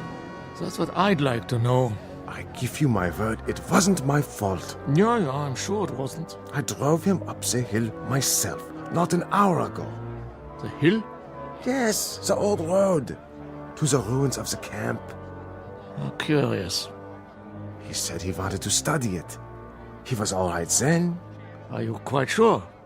He must have walked or run all the way back here to the square. But his screams. His screams. Were there any marks on him? None. Then what must he have seen? I have no idea. All I know is that he is in very real pain. More than pain. Agony. As if he has been tortured. But my taxi didn't strike him. Yeah, I believe you. He fell right here, as you saw. Clutching himself. As though he had been beaten or shot. He seemed insane. A raving maniac. Sometimes we cannot judge by appearances alone. What could happen to a man in 2 hours to change him so? Someone must tell me. I wish I knew. He said he was on holiday. Poor old fellow. Come here to reap the rewards of a life's work. I wonder what that life's work was to bring him to such a place as Dachau. There may be an answer to that question. Yes? But I'm sure I couldn't say. Ah, well. Tell the ambulance I will meet them at the hospital. Yes, Doctor. Thank you for coming so quickly. Yes, thank you. Not at all. That is my job. To heal. Only I don't know if I can help this man. But you will try, because that is your duty. Yes, I will try to understand. Someone will have to make a proper diagnosis. I'm afraid his affliction may lie beyond my understanding. Goodbye, then, Doctor. Auf Wiedersehen. Dachau. Why does it still stand? Why do we keep it standing? Some things I will never comprehend.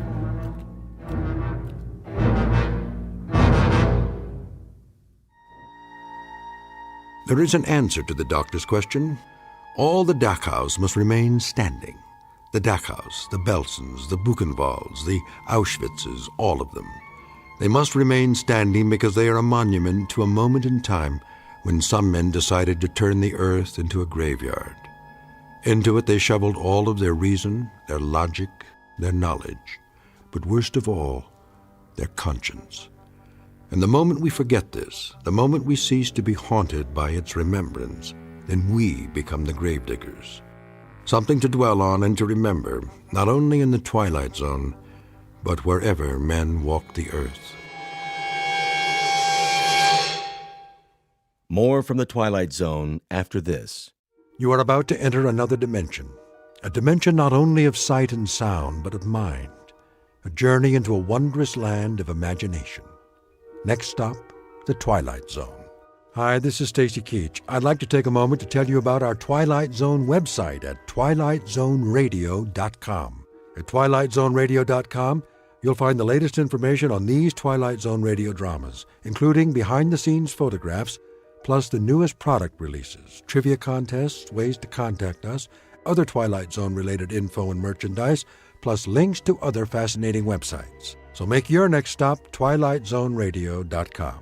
Visit twilightzoneradio.com to purchase these Twilight Zone radio dramas on cassette and CD, or call toll-free 1-866-989-ZONE. That's 1-866-989-9663.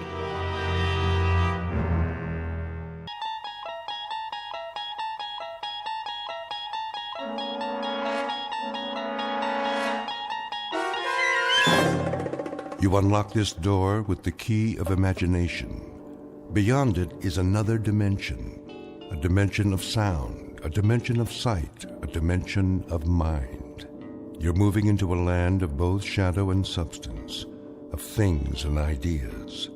You've just crossed over into the Twilight Zone.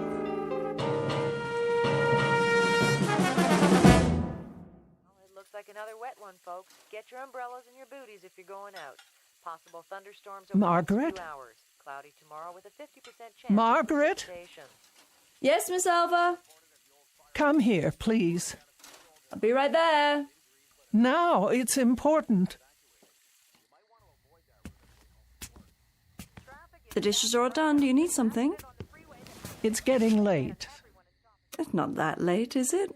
We can play a game of cards if you like. A storm is coming. Is it? Well, that's what they said on the radio. A very serious one. The sky was clear this afternoon. Nevertheless, I think you should be getting home. Well, I'll just fix your cup of tea then. I'd like to be in my bed. So early? Well, I'm feeling a bit tired. Oh, as you wish. Do you have your shawl? It doesn't do much good. Oh, awfully chilly this evening. I'll raise the thermostat. Ah, there's the rain. Oh, I hope the roof holds. Why wouldn't it? You had it reshingled last year.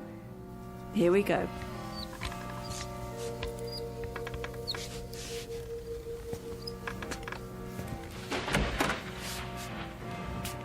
I'll turn the bed down for you. Now, take my hands up and out of your chair. Oh, thank you. Thank you, Margaret. I don't know what I'd do without you. Oh, you do just fine. You'll be walking again soon. Have you been doing your exercises like Dr. Mays told you? It's no use. These legs simply don't work anymore. Oh, Margaret, I'll never leave this house again. Now you stop that. There's a big, wide world out there, places to go and people to see. The only way I'll see them is if they come here, and there's not much chance of that. Most everyone I know is passed on. Surely not. You have a phone right next to the bed. Call some friends. Keep in touch. It's been too long. I don't know if the numbers work anymore. Of course they do. If they don't, talk to Miss Finch at the telephone exchange. She'll look them up for you. Now, wait right here. I'll get your pills and a nice cup of hot tea. Hurry, Margaret, the rain. You'll never get home. Oh, don't you worry about me, Miss Selva. I'll be back with your tray. Oh, my. Such a terrible, terrible storm. Miss Elva Keene, who lives alone on the outskirts of Linden Fleet in Maine. Her world has shrunk to the size of the small house she owns, and may never leave again. For some years, the pattern of Miss Keene's life has consisted of sitting in her wheelchair or lying in her feather bed, knitting, reading books, listening to the radio, eating modest portions of food, napping, taking her medication, and waiting. For exactly what? She's not sure. Perhaps for something different to happen. Something small but significant that will make all the difference. Miss Keene doesn't know it yet, but her time of waiting has just ended. For something different is about to happen, by way of an unexpected phone call in the middle of a stormy night. A telephone call routed directly through the Twilight Zone.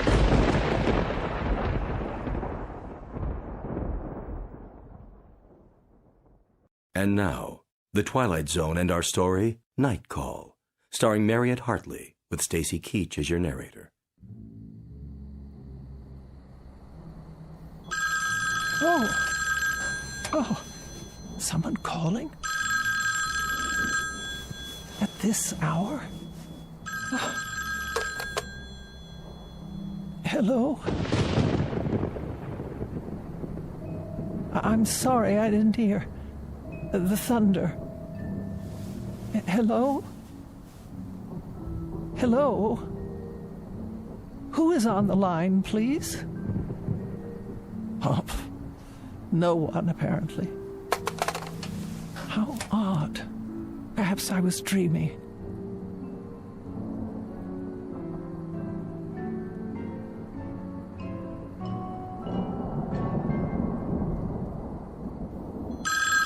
Oh, for the love of... Hello? Hello? I can't hear you. If you wish to speak to me, please say something, or I'll hang up. Hello? Hello?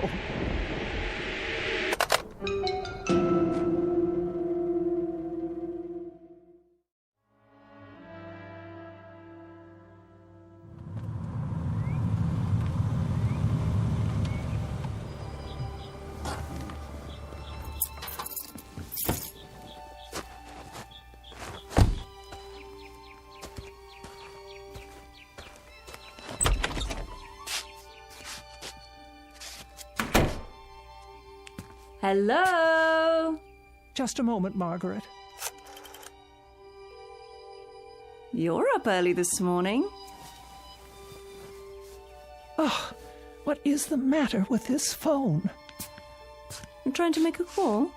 No one's picking up at the switchboard. Well, I imagine they're pretty busy this morning, what with the storm and all. I suppose. Phone company, Miss Finch speaking. Ready for your tea? Just a moment. Miss Finch, this is Elva Keene. Yes, Miss Keene, can I help you? Oh, I certainly hope so. Oh, I'll do my best. What is the problem? Last night, About 2 a.m., my telephone rang. Oh? I answered it, but no one spoke, and I didn't hear any receiver hanging up. Just silence. Is that right? Or rather, a crackling sound like wind and rain. That would be electrical noise, a faulty line, most likely. The same thing happened a few moments later. Well, I'll tell you, Miss Keene, that storm last night about ruined our service. We've been flooded with complaints about fallen wires and bad connections. I'd say you're pretty lucky that your telephone is working at all. Oh, you would you? Yes, ma'am. And would you say then that someone was trying to call me, but that the connection was washed out? That's as good an explanation as any, Miss Keene. But who would have tried to call me in the middle of the night? I'm sorry. I wish I could be of more help, but the way things are right now... Is it likely to happen again? I really couldn't say. It might. Were you expecting a call? Not at that hour. It depends on what's causing it to happen, of course. Well, could you find out? If there's a breakdown somewhere, our crews will find it and repair it. And what am I to do in the meantime? If it does happen again, you just call me and I'll run a special check on it. Will you do that? Well, if that's your only suggestion. I'm afraid it is. I'll be here in any event. Well, goodbye, Miss Keene. Goodbye. All taken care of? I'm not sure. I'll start your tea, and then we'll move into the living room. Would you like that? Margaret. Yes, Miss Alva? Did you call me? When? Last night. At 2 a.m? No, ma'am, not me. Oh. I thought you might have tried to check on me because of the storm. But then I don't pay you for nights, do I?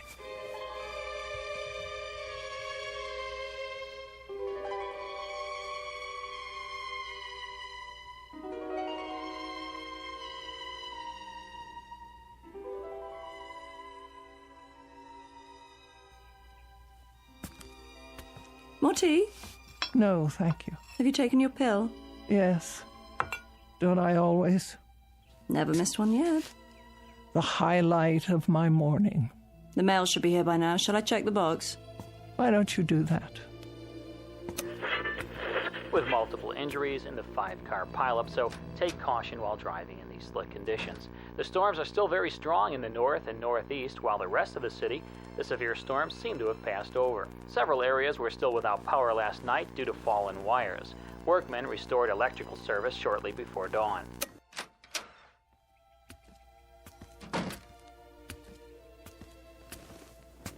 Here's your mail, Miss Alva. Thank you. Anything interesting? Oh, an advertisement. Another advertisement. The light bill, the telephone bill, of course. No personal letters. You heard from your sister a few days ago, didn't you? Oh, that was weeks ago, Margaret. 3 weeks and 2 days, to be exact. Has it been that long? Yes, that long. Nobody cares whether I live or die. Oh, sure they do, Miss Alva. You don't understand. Don't I? You can't. You have no idea what it's like to be alone. But you're not alone. I come by during the day. Yes, you do. And for that I thank you. But it's been so long since I've had a real visitor. I mean, someone who came of their own accord. Oh, now don't talk like that. You're going to get yourself into a mood. I'm sure lots of people are thinking about you this very moment. Who? You'll hear from someone any time now. Just be patient a while longer. Wouldn't you like to work on your knitting? All right. Can I get you anything else? Not just now. Well, start thinking about what you want to eat tonight. I'll make a list and go to the store later. For now, I better get the dishes washed.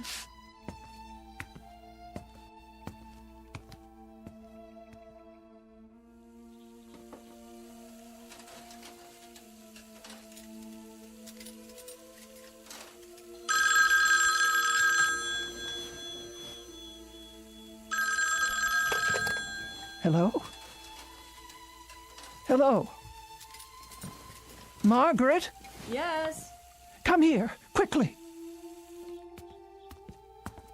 Was that the phone? See, someone's calling you now. Take the receiver. What for? I want you to listen. If you like. Well? There's no one on the line, Miss Elva. Just listen. See if you can hear whether anyone's there. There's nothing. But you heard it ring, didn't you? Yes. Tell me if someone hangs up. Not a thing. The line's dead. Wait. What's the matter?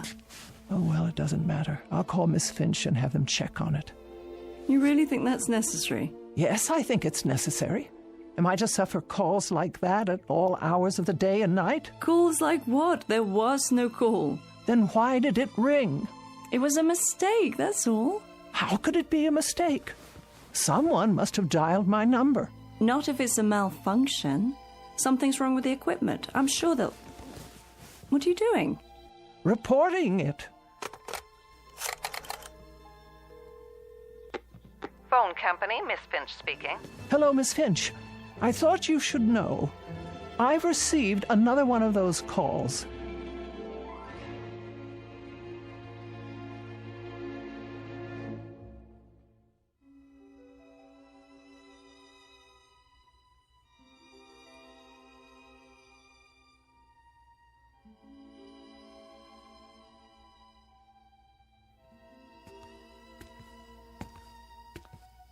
There we go. I peeled you an apple.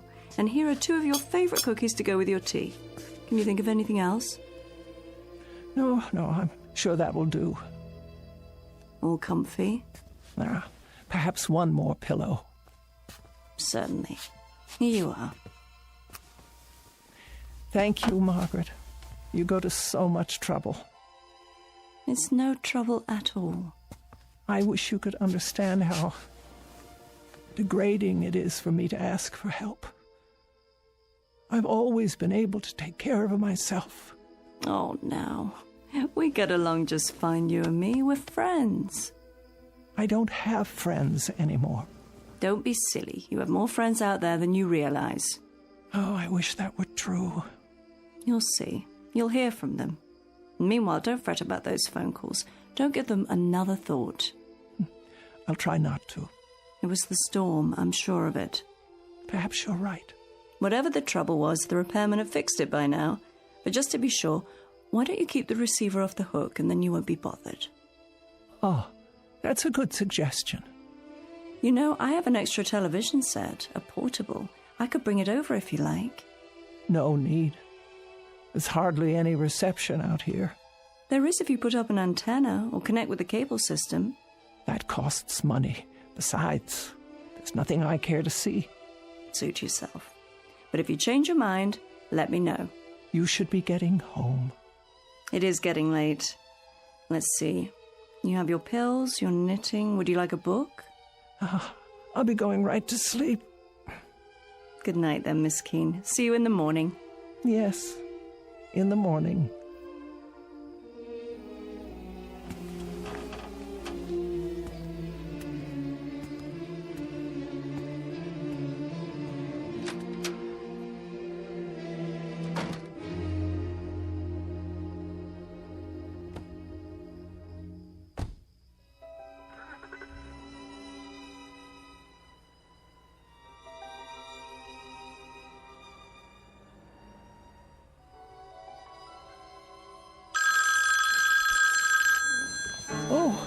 Margaret, there it is again.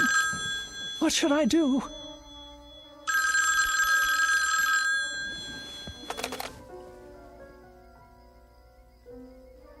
Nothing. Just as I thought. I won't speak. I'll hang it up and then leave it off the hook.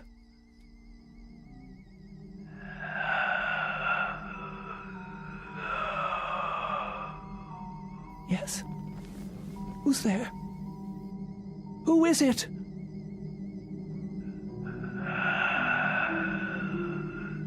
Hello? What is making this sound? Is anybody there? Anybody at all? Who is on the line? Who is it? Who? Hello?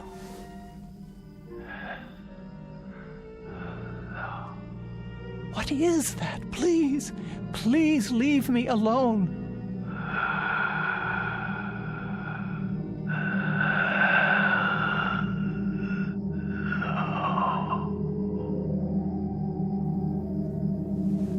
No.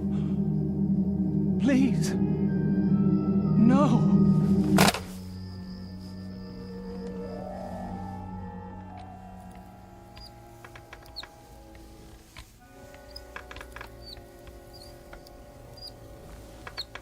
Here we are, your favorite spot in the living room. Not today, please. Well, where then, Miss Elva? Away from the window. If you're going to knit, you'll need the light. I don't care to knit just now. Very well. And close the curtains. Close them? I just opened them. That's the way I want it. But look what a lovely day it is. With the curtains drawn, there'll be hardly enough light for anything. Please do as I say, Margaret. I'm not feeling well. Why? What's wrong? My nerves. I hardly slept last night. You didn't? Not a wink. Why on earth? What happened? Do I have to tell you? No, not the telephone. Yes, at all hours, over and over again. You're sure? Indeed, I am. The sound is so loud in this house, it hurts my ears. Well, we can't have that. And this time, he spoke to me. He didn't. Margaret, I simply can't bear it. Shush, dear, don't you worry. We'll do something about that right now. Call Miss Finch and clear it up. She won't listen. Of course she will. She doesn't take me at all seriously. Well then, I'll have a word with her. We can't have you going without your sleep.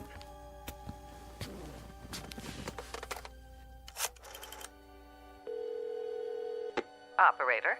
Is that Miss Finch? It is. This is Margaret Phillips, Miss Keene's private nurse. Oh, yes, how are you? I'm fine, but Miss Keene isn't doing so well. Oh, sorry to hear that.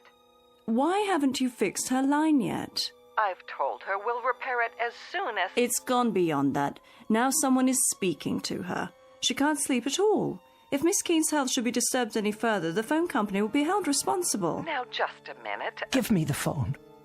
Here she is now. She'll tell you herself. Miss Finch. Yes, Miss Keene. There's a voice on the phone. A voice? It says one word over and over. Hello. It doesn't sound normal. It sounds distorted. Are you sure it's a voice? What else could it be?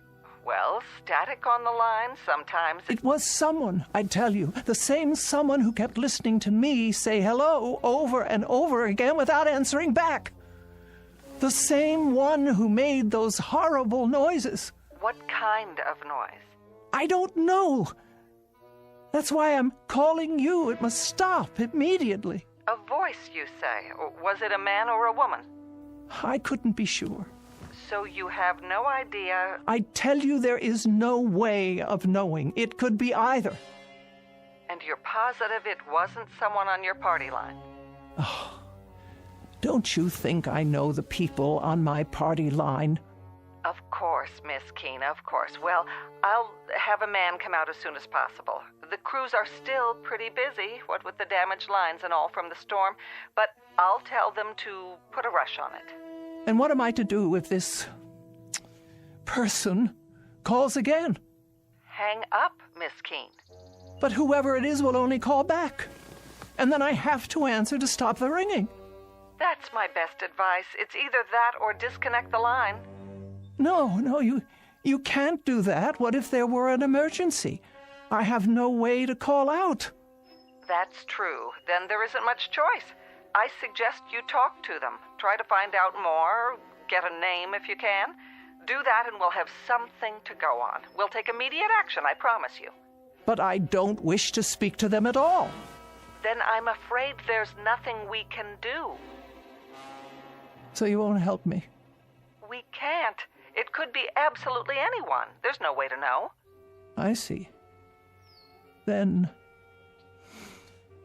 good day to you. What did she say? Not a word of help. It's obvious she doesn't believe me. Oh, I'm sure that's not true.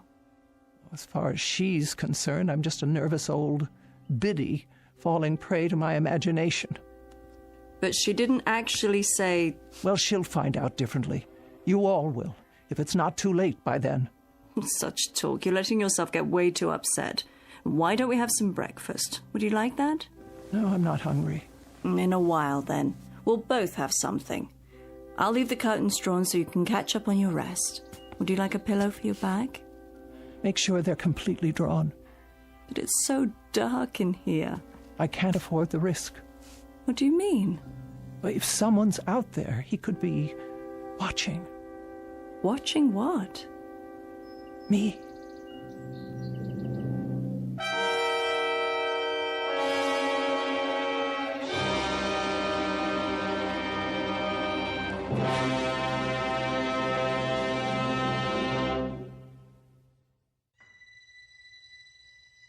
Oh, nothing tastes right today, not even tea. It's not your fault. I'm feeling so out of sorts. Margaret?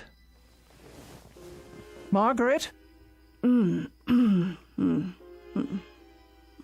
That's all right. Stay where you are.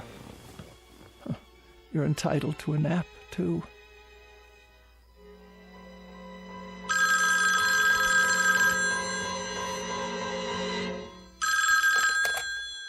There. That will stop it. I won't put it to my ear. I won't. But if I don't take the call, I'll never know who it is. Oh. All right, I'll leave it on the hook. And the next time it rings, I'll force myself to speak to them and find out what they're up to.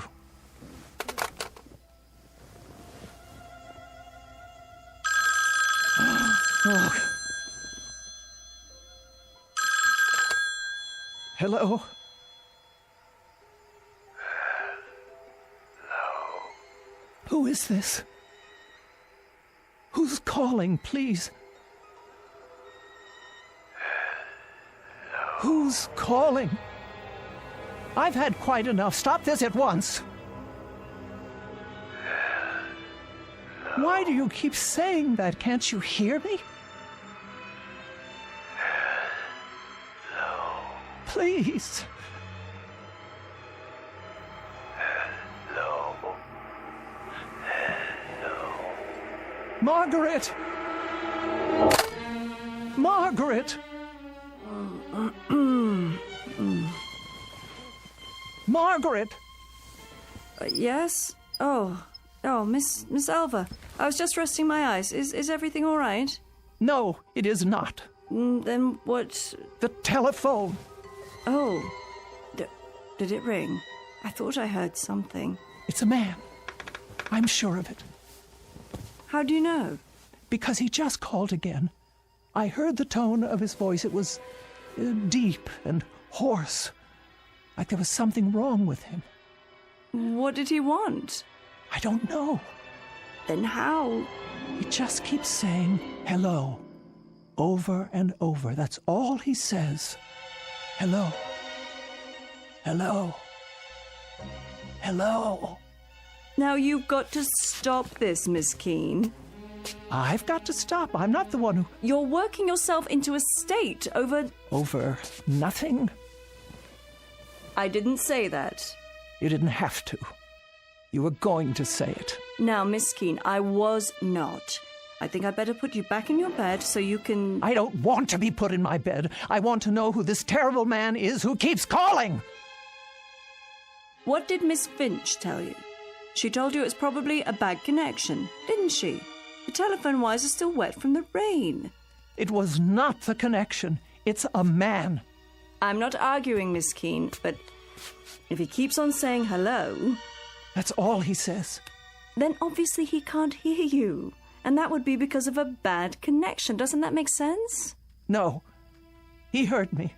I know he heard me. He paused each time and waited for me to speak.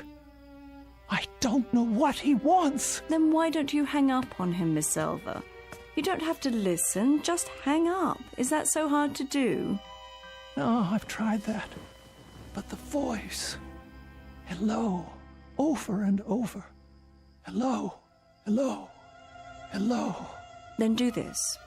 Take it off the hook. There. Now he can't call you, right? Nobody can call me. Leave it that way just for the time being, until all this funny business is over. It will be the same on the extension. And then if you decide to make a call, all you have to do is hold down the arm for a second. Isn't that right, Miss Keene? Miss Keene? But why is he calling me? Why would he? Can you tell me that?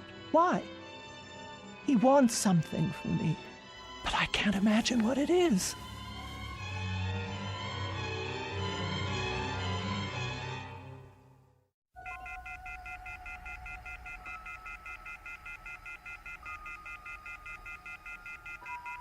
Oh, I can't bear that sound. Try putting a pillow over it. There. No. Hello. Hello? Where are you?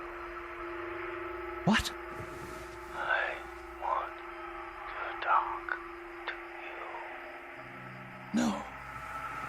Where are you? I want to talk to you. Please. Where are you? I want to talk to you. No, I beg of you. Where are you? I want to talk to you. Leave me alone. Leave me alone.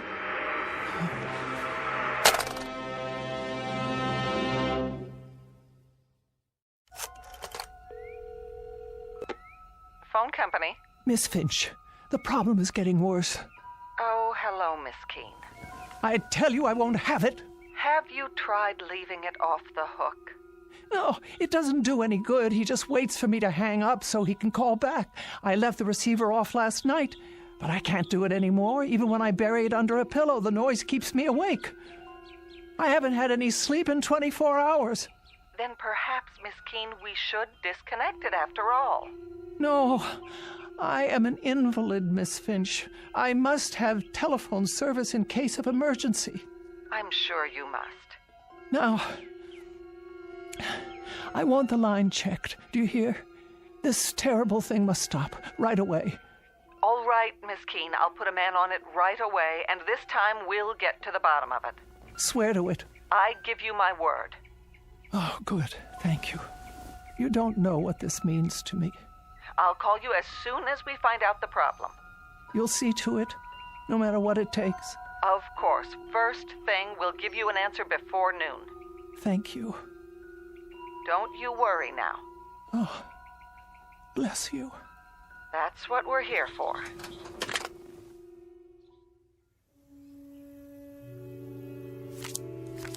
Your play. What? Pick up your cards, Miss Elva. This is what we need, you'll see. A nice game of canasta. Oh. Yes. Now, it's your play. What is the matter with that girl? Hmm? She promised faithfully that a man would check on it today. The afternoon is almost over and no one's been by. Maybe he doesn't have to come by, Miss Elva. Why wouldn't he? If the problem is somewhere else, with one of the telephone poles, for example. Well, I suppose that could be true, but if she promised she'd let me know.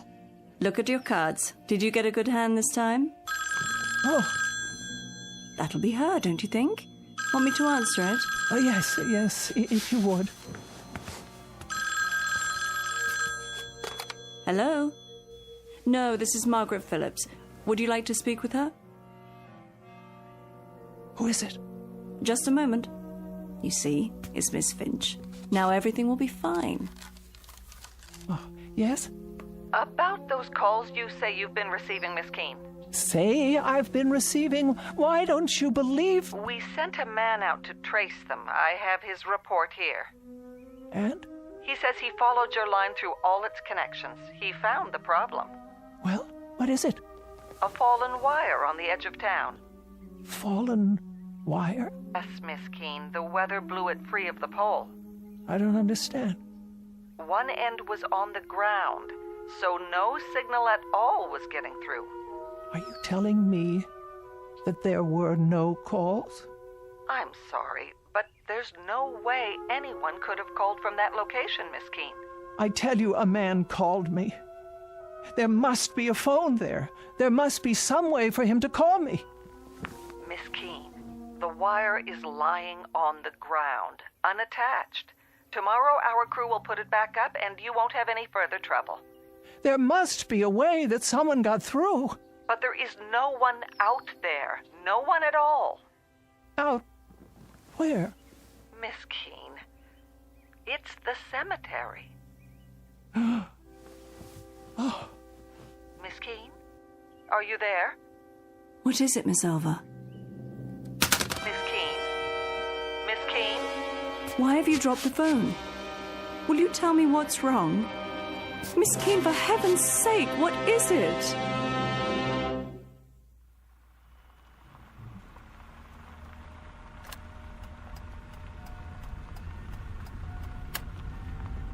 Here we are. Valley View Cemetery. Are you sure you want to get out of the car? Yes. I wish you'd tell me why you decided to come all this way. Miss Keene, this isn't good for you. If you hadn't made such a to-do about it, I'd never have taken you in the first place. Why won't you answer? What can there possibly be out here for you to see? Get my chair from the back seat, please. Very well. Have it your way.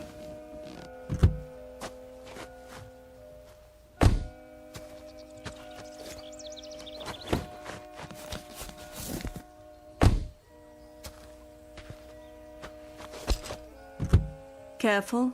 Now. Up and out. Here's a blanket for your legs. Though I can't imagine why you'd want to. Miss Elva? What are you looking at?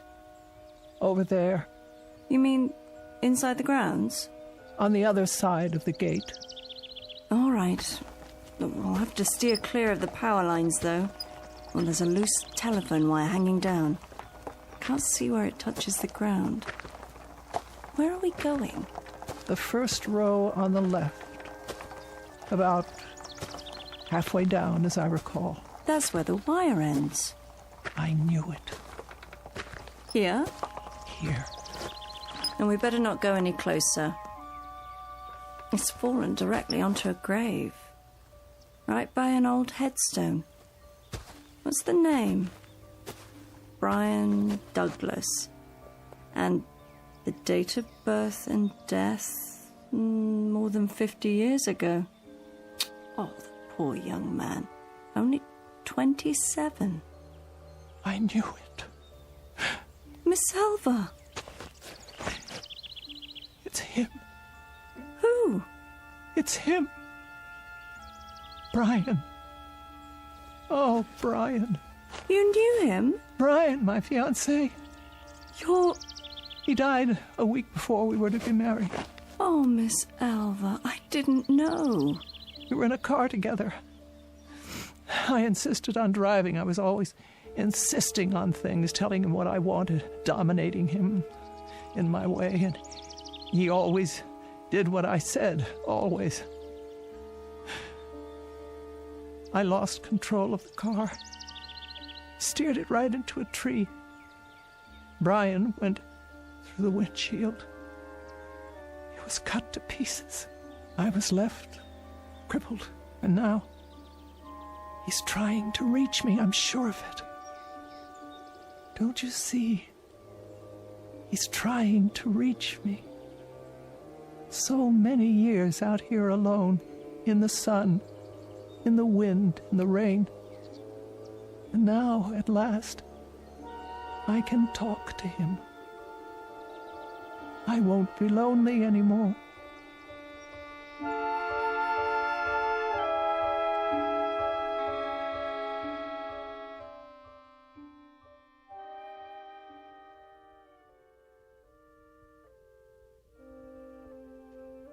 Would you like more covers on the bed? No, Margaret, I'm perfectly fine.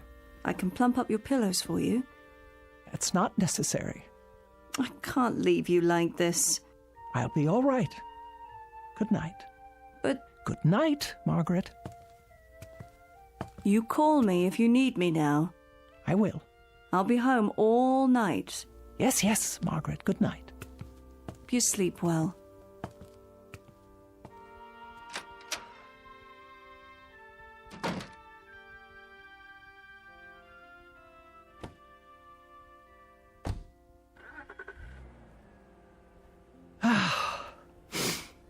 Now then, you may call me any time at all. I'm waiting. Oh, this is ridiculous. Now that I want you to call. Brian? Brian? Are you there? Can you hear me? It's Elva. Elva! Oh, Brian. Brian, my dear. Brian, where are you? Where are you, Brian? Can't you hear me at all? Brian! Are you there, Brian? If you are, please speak. It's Elva. Elva! You can speak to me now. I didn't know it was you. I thought... Brian, please, I know you're there. It's Elva. Talk to me, Brian, please. I beg you. You said... leave you alone. No, but I didn't mean... I always do what you say. Oh, God, but I didn't mean... Brian, I didn't mean that. Not this time. I didn't understand. I only meant... Oh, Brian. Brian, speak to me. No, Brian, don't go. Don't leave me here. I didn't know it was you. I didn't understand. I tell you, there were so many things I didn't understand. I didn't mean to say. Brian, please. Please. Oh, please. No. Oh. According to the Bible, God created heaven and earth. But it is every man's prerogative and every woman's to create their own particular and private hell. Case in point, Miss Elva Keene, who in every sense has made her own bed, and now must lie in it. Sadder but wiser, by dint of a rather painful lesson in responsibility, transmitted from the Twilight Zone.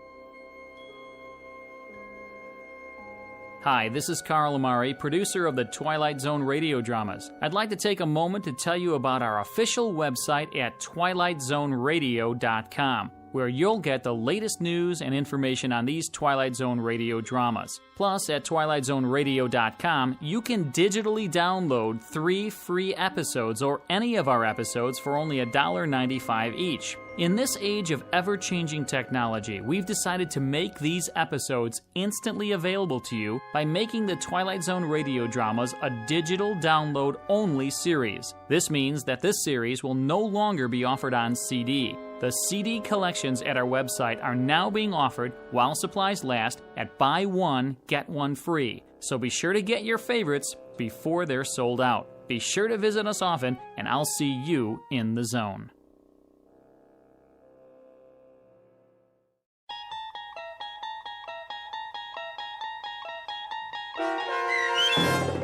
Night Call, starring Mariette Hartley, with Stacy Keach as your narrator, was adapted for radio by Dennis Etchison and written for The Twilight Zone by Richard Matheson. Heard in the cast were Sarah Wellington, Meg Thalken, and Doug James. The producers of The Twilight Zone wish to thank CBS Enterprises and the Rod Serling Estate for making this series possible. This copyrighted radio series is produced and directed by Carl Amari for Falcon Picture Group and Westwood One. Sound design and custom Foley effects for The Twilight Zone by Cerny American creatives Bob Benson, Greg Lee, Michael Slaybach, and Matt Sorrow. To learn more about the Twilight Zone radio dramas and to contact us, visit our official website at twilightzoneradio.com. Doug James speaking.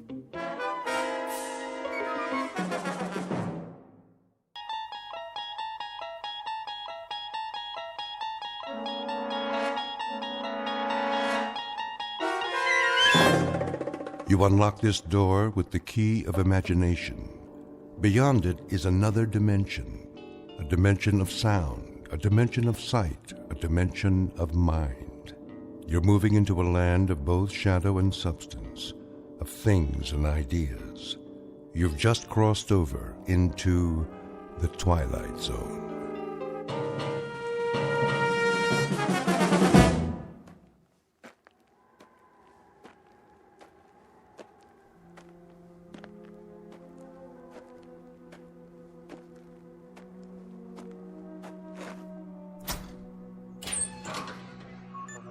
Hank? Hank! Oh, morning, Captain. Anything on the radar? Not yet. No signal at all. Try 4.0, true. It'll probably come from that direction. I had her on that all morning, sir. Still nothing. You're past your time, aren't you? Who's your relief? Al Baines, Captain. Baines? I'll see what happened to him.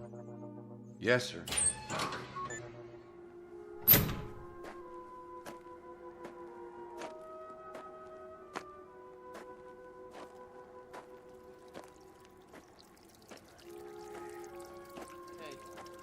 Morning, all.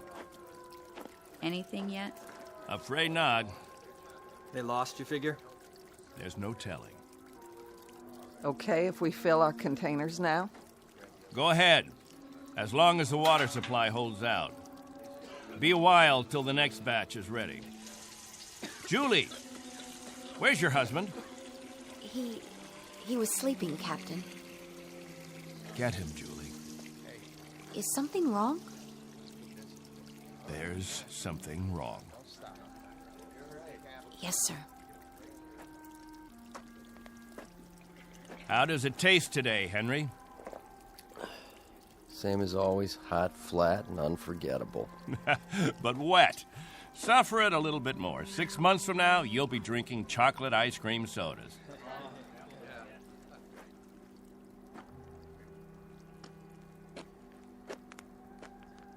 You want to see me, Captain? There's a man in the radar tower who'd like to see you, Al. He would have liked to see you 2 hours ago when you were supposed to relieve him. I overslept. Tell that to Hank Parker up there in the tower. Tell him you overslept, and then be good enough to tell him, Al, that you'll stand his watch all day tomorrow. That's not fair, Captain. It doesn't happen often. Once is too often, Al. More than once is intolerable. And many more than once is a case history of Albert Baines who likes his sleep. I prefer it to a stupid game in the hot sun, both of them. A game, Al? What are we listening for? 30 years of 2 shifts a day. What have we ever heard? Wind noise. And what have we ever picked up on the radar screen? Dust particles? But anything to make you happy, Captain. You listen to me. There's a ship on its way, and when it reaches this atmosphere, it may want to be vectored in. They may want landing instructions, wind direction, ground temperature. And if Al Baines is in the sack, we may spend the rest of our lives here. Is that what makes you happy, Al? How do we know there's a ship out there, Captain? A lot of garbled static 2 months ago that you told us was a message, and then nothing. 2 whole months, and you decide there's a ship coming here to take us back. You make the rules and set the watches and plan the days, and now you tell us the Messiah is coming. And you tell us to pray? The difference between you and me, Captain Benteen, is that I do my dreaming when I'm asleep. You do yours on your feet. There's a ship coming, Al. All of us believe it. Because he tells you to. And we believe him. Whatever Captain Benteen says, that's what will happen. Sure you believe him. He tells you this is the best of all possible worlds, and by God, you break into song. You're sweating your lives away on this rock, but the captain says it's paradise, and we have to clap our hands. Rule by hypnosis. Al, there's a ship coming. This happens to be a fact. There's a ship coming. believe it. I tell you, it'll happen. And you know it's real, just as you know this is real. You haven't forgotten our ship, have you? The Pilgrim One? The first spaceship sent up to colonize the outer regions? And this plaque, placed here by the 130 men, women, and children who established the first off-Earth colony. We owe them our belief, because they had faith. Don't ever forget that. Now, if you'll excuse me, I better go check on the generator.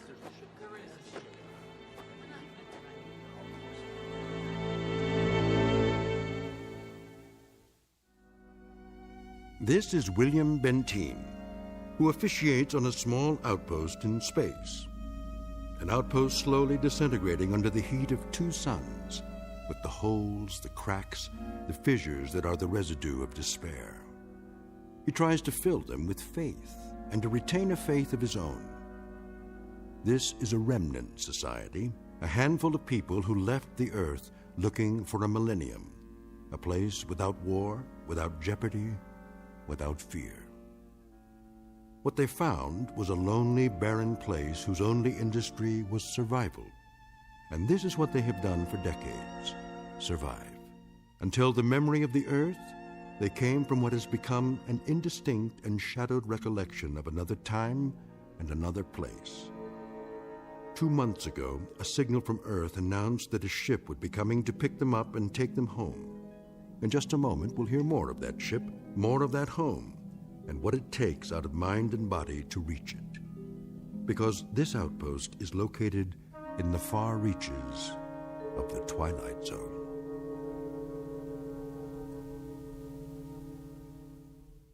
And now, the Twilight Zone and our story, On Thursday We Leave for Home, starring Barry Bostwick with Stacy Keach as your narrator.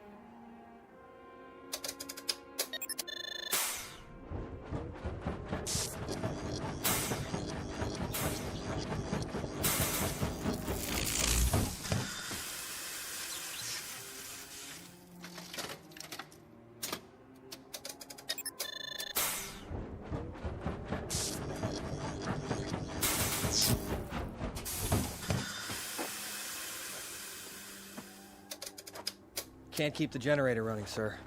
No wonder. Look at these wires. They're rotten. That's all we got, Captain. No backup? This is it. Any insulation? That's all gone, too. We used it on the converter belts. Well, we have to get the current running somehow. If that refrigeration unit stays off, the temperature in the underground rooms will go up 50 degrees. Well, we could stop the saltwater converter for a day or so, switch the parts. Then we'll have to do that. Tell the people to fill up all the jugs they have. We'll be shutting off the water in 6 hours. Yes, sir. Captain, what about the ship? It's on the way. We know that much. Then everything will be different. When we get back, the things that are old and worn out, we'll throw them away. Just throw them away. Captain Benteen. What? The main square. Come quick.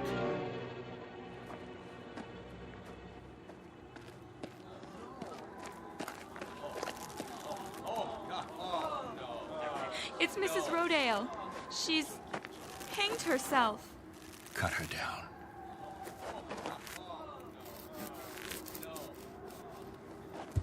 Oh! Mommy, what happened?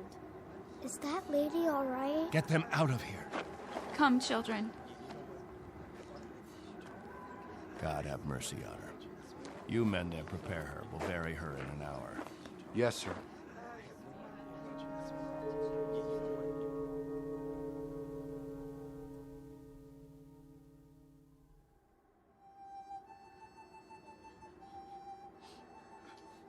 We now consign to this planet the remains of Mary Rodale. We ask God in His infinite mercy to give her the serenity and joy that she sought while she was with us. And we ask His forgiveness for her sin. Amen. We ask that this good woman be allowed to rejoin her beloved husband who preceded her in death 11 years ago. Bid your farewells now. Forgive her, Lord. Have mercy on her, Lord, for what she's done. A terrible thing. She didn't know what she was doing. She knew what she was doing. Better and clearer than the rest of us. This is a funeral, Al. The 9th funeral in the last 6 months. Nobody talks about it. We just let it go by. But there have been 9 people who thought that maybe heaven is a place where they can get a drink of water without salt in it, where they'll be able to breathe air without choking on the heat of it. If you want to talk blasphemy, Al, take it away from here.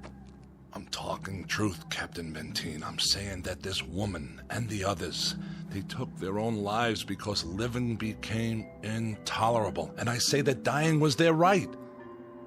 Anything else? Just this question. I put it to everyone here. Al, please. No! Isn't living tough enough that we don't have to do it by the book? Isn't it hot and blinding and miserable enough that there shouldn't have to be rules? So that we shouldn't have to suffer by the numbers? Will anyone make the simple observation that there's far more happiness going into that hole than what's left above ground? There's more peace of mind in that dead body than in all you mourners put together. All we've got here is anguish. Captain Benteen, let us live with it or die from it in our own way. Young Mr. Baines here wants us to lie down in the sun. Young Mr. Baines would have us given to death when there is still life. He would end all the rules. He'd throw away the regulations. There'd be no standing in line for water. Let the strong take it away from the weak. No rationing of food. Let the young steal it from the old. And when that ship comes down to take us back to Earth, it won't find a society. It will find only a pack. There'll be no human beings left. Only animals. There's a ship coming. It's winging its way in now. It's on its way. Say it. Say it out loud. Let me hear you say it. There's a ship coming. There is a ship coming. There is a ship. There's a ship coming. There's a ship coming. There's a ship coming. There's a ship coming. There's a ship coming. That's right. There's a ship. A ship. Yes. A ship that's coming to take us.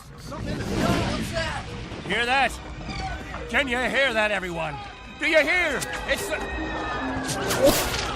Meteor storm! It's a meteor storm! Find shelter. Get inside. Up to the cave. Get up to the cave.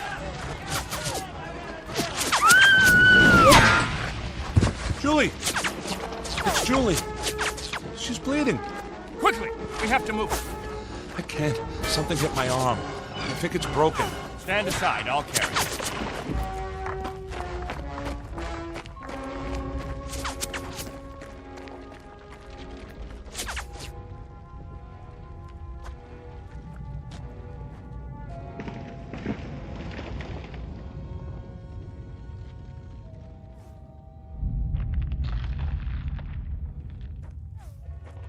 How is she?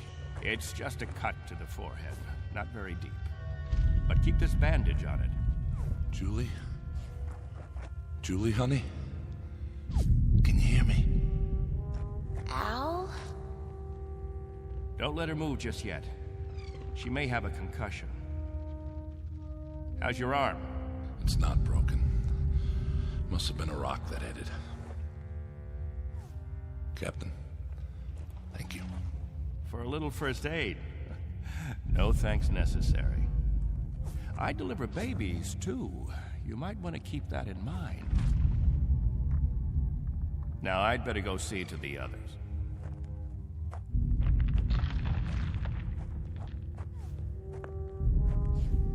Will it go on much longer, Captain? I wish I knew. It sounds like it's spending itself. I've seen meteor storms before, Captain, but nothing this size. What about the damage, Henry? 2 underground cells destroyed. At least that's what it looked like from out front. Everybody accounted for? I think we're all here, Captain. I've checked. Nobody's missing. Thank God. Everyone try to stay calm. The worst of it is over.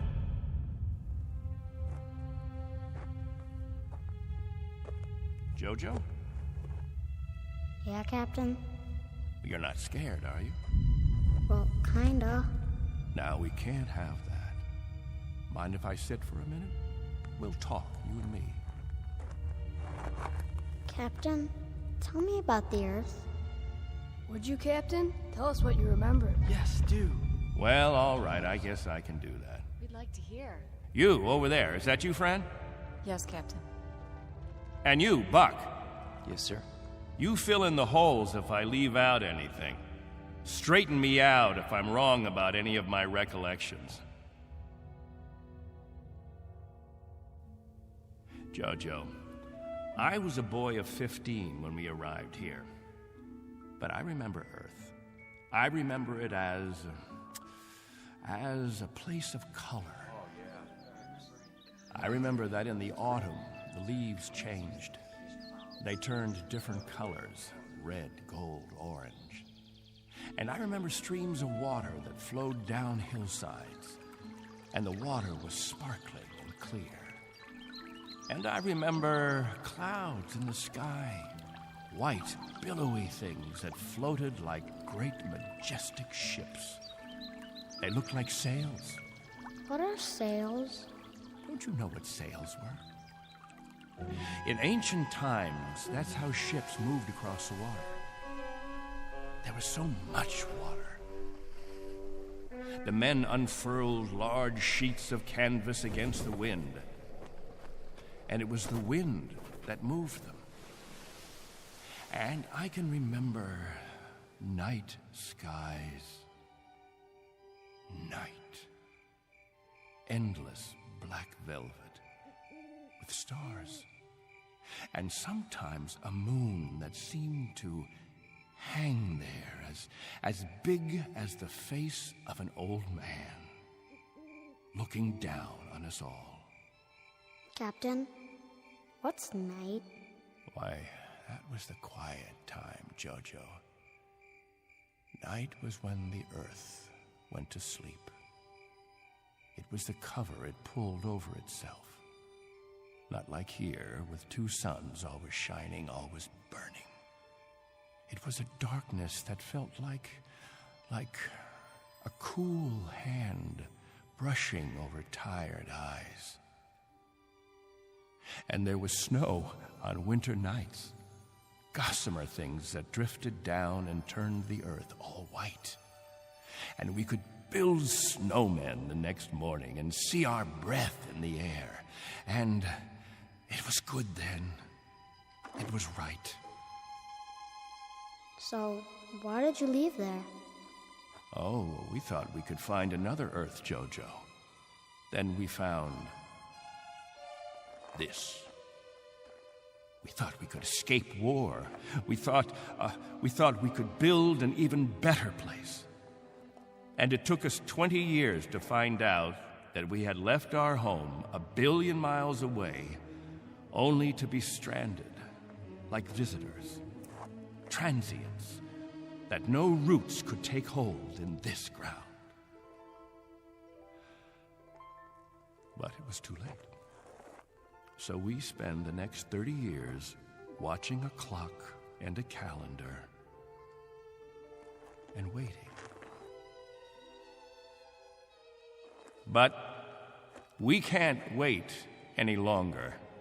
Not a day, not an hour. We have to get back home. There's no more time. I'll go outside and survey the damage.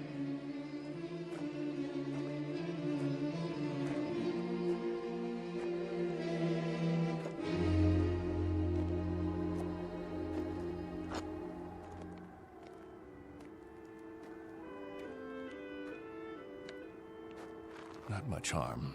Radar tower's still standing.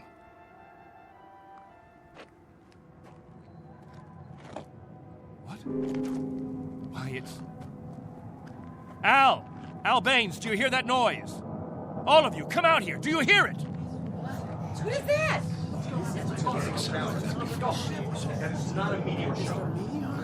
That's not a meteor, and it's not wishful thinking. Not this time. Those are rocket engines. I remember the sound of it. That's the ship. The ship has come at last.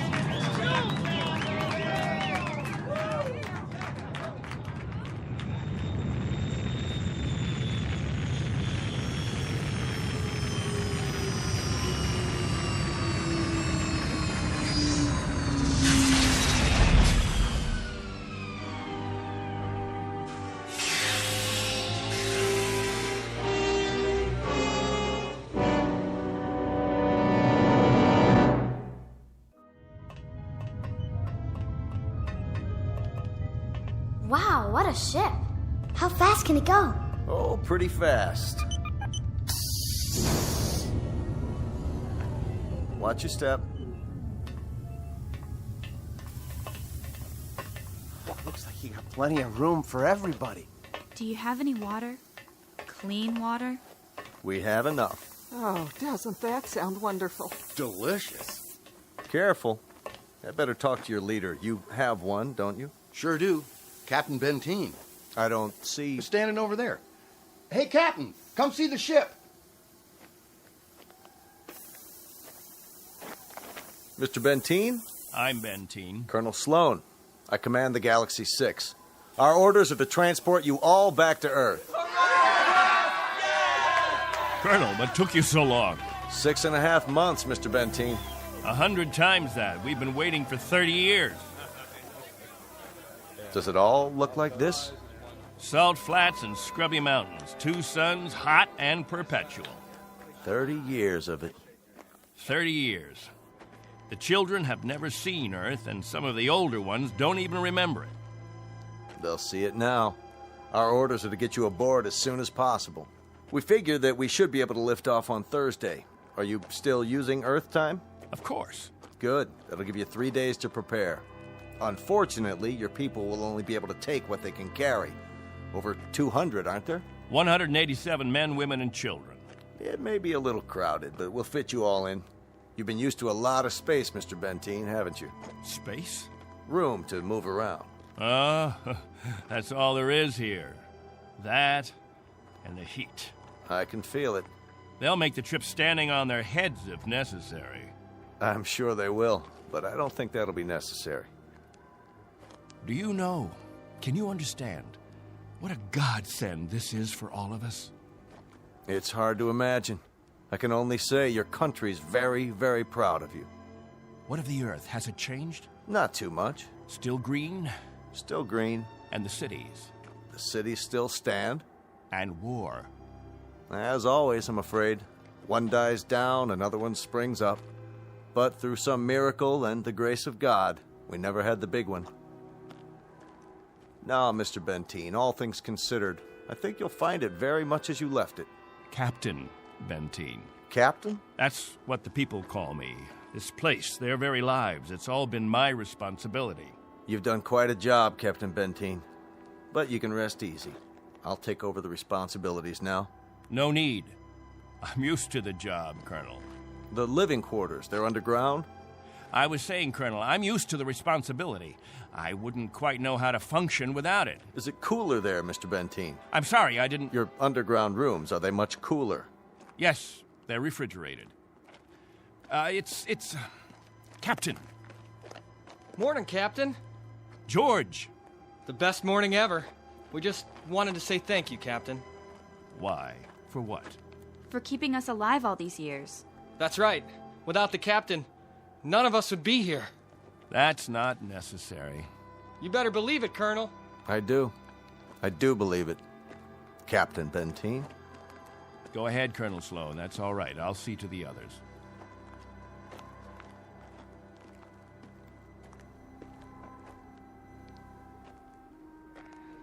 You know, I don't need this. I'm not going to take this.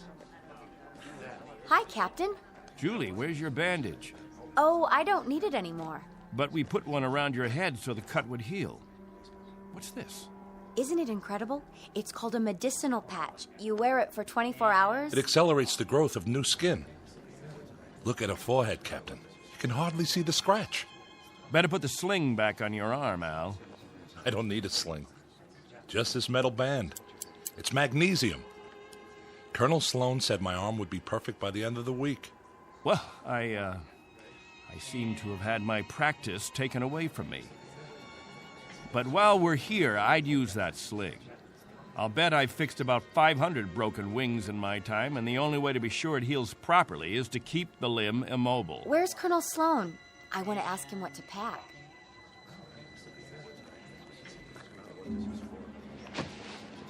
Eleanor, let me help you with that bundle of clothing. Thank you kindly, Captain. I'll carry it for you. No, thank you, crewman. I've got it. Here you go, ma'am. I don't know how to thank you. Are all the crew as strong as you? That's our job, ma'am. Nothing to it.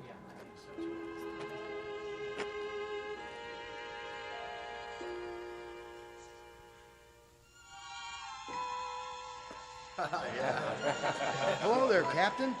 Will. I'm so excited. How much longer? Not long. Be patient. May I have your attention, everyone? Good question. Quiet, please. What is it, Captain? As all of you know, we have less than 36 hours before we depart. And as I told you earlier, there is a maximum allowance of 14 pounds per person. Soon we'll begin weighing your belongings, and if we're over the limit, I'll make up a list of necessary items. I hope I'm not intruding, Captain. I was just telling them about the weight requirements. We'll handle all that tomorrow.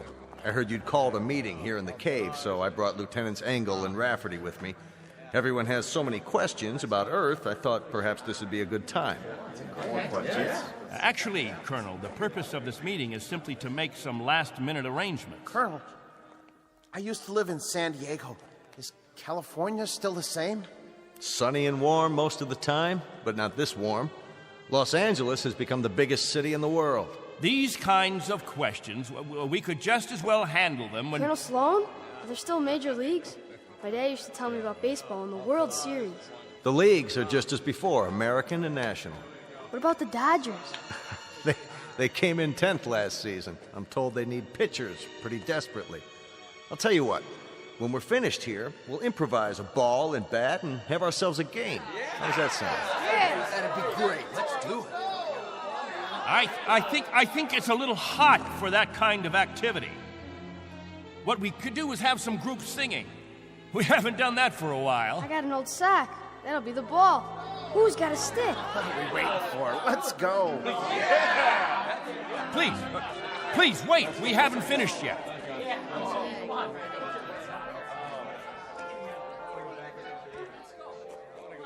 Jojo, I haven't told you a story in a long time. How would you like to hear a story about... What have you got there? This is what they call candy. One of the spacemen gave it to me. It tastes... Sweet, Jojo. It tastes sweet. Yeah, sweet, Captain. Want a bite? No, thank you, Jojo. Back on Earth, we can get all we want. Something, Captain? I'm not sure. I'm not at all sure. You've promised them all candy. You've made it sound as if that was what the Earth is made of.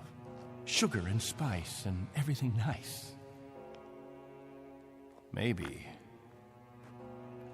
they ought to be told the truth.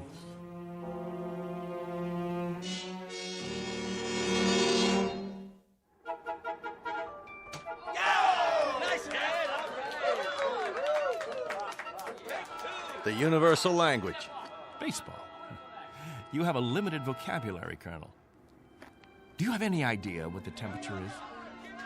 At this hour, it's about 110. I don't know whether your crew can take it, but I know my people. They're going to pay for this little athletic event. Some of the older ones, it might even be serious for them. It's just a game, Benteen. My guess is that it's worth it. Now, I'd better get back to the ship. Colonel Sloan. Something else, Mr. Benteen? Colonel, when we get on the ship, you can tell us what to do and we'll all fall into line. But here, in this place, I'm in command. I'm not trying to usurp authority, Mr. Benteen, but I really don't see what harm a little game... It's still Captain Benteen. For now. Galaxy crewmen, back to the ship. That's an order. It's time for rest now. All of you go back to your homes. I'll announce when the new day will start. I don't know. I guess it's suddenly illegal to have fun. You happy now, Captain? I was never unhappy, Colonel. I just happen to know what's right and what's wrong. I ask you to keep your crew in the ship during the rest time. I don't want my people distracted. You rule with a heavy fist. If it were 1 ounce lighter, no one would have survived. I've held these people together by will. They'd have died, Colonel, without someone they could hold on to. They'd have withered away. Not anymore, Captain. Relax. That's a luxury I've never been able to afford, Colonel. I've never been able to marry, to think only of myself, because of them. I've been a father figure, a governor, a confessor. I've been all those things.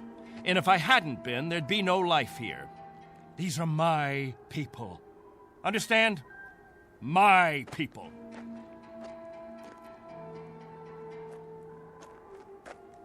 What's with him, Colonel? I'll bear with him a little bit longer, fellas.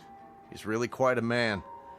He's got just one minor aberration. And what's that?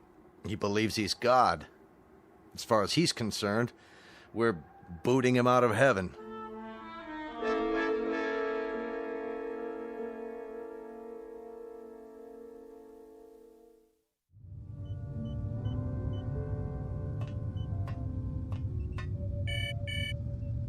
Yes? Mr. Captain Benteen is here, sir. Show him in. Very well, sir. Come in, Captain. Sorry my quarters are a bit cramped. Please, sit down. Colonel Sloan, this is a list of all passengers with their approximate weight and the weight of their belongings after each name. The scale we have is pretty beat up. My guess is that it underweighs by about 4 or 5 pounds. Fine. All I wanted was an approximation. We'll weigh them in on our own equipment before blast off. This is Wednesday, 12 midnight? I keep getting confused with the constant light. When do the people get up? About 2 Earth time.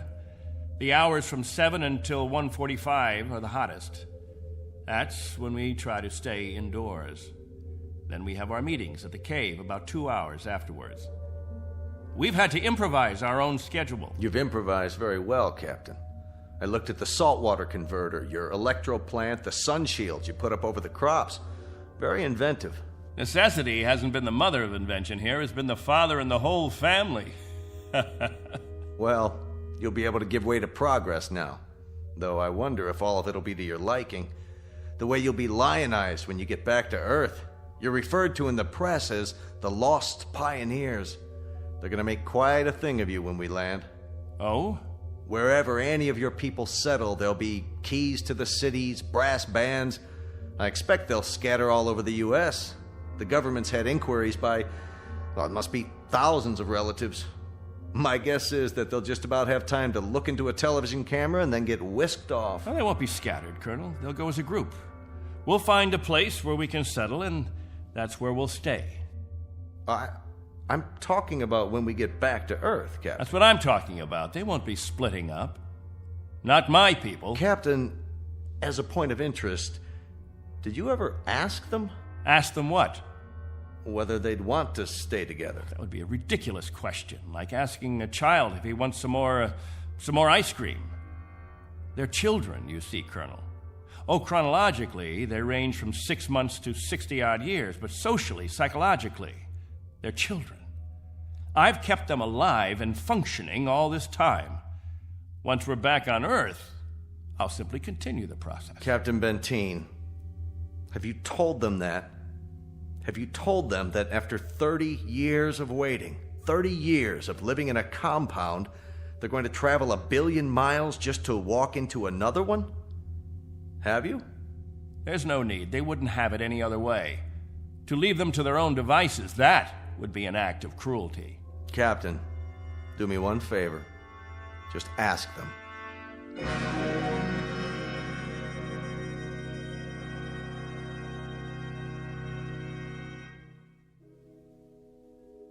Naturally, we won't have to concern ourselves with the colder climates. The northeastern states, the upper regions of the Great Plains, will find an area much farther to the south, perhaps Florida or Texas. Southern California has a temperate climate. Captain, you better tell us about frostbite treatment, because I'm moving to Wisconsin. That's where my family settled originally. What about Oregon, Captain? That's where Joan and I plan to settle. I've heard about the forests there. New York. Please, wait a minute. You don't understand. Let me make this clear. All of you will have a chance to meet your relatives. I see no reason why visits can't be arranged, perhaps even for a week or more. But naturally, we'll remain together as a community in whatever land grant we obtain from the government, or whatever given area we can arrange. I can assure you of one thing, and I hope put all your fears to rest. I'll remain as your guide, your consultant. And I guarantee that no one will lack for my help or my advice. Captain, Julie and I were thinking of farming. Why, that's a fine idea, Al. We'll farm just as we have farmed, but much more easily. The rainfall back on Earth is so plentiful. And as I told you, there's only one sun, so you won't have to shield the crops. Of course we'll farm. Certainly, we'll farm. Julie's got relatives in the state of Washington. You couldn't take the cold. None of you could. But I guarantee that wherever we settle, the farming will be good. I'll see to that. What's the matter? Don't you understand? We don't plan to stay together.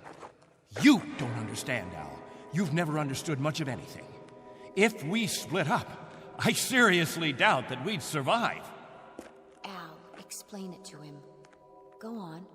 We'll survive, Captain. If anyone wants to stay together, that'll be their right. But if they want to go their own way, that'll be their right too. Am I wrong, Colonel? You're not wrong. We're to take you back as a group. Once on Earth, you can do as you please. Colonel, let us settle our differences in our own way. There are no differences, Captain. There are differences. There are. Changes that have taken place on Earth. Things we aren't prepared for. Oh, the Colonel has made it sound like a big holiday. The good life just plucked off a tree. Well, friends, I don't want any of you disillusioned. Wherever men live, they grub, they scrabble. They have to dig to stay alive. It's a fact. But together, that's the word, together. We've got to stay together. Think of that word now. Let's say it out loud. Everybody, now. Together. Together. Together. Together. Together. Looks like the congregation isn't with you anymore, Captain. What's the matter with all of you people? Wait.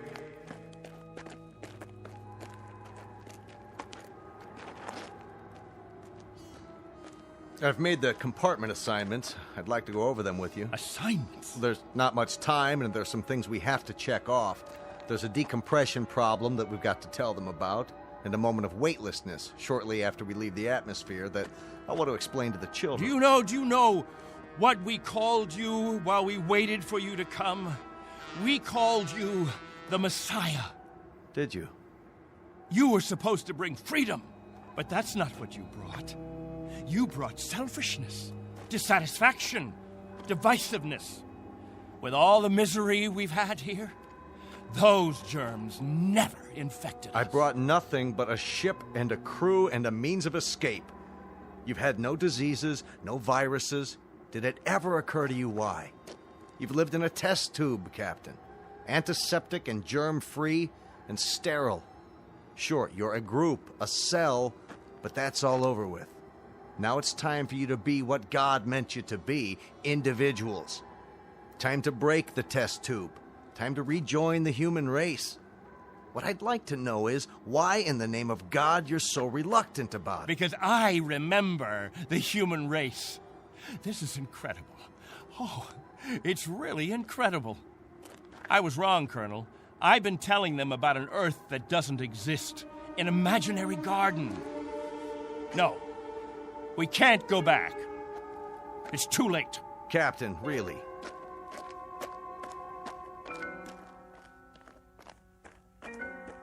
Everybody, gather around. I've got something to tell you. Listen to me, all of you. I want to tell you all. Listen to me, all of you. I want to tell you about the real Earth. Captain, are you all right? Let's talk about the diseases. What? The viruses, the cancers, the floods and the freezing, the wetness and the cold. And there are other miseries, worse than anything we've experienced. Hatred, jealousy, violence. Listen to me. It's an Earth we don't know. We can't leave here. We'd be committing suicide. We'd die of things we've never been exposed to before. We'd die of the loneliness that animals get in a zoo. Because we don't belong. We don't belong to his kind. Do you understand me? We don't belong there. Captain Benteen, why don't you let your children vote on it? Only if they know what's waiting for them. Only if they understand that Earth isn't any garden. It's never been, and it never will be. That's fair enough. I'll tell you what Earth is. The same as it's always been. It's a race struggling to survive, just as you have survived. Captain Benteen is right when he tells you that it isn't all a place of beauty. There may still be wars and prejudice and strife. I suppose there will always be jealous men and angry men and unforgiving men. But it has one thing you don't have. Every man is his own master. There won't be anyone telling you when to eat and when to sleep and when to meet, what to sing and how to play. Instead of heat, you may feel cold, and instead of thirst, you may feel hunger. But you'll be men and women. You won't be sheep. You won't be a kindergarten. And when you pray to God, his name won't be Benteen.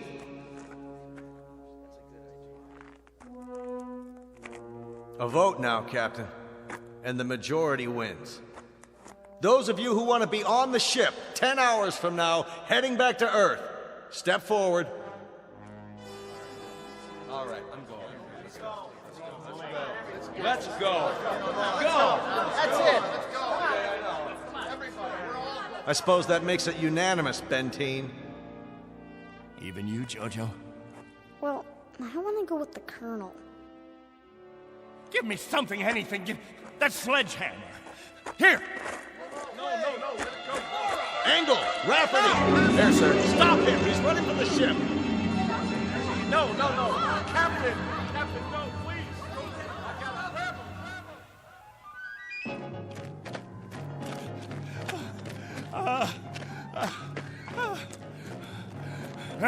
We'll see how far you get. Without a tail fin. Put it down!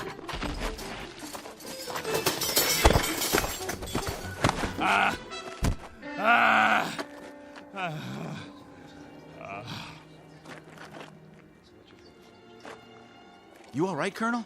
I'm fine. What about the ship? Just a couple of dents, nothing serious. Lucky you stopped them when you did. Captain Benteen, let go. For everyone's sake, loosen your grip and let go. God help you. God help you all. Tomorrow you think you're getting on a ship headed for paradise.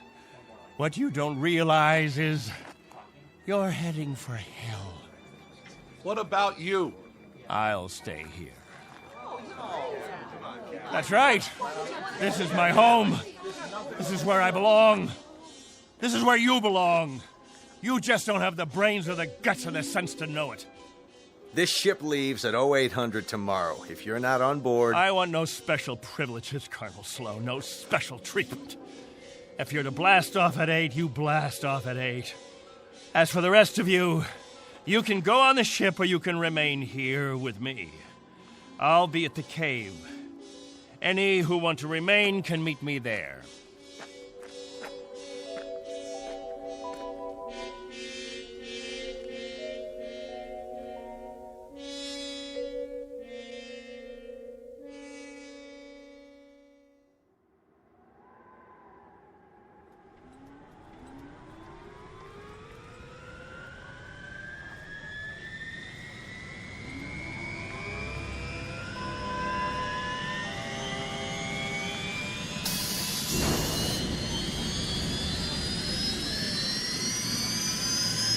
That's it, folks. The rocket's fired up. Everybody on board, single file.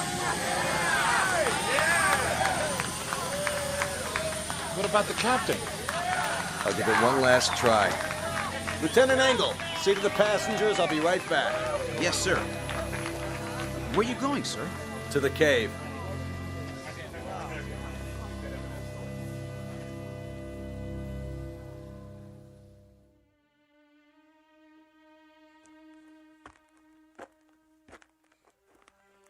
Captain? Benteen? Benteen, we know you're in here. Please, let us talk to you. He's not going to show himself, Colonel. We're leaving now. We have to blast off in 5 minutes. If we don't, we'll have lost our orbital position. Benteen, it has to be now. Captain! Captain, please, come out! Remember this. If we leave without you, there'll be no other ships. This is where you'll live the rest of your life. And this is where you'll die. All right, Benteen. As you prefer. Let's go, Baines. Goodbye, Captain.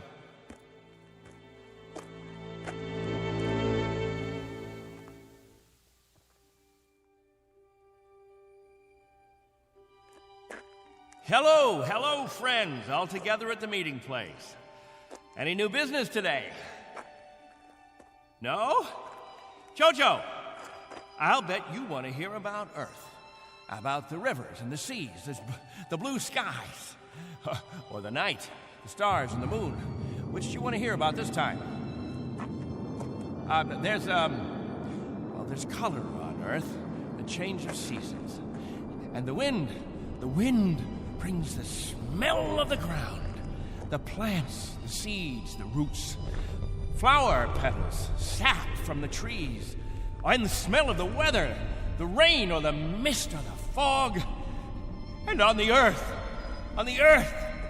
there's green, the color green, the feeling green.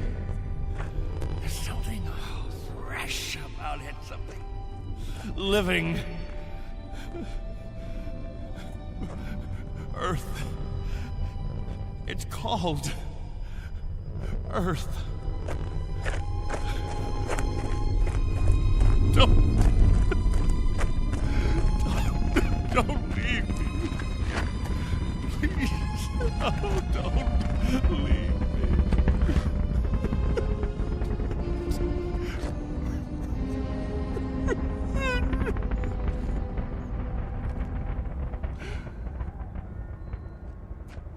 No! Don't leave me behind! Don't leave me.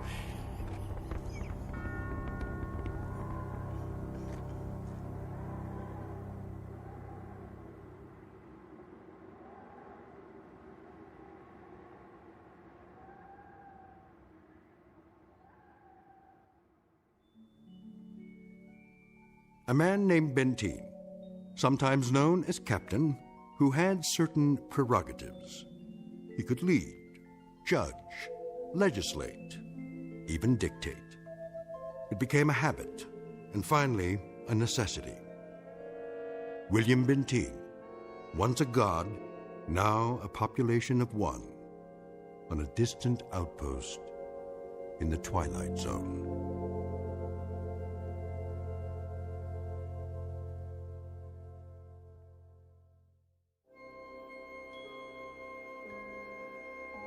Hi, this is Carl Amari, producer of the Twilight Zone Radio dramas. I'd like to take a moment to tell you about our official website at twilightzoneradio.com, where you'll get the latest news and information on these Twilight Zone Radio dramas. Plus, at twilightzoneradio.com, you can digitally download 3 free episodes or any of our episodes for only $1.95 each. In this age of ever-changing technology, we've decided to make these episodes instantly available to you by making the Twilight Zone radio dramas a digital download-only series. This means that this series will no longer be offered on CD. The CD collections at our website are now being offered while supplies last at buy one, get one free. So be sure to get your favorites before they're sold out. Be sure to visit us often, and I'll see you in the zone.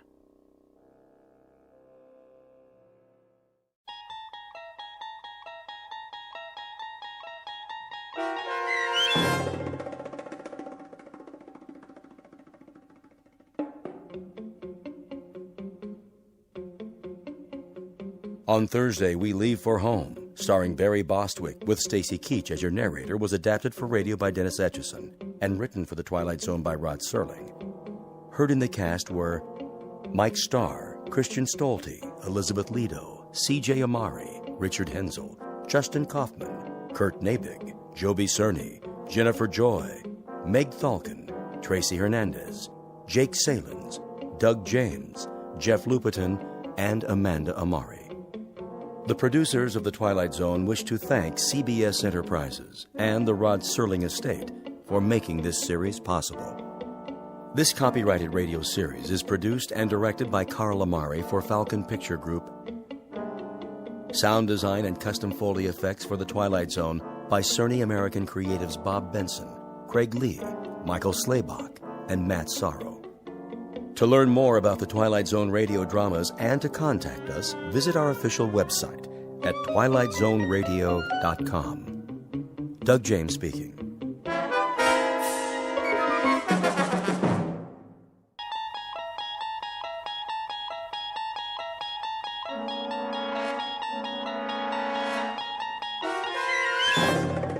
You unlock this door with the key of imagination. Beyond it is another dimension, a dimension of sound, a dimension of sight, a dimension of mind. You're moving into a land of both shadow and substance, of things and ideas. You've just crossed over into the Twilight Zone.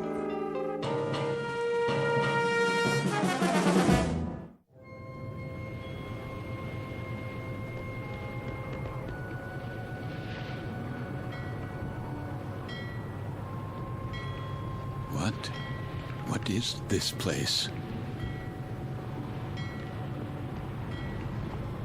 The time. It must be late. Very late. Light in the salon! Let's black out down there! Who?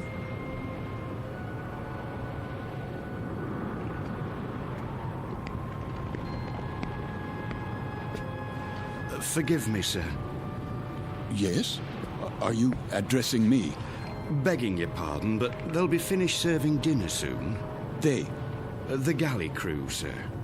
Why do you tell me this? Well, I only meant... What? What did you mean? Well, all I mean to say is, you'd best go in now, sir, if you want your evening meal.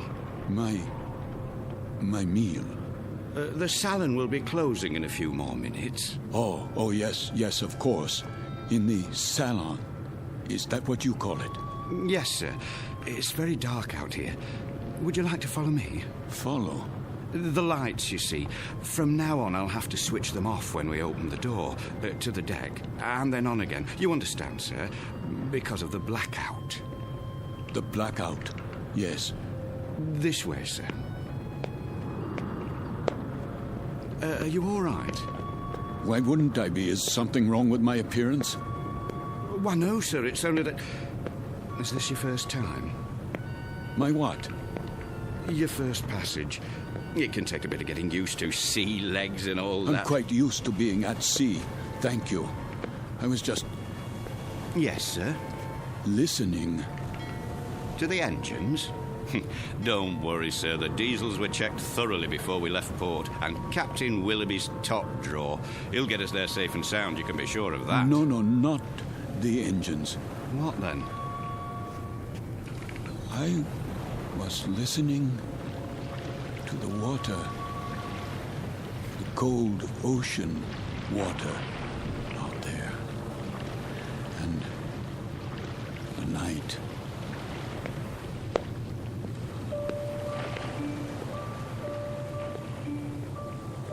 This is the deck of a small freighter, the SS Queen of Glasgow, located somewhere in the North Atlantic. Her registry, British. Gross tonnage, 5,000. Age, indeterminate. At this moment, she is one day out of Liverpool, Her destination, New York. Duly recorded in this ship's log is the sailing time, course to destination, weather conditions, temperature, longitude, and latitude. But what is never recorded in such a log is the fear that washes over a deck like fog and ocean spray. Fear like the throbbing strokes of pistons from the engine's diesels, each one a heartbeat, parceling out every hour into breathless minutes of watching, waiting, and dreading. For the year is 1942, and this particular ship has lost her convoy. Now she must travel alone like an aged, blind thing groping through the unfriendly dark, stalked by the unseen periscopes of steel killers, enemy U-boats that also watch and wait. The Queen of Glasgow is therefore a frightened ship, and she carries with her a premonition of death. In a moment, her crew and passengers will find out just how real that premonition may be, when a course is set that leads them all into an area known as the Twilight Zone.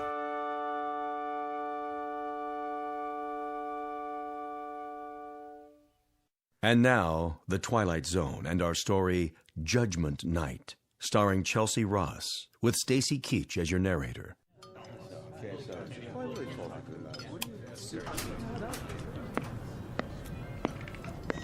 Why does he keep playing with the lights? Thought I'd gone blind for a second. My apologies for the momentary darkness. Wartime regulations, you know. Think nothing of it. Perfectly understandable. Wasn't it a lovely meal? Yes, indeed. Glad you enjoyed it, ladies and gentlemen. Something more, perhaps? Not for us, thank you, steward. We were just leaving. Come along, dear. Wait, Mommy, where's my doll? Why, here you are, little girl. You dropped it by your chair. Can you thank the nice man? Thank you. You wouldn't want to leave your dolly behind now, would you? Come along, Joanna. It's well past your bedtime. Yes, Daddy.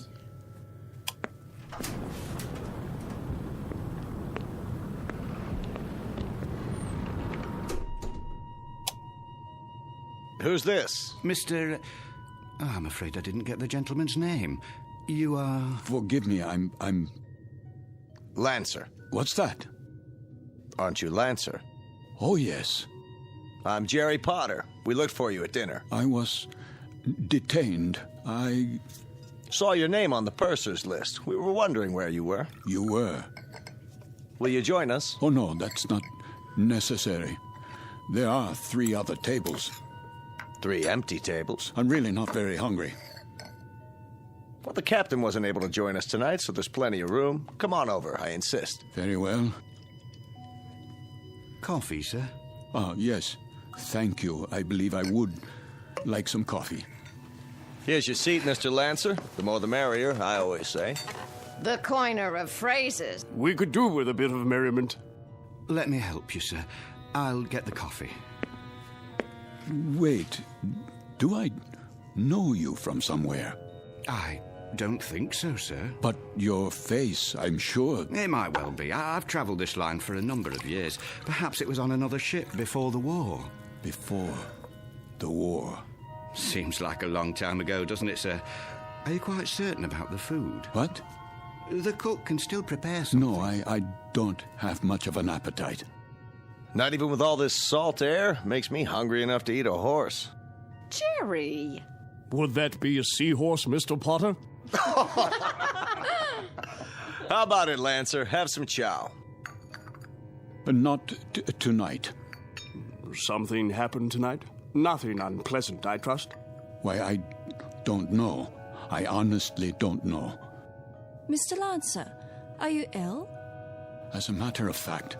You do look pale. A bit of the old mal de mer, perhaps. You might do well to take the meal in your cabin. My cabin? Your quarters, Mr. Lancer. This is all rather disorienting, isn't it? But a good night's sleep can do wonders. I could prepare a tray, sir. No. I'd recommend a cup of hot broth at the very least. I'm fine, I tell you. It was just a temporary dizziness. You're all very kind. I shouldn't intrude. Nonsense. Then let me do the honors. This is my wife. Madame. Hello. And across the table are our dinner companions, Major Devereaux. How do you do? And his secretary, Miss Stanley. Are you going home, Mr. Lancer? Home? Or away from home? Why, I'm heading away from home. We are as well, I'm afraid. The Major is heading up a military mission in Washington. Now, Barbara, loose lips. Oh, sorry. I was just telling them that I took this trip once before, when my wife was alive. Spring of 38. How different it was. The Queen Mary, most elegant. Where do you suppose they dredged up this one? She looks to be 300 years old. The Queen of Glasgow. Long live the Queen. Oh, hear, hear. What do you do, Lancer? Me? When I saw your name on the list, I tried to figure out what you'd look like. It's a game I play. Try to connect a face with a name. I thought you were probably an old language professor from Oxford or something. A regular barrel of laughs. Well, I'm... There goes the light again. Well, good evening, Captain Willoughby. No, please. Remain seated. I don't have much time. I thought I'd just stop for a cup of tea and say hello to those who are still here. Don't worry on our account. I'll get you tea, sir. Thank you, steward. We did miss you, though, Captain. I must apologize. We have a miserable fog out there. No kidding. And I thought I'd best take my meal on the bridge. And the rest of the convoy, Captain, are they in sight? They'd have to be 3 feet off the bow to be in sight, Major. That fog is quite thick. Oh, dear. However, we do hope to have some sort of contact by tomorrow. But I wouldn't worry. She's a good stout ship, and this isn't her maiden voyage. She's made this passage often. I suppose misery loves company, though, doesn't it? I'd feel a lot safer if we were in a convoy. I can almost see those wolf packs converging on us. There would be no wolf pack converging on a single ship, Major Devereaux. Sorry? The principle of the submarine pack is based on the convoy attack. The gentleman is quite correct. Our primary danger would lie in a single submarine. Well, that's reassuring. I guess we stand a better chance against one than against 20, don't we? Just ask Admiral Potter here. He fought with Dewey at Manila. He knows everything. Still, it only takes one torpedo. They can do such dreadful damage. And I must tell you, I've had a miserably uncomfortable feeling ever since we've left. What kind of feeling? Of being followed. Isn't that something? I've had the same feeling. I'll tell you, I'd rather they go after us with a pocket battleship. That you can see, not a skulking, crummy tin fish a couple of miles underwater. If we're being followed, you will see the sub, Mr. Potter. It will surface. They won't waste all their torpedoes on us. Not when they can sit back 1,000 yards and shell us with impunity and sink us at will. You forgive me. This is Mr. Lancer, Captain. Mr. Lancer? But you sound like a U-boat commander. My apologies. That was clumsy of me. Oh, please, sit down. Let me clean it up, sir. I hope I didn't spill any coffee on you, Miss Stanley. No, but you did quite a job on yourself. That's quite all right. I'll get you a towel. I said it was all right. Yes, of course. Sit down, Mr. Lancer, please. Another cup of coffee, sir? No. Thank you. That won't be necessary. I think we might start by getting better acquainted. First of all, I trust everyone's comfortable. Yes, quite. This ship, you know, wasn't designed to carry passengers. I hope you'll bear with some of the inconveniences. I suppose they're worth living with to get to the States, aren't they? You can say that again. Mr. Potter, I understand you're with the American government. War Production Board. And where is your home, Mrs. Potter? Good old Chicago. Windy City. Oh, how interesting. I do hope to travel farther west one day. I tell you, I'll be mighty glad to see it again, wind or no wind. And you, Mr. Lancer? Yes? Where's home for you? Home? I was born in Frankfurt. Frankfurt? Like in Germany? Yes, Germany.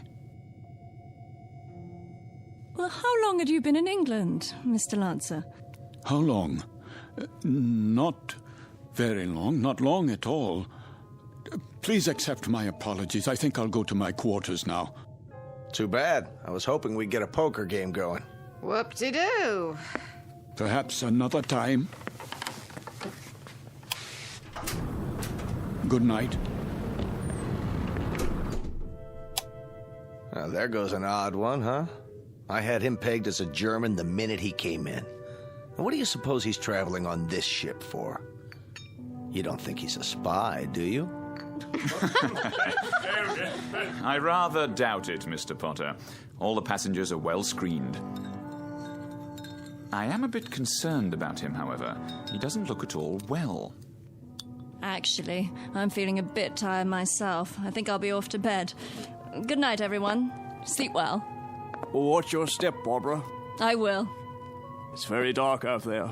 Would you like a torch? Oh, don't worry about me. I can have the steward escort you. I wouldn't think of it. See you all at breakfast. I'll get the light switch. Thank you, Captain. Good night.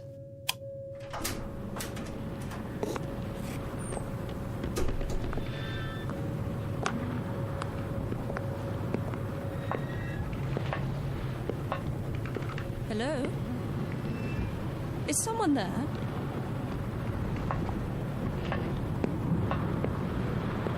I say, is anyone...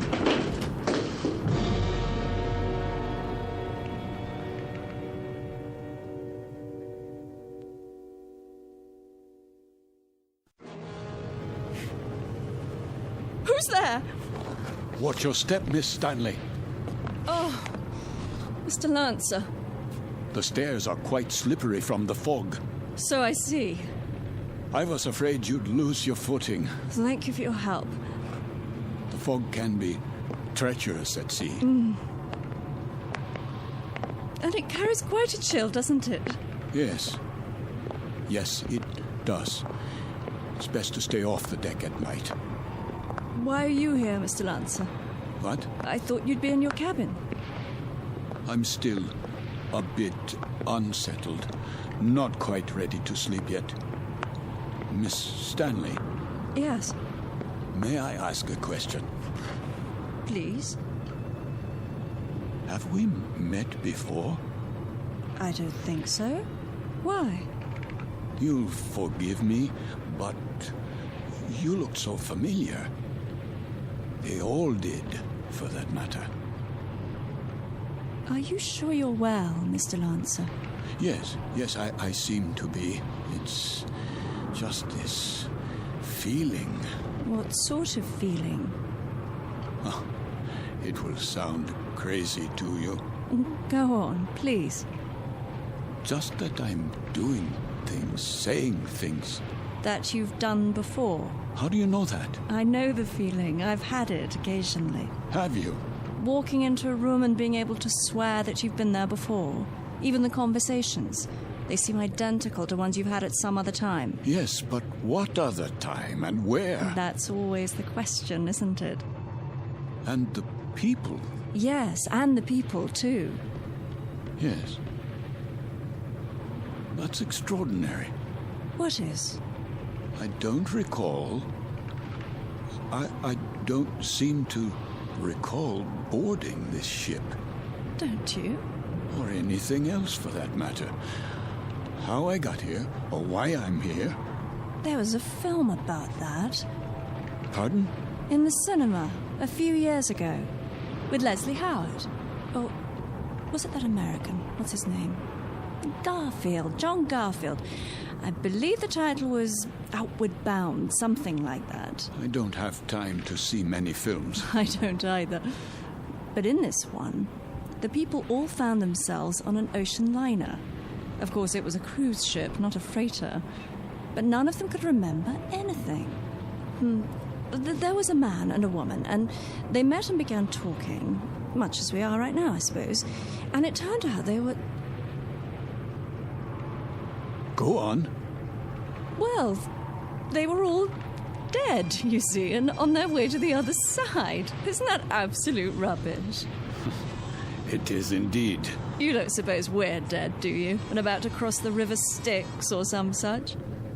No, that's ridiculous. I, for one, remember everything.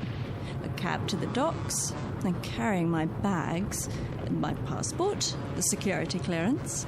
My passport? Of course. It must be in my cabin. If we were dead, I'm sure the meal would have been followed by a lovely dessert. Mr. Lancer, may I make a suggestion? Why don't you see the ship's doctor? I'm sure they must have one, even on a freighter. For what purpose? It has to be some form of temporary disorientation. I was standing on deck, and it was as if I suddenly woke from a deep sleep. I heard your voices from the salon. Amnesia? Not really. I know who I am. I'm Karl Lancer. I was born in Frankfurt, Germany. I'm in the... In the what? In the... You were going to tell me. You were in the something or other. Was I? I don't remember now. Mr. Lancer, perhaps if you got some sleep, that might be all it takes. It wouldn't help. I don't think I could get to sleep.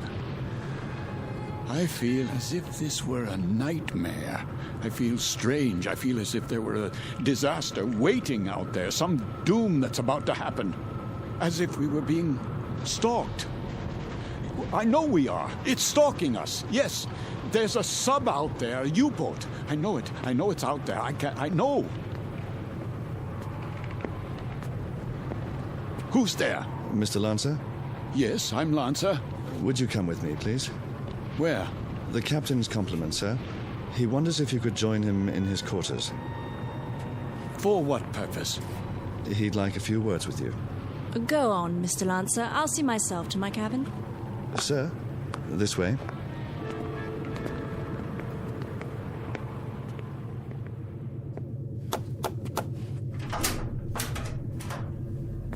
Mr. Lancer, sir.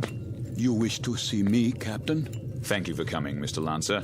You've met my first officer, Mr. Danbury. Yes. What is this about? I wonder if you'd mind answering a few questions. No, not at all. First, would you mind showing us your passport? My passport? If you don't mind. Just routine, Mr. Lancer. On our passenger manifest, it seems that your passport number was somehow not included. Yes, of course. Oh, I'm afraid I don't have my wallet in my pocket. It must be down in my cabin. That's perfectly all right. Sometime during the next few days, if you think of it, say tomorrow, you can show it to me whenever it's convenient. Are you feeling better, Mr. Lancer? Yes, much better. Is there anything I can get you? No. Then, is there anything you'd care to talk about? How do you mean? Anything on your mind? Something you'd care to tell us, perhaps? There's very little I can tell you. And why is that? Because I don't remember very much. No? Actually, to tell the truth, I don't know how I got here. I don't recall anything about it. Is that right? I seem to remember only a few odd, disjointed things. I know, for example, that my name is Karl Lancer. I know I was born in Frankfurt. So you said. Please continue. Continue where? That's it. At this moment, that's all I know. Mr. Lancer. Yes? At the table, you exhibited a rather unusual working knowledge of German submarines. Could that, perhaps, stir your memory? I wish it could, but it doesn't. I see. In that case, why don't you go on to bed for now? Have a good night's rest. We'll talk tomorrow, you and I. Very well. That will be all for now, Mr. Lancer. Good night. Good night.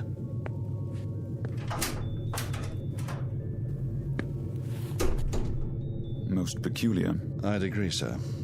I'd say he bears watching. Then watching is what he'll get. I told you what he said at the table. What do you make of it? That's hard to say. But as I was going to get him on deck, he was talking to one of the passengers, Miss Stanley. And? He was speaking quite excitedly, in a very loud voice. I couldn't help but overhear.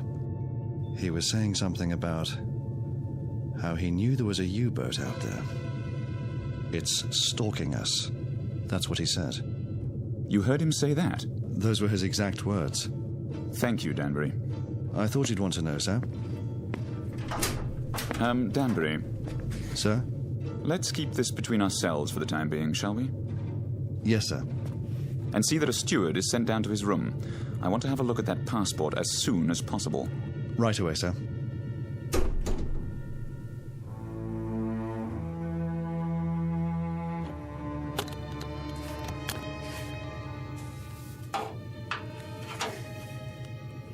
There you are, sir. All your clothing hung up, I believe that's it. Anything else I can help you with? No, that will be all. Ah, your shoes. I'll just put them in the closet. Hold on, what's this? Where? In your bag. Looks like an officer's cap, but not one of ours. War souvenir? What are you talking about? This, sir. I was wondering if it was a war souvenir. Let me see that. Yes, sir. It's a naval officer's cap. Foreign by the style of it. Don't touch things that don't concern you. I only thought I'd put it away for you. That won't be necessary. I'll put it away myself. Yes, sir. That will be all.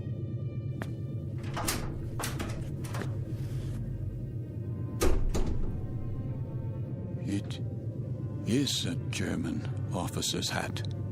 A submarine commander's. What does it say inside? It must have an identifying label. Yes, here. But this can't be.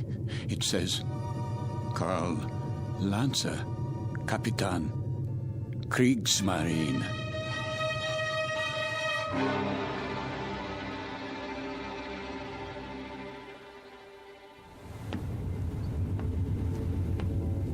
Mr. Danbury? Yes, sir? We've slowed down again. See if you can impress upon that very temperamental engineer the rather dire necessity for speed. Engine room. Engine room. McLeod, can we get any more revs? We're losing speed badly. Begging your pardon, sir, but I've got these blooming engines trained to the limit now.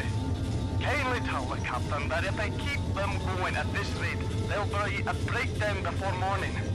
In that case, we'll be going a precious lot slower in a drift than under power. McLeod, we simply have no more revs. If you can give me maximum speed for another 12 hours... Captain! These engines needed to be overhauled a month ago, and instead of an overhaul, they're getting worked to death. Well, do what you can, man. Aye, aye, sir.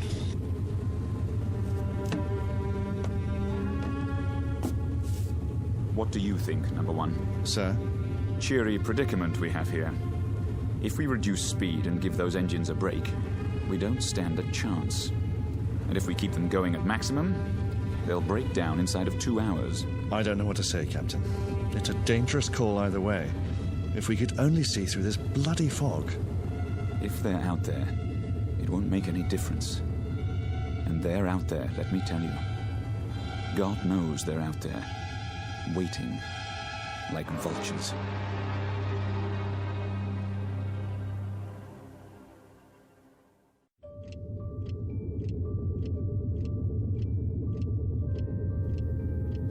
Another drink, please. Begging your pardon, sir, but it's very late. Don't beg my pardon. Just put the bottle on the bar. Go to bed if you're tired, but leave the bottle.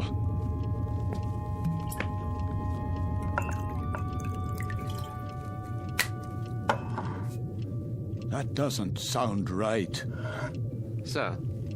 The bearings. Bearings, sir? Yes, on the engines. They always sound like that, sir. You get used to it. You should hear McLeod on the subject. He's the engineer. Says the engines on this tab were originally designed for Lord Nelson. Is that clock accurate? Why, yes, sir. She's a real antique, that one. Captain Willoughby had her on the old Harcourt Bay. Keeps perfect time, she does. It says 5 minutes past 12 at 1:15. Not for a while yet. No, but at 1:15, something will happen at 1:15. Something, sir? What might that be? I don't know. I really don't know, except the hour and the minute, 1:15. It sticks in my mind. The tray for the bridge, please. Just being made up, sir. The cook will be done in a minute. Have a seat at the end of the bar. Been here long, has he? Sitting like that for 3 hours. One drink after another. Just sitting there, drinking.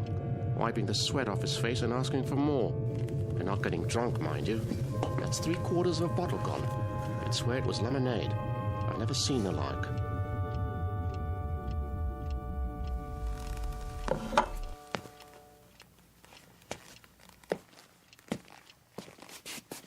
Why have the engines stopped? Probably just routine maintenance, sir. Don't give me that. They've broken down. I don't think it's serious, sir. You don't think it's serious? Adrift in waters like these without any power, you don't think that's serious? We're defenseless here. Now we are absolutely defenseless. They'll be repaired, Mr. Lancer. We'll be underway again soon. No, we won't be underway soon. We'll drift until 1:15. That's what he's been saying all night long.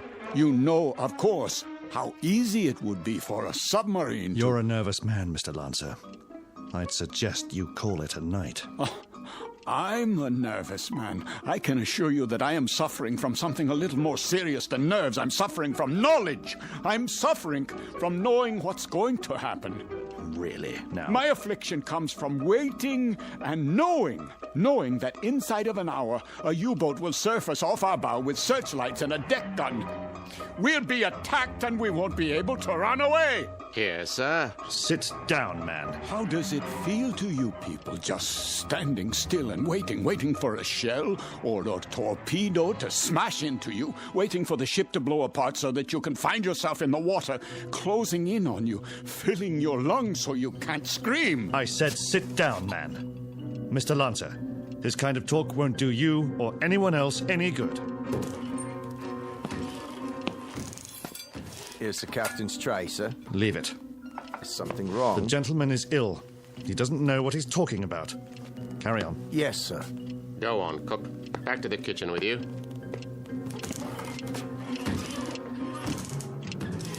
The U-boat's coming. We must get the engine started or abandon ship. That's what we must do. Yes, we must abandon ship. Do you hear me? Why has the clock stopped? Where did you go? Where have you all gone? Why have you left me alone like this? Where is everyone?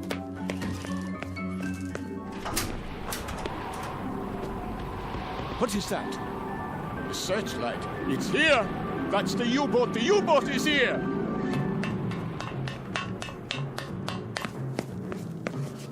We've got to get out. Off the ship, everybody!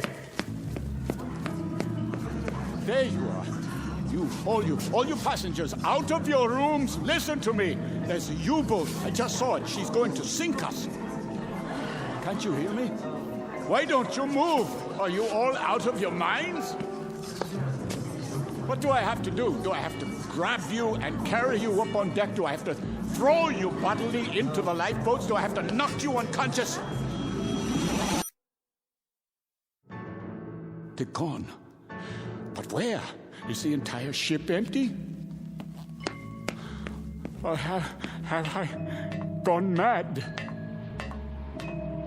A life preserver, yes. SS Queen of Glasgow. Wait. I remember that name. Queen of Glasgow. Queen of Glasgow. Potter? Major Devereaux! Miss Stanley, where are you? Captain, steward, we must abandon ship.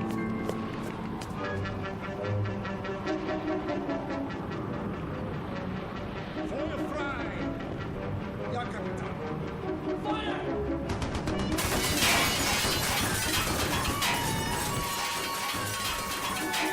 They are shelling us. We're hit, I tell you. Miss Stanley, we must get out. The lifeboat. I can't, Mr. Lancer. The roof's collapsed. The door won't open. Climb through the porthole quickly. I'll try. Where are the lifeboats? Over here, Mr. Devereaux. I'll have to climb down. Help us, please, my wife. I'm coming, Mr. Potter.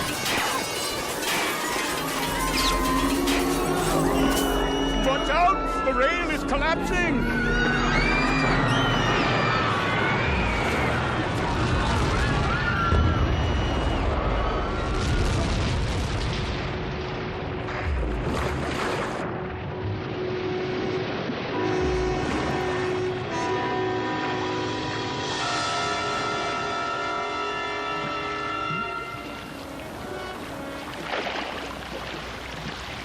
The family, the little girl. Where? The doll. Here, I have it. Who could do such a thing? Who? Who?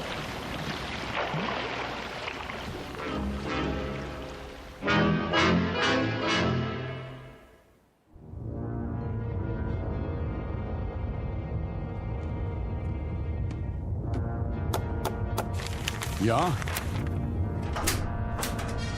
Not much to show, Captain Lancer. That's all. Very little wreckage floated to the surface. Only this life preserver. There were no survivors. Then I'd say that's a good catch tonight, wouldn't you? Very good catch. It says SS Queen of Glasgow. Ah, a 5,000-tonner. Isn't that what the registry reads? Yes, sir. Cheer up, Lieutenant. Hand me the coffee. Well, pour it. If you wish, sir. You have nerves, Mueller. Not really, sir. A little shaky, perhaps. Oh, why? Nothing, sir. I asked you a question. Why? There were women and children on that ship. So? We gave them no warning. You'd have us give them warning, eh? So their radio man can send out their position, which quite incidentally is our position. You have sentiment, but no brains. You're an old woman, Mueller. You know that? I just find it difficult. To do what? To reconcile killing those people. Without warning. It makes me wonder if we're not damned now. In the eyes of the British Admiralty, we most certainly are. I mean in the eyes of God. You're not just a fool, Lieutenant. You're also a religious fool. Perhaps a mystic, too. And if we are damned, what will happen? I've had dreams about it. Maybe people like us have a special kind of hell waiting. Maybe to be damned is to have a fate like the people on that ship. To have to suffer as they suffered and die as they died. You are a mystic, Lieutenant. We'd ride the ghost of that ship every night for eternity. Every night, Herr Capitan. For eternity. What are you talking about? They could die only once. Just once. But we can die 100 million times. Every night. Ride the ghost of that ship. Every night. Every night.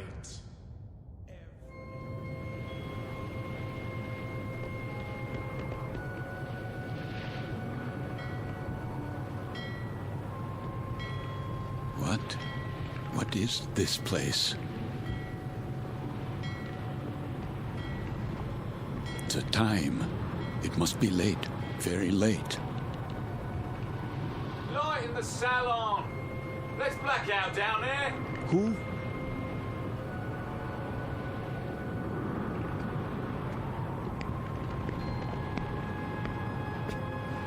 Forgive me, sir.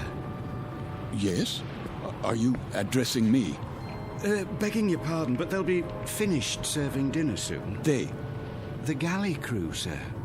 Why do you tell me this? I only meant... What? What did you mean? All I mean to say is, you'd best go in now, sir, if you want your evening meal. My meal? The salon will be closing in a few more minutes. Oh, yes, of course. In the salon. Is that what you call it? Yes, sir. It's very dark out here. Would you like to follow me? Follow? The lights, you see. From now on, I'll have to switch them off when we open the door, to the deck, and then on again. You understand, sir? Because of the blackout. The blackout? Yes. This way, sir. Are you all right? Why wouldn't I be? Is something wrong with my appearance? Why, no, sir. It's only that... Is this your first time? My what? Your first passage. It can take a bit of getting used to. Sea legs and all that. I'm quite used to being at sea. Thank you. I was just... A special kind of hell-waiting. Maybe to be damned is to have a fate like the people on that ship. To have to suffer as they suffered and die as they died. We'd ride the ghost of that ship every night for eternity. For eternity. For eternity. For eternity. Yes, sir? Just listening. To the engines? No, not the engines. I was listening to the water. The cold ocean water out there. And the night.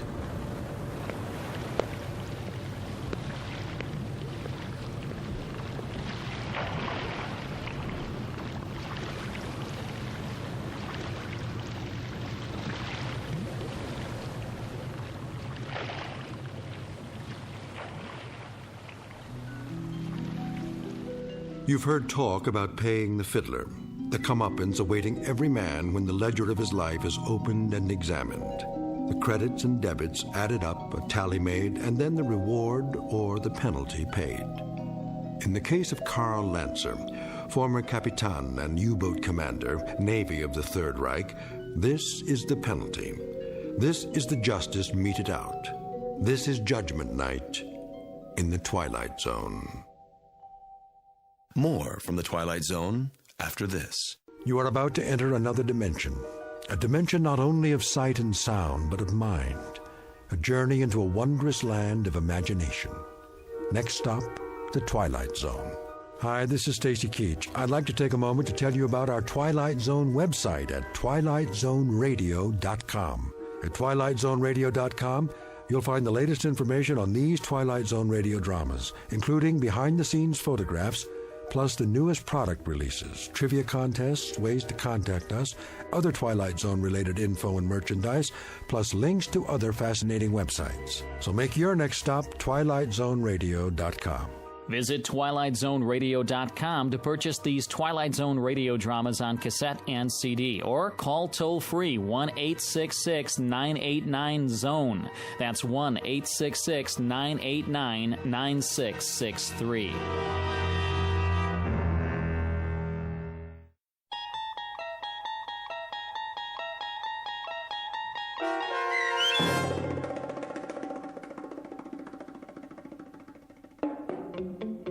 Judgment Night, starring Chelsea Ross with Stacy Keach as your narrator, was adapted for radio by Dennis Etchison and written for The Twilight Zone by Rod Serling. Heard in the cast were Nick Sands, Damian Arnold, Richard Shavson, James Houghton, Sarah Wellington, Christian Stolte, Fernette Lebo, Doug James, Martin Astrop, Anna Rose Benson, and David Darlow. To learn more about the Twilight Zone radio dramas and to obtain audio cassettes and CDs of these programs, visit our website at twilightzoneradio.com. The producers of The Twilight Zone wish to thank CBS Enterprises, Carol Serling, Dennis Etchison, Dick Brescia Associates, Claire Simon Casting, Terry Jennings, XM Satellite Radio, Sirius Satellite Radio, our sponsors and our radio affiliates for helping make this series possible. This copyrighted radio series is produced and directed by Carl Amari for Falcon Picture Group. Audio editing, sound design, Foley effects, and mix for the Twilight Zone radio dramas are by Cerny American creatives Craig Lee, Michael Slaybach, Bob Benson, and Jason Rizzo. To learn more about the Twilight Zone radio dramas and to contact us, visit our official website at twilightzoneradio.com. Doug James speaking.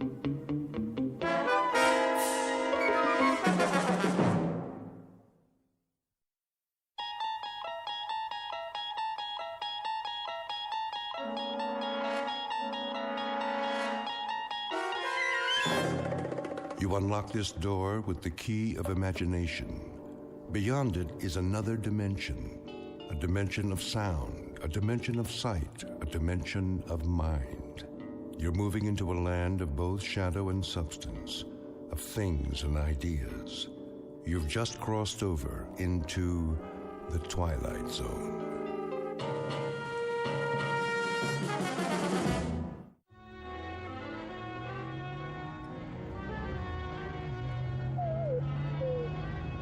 Hold on, Rowdy. We'll make it. There's a fork in the road up ahead. Oh, haven't they heard of signs around here? No, I didn't think so. Well, Rowdy, I've kept it from you long enough. The fact is, we're lost. And you know what else? Take a look at the fuel gauge. Almost empty. Don't whine at me. It isn't my fault. This map is useless. So much for shortcuts. Which way do you think it is, right or left? Okay, left. Hope you know what you're doing. Well, what do you know? I do believe that's a town up ahead. Peaceful Valley, population 981. At least it's got a gas station. Rowdy, you just earned yourself a steak.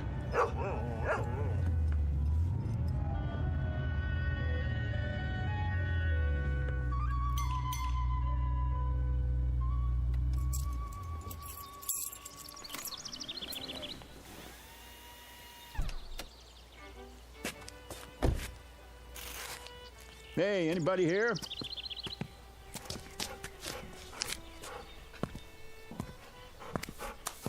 How do? Hi, can you fill it up? Don't see why not. Convertible, huh? One of those new foreign jobs? The gas cap's under the license plate. Oh.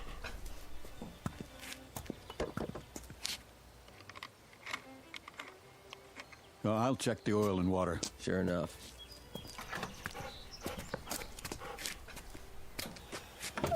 Rowdy, stay.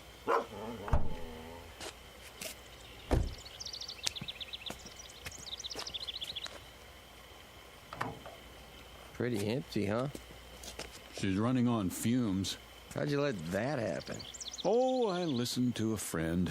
Told me I could cut 4 hours off the trip if I took the back road. No traffic, nice scenery. If I'd gone the way I know, I'd be in Albuquerque already. Ah, you mean you're lost? That's what I mean. Think you could point me toward a highway? A great big highway with signs? Just go back to the fork and take the other road to Braden. That's about 80 miles. When you get there, ask somebody for a map. I'm fresh out. Shouldn't have any trouble, though. I shouldn't, but I always do. Here, take it out of this. Sure thing. Nice little town you've got here. What's it called? Peaceful Valley. Well, it isn't exactly a valley, but it looks peaceful enough. Where's the nearest restaurant? Down the street. It's closed, though. You'd be better off in Braden. Yeah, but I'm hungry, and so's my dog. I promised him a steak. Sorry, we don't have many visitors here. I can see why. I'll get your change.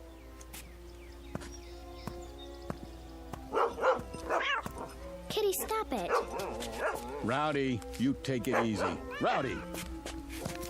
1850 out of 20. Rowdy, come back here. Leave my kitty alone, you bad dog. Rowdy! He's just playing. No, he's not. I'll fix him. What's that?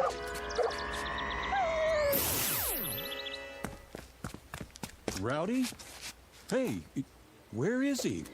What did you do to my dog? What dog, mister?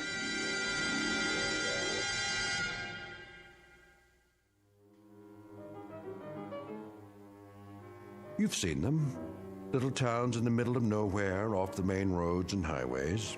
You've seen them, and chances are you kept on driving. But have you ever wondered about them? Who lives in these towns? Who are they? What do they do, and why do they stay? Philip Redfield never bothered to ask such questions, and until now he had no reason to stop and find out. If not for his dog, an errant cat, and a little girl with a peculiar electronic device, he might have driven through Peaceful Valley and continued on his way without a second thought.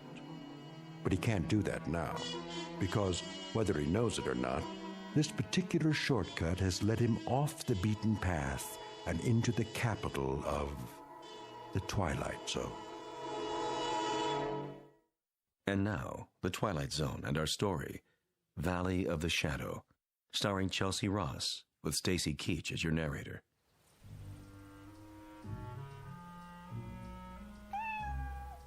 Come on, Kitty. Let's go in the house.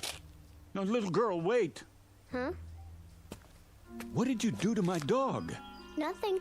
Oh, yes, you did. Look, I was standing right over there. I saw you. You leave me alone. Not until you tell me what you did to my dog. What in the... Rowdy, here! Here, boy! Rowdy, where are you? Hey, fella, you scared my little girl. That makes us even. Your little girl scared me. What do you mean by that? Just what I said. I don't know how she did it, but she made my dog disappear. What? She pointed something at him about the size of a remote control. She took it out of her pocket, and he vanished into thin air. Are you feeling all right? No, I never feel all right when I see a miracle happen. It raises my blood pressure. Easy now, mister. What kind of dog is he? A golden retriever. Let's look around the yard. He's bound to be here somewhere. What's his name? Rowdy. Here, Rowdy. Here, dog. Look, this isn't doing us any good. I told you. You try over the hedge. I'll go around back. Don't worry. We'll find him. He couldn't just disappear. That's what I'm trying to tell you he did. Here, Rowdy. Rowdy? Rowdy! Here he is. Wait, there you are, boy. Good dog. Where were you? In the back. I guess he must have found another cat to chase. Yeah, I guess so. Yeah, I'm sorry I popped off at you. I could have sworn. It's all right. The way Sissy disappears sometimes? Well, I know how you must have felt. How you doing, boy? Sissy's your daughter? Yep. What was that thing she had, anyway? What thing? In her hand, some sort of electronic device. Now, I know I didn't imagine that. Oh, it must have been her transistor radio. Yeah. Well, I'm sorry I bothered you. Come on, boy.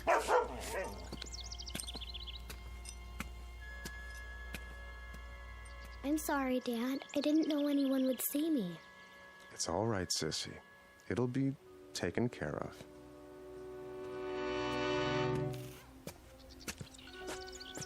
You see all that? All what? Never mind. Okay, Rowdy, back in the front seat. Let's get going.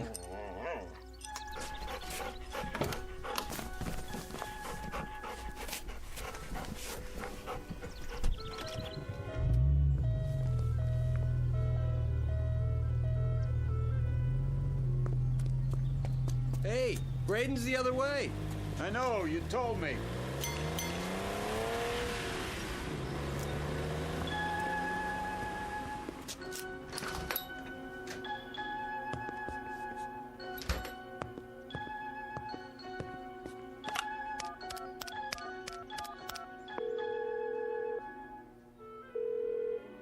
Evans, I want to talk to Dorn.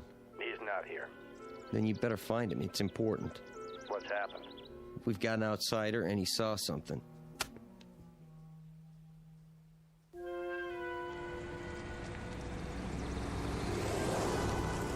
There's the restaurant. The sign in the window says, closed, all right. Great. Well, don't worry, Rowdy. I said I'd find you a steak, and I will, somewhere.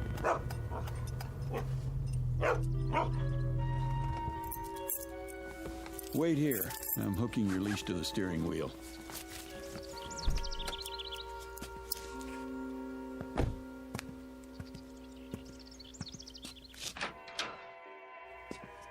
Hello? Anybody here? Hello?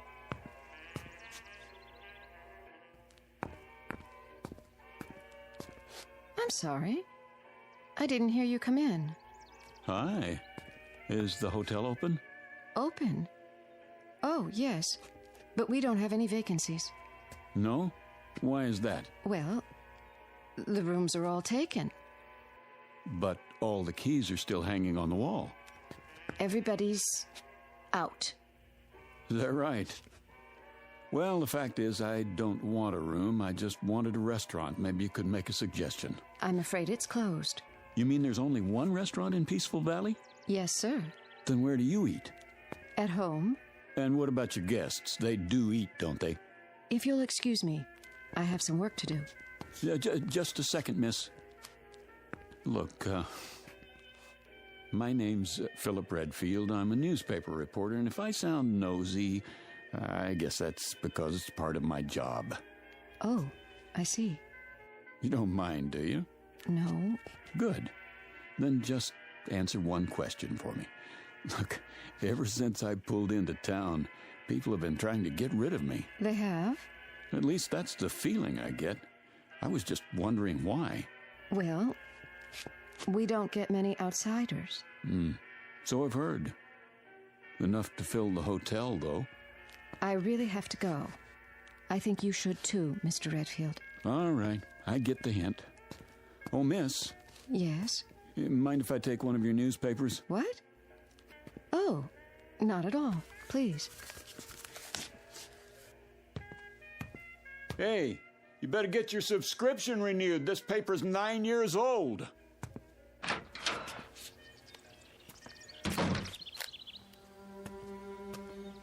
Come on, Rowdy, let's get out of here.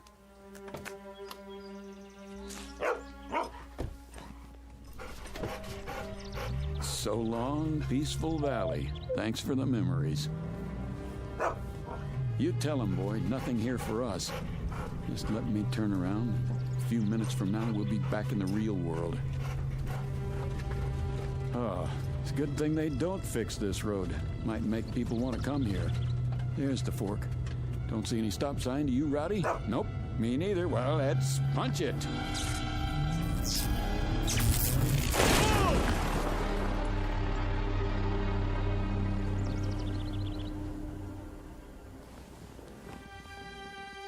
What was that? Rowdy, are you okay? Rowdy?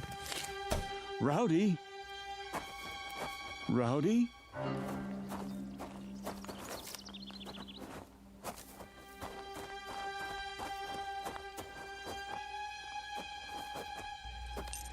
Rowdy? Oh, no. No.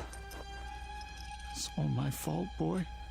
I shouldn't have been going so fast. Breathe. Breathe, please. Oh, Rowdy.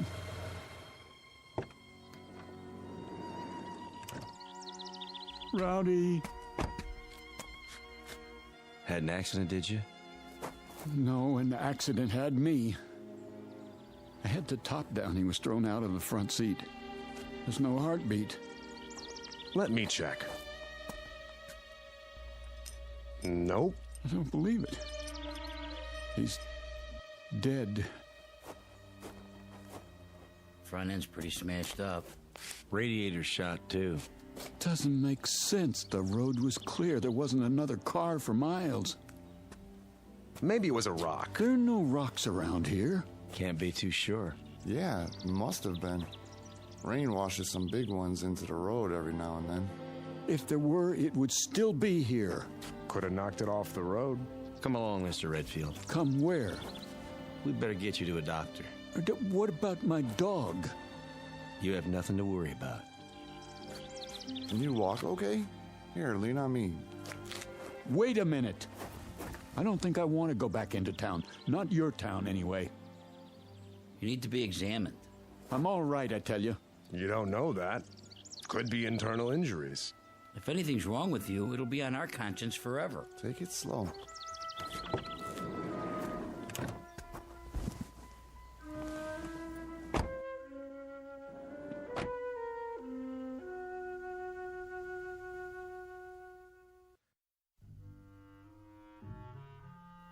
In here, Mr. Redfield. This is a doctor's office? In a way. Thank you, gentlemen. You can leave now. If you're not a doctor, what are you? My name's Dorn. You might say I am the mayor. And these are my associates, Mr. Evans on my right and Mr. Connolly. Hello. How do you do? And how do you feel, Mr. Redfield? Terrible. Oh, I'm sorry to hear that. Would it help you to learn that your dog is well? He's dead. Oh, no, not at all. Merely stunned. I assure you, he's quite happy. How do you know? Mr. Swanson called in. That's the man who helped your dog. He thought you'd be pleased. I am, if that's true. You have a suspicious nature, don't you? I thought I was supposed to see a doctor. Oh, of course. But you don't really need one, do you? If you did, we'd have one here in no time, believe me. Then why am I here? Just to bring us all up to speed, in a manner of speaking. Please, sit down. We'll try not to detain you too long. After all, you can't go anywhere in a wrecked car now, can you? You've got that right. We'd like to ask you a few questions, if we may. Don't worry, only a few. Mr. Evans, perhaps you'd care to begin. Mr. Redfield, it's been reported that you saw something, a miracle, I believe you called it, across from the gasoline station. Would you please tell us about this miracle? Sure. My dog ran after a cat. What were the details? That's it. You're quite certain? Nothing more? Yes, I'm certain. Mr. Connolly, your question. I was simply wondering, Mr. Redfield, why you told the girl at the hotel that people were trying to get rid of you. What is this, a quiz show? Look, I've got a wrecked car, and I'm already a day late for work. I assure you, it's being taken care of. Just a few more questions, if you please. I think you mentioned that you're a newspaper reporter. So? A noble calling, but limited. I suppose you have a novel in the planning stages? Who told you that? No one. It's a fact, though, that most reporters aspire to be novelists. I wouldn't know. Are you married? No. Engaged? No. Listen. So you came to Peaceful Valley by mistake? No one knows you're here? Oh, they will. A lot of people are going to know I was here, Mr. Dorn. Oh, dear. What's the story on this place, anyway? Rowdy didn't just run after a cat, and I didn't crash into a rock that wasn't there. What did happen? Come back in an hour, Mr. Redfield. Perhaps then you'll have the answers you seek. I'd like to speak with my associates first. Where can I find a phone? There's one at the hotel. 1 hour, then, Mr. Dorn.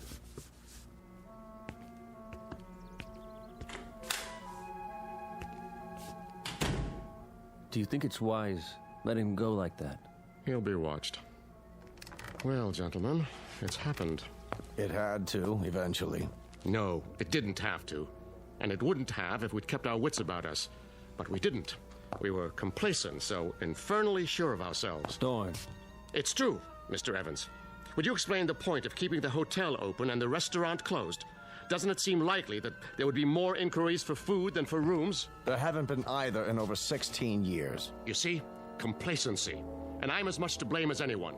If only the Johnson girl hadn't been so careless. If only Fredericks hadn't behaved suspiciously. If only I hadn't panicked and activated the barrier. You had to. There wasn't any choice by then.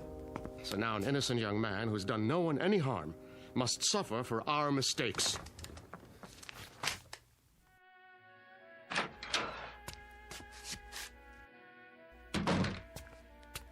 Mr. Redfield. I was told there's a telephone here. Well, yes, but... Where is it? I keep it under the counter. Uh-huh. A real antique, huh? Figures. How do you get the long-distance operator? Just ask for her, but... Hello? Hello? Yes, I'd like to call Albuquerque. Chapel 77205, station to station. That's quite a mare you've got there. Makes a person feel really welcome. You've spoken with Dorn. Yeah? All right. Keep trying. My name's Redfield. Well, I see they haven't come back. Pardon? Your guests? All the keys are still here. Oh. Because there aren't any guests, isn't that right? You should have left when you had the chance, Mr. Redfield. I tried to, believe me. But I smashed my car up on a rock that's invisible. Now, how could that be, do you suppose? I don't know. Do you have a name, or is that a secret, too? It's Ellen. Ellen Marshall. All right now, Ellen. I want you to let me know when my call comes in. It's very important. Will you do that? Yes. Where will you be? Well, I'm going to check on my car, and then I'll be in the mayor's office. Still starving to death, probably.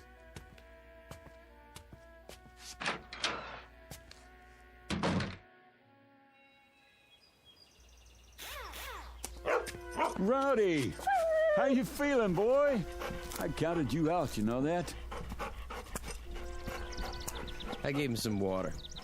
What about the car? It's pretty banged up. Hood's sprung, and the radiator's punctured. Yeah, I know. You were supposed to be fixing it. Nobody told me.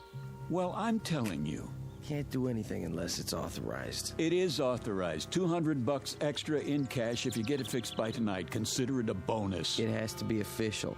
Sorry. You're going to be a whole lot sorrier, I promise.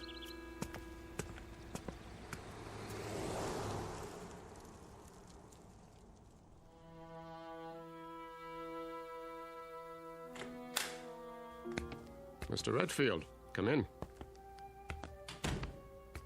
I thought you said my car was going to be repaired.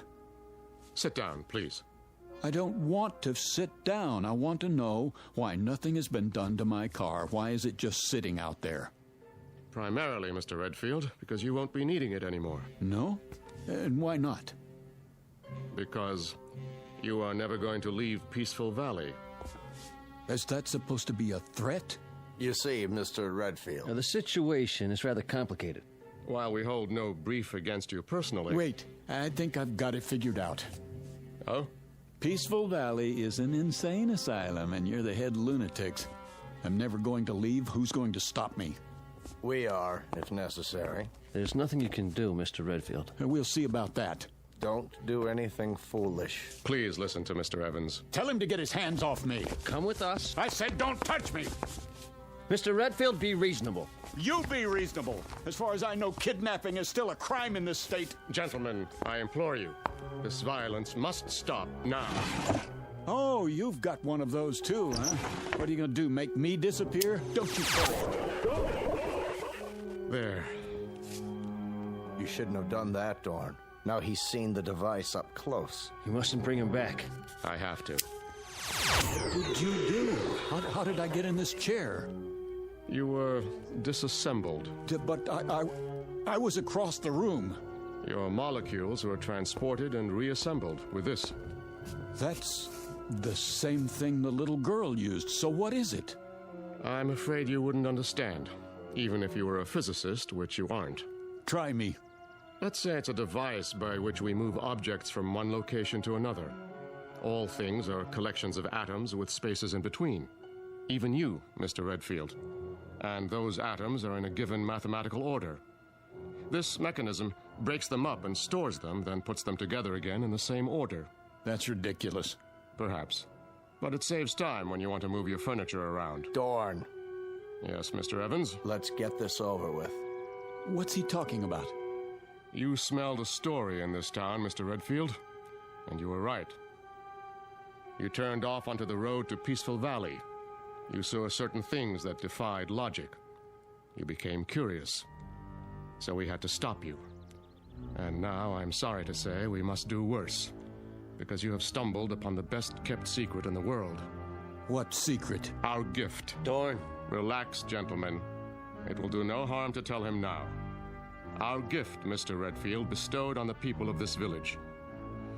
104 years ago, a man came to Peaceful Valley, from what land or even what planet no one knows. Oh, come on. He was a brilliant scientist, but he was also wise, as you shall see. From his brain came equations the likes of which no one has seen or dreamed of. No one on this planet, at any rate. What kind of equations? Of course, I can't tell you what they were, but you're aware, I trust, that the basis of this complicated process we call life is energy. It is a powerful, mysterious force. If enough of it were to strike a single square inch of Earth, it could run all the machines in the world. It could perform miracles. And you expect me to believe in this magic? No magic. The scientists' equations unlocked the force, Mr. Redfield. And from them has come the greatest power for good or for evil that the universe has ever known. Where do you come in? He decided to entrust his secret, the equations and the machines he'd built, to 3 men. He instructed them to give the people of Peaceful Valley the benefits of this power, but under no circumstances to reveal the secret to the outside world. It was to be kept here until humanity learns the ways of peace. And that is your story, Mr. Redfield. So you can see why we cannot allow you to leave. Our law is very clear. It says, let him who discovers the secret be eliminated. There is more at stake here than your life, much more. And now it's time to finish it. What are you doing? Come with us. Get away from me! Don't make it hard on yourself. Come, Mr. Redfield, we can't do it here. I promise you it won't hurt a bit. No! Wait! Wait!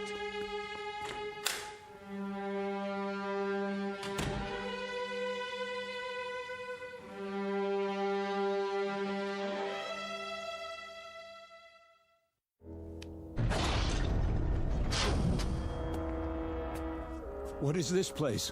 A laboratory, built by our benefactor. There's the original of the dissimulator, somewhat larger than the one we used on you upstairs. And this is a second-generation model.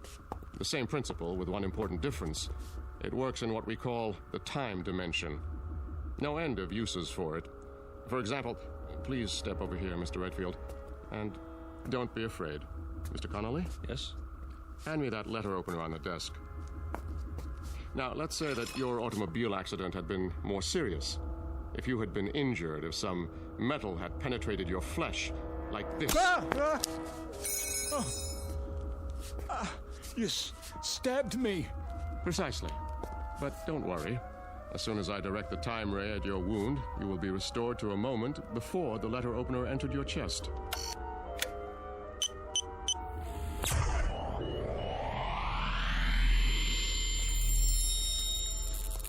My skin. I can feel it closing up. This is fantastic. Isn't it? Even the fabric of your shirt. Now, let me see. This console is a duplicating machine, but not like others you've seen. Here, for example, on this card is a description of the atomic structure of a ham sandwich on white bread with mustard. One ham sandwich. I believe you said you were hungry? Not anymore, Mr. Dorn. Out there on the road, what did I run into? In the car. I'm sorry about that, but we had to stop you. It was an energy field, a wall of loosely packed atoms, so to speak. Purely an emergency measure. Now, behind this wall panel with the cards is a folder containing the sacred papers, the original equations from which everything you see came about, in case you still doubt that they exist. Do you know what you've got here? I believe so. And you mean to say you don't intend to share it with the world? Oh, good heavens, no. I've already explained why. The world isn't ready. But Peaceful Valley is? We have no wars here, no crime, no violence, no greed. Unlike your world, ours is a place of peace. We use the power for good, not evil. And what makes you so sure the rest of us wouldn't do the same? Come now, Mr. Redfield. The history of civilization is written in blood. Because people wanted things. With this power... With this power, they would destroy the universe. They are children. But that one machine, It could stop sickness and suffering. It could cure disease. And you let people... Haven't you any conscience? Yes. That is why we cannot release the equations. The same power to heal the sick could be used to kill the innocent. It could mean the end of the world. I don't believe that. Think, Mr. Redfield. What did you do with Professor Einstein's primitive equation E=mc²? It could have been used to make the waters flow in the deserts to feed the starving millions, was it? No. It was used to destroy countless lives with a bomb. So you're just going to sit on your secrets, use them for making ham sandwiches. Ham sandwiches are a bit better than total destruction, wouldn't you say? Let's get on with it. He knows too much. We have to eliminate him. You hypocrites. You talk about us, but when you want someone out of the way, what do? You eliminate him. Be quiet. No, he has a point, Mr. Evans. That is what I've been pondering. If we kill this man, then in what way do we differ from the outsiders? It's the only solution. Thank you, Adolf Hitler. Oh dear. We didn't anticipate this, did we, gentlemen? It is the law. Not necessarily. The law says, let him who discovers the secret be eliminated. It doesn't say killed. You can be eliminated one of two ways, Mr. Redfield. Through death or through assimilation. The choice is yours. Will you die or will you join us? You mean live here the rest of my life? Exactly. Become one of us. It won't be unpleasant, you know. We'll give you a nice house, built to your specifications. Time to write that novel. Nothing or everything, huh? Well, which shall it be? What do you think? In that case, welcome to Peaceful Valley. I've equipped it with bookshelves, a desk, reference materials, paper. I'm sorry about the old-fashioned typewriter. We couldn't find a card for anything newer. But Dorn has promised me... Miss Marshall. Yes? Why are you going to all this trouble? Because Dorn asked me to. Is that the only reason? I suppose I'd like you to know that I'm not really unfriendly. I'm not. In fact, I think we could be very good friends. Mr. Redfield. Yes? May I ask you a question? I wish you would. Do you play chess?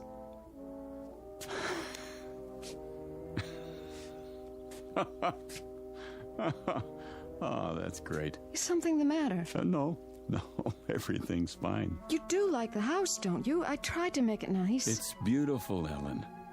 But I'm afraid you wasted your time. Why? Because I won't be here very long. As long as you think that way, you'll have no choice. Dorn won't trust you. He's trusting me now, isn't he? Is he? Hello? I'm leaving Mr. Redfield's house now. You see, I'm required to tell him everything you do. But you're not like the others. If you get hungry or want anything, call me. I'll look in on you later. Oh, and don't try to go beyond the border. The force field's still active.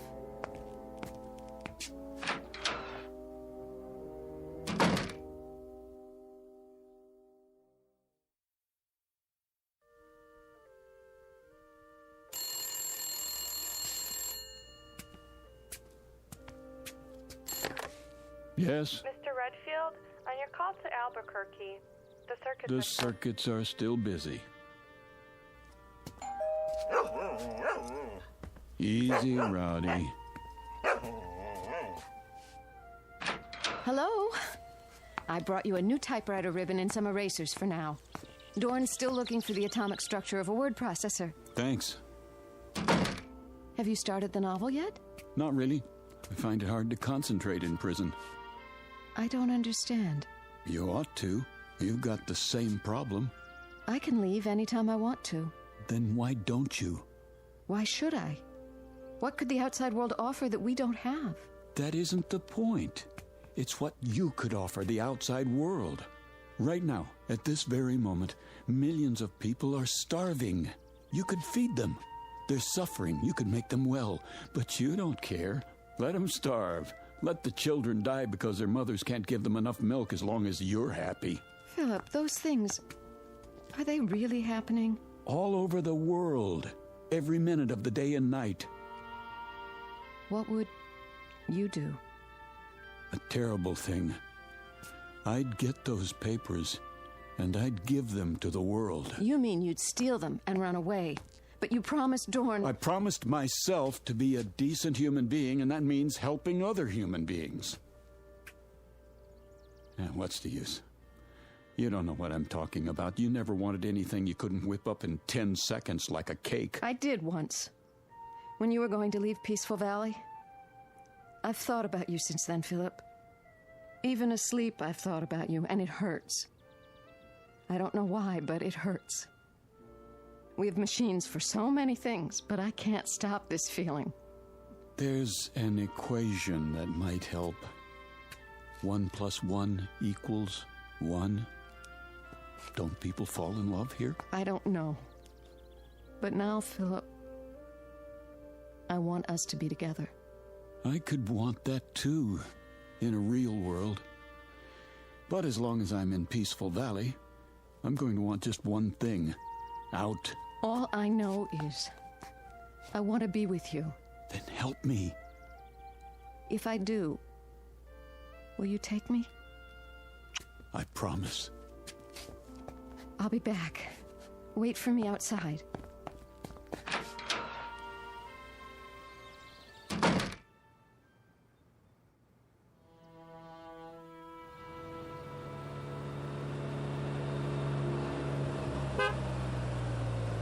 Easy, Rowdy.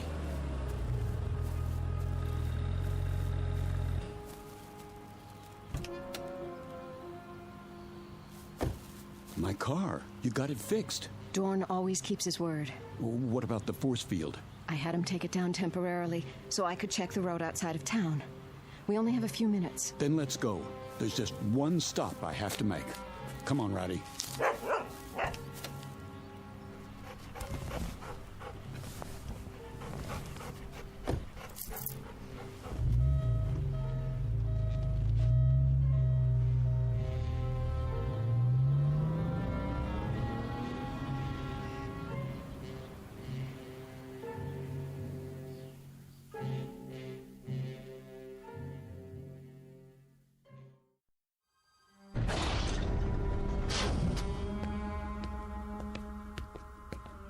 There. The equations. And then what else? What do I need? Maybe, atomic structure of gold. Guitar. Gun. 38 police special. That'll do. Put the equations back, Mr. Redfield. Get out of my way. Do as I say. No, you don't. Not this time. Dorn! He's bleeding. Use the time ray, quickly. Keep your hand off that machine. I don't want to shoot you.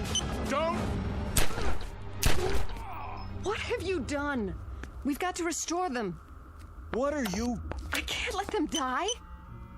Are you going to shoot me too? No, of course not, but... Have you looked at the equations? Right here. Wait a minute. The first one's blank. The second one? They're all blank.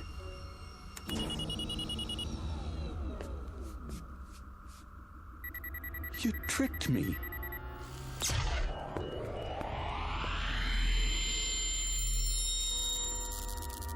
Thank you, Miss Marshall. So now you see what would happen if our secret were to get out?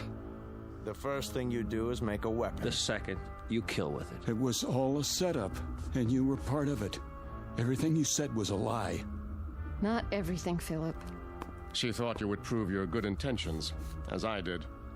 But you are like the others. You believe that if the end is just, then so are the means. A pity.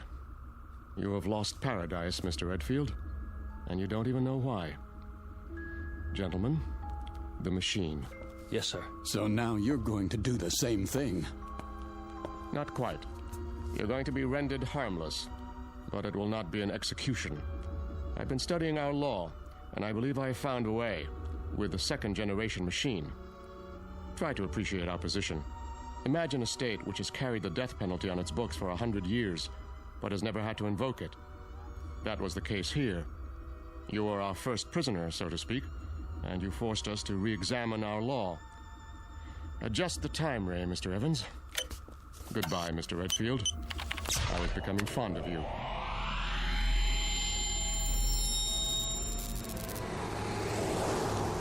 Here's your change, mister. What? Your change? Oh, sorry. I must have dozed off for a second. Happens when you drive too long. Yeah. You say Braden's back that way? 80 miles. Down, boy. It's just a cat. You stay. That's strange. Anything wrong? Well, just that woman who walked by. Thought I knew her. Wishful thinking, I guess.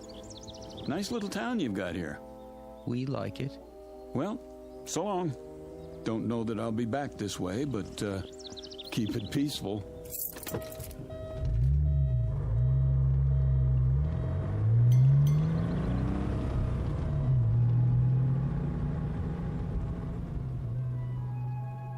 You've seen them.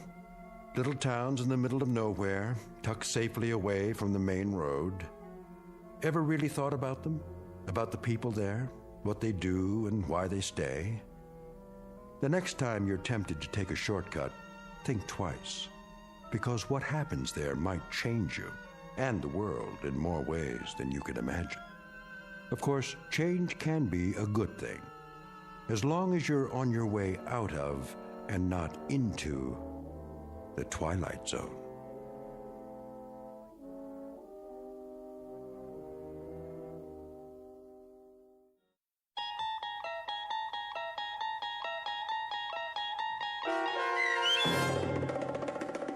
Valley of the Shadow, starring Chelsea Ross with Stacy Keach as your narrator, was adapted for radio by Dennis Etchison and written for the Twilight Zone by Charles Beaumont. Heard in the cast were David Darlow, Frenette Lebo, Christian Stolte, Amanda Amari, Doug James, Steve Key, Kurt Nabig, Richard Shavzin, Carl Amari, and Roger Wolski. To learn more about the Twilight Zone radio dramas and to obtain audio cassettes and CDs of these programs, visit our website at twilightzoneradio.com. The producers of The Twilight Zone wish to thank CBS Enterprises, Carol Serling, Dennis Etchison, Claire Simon Casting, Terry Jennings, XM Satellite Radio, Sirius Satellite Radio, our sponsors, and our radio affiliates for helping make this series possible. This copyrighted radio series is produced and directed by Carl Amari for Falcon Picture Group. Audio editing, sound design, Foley effects, and mix for the Twilight Zone radio dramas are by Cerny American creatives Craig Lee, Michael Slaybach, Bob Benson, and Jason Rizzo. To learn more about the Twilight Zone radio dramas and to contact us, visit our official website at twilightzoneradio.com. Doug James speaking.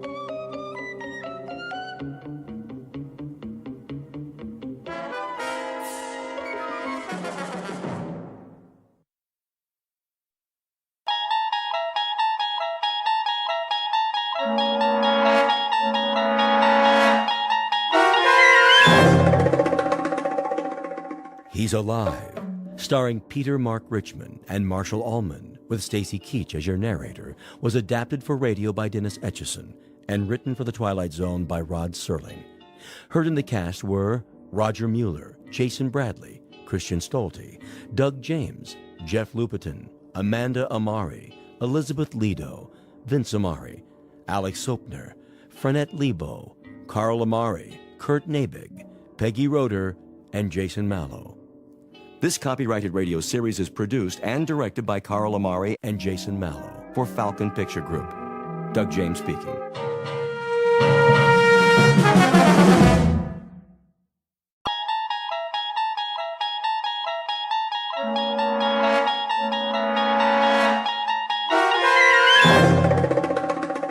You unlock this door with the key of imagination. Beyond it is another dimension, a dimension of sound, a dimension of sight, a dimension of mind.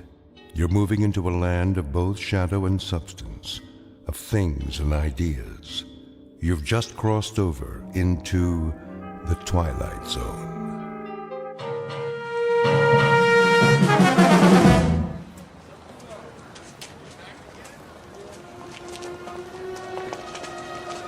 That looks like a good spot. Where? Up ahead, on the corner. Yeah, we'll set up some boxes. I don't know.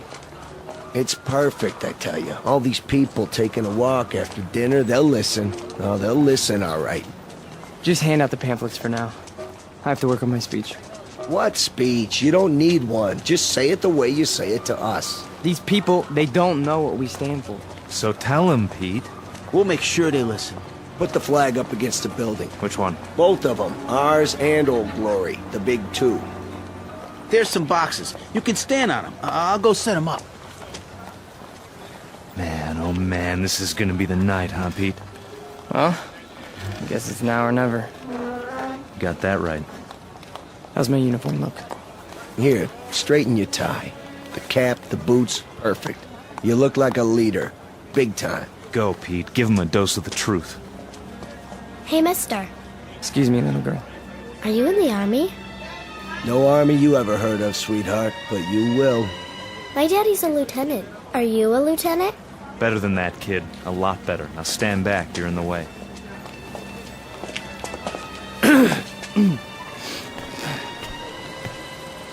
Good evening. Good evening, neighbors. I have something of great importance to tell you. If you'll all gather round. Neighbors? Who's neighbors? Yeah, we're not your neighbors. I never saw him around here. Yeah, me neither. Look at those crazy outfits they're wearing. Yeah, they look like real idiots. I bring you a message that you'll all want to hear. What are you selling? Vegetable choppers? Because I already bought one. It's... Well, hear me out, folks. Hey, what's with the goopy flag? Yeah, it's got lightning bolts on it. Well, maybe they're looking for a few good men. For Halloween. I want to talk to you about international communism and the secret masters of the World Bank. I'm not joking, neighbors. Do you know who's really behind it? Look at our economy. It's falling apart. It's because of the bankers. That's right. The economics of the world, now, then, and forever, have always been the breeding ground for a certain type. An insidious type. The worshippers of the golden calf, whose religion is gold, whose loyalty, first and foremost, is to money, and only money. And we know who loves money more than anyone else, don't we? We know what tribe. He's just getting warmed up. Yep, in a minute he'll have him in the palm of his hand. The tribe of traitors. And they're here, in our homeland. They're in Washington. Those swine have captured the reins of government. Yeah, they're rotten apples, and I got an apple for you. Hey, knock it off, people. Yeah, show some respect. I'm talking about traitors. Listen. Boring. Ice cream. Get your ice cream. I want one. Come on, Angie. We'll both get one. Then we'll go home. Yeah, there's nothing happening here. No. Listen to this. What about foreigners? Huh? Foreigners. Take a look at the way that they're controlling us. The lines lead directly to Palestine and to the Vatican. Yeah, I've had about enough of this. Let's go. It's a conspiracy, I tell you. A conspiracy of men who aren't like us. Yellow men, brown men, black men. They come here and they infiltrate our economy. They're right here on our doorstep. If there's anybody sitting on your doorstep, buddy, it's the man in the white coat. Here, take a tomato with you. You think that's pretty funny, don't you? You think it's funny that your country can be sold out? That they can sell out your flag and your birthright? You think that's funny, huh? Well, the day will come. Oh, shut up. Let him talk. What's the matter? No more big talk? He's just a scrawny kid with a big mouth. Real big. As long as you got a couple of punks to protect you. We gotta do something. Where's Nick? Go on, get out of here. Back off. This here's a real American. Yeah, a real jerk. Why, you? Get off! Cut it off! Portrait of a Bush League Führer named Peter Vollmer, a young man who feeds off his self-delusions and is left perpetually hungry. Like his goose-stepping predecessors, he searches for something to explain this hunger, to rationalize why the world passes him by without saluting. In his own twisted and distorted lexicon, he calls it faith, strength, truth. But the particular brand of truth he seeks can be found in any sewer. Peter Vollmer doesn't know it yet, but he is about to ply his trade on another corner, an intersection in a strange shadowland called the Twilight Zone. And now, the Twilight Zone and our story, He's Alive, starring Marshall Allman and Peter Mark Richmond, with Stacy Keach as your narrator.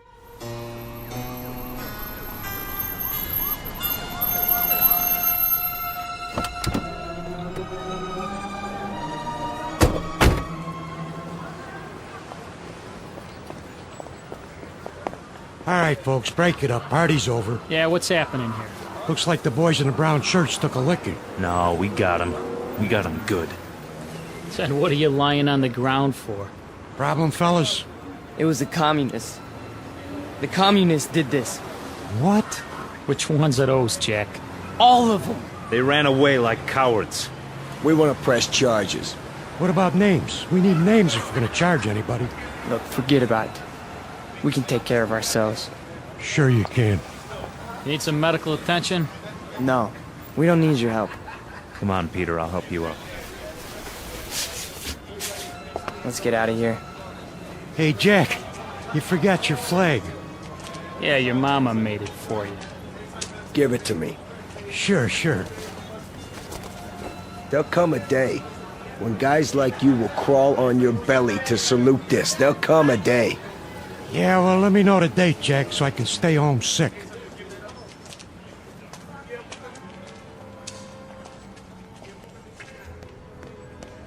Hey, Pete! Pete! Are you okay? Yeah, we're fine. What are you doing in the alley? They cornered me. Must have been 10 guys on top of me. It was all I could do to get away. You sure that's what happened? Sure, I'm sure. Oh, mean crowd, Pete. You get a hot night, and you always get a mean crowd. Remember when I was telling you that? Remember when I was telling you that every time you get a hot night... All right. Okay, Pete. Okay. Why? I tried. I tried hard up there tonight, but I couldn't get through. I couldn't get them to listen. Words never come out right. You did good. Real good. Someday they'll listen. They'll have to. They'll listen and they'll cheer. Someday they will, Pete. You'll see. Someday.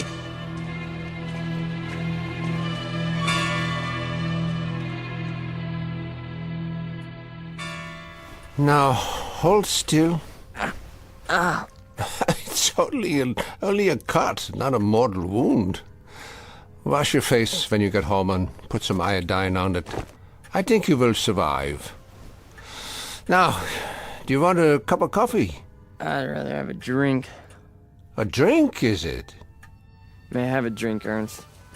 I have some wine. Will that do? Yes, please. Very well. You are a man now.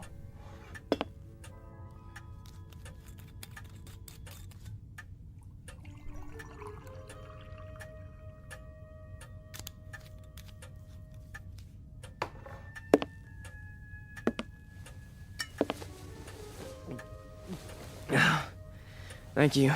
Peter, one sips wine. That's not beer from a beer garden. Sorry. I'll remember that next time. The next time. Just how many next times do you suppose a human being has in the scheme of things? Oh, come on, don't lecture me, Ernst.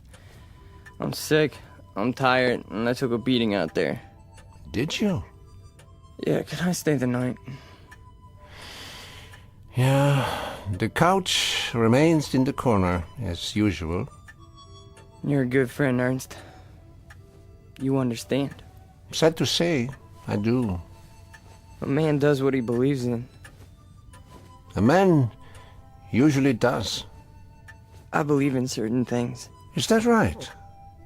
You know I do. I mean, we're friends. You've known me since I was a kid. When you were a little kid, Peter, and I used to find you crying at my door late at night, I could pity you then. And now? What do you think? Now you peddle hate on street corners as if it were popcorn. It's not hate. It's a point of view. A philosophy.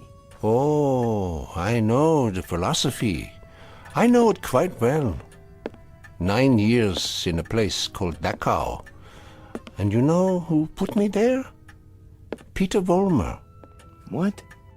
A lot of Peter Vollmers. Frustrated men, sick men, hungry men. But the result, the effect, never mind the cause, was 12 million bodies in shallow graves. And it all started with young men in uniforms, talking on street corners. Hey, you let me come here. You never sent me away. No, I never did. I never do. That's the weakness that you scream about on your street corner, the sentimentality, the softness, the weakness that makes a man his brother's keeper. So I must be one of the worst of your criminals, Peter. Sentimental, soft, and very preoccupied with my brothers. I should close the door on you, but perhaps this is my sickness. I only see the boy, not the man. Go ahead. Sleep on my couch. Look, why don't you understand? You're the only person in the world I ever had. What else have I had? What? A drunk father who used to throw me against the wall? An old lady who drank till she had no marbles in her head? She didn't even recognize me half the time. That's why I used to come over here to your apartment, because, I mean, you were gentle with me, you know? You'd talk to me. You'd feed me. You'd take care of me. Ernst, you're my real father. Ah, this is the boy speaking again. The little boy with so much fear in him. Yeah, you rest now, Peter. You rest well.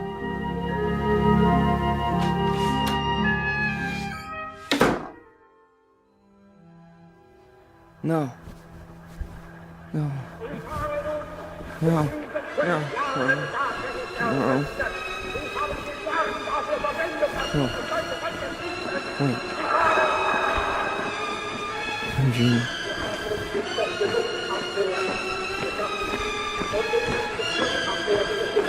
What? What? Peter! Who's that? Peter? Who's out there? Who is it? A friend, Mr. Vollmer. A friend? You have need of friends, yeah. Allies. Yeah, come downstairs, Mr. Vollmer. Come down and we'll talk, you and I.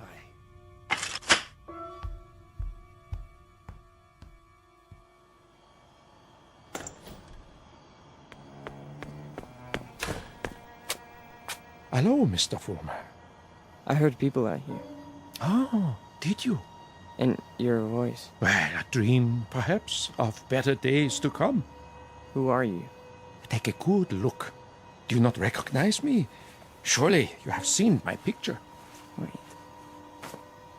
That hair. With the mustache. No. It can't be. You died a long time ago. Did I? Or perhaps I only wanted people to think so. But you're a great man. I am aware of your opinion. How did you know where to find me? I simply followed your tears, Mr. Vollmer. You said you have something to talk about?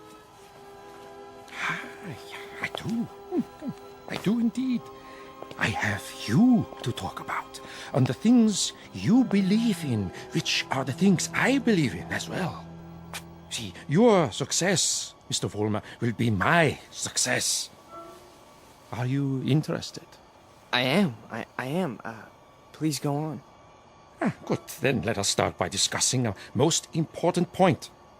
What are the dynamics of a crowd?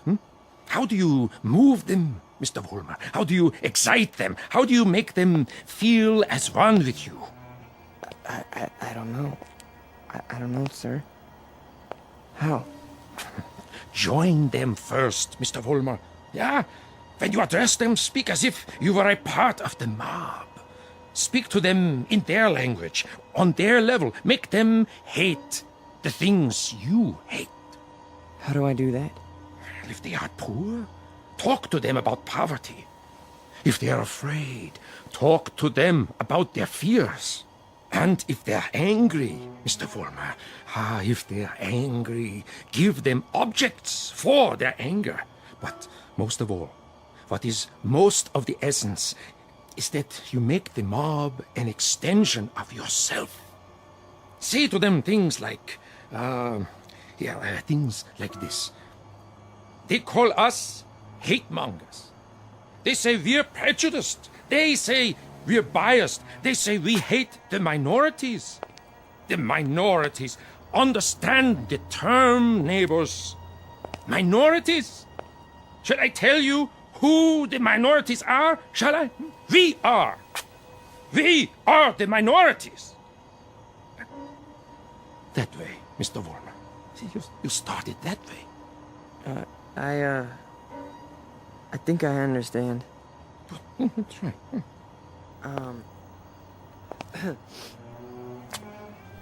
Neighbors. Neighbors. They call us hate mongers. That's it. More. They say we're prejudiced. They say we're biased. Yeah, now you have got it. Go on. The minorities? Understand the term, neighbors. The minorities. Shall I tell you who the minorities are? We are the minorities. Because patriotism is the minority. Because love of country is the minority. Because to live in a free white America seems to be a minority opinion. Let me tell you something, neighbors. I want you to dwell on this. Just dwell on it. Once we had an atom bomb, and suddenly the Russians had it.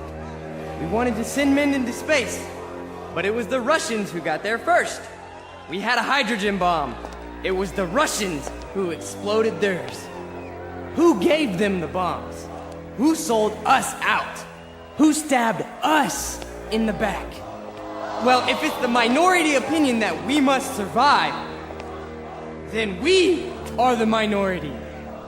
And this minority will not stop until it's the majority.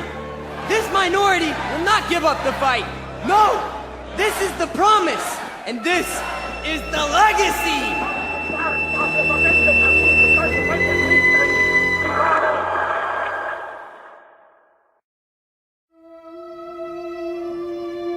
Look, I'm not gonna wait much longer, you understand? Gibbons, cool it. Pretty good crowd tonight, huh? Great crowd, and you were great, Pete. I mean it. Thanks, Stanley.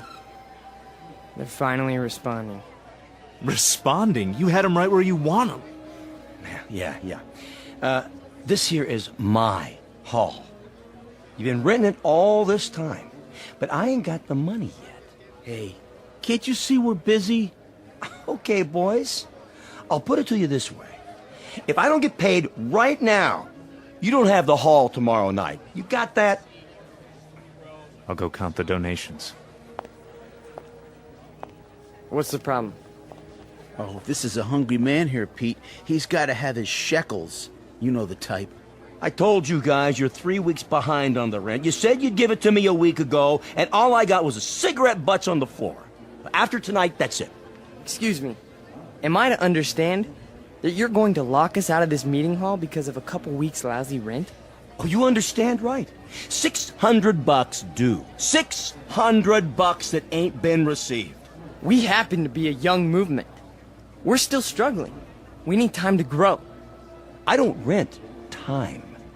I just rent the hall. It's the money. Or you put up a soapbox in the street. A soapbox in the street? What do we do, Pete? We gotta do something. I don't see why we have to tiptoe around this guy. Why don't I just educate him?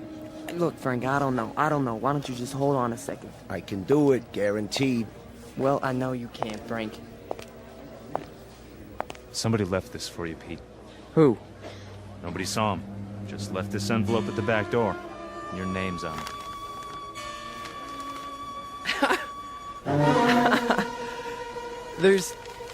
There's money inside. 6 C-notes. Hey, how about that? We need $600, and here it is. Oh, man, how about that? Hey, Gibbons, come and get it. Yeah, it's about time. You satisfied? Then don't bother us. All right. You're paid up through this week. Where'd the dough come from, Pete? You have any idea? We must have a secret supporter. I can see why. You were really something tonight. I can't even tell you how it sounded. You had him. You really had him. Hey, we're gonna make it. And now something tells me we're really gonna make it. You bet your life. You guys go on. I'll see you outside. Sure, Pete. Anything you say.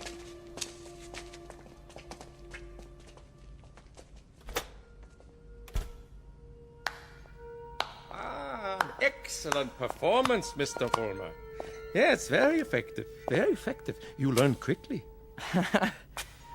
Well, thank you. I didn't know you were here. I am always here. Pleased to be of help. You learned the style very well. You delivered it precisely as I told you. I'm very obliged. And the money? Oh, it was the least I could do. We couldn't have you thrown out into the streets, yeah? I happen to feel that your work is very important. You're with us? With you? Oh, Mr. Vollmer, you might say I am you. Now, I have some suggestions. I'll continue to give you speeches, but there's a matter of importance that must be taken care of. What is it? An expedient, Mr. Vollmer. Oh, you might call it a cause célèbre. Something to cement the organization together. I don't understand. The organization needs a martyr. A martyr? How do we find a martyr? You don't find one, Mr. Vollmer. You choose one. You pick out the one of least value, and you make him a symbol. You wrap him in a flag, and you make his death work for you. Find a man, Mr. Vollmer, who has no worth while he's alive, but who can serve you when he's dead. Like who? Oh, surely there is such a one. Pete, they're waiting. Be right there, Nick. Okay. Thought I heard voices. You talking to somebody? No. I'm just practicing my next speech. Look, hey, tell Frank to come in here, would you? Right away. Alone. Sure thing, Pete.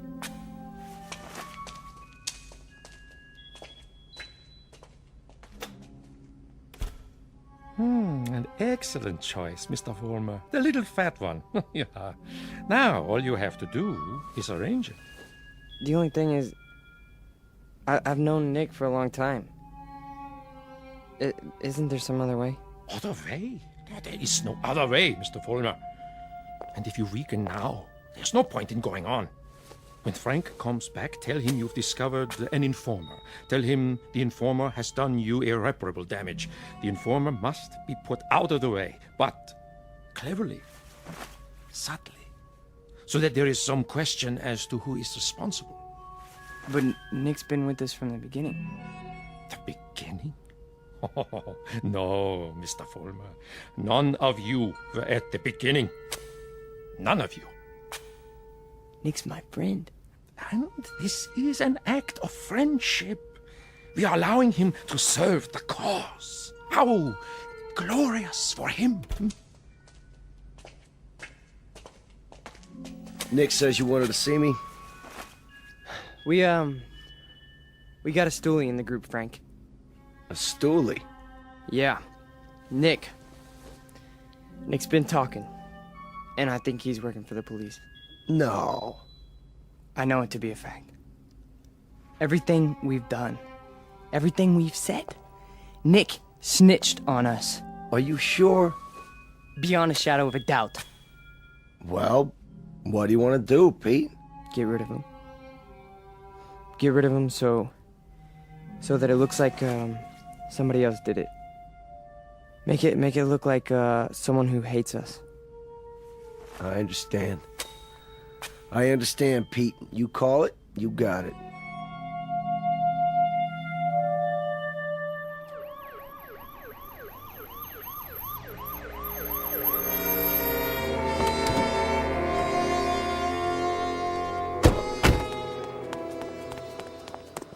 There you are, officers. Thank God.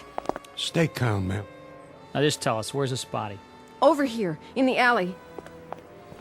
Shine your flashlight on it. Look at all that blood. Somebody did quite a number on him, huh? I've seen him before. It's one of those young hooligans. You can tell by the uniform.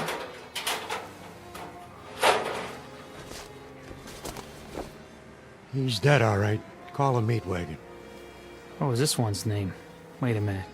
There's a note pinned to his chest. What does it say? A good fascist. What do you suppose that means? One of their enemies must have put it there after he beat him to death. Yeah, but which enemy? There's a lot of them around here. Fewer and fewer every day.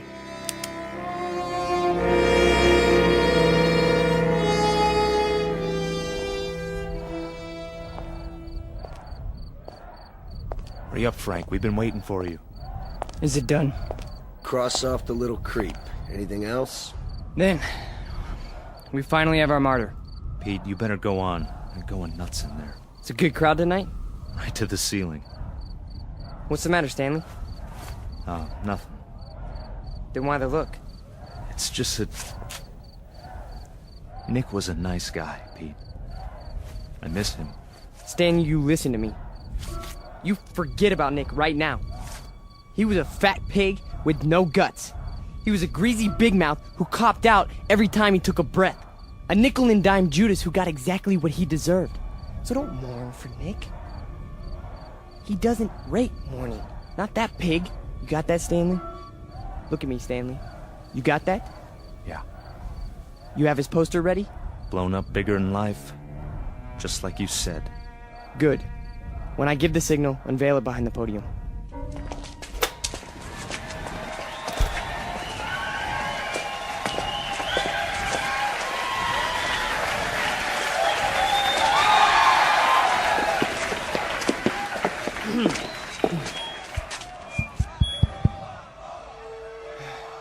All right, everyone. I have something very important to say. A man of honor has died tonight. A decent, courageous fighter for the cause of freedom. He gave his life. He gave his life for us. Some skulking assassin murdered him. But friends and neighbors and co-fighters, Nick Bloss did not die in vain. They stilled his great heart, but they could not stifle his memory. They could not obliterate his courage. They could not wipe away his honor. He lives, my friends. He lives in you, and he lives in me. He lives deep in the gut of any human being who believes that the United States of America should be free, should be untainted, should be free from the mongrels who try to enslave it. Now, Stanley, look at this portrait of Nick Bloss in his uniform. He wore it proudly. He died for it. And you and I, neighbors, we will live for it!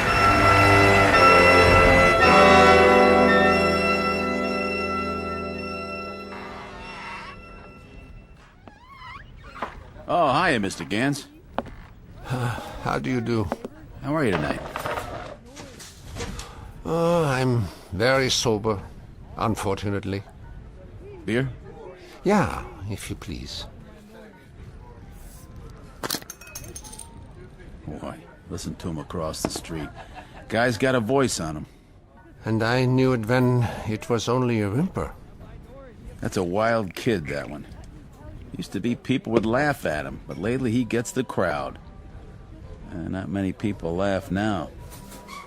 Say, you know him, don't you? Yeah, since he was a child. A silent little boy with very little to say. But now, I've been here before. Oh yes, I've seen and heard it all before. That was another time, Mr. Gans. Another place. Another kind of people. That stuff doesn't go here. That's what we said, too. They were brown-shirt scum. Temporary insanity. Part of the passing scene.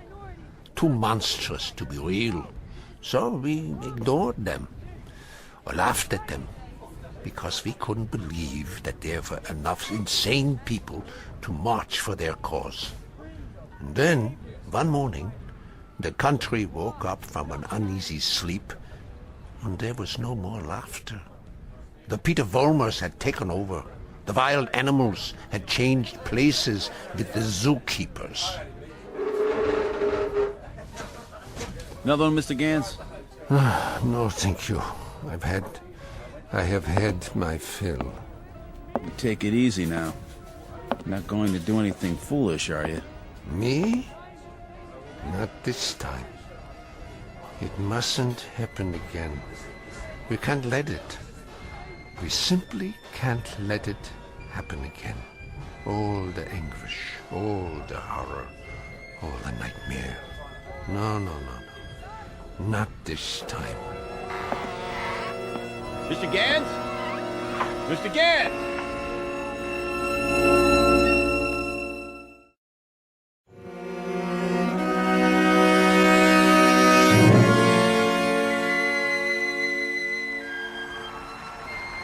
And so I tell you, my friends, we will take it to the streets. There's going to be a big meeting tomorrow night with searchlights and banners and drums and armbands. For every one of you who wants to join us, we have armbands. And soon, very soon, we will have uniforms for all of you. When we march! Who's that? Search me. Go on, Mr. Volmar. You were saying? Ernst, what are you doing here? I can tell them what you were saying. I have heard it all before. I have heard it 1,000 times before. In Munich, in Berlin, on 100 different street corners. It was drivel then, and it is drivel now. Ernst, you've got to stop. And what is this one here? The latest model? A new Führer right off the assembly line? Well, this one isn't so new. He is just a cheap copy. Oh, let me tell you about this one. About the breed, the species. They are all alike. Problem children with delusions. Sick, sad neurotics who need applause like a needle. That's enough, Ernst. Please. Listen to me, Peter, and let them listen, or I will tell them about a quaking, whimpering boy who cried on my couch, who still cries on my couch. Ernst, don't! They need parades and torchlights and slogans like therapy. They need uniforms and armbands, because without them they are naked and pitiful. This one grew too old to bite his nails, so he made believe he could lead others. Pete, don't let him have the mic. Put him down, or I'll put him down. Yeah, put me down, Peter. Shut me up. Stifle me, huh? Why don't you? Why can't you? Because this is your courage right here. The symbol on your sleeve. A torch and a lightning bolt. A crude drawing for children. I'm warning you, Ernst. This patch is your strength. This and the crowds and the sick aisles. And if I tell you to your face, Peter, that your courage is made out of cloth, that your ideas are filthy garbage, and that you are something less than a man, what do you say to that? How do you answer me? Like this! Oh, the rebuttal. The only answer your kind knows how to give. Is that the best you can do? A bloody nose? This is your Führer? He is yours. I give him to you. A gift from the sewers. You see, folks, the way it is. Hey, Pete, don't worry about it. He's just an old man. One crummy old man. The way it is, I knew him. I knew the old man once. Is that a fact, Mr. Former? Yes, that is a fact. I used to know him. And... Who's he talking to? Mr. Former, I have no interest in who he is. My concern is in what he is. He cheapened you in front of these people. You barely had the strength to strike him a slap, like a woman. Your voice is like a lion, but your instincts are rabbits. And you? Instincts like a rabbit. Slap like a woman. You stand in the darkness and plan the battles. But you're never there when they're fought. No. Why don't you come up here alongside me, huh? Why don't you let them see who you really are? Why don't you make a speech? Mr. Fulmer, I was making speeches before you knew how to read them. I was fighting battles when you were struggling to get out of a womb. I was taking over the world when your universe was a crib. And as for my standing in the darkness, Mr. Fulmer, I invented darkness. Then you take the stage. Go on. It's all yours. Pete, who were you talking to? Where are you going? You can't run out.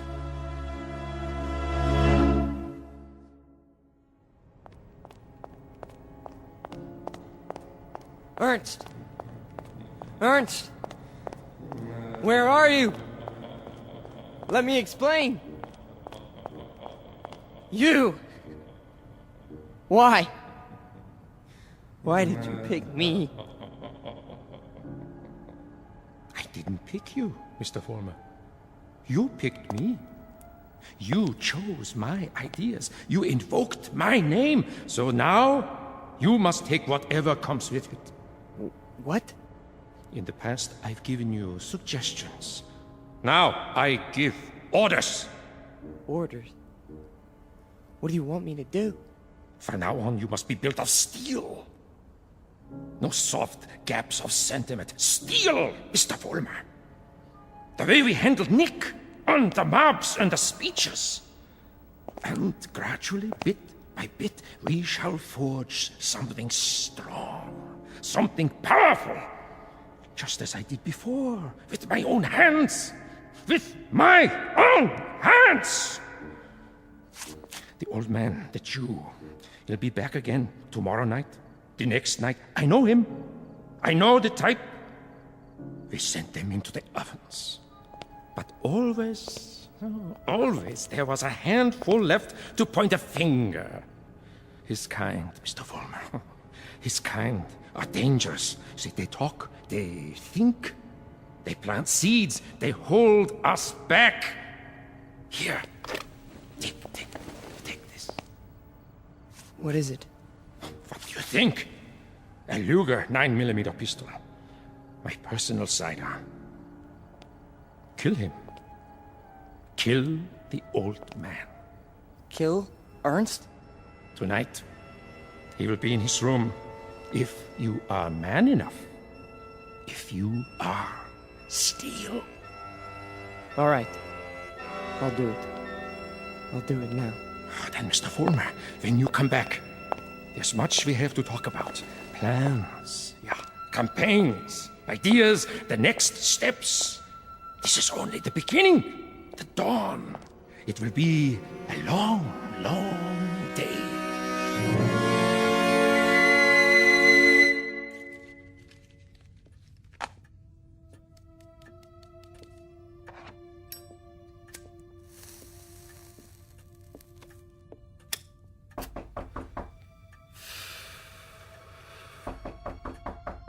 Yeah? Come in. Ah, I thought it was you. You wouldn't listen to me, Ernst. On the contrary, I listened to all that I was able to stand. You should pay attention now. I can't even begin to tell you what's happened. It's too incredible. It's too unbelievable. I can tell you this much. We're on the march.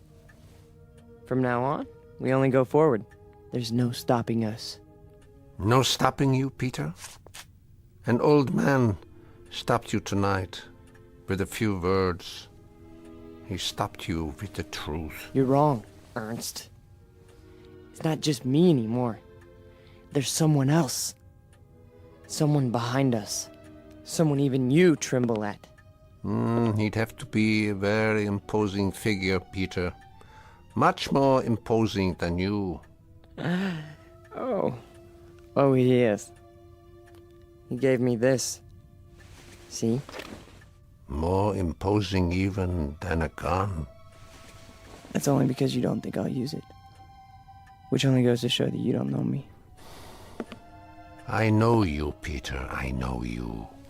From a ravaged little boy wanting love to a torn man looking for respect, identity. I don't fear you. So you may do what you have in mind at any time you wish. With this one last reminder. You can never kill an idea with a bullet. Never. No. I'm all steel now. Ernst, I'm made out of steel. No more sentiment. No more softness. Just purpose. Just will. Then shoot. Kill. Destroy me, if you can. Am I close enough to you? You're frightened. Admit it. Not at all. Impatient and a little bored. With living? With having to live in a time that produces people like you. Once, years ago, you made death inviting. You still do. So do me the goodness, Peter. Get it over with as quickly as possible. I'm waiting, Peter. Kill him, Vollmer. Kill the old man. Kill the Jew. Use strength. Use will. Be made of steel, Vollmer. Kill him! Kill him now! You see, Ernst? I told you! I'm made of steel. All steel. All strength. But at the expense of things that most other men have. Some fragments of decency that tell them right from wrong. That make them love. Yes, Peter, you have steel, but now you have no heart.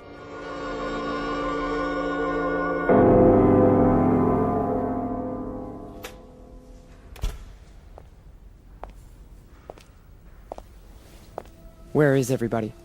Pete? We were just cleaning up. What happened to you?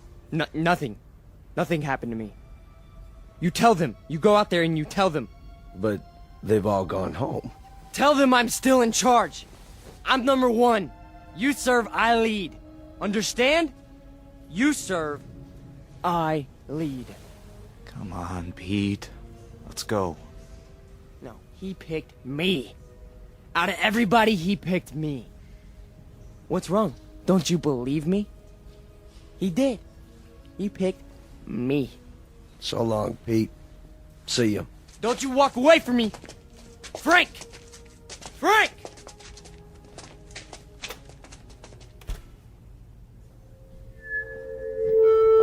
Who's there? Who is that? Vollmer? You.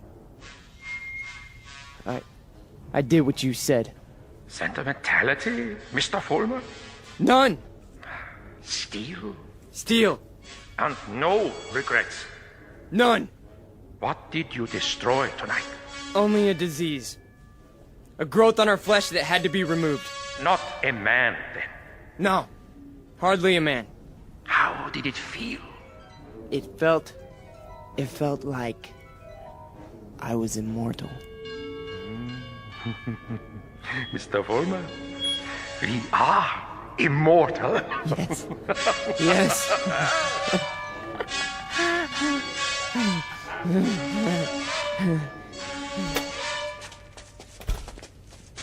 There he is. Don't move. What do you want? Peter Vollmer? Yes. We have a warrant for your arrest. That's impossible. The charge is conspiracy to commit murder. Your two friends are outside in cuffs. The victim's name was Nicholas Bloss. Get away from me. He's got a gun. Drop the gun! Now! Walk toward us with your hands up! Hey, look, he's going to the other door. Tell them to cover the alley. Halt! Halt, or I'll shoot!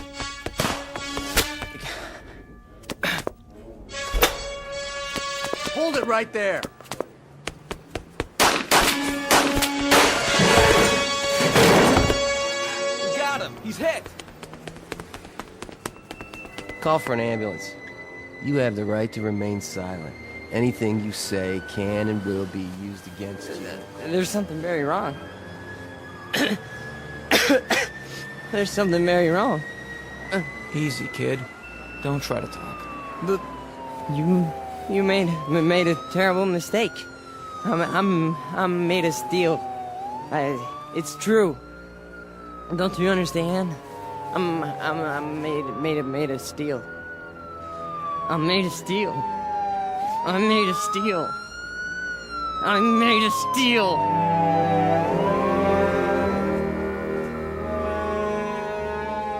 Where will he appear next? This phantom from another time, this resurrected ghost of an old nightmare. Chicago? Los Angeles? Miami, Florida, perhaps. Vincennes, Indiana. Syracuse, New York. Any place, every place where there's hate, where there's prejudice, where there's bigotry. Because he's alive. He's alive so long as these evils exist. Remember that when he comes to your town. Remember it when you hear his voice speaking through the mouths of others, no matter who they may be. Remember it when you hear a name called a minority slandered. Any blind, unreasoning attack on a people or any human being. He's alive. Because through these things, we keep him alive.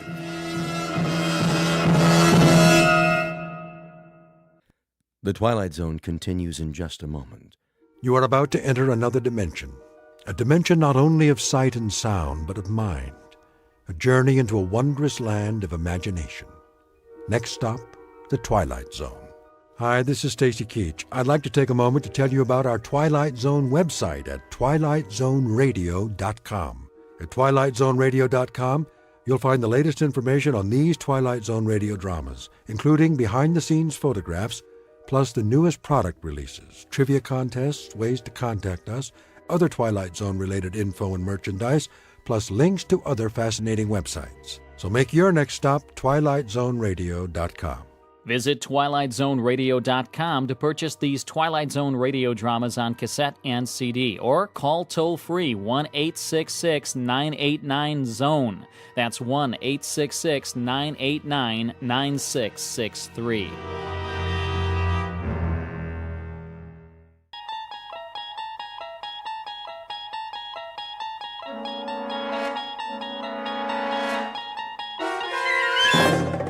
You unlock this door with the key of imagination.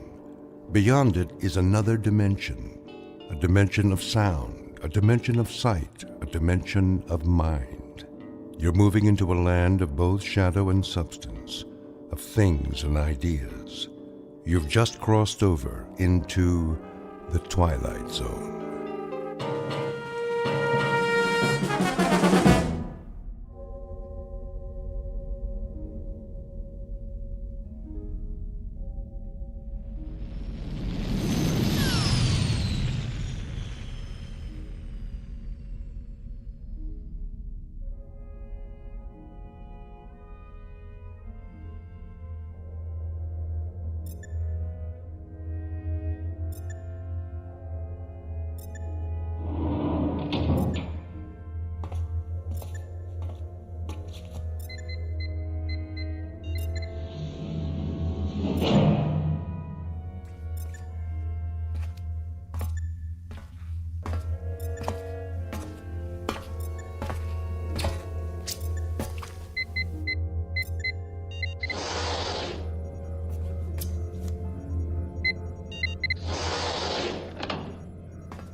Probe 7, log entry 1411. Another waking period. Ship seems to be functioning perfectly as usual. Wish they could make cars this reliable back home. Oxygen supply, right on the button. Food supply, a little over. Something wrong with my appetite. Not enough exercise, I guess. I know. More workout time. Gotta stay in shape. Never know who I might meet in space.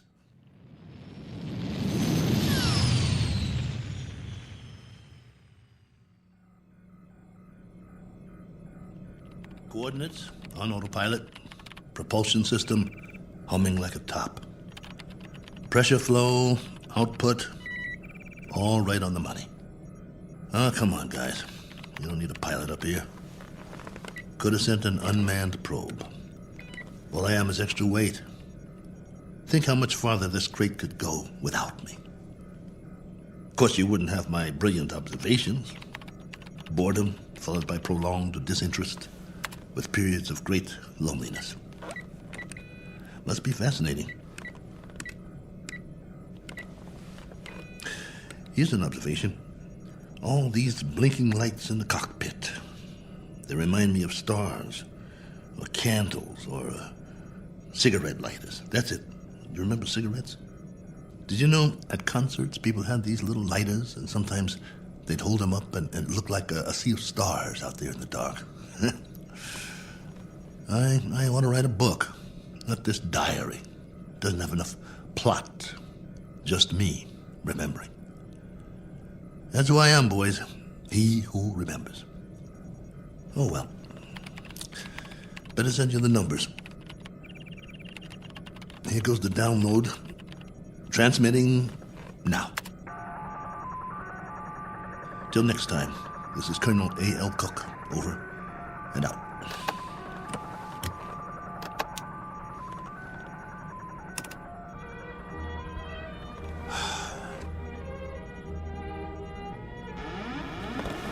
Hold on, I think we've got a malfunction here. Some kind of overload. Yep, there's a power drain. Initiating diagnostics.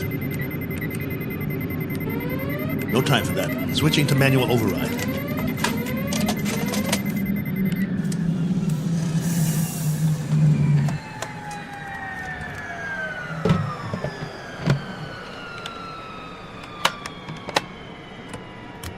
Base, this is Probe 7. Probe 7, calling base. Come in. I've just lost a rocket tube. Can't handle this baby. Controls won't respond. Losing power fast. Have to set down on the nearest planet.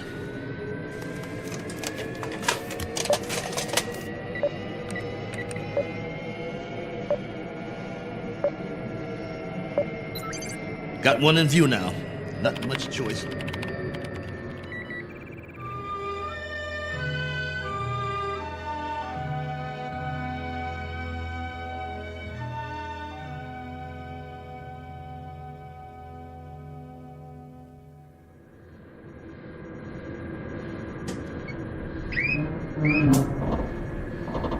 Entering atmosphere.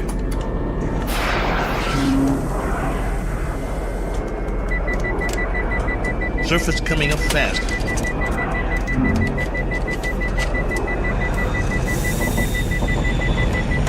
Can't slow down. No retro rockets.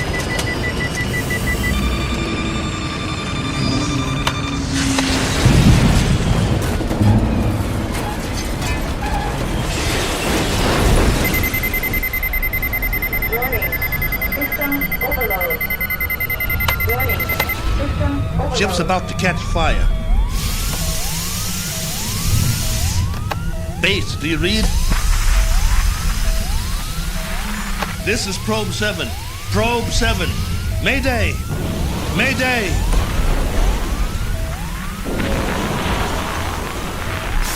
Mayday! Mayday!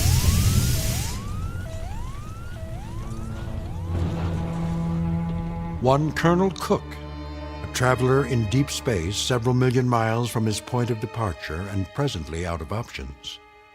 He set a course across an endless ocean in a one-man lifeboat, now scorched and broken on an alien shore.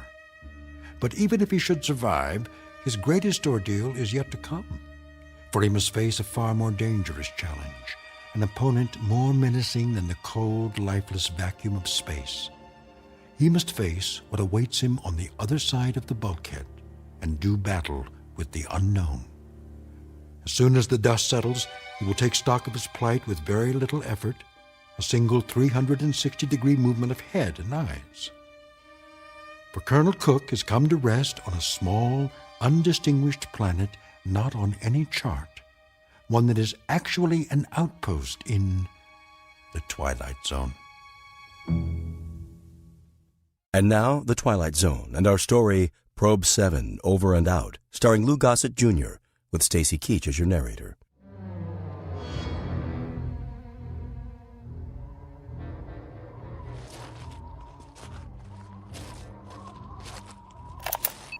Log entry 1412. I'm alive. That's all I know for sure. The ship is wrecked pretty badly. It might be possible to realign the main drive, but not without help. So far, I'm holding up. One badly bruised head and a broken right arm for which I've made a sling. A few more painkillers in the first aid kit, but after that, I'm on my own. The planet has an atmosphere, so I don't need the pressure suit. That's another stroke of luck, if you can call it that. The terrain is desolate. Sand, rocks, some low-grade plant life.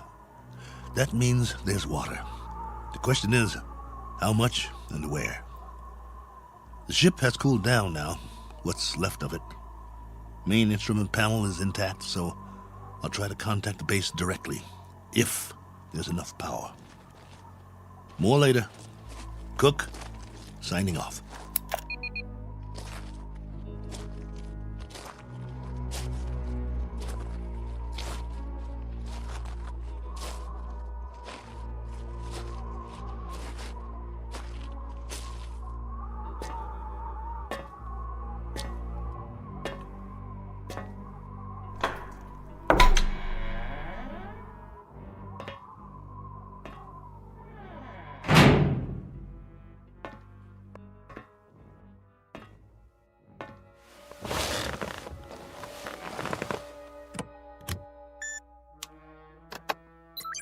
This is Probe 7.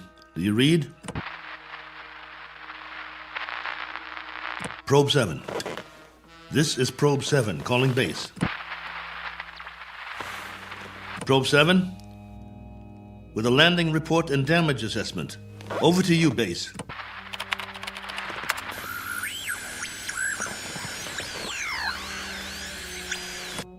This is Probe 7.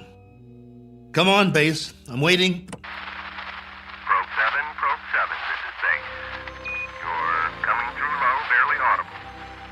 Blaine, is that you? Yes, this is Lieutenant Blaine. We read that you're... This is Cook, Probe 7. I'm glad to hear you. Cook? Cook, we thought we'd lost you. Your transmission was interrupted. Everything was interrupted. I'm lucky to be alive.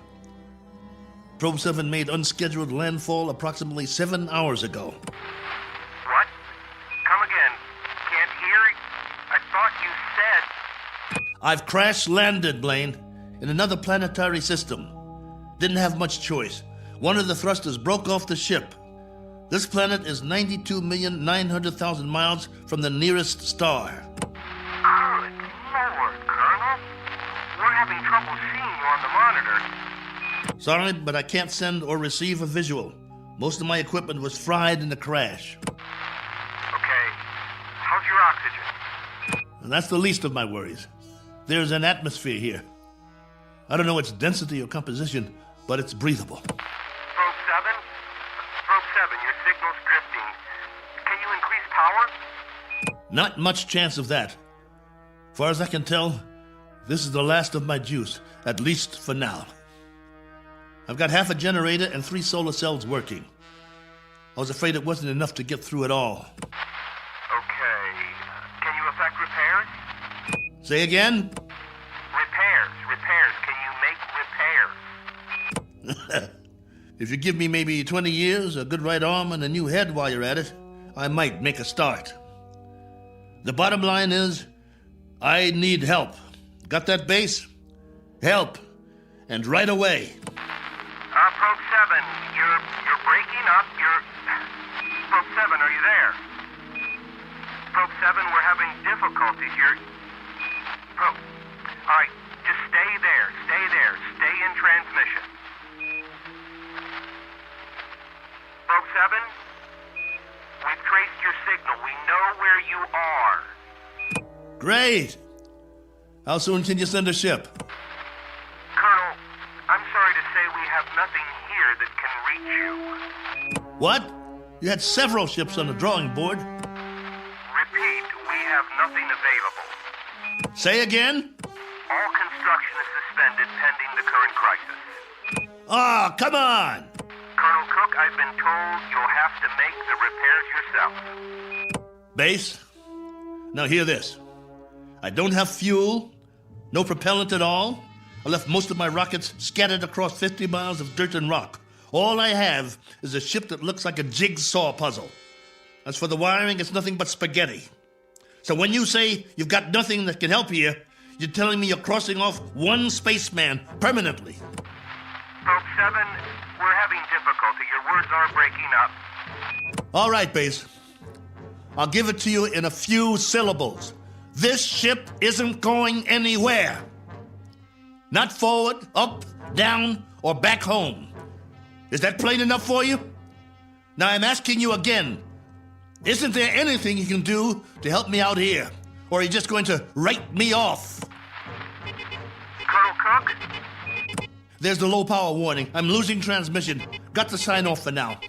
I'll make contact again in 3 hours. Roger that, will you please, Base? We will stay on this frequency, Colonel, and wait to hear from you. Oh, just a minute. There's someone here who wants to speak to you, Colonel. Colonel Cook, this is General Larrabee.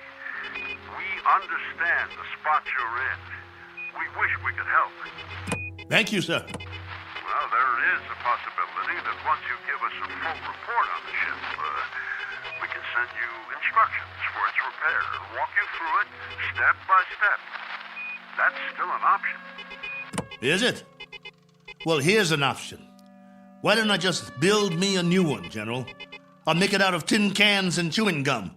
I'll burn some circuit boards with a magnifying glass. That's a possibility, too. Colonel, I'm trying to be frank with you. Sorry, sir. I'll transmit again in 3 hours. Over and out. Heaven help me. Wonder if that's a possibility.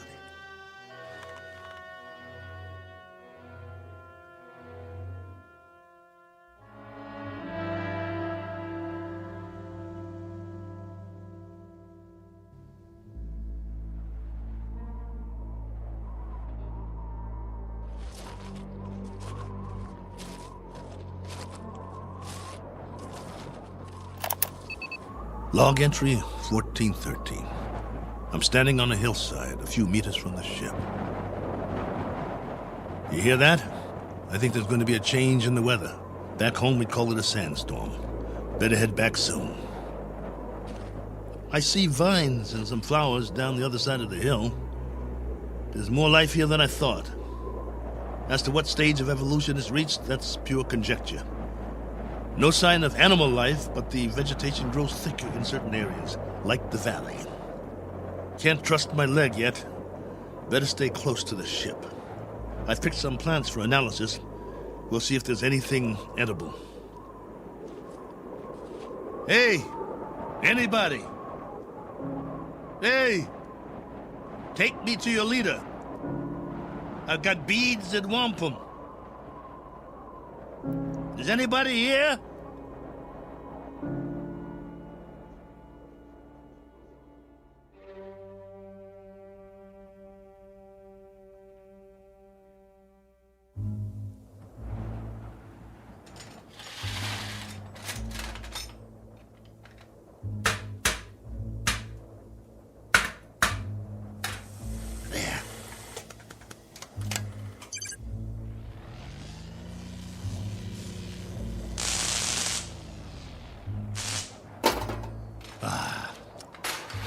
That's just great. The last good wires in the whole ship. Here comes that sandstorm. I'm gonna get the hatch shut. Close, will you?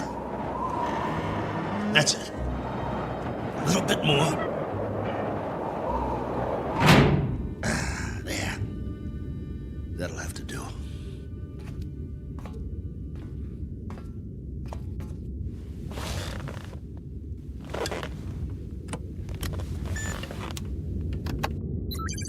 This is Probe 7, calling base.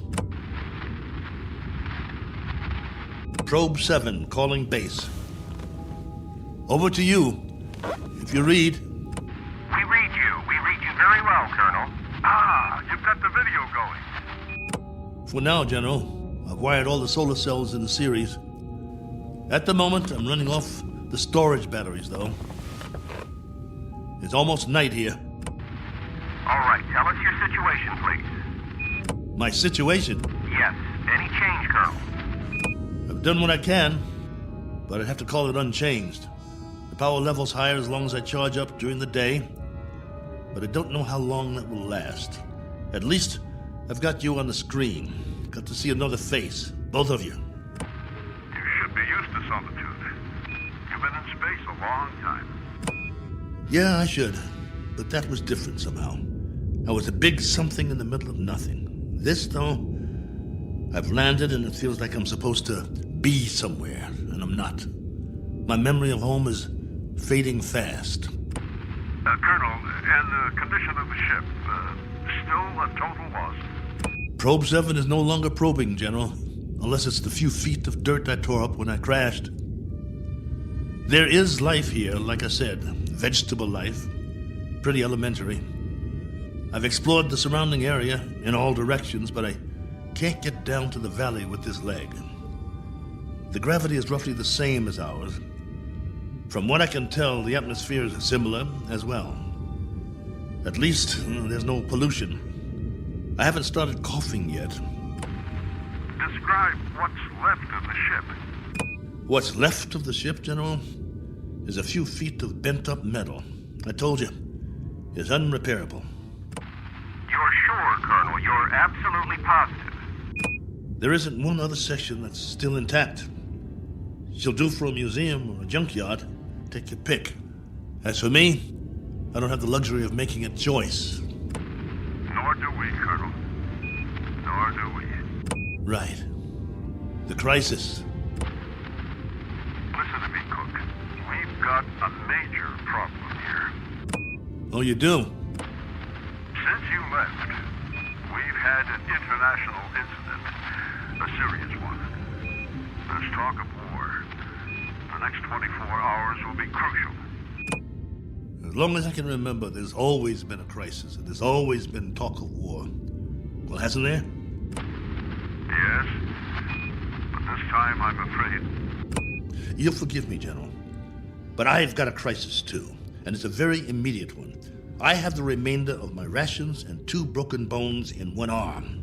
You have my location. I need to know that help of some sort is on the way, or would you call that unreasonable? Now listen up, Colonel. The rest of the fleet's been taken out. There isn't another ship, unless we build one. And if we go to hydrogen war in the next few hours, there'll be nobody left to do the building. Do I make myself clear? You're serious? That's the realistic view, Colonel. It may go down hard, but I'm giving you the facts of life. 10 hours from now, maybe 6, maybe 4, we'll be fully committed. I'm talking about 500 million people, not just one man. That's about as clear as I can put it. Very well then, General. I guess that's it. We don't see any alternative. Will there be any point in making further contact with base? Yes, Probe 7. For 2 reasons I can think of, both of some benefit to you. One, so you'll know that you're not alone up there. And 2, to confirm that your own world still exists. Though the latter is a moot question at this point. Over to you, Colonel. I can't think of anything else to say at the moment. Feel free to keep the signal open, if you like. Can't do that, General. I need to charge the batteries when it's light again. Here's that storm. Don't know how strong it'll be or how long it'll last. But I'll try to get through it. Nothing else I can do. Then, for whatever it's worth, know that we're still here. For now. Over to you, Probe 7. Roger, base. And out.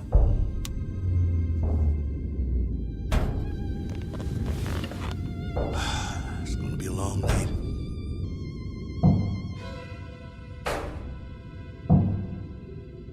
Wait. What's that? Hold on. Blaine? General?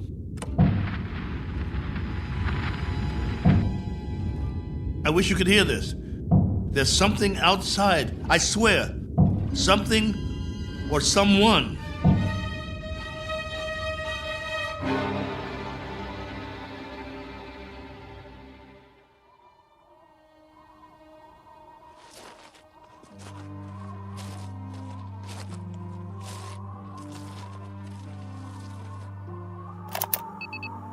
Log entry 1414.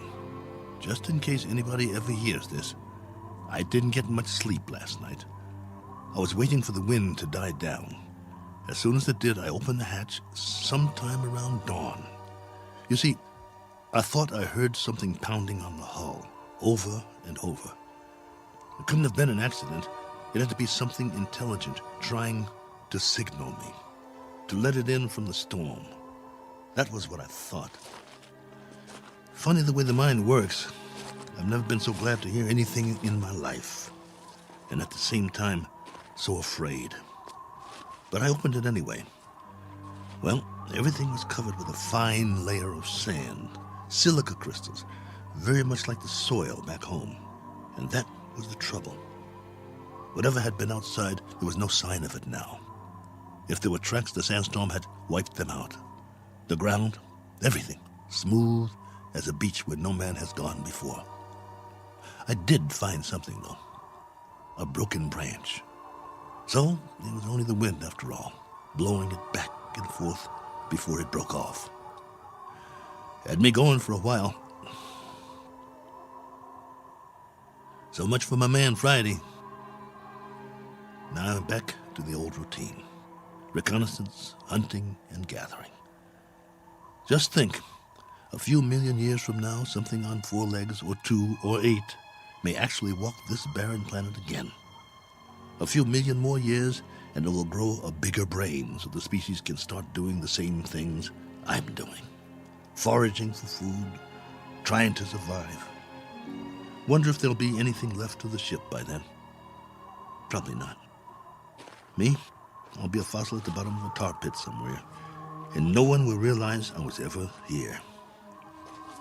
Well, onward he marched, for want of anything better to do.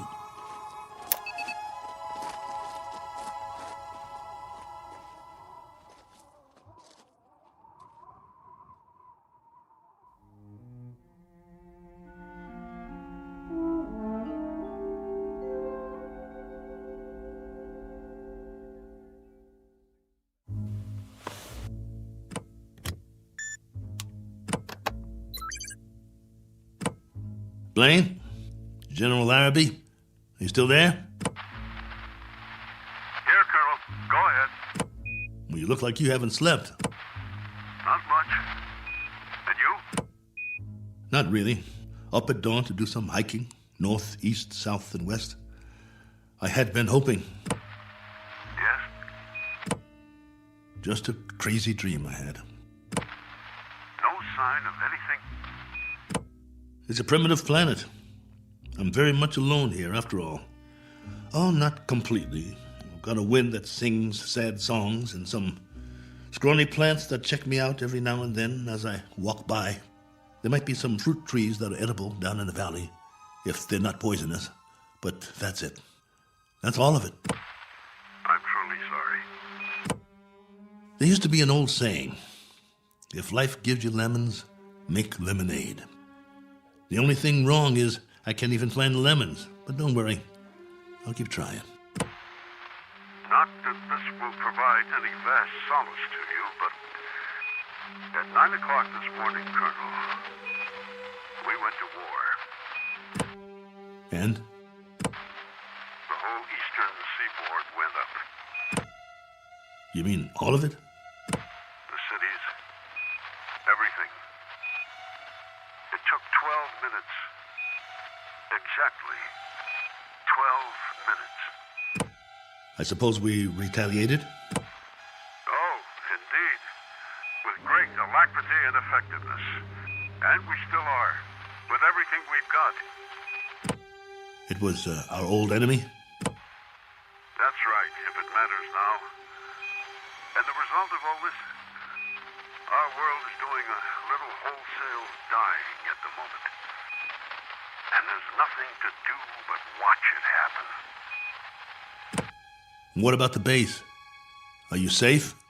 For the time being, our location's classified. Only you and a few others know where we are. The signal's encrypted. That's good then. Trouble is, we can't stay here much longer.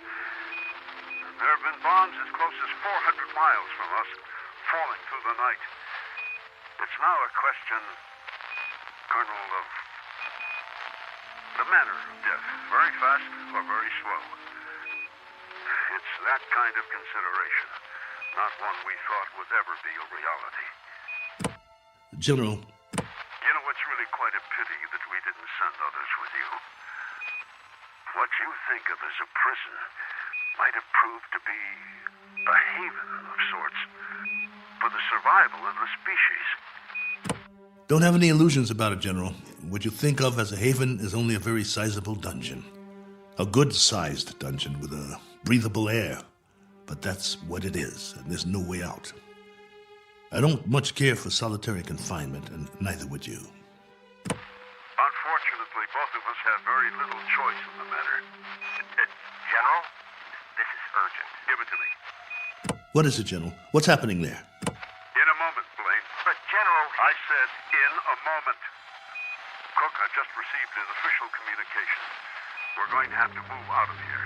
Now, I don't know whether we'll be able to transmit again or not. If we are able to, I'll do my best to make contact.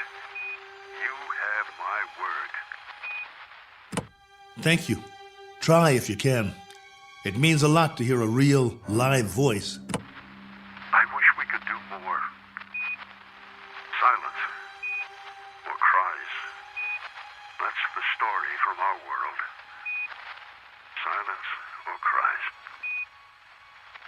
God bless you. And good luck. Over and out. Probe 7. Yeah. Over and out. Not with a bang, but a whimper. Hell of an ending. To all my friends back home, take good care. Looks like I won't be seeing you again. Not in this life.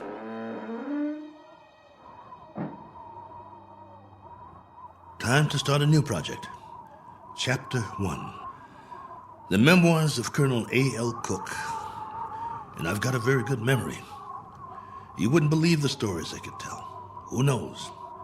After I'm gone, maybe someone else will crash here and find it. A lifetime of memories. Every sight, every sound, all the way back to the beginning.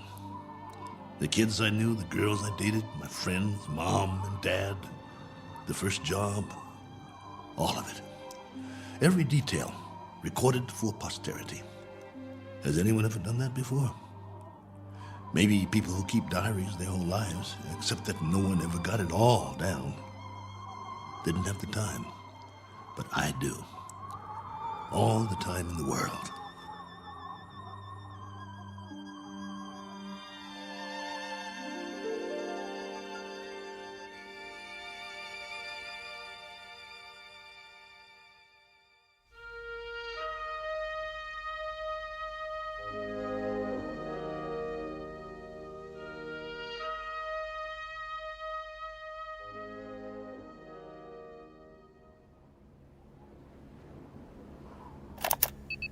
Log entry 1415. This one's for the record. A final official entry. From here on, it'll be the life story of Colonel A.L. Cook. Me, myself, and I. If for no other reason than to keep from going batty. But for now, it's a beautiful day. Here on Primordial World.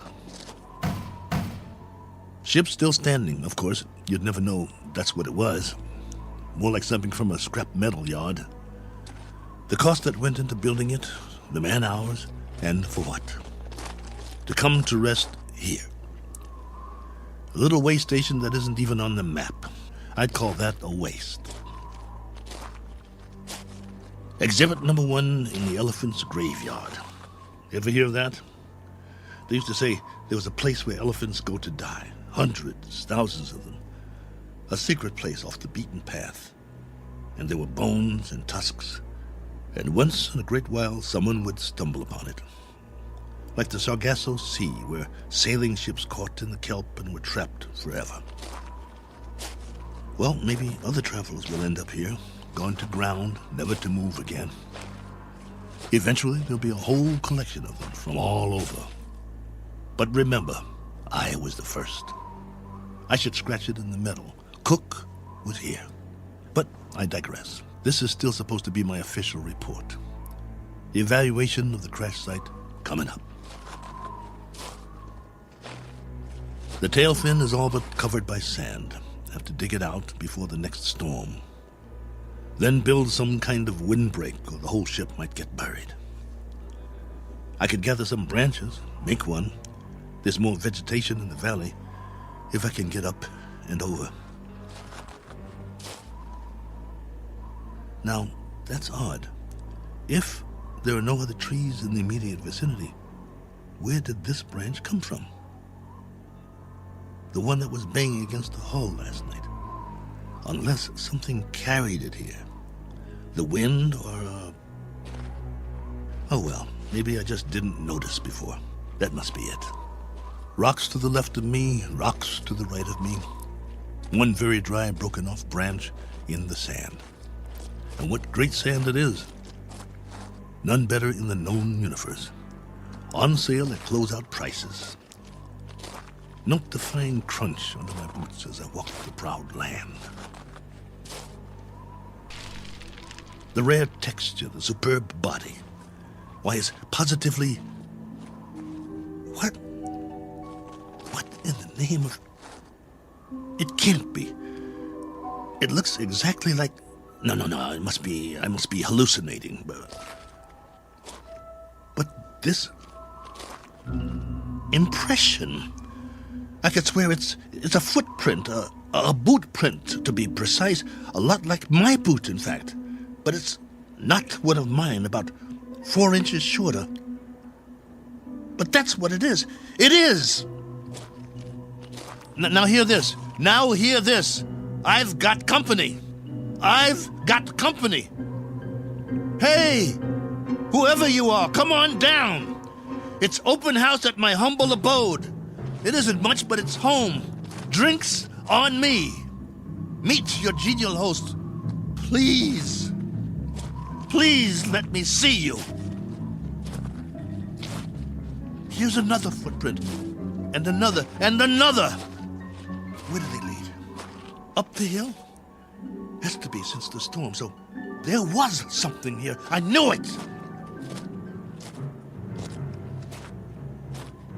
Hey! I don't care who you are or where you're from. Let's shake hands and be friends. Don't you need a friend? I do. Come on, friend. We can talk. I've got some stories, believe you me. Where you hiding? Behind that bush? Ugh!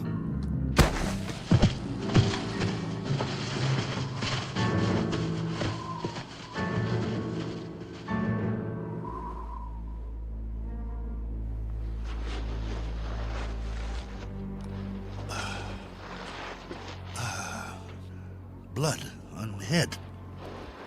Something hit me. Why'd you do that? Probe 7, come in. Got to get inside.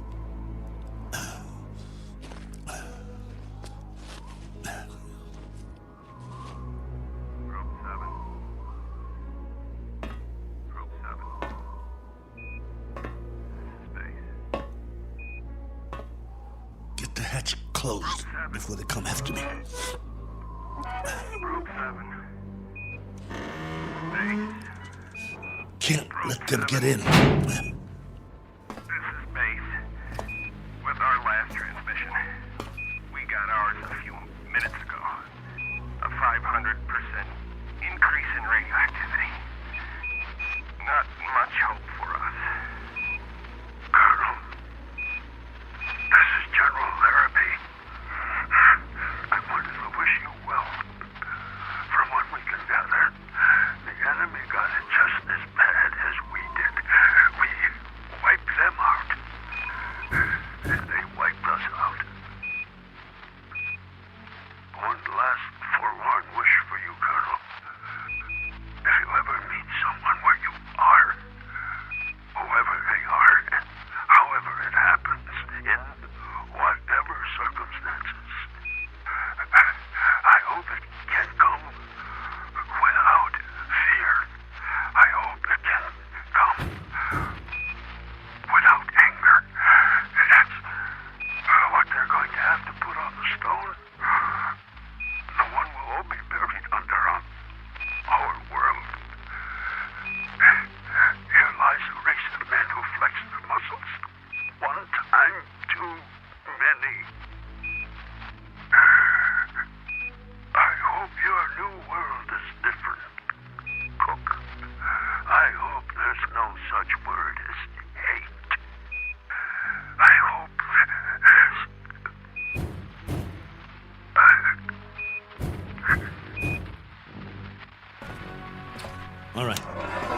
All right. I'm ready for you. You want in? Maybe I'll let you, and maybe I won't. It's up to you. You can be friendly, or you can be dead.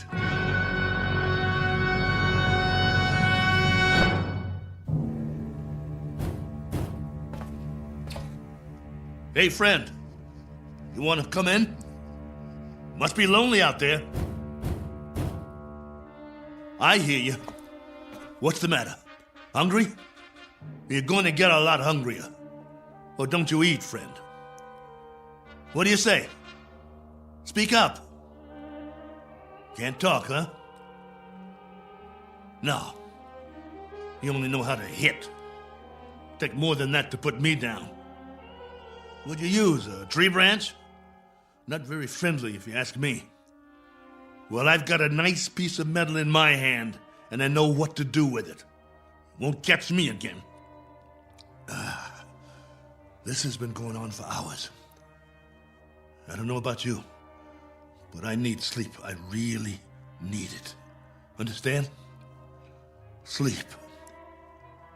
And this king-size bump on my head doesn't help.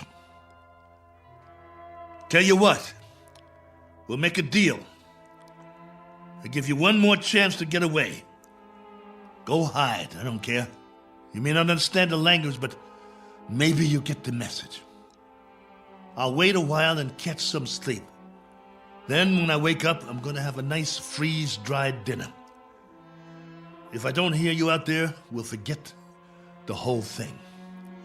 You stay up the hill, and I'll stay down here. Just remember to keep your distance. Otherwise, I might have to come up there and teach you a lesson. A man's gotta have his boundaries. Oh, God, I hurt. I want to sleep just for a while.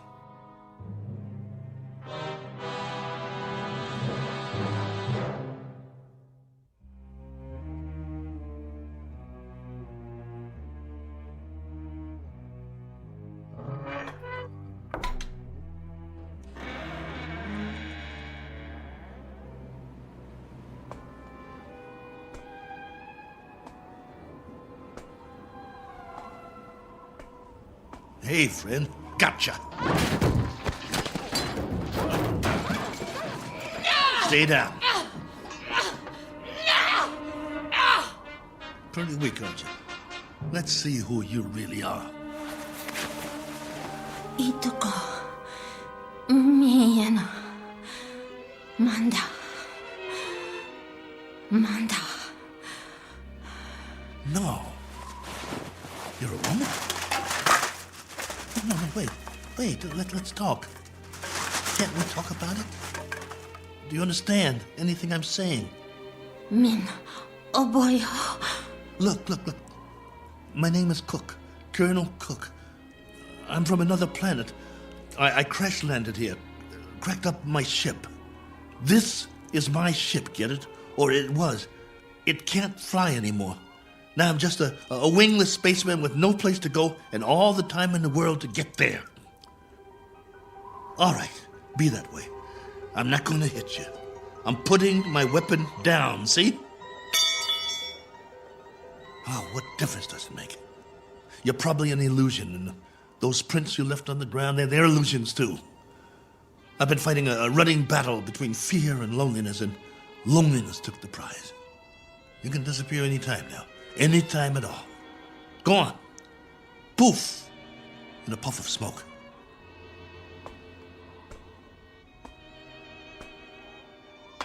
No, wait, please. Are you real? This knot on my head certainly is.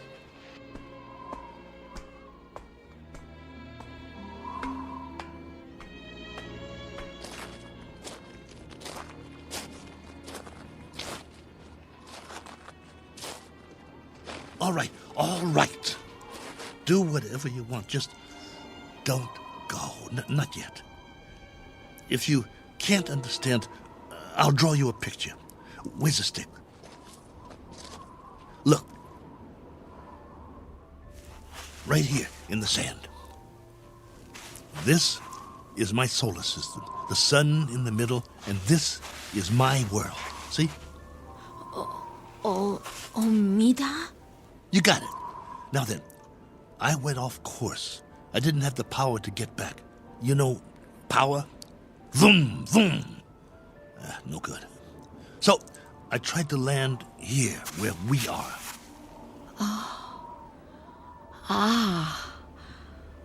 Omida korum. Go ahead, you draw. Korum mistum. Oh, that's your solar system and your world. You came from there. Let me see now. It went out of orbit. Is that it?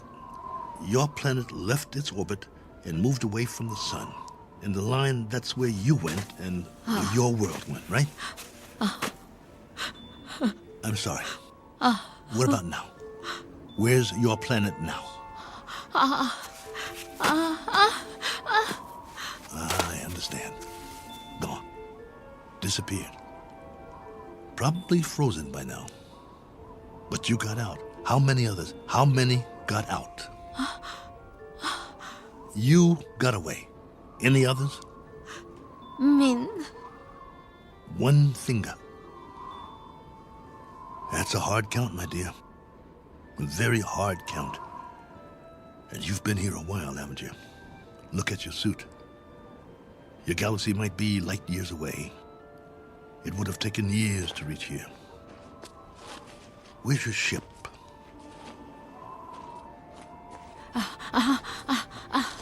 Ship. Where's your ship? It crashed too, didn't it? So you've been here a long time. A very long time. Me, Cook. Colonel Cook. You? Korava. Korava? Korava. Well, what do you know? Pleased to make your acquaintance. How does it figure? I thought you'd be a 50-foot flesh-eating ant or something. And you turn out to be a woman. Which is neither here nor there. Because however you slice it, we're stuck here. A one-armed man and one very tired lady. Quite a pair. What have you been living on? What food? You understand food? Eat? Well, I can offer you lunch or maybe it's breakfast. I'm not sure which. And some companionship. And we can spend the rest of our lives drawing diagrams in the sand, which will be somewhat tedious. But the brighter of us will have to learn the other's language eventually. I hope it's you. Because I got some stories to tell, believe me. Come, Korova. Eat. Food. In the ship. Chow time. Come along. Inside. Eat. Food. Food. Okawa? Okawa? No. Not that way. Come here. Food. Please come back. I'm not going to hurt you. Please. Okawa! Oh, for heaven's sake. Korova, please.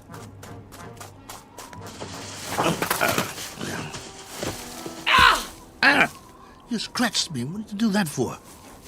That's all you know how to do, isn't it? Draw blood. Well, go ahead. Get away from me. It's not just language, is it? It's our animal nature, the way we instinctively respond to one another. In that case, there's not much hope. Go on. Go. If that's the way you want it, go.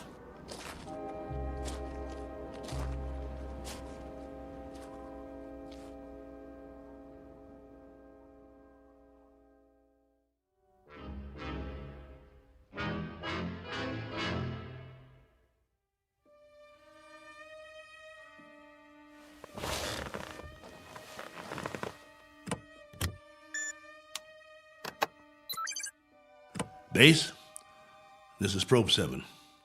The following is sent on faith, which is appropriate since this transmission is in the nature of a fairy story. I don't know under what heading you would classify it. Very likely space medicine or space opera. The long and the short of it is that I'm not alone here. There's a woman from another planet. Her name is Korova.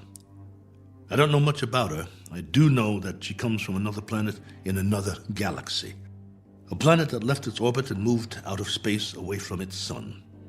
I suppose the inevitable happened. They just froze. She's not very old, so she must have been sent in a spaceship as a little girl. But now that ship is no more. They probably sent others too. God knows what happened to them. Died en route, lost their way, landed elsewhere, who knows. But somehow or other, she made it. Perhaps as a child on a preset course. She was here alone until I came. If by some chance you're still there, I can't send you any soil tests. I can't send you data about plant species or anything like that. But I can give you an observation about the psychological makeup of the animal kingdom. They're a frightened breed, a very frightened breed. It must be a universal trait wherever there are advanced life forms. Though it's questionable how advanced we really are, so I guess we aren't alone in that regard, which is really quite a pity, as you may understand all too well if any of you survived. Base, this is Probe 7. Last call. Absolutely, positively, the last. Over and out.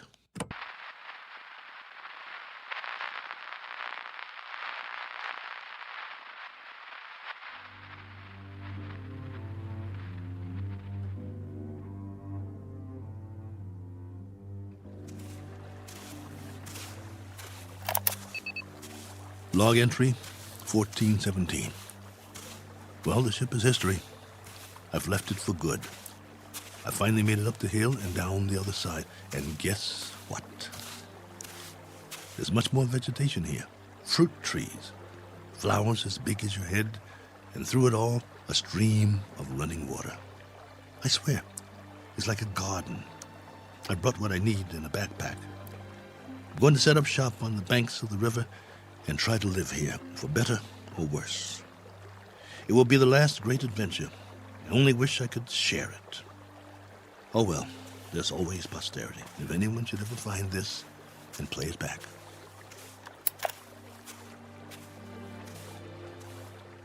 Cook. Oh, you. Never mind. Talking to myself. But you wouldn't understand. Why don't you just keep your distance? Cook? Ah. Cook. Not going to hit me, are you? No? That's a surprise. Well, you're just in time to say bon voyage, friend. I'm going that way. There are even more fruit trees over there. No reason to get in each other's way. Cook. You want to come? You may, if you like. We'll eat and we'll live. I don't know how or for how long, but we can try. Cook. What? Dirt? Soil? What do you call it? Earth. Earth? What does that mean? Earth. Is that the name in your language? All right. We've just given this place a name. We'll call it that. We'll call it Earth. Cook. Korava. Earth. That's right. My name's Cook. My first name is... But there's plenty of time for that. No need to rush things. Okay, Korava. This is our home now. This is Earth. What's that? Food. So that's what you've been eating. Some kind of red fruit. Any good? Food. Eat. All right.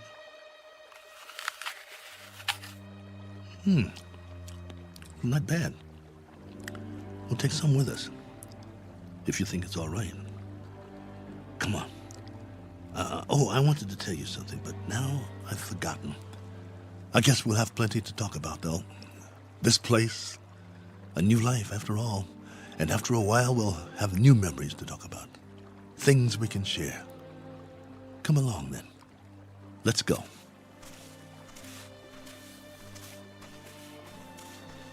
This fruit's all right. Any other life forms around? I hope not, for the moment. But if there are, we'll make the best of it, won't we? Pleasant enough place, don't you think? My leg's better. We'll explore as much of it as we can. No need to set up any boundaries, I guess. There's plenty for everyone. For you and for me. And it's a beautiful day.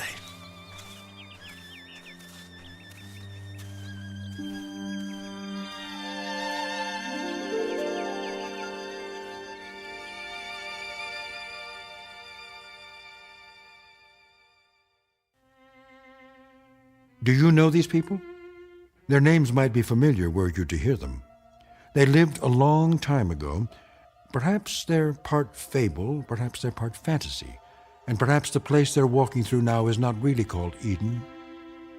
That's for you to decide. We offer it only as a possibility and a presumption in the Twilight Zone.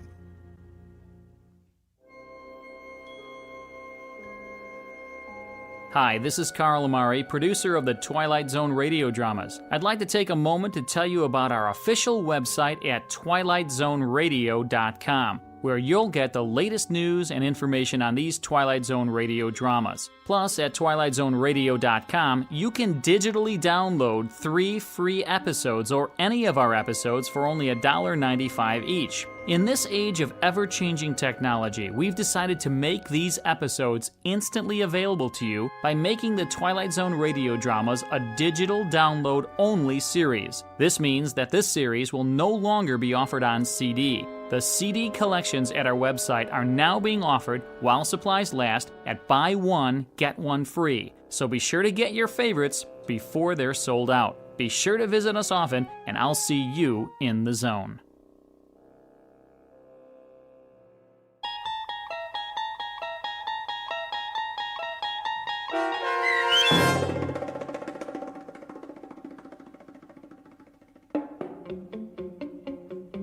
Probe 7, Over and Out, starring Lou Gossett Jr., with Stacy Keach as your narrator, was adapted for radio by Dennis Etchison and written for The Twilight Zone by Rod Serling. Heard in the cast were Tony Maka Sr., Sam Darrence, and Oksana Fedonusian. The producers of The Twilight Zone wish to thank CBS Enterprises and the Rod Serling estate for making this series possible. This copyrighted radio series is produced and directed by Carl Amari and Joby Cerny for Falcon Picture Group and Westwood One. Sound design and custom Foley effects for The Twilight Zone by Cerny American creatives Bob Benson, Craig Lee, Matt Sorrow, Tim Cerny, and Todd Beyer. To learn more about The Twilight Zone radio dramas and to contact us, visit our official website at twilightzoneradio.com.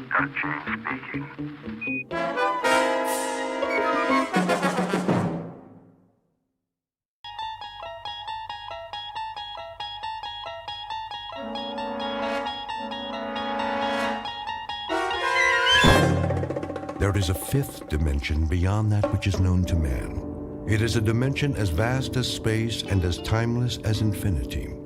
It is the middle ground between light and shadow, and it lies between the pit of man's fears and the summit of his knowledge. This is the dimension of imagination. It is an area which we call the Twilight Zone.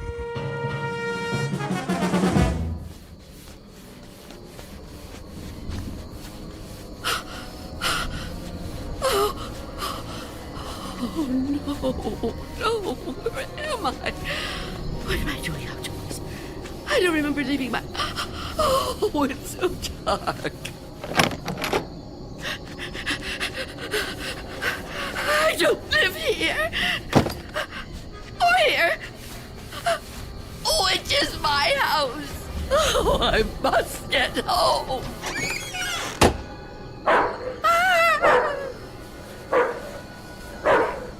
May I assist you, madam? You startled me. I've lost my way. My home is somewhere around here, I'm sure, but I don't know where. Perhaps I can help you find it.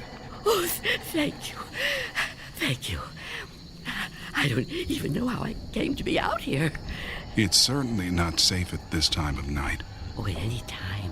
Well, surely the daytime when the streets are crowded. No, that's when it's most dangerous. For me.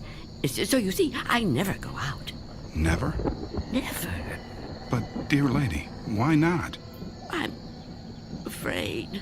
Afraid? Of something or someone? Someone. It's difficult to explain. Please, try me. Oh, I'm not sure you'd believe me. You'd think I'm just a senile old woman. I'd believe you, Wanda. What did you call me? Wanda. That is your name, isn't it? Yes, but I didn't tell you that. You didn't?